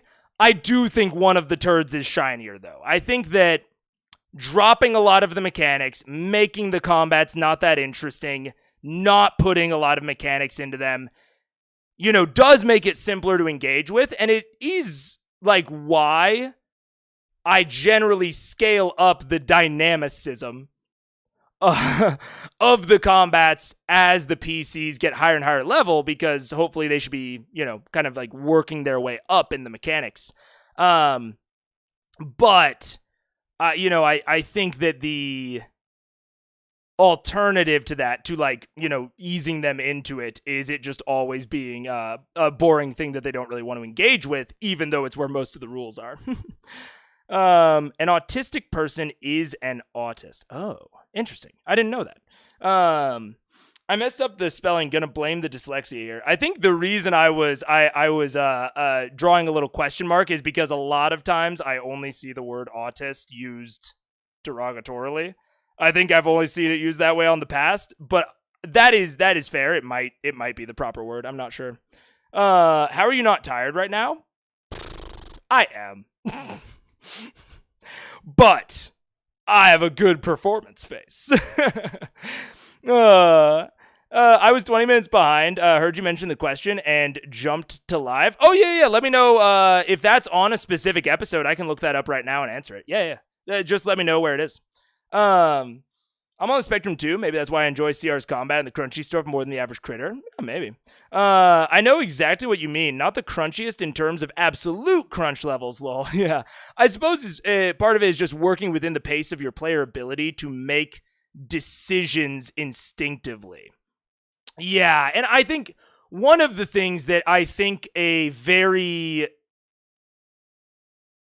This is maybe a good comparison to why I still really try to prioritize interesting stuff over non-interesting is the same reason that when you get to a junction, I believe that there should always be something to differentiate the two paths. So if you reach a junction in a dungeon or on a map, you don't need to be given like absolute of information of what lies down either path, but you need to give something for the players to base a decision on. So they hear talking down one path, but they can't make out the words. It can be as simple as that. I have the same general philosophy for combat, because at that junction, if you give them nothing, we've seen it. We've seen it in the Underdark arc, I think, episode 5 or 6, maybe, when they're leaving the Dwagar camp, there are two paths that Matt does not differentiate enough between, and they spend like 30 minutes debating. And I think that you have a similar thing that, a similar phenomenon that can happen in a boring, non-dynamic combat, where if there is so little for the characters to base their decisions on, they will start over-analyzing their possibilities. Whereas on dynamic maps, they have factors that push them towards certain planes of action, right? That push them towards certain decisions and make those decisions interesting as well. And so I think that there's a certain degree of, at first, when you're first getting worked into it, it definitely does and can slow down the pace. But I actually think there's maybe a slight phenomenon of once they get really used to it, there is actually kind of a pace speed up where, you know, they start to make like very clear decisions and they're like, oh my gosh, like this is the goal. I'm good at that. I'm going to go accomplish that. Or the time that they spend fretting, the time that they spend making, you know, tough decisions between 2 or 3 choices is engaging analysis. It's not analysis paralysis where you're, you know, trying to draw water from a stone. It is like really like going down your checklist, seeing the best way that you can accomplish a complex goal. I think that's where the problem solving part of it like really activates. So yeah, that's sort of where I'm at. One of my buddies loves everything about D&D besides the combat to the point that he won't play in a combat-heavy campaign. That is fair.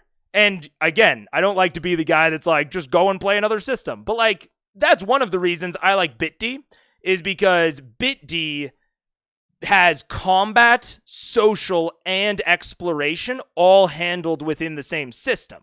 A system that resembles skill checks, but with more depth. And speaking of like my desire for harmony within my games and for all of the different aspects to support each other, it is much easier for me to accomplish that level of harmony within Blades in the Dark than it is in D&D. It's much, much harder for me to accomplish that harmony in D&D. So, you know, if he's really not into it, it might just be different system time. City of Mist is awesome. Blades is awesome. There are some other options if you really just aren't into the crunchy nature of it. My question was in episode 23. Episode 23. Let's see. Gotta bail. Have a great chat. Have a great weekend. See you later, Mustang. Thank you for joining. Thank you for modding. I appreciate you. Let's see. 23. I guess first, actually, after pinned. I see.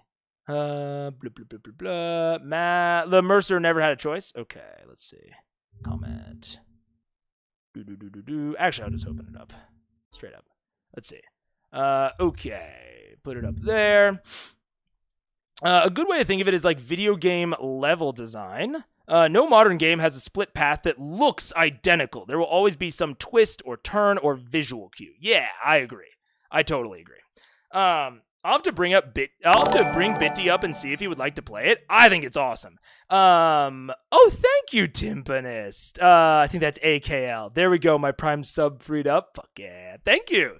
Thank you for the Prime. If anyone else has Primes, I would love it.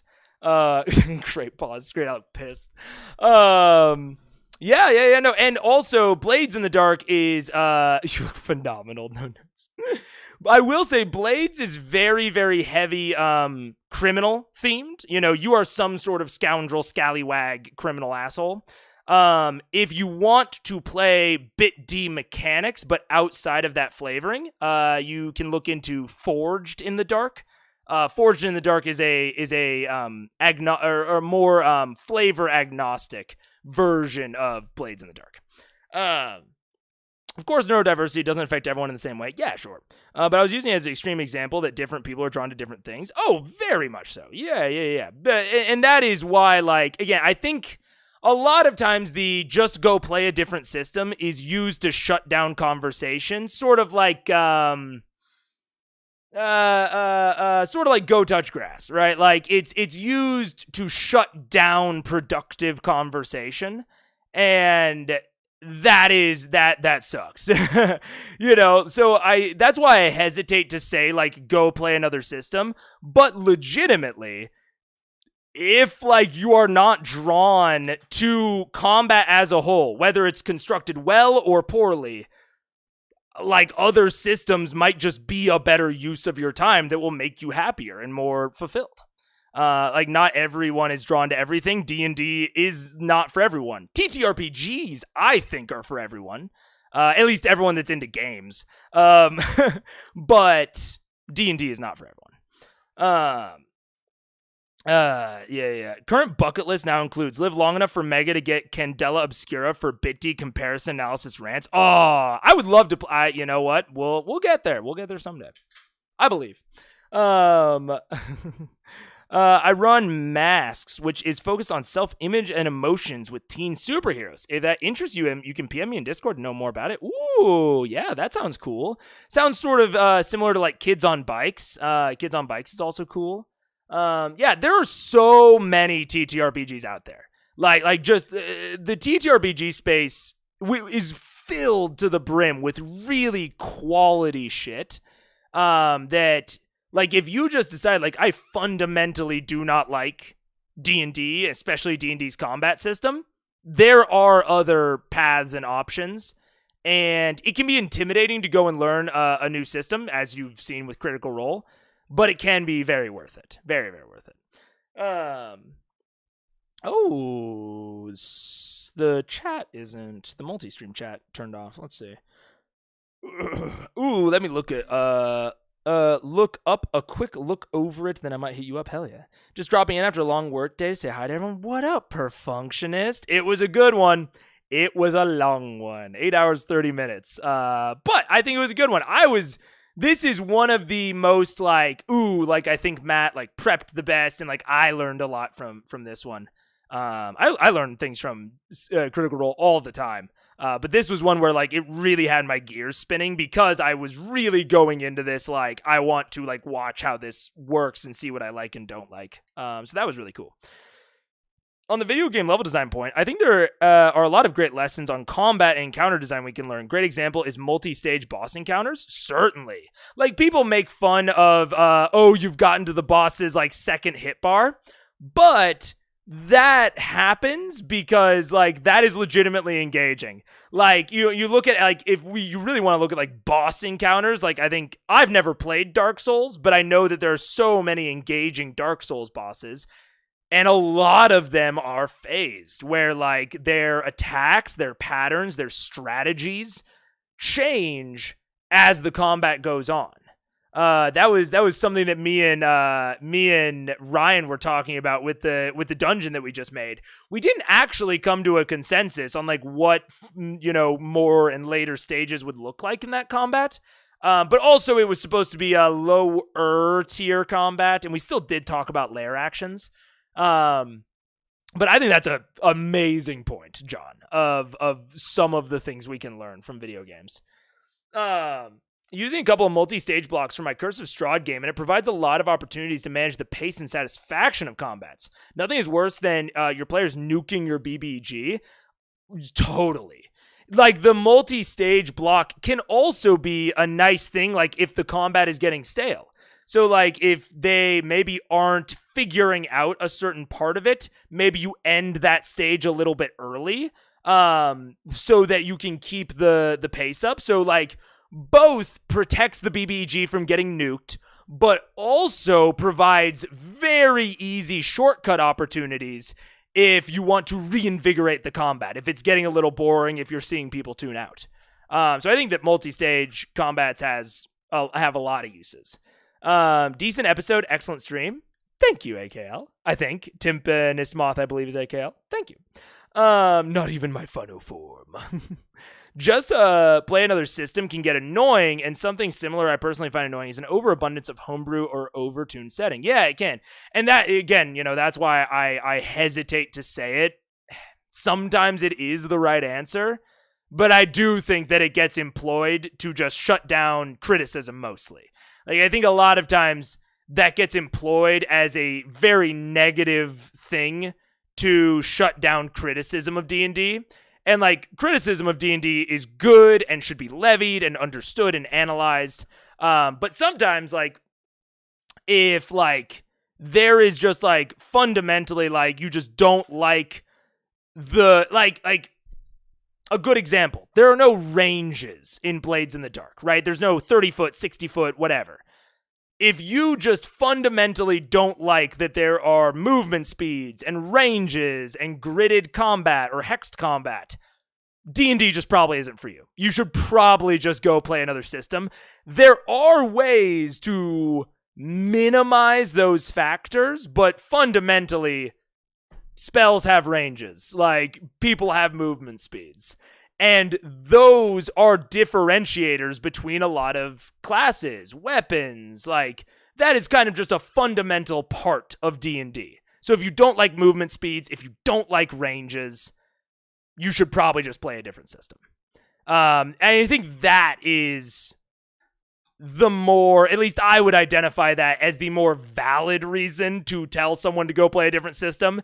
If you're just like, hey, I think that, like, death saves don't really feel good, and, like, healing isn't quite well done in D&D. I think sometimes you would get people of, like, okay, if you don't like healing in D&D, go play a different system. I think that's a very terrible, negative way to go about it. The way that healing is constructed in D&D is not fundamental to the system. They could do it much better. So those are sort of, I think, the two kind of counterexamples there. Definitely cool to see an enemy adapt to a changing situation or changing tactics when one doesn't work. Yeah. Same basic lame people like vanilla ice cream. I am basic lame people. Vanilla's the shit. I do vanilla and cookies and cream, and I really like chocolate, but I'm allergic to chocolate, so I can only have it occasionally. 8-hour stream. I assume not the first Bit-D reference. Actually wasn't a super prevalent part. I think only once or twice before this. I can only imagine the amount of butchered jokes. Oh my god. The exhaustion system is a good example of something that can reasonably be homebrewed to be better. Certainly, yes. Like, you can look at certain systems and be like, I understand the intention, and actually I like the intention, but I think we can execute on it better. that is not an example of go play a different system, right? But if you're like, if you look at something and you're like, I don't like it, I don't like the intention, and it is a fundamental part to the system, that's probably like maybe start looking outside of D&D sort of conversation. Anyways, getting to Ron Quixote. Super Geek Mike, Summer, Ron! Regarding the Tiberius angle, when he was talking, and I'll probably go to that time code. Thank you for putting a time code, by the way. A lot of times people ask me questions, and they will ask me very specifically about, like, clearly specific parts of the stream. And I want to answer, like, as well as I can, but, you know, sometimes I just have forgotten what happened. Especially, you know, if it's from 23, or, you know, 20 episodes back, 10 episodes back. I will probably have forgotten already what happened, unless you, like, totally re-explain it. But putting a time code can bridge that gap. Angle of when he was talking to Vax, I find it interesting how often he got interrupted with jokes before getting to him challenging Vax's action as overkill. I think because he has often mixed in character angry with out of character angry, the cast kind of derailed his RP moment a bit because they didn't want the vibes to be dragged down, which just goes to show how little trust in him they really had left at this point. Wonder if you had any thoughts of it, because it's kind of odd to see him being invested in the cast besides Vax is not really interacting with it. Do you have takes? Ooh, I'm interested. There was not a trial. We'll see if he comes back. You are far more powerful, Vax. You know that. This boy was a fan at best. Oh, I do remember this point. So this is about like Orion really pressing Vax on this issue. I do remember. Work or something. You think he would have been happy with work? Yes, for the I'm time not being, even happy just that he told him to go off and continue training. I think telling him to go and continue training is a bad idea. He now knows the facts. He knows his skill level. He knows. I think Marisha here is sort of engaging with it. He knows where he stands. That young boy who he will either go back to being a fishmonger, or he will Son come... of a butcher. Son of a butcher. Son of a butcher, well, everyone has their own personal path. Or he will come back to me. And if he comes back to me, I will train him. If not, it wasn't meant to be. And if he comes for your head... He won't. Oh, he won't? I'll deal with that as well. Did you never see The Incredibles? I'm just saying. Vax. Yes, Tiberius. You and Grog, I respect and fear the most out of all of us. You are cunning. What am I? Strong. I could crush you with my voice. Okay, let's leave it. Vex, I I feel kill you you with and my I'm eyes. slightly attracted to you as well. But Grog and Vex, you are the strongest and most noblest and cunning of You all live of because I let you live. Just No, let's that's just say that out loud. You believe what you believe. I'm just saying, when it comes to things, sometimes you really rush into stuff and stop, because, you know, you can just be chill sometimes. Like, at which point you hear a voice ring out from across the... Okay. Honestly, I don't know that really strikes me as, you know, him getting... I mean, that to me, that felt like a very normal amount of getting interrupted for Critical Role. Like, I didn't find that to be... I didn't find that to be out of character for the rest of the cast. And honestly, it felt like, you know, several of them were engaging with him on pretty equal level. I think at the time and even now, I'm more surprised that he kept it serious for so long. I think that Vax is brushing off the RP, but in an RP fashion. Like, I feel like Liam was doing it in character as Vax not wanting to engage with this discussion. So yeah, I don't know that I'm really detecting the same things that you're detecting there, Ron Quixote. Could be just a difference in interpretation, but to me that seemed pretty average for the way that Critical Role interact with each other. And I believe that this is this is before they have the conversation later. And Marisha gets shut down for a very similar thing. Let's see. D&D does have that wargaming DNA built into it. I had no idea that Bitty has no ranges. That's so interesting. Makes me think of Kids on Bike's lower mechanic approach. Cost and benefits to both views. Oh, yeah. I mean, everything is what you would essentially consider in Bitty or Forged. Everything is what you would probably consider a skill check but the skill checks themselves have a lot more mechanical depth than they do in 5e. So you're essentially putting everything on the same level. Like imagine if you had like a combat stat, or like a close range fighting stat, a long range fighting stat, something like that, and then you rolled like a d20 skill check.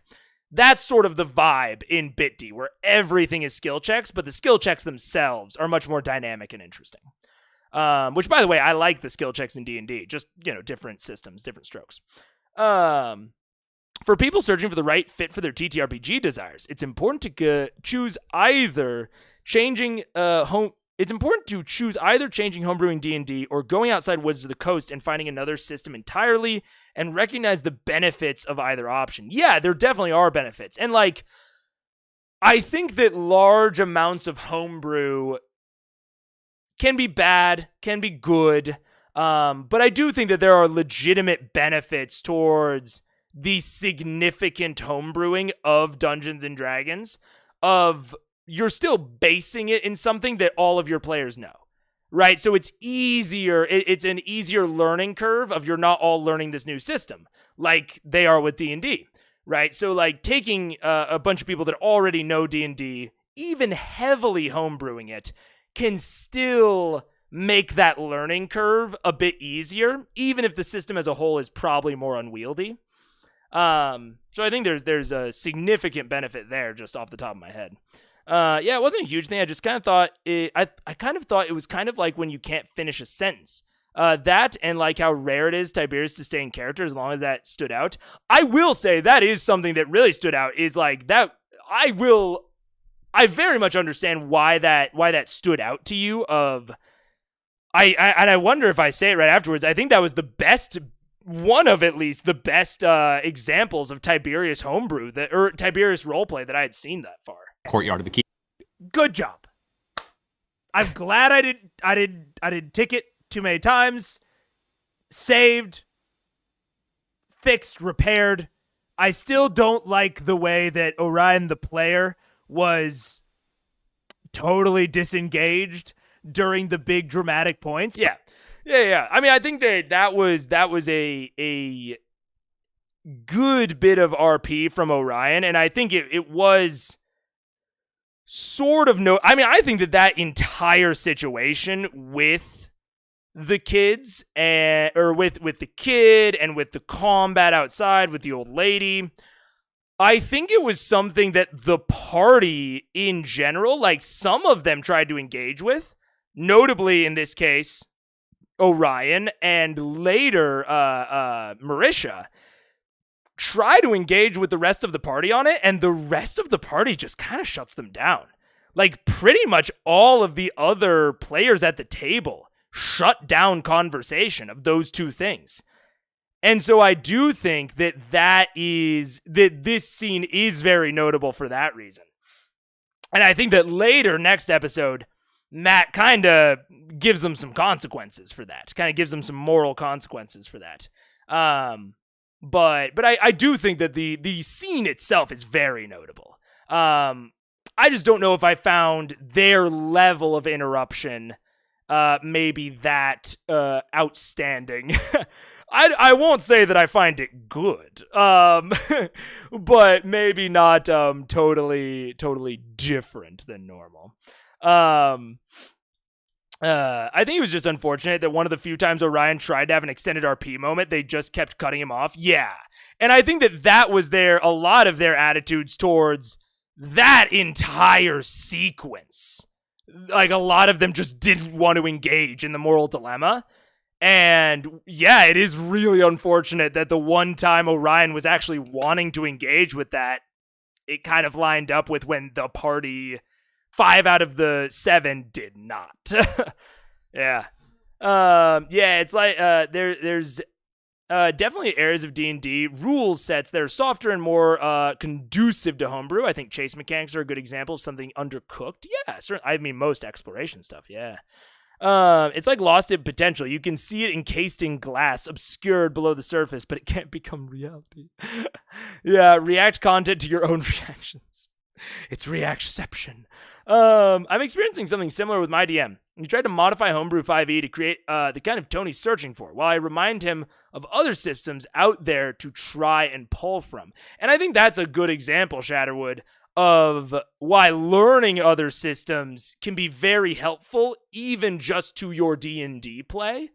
Like, even if you are going to stay in D&D, just learning another system can be very conducive towards homebrew efforts, DMing efforts, running it. Yeah, that's very fair. I agree that some parts of the rule sets are more core to the system, and homebrewing them you run a higher risk with modification. Yeah.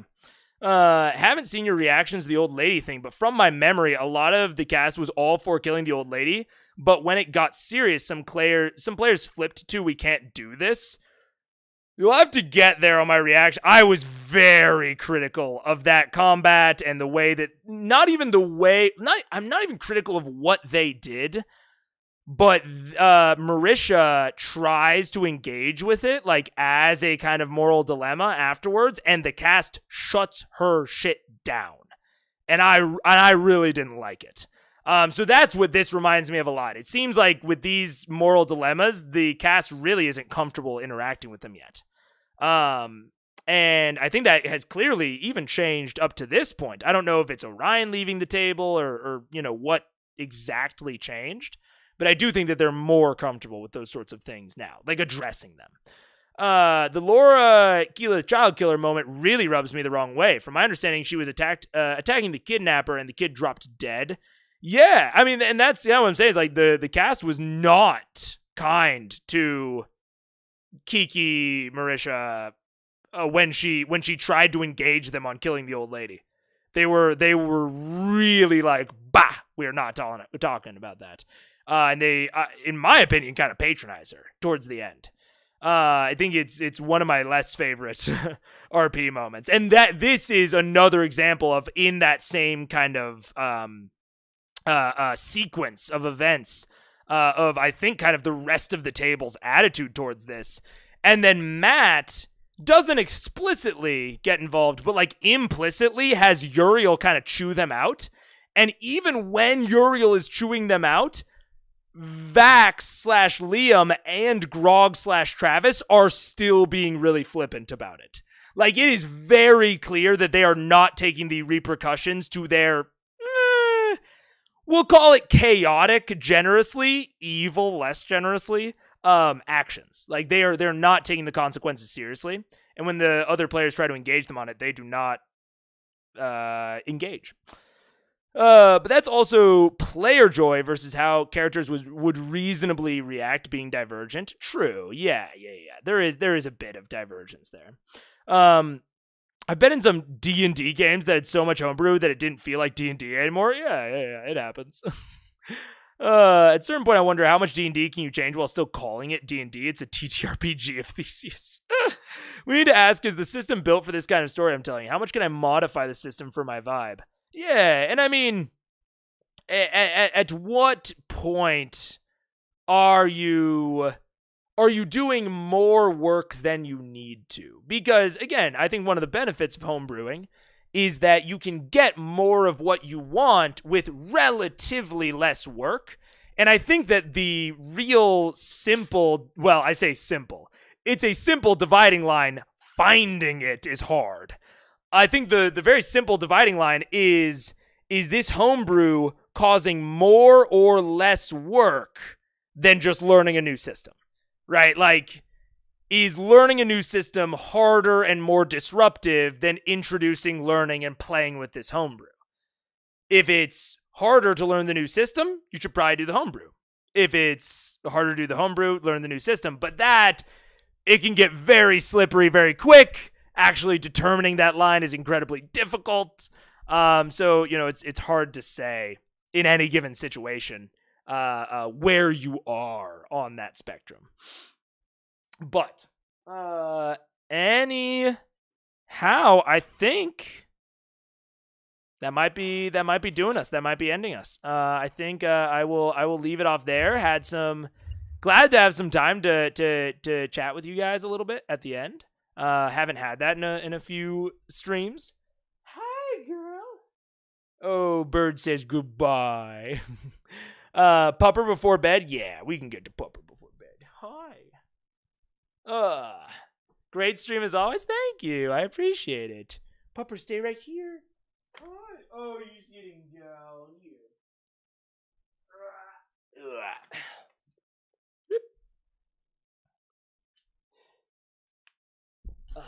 She used to be really down with like sitting on my lap, but I think as she's grown longer, it's less and less comfortable for her. But she used to be really cool with it.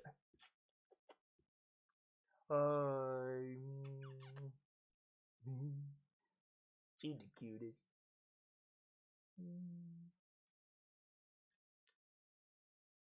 All right. Oh, hi. Yeah. Oh, you would Betty rub.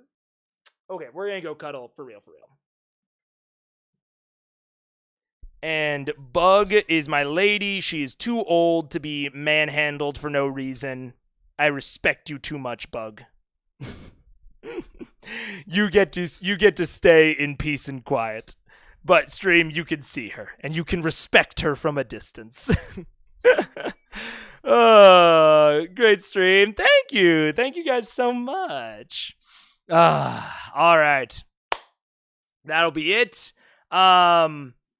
Some sort of stream, I think, on Sunday.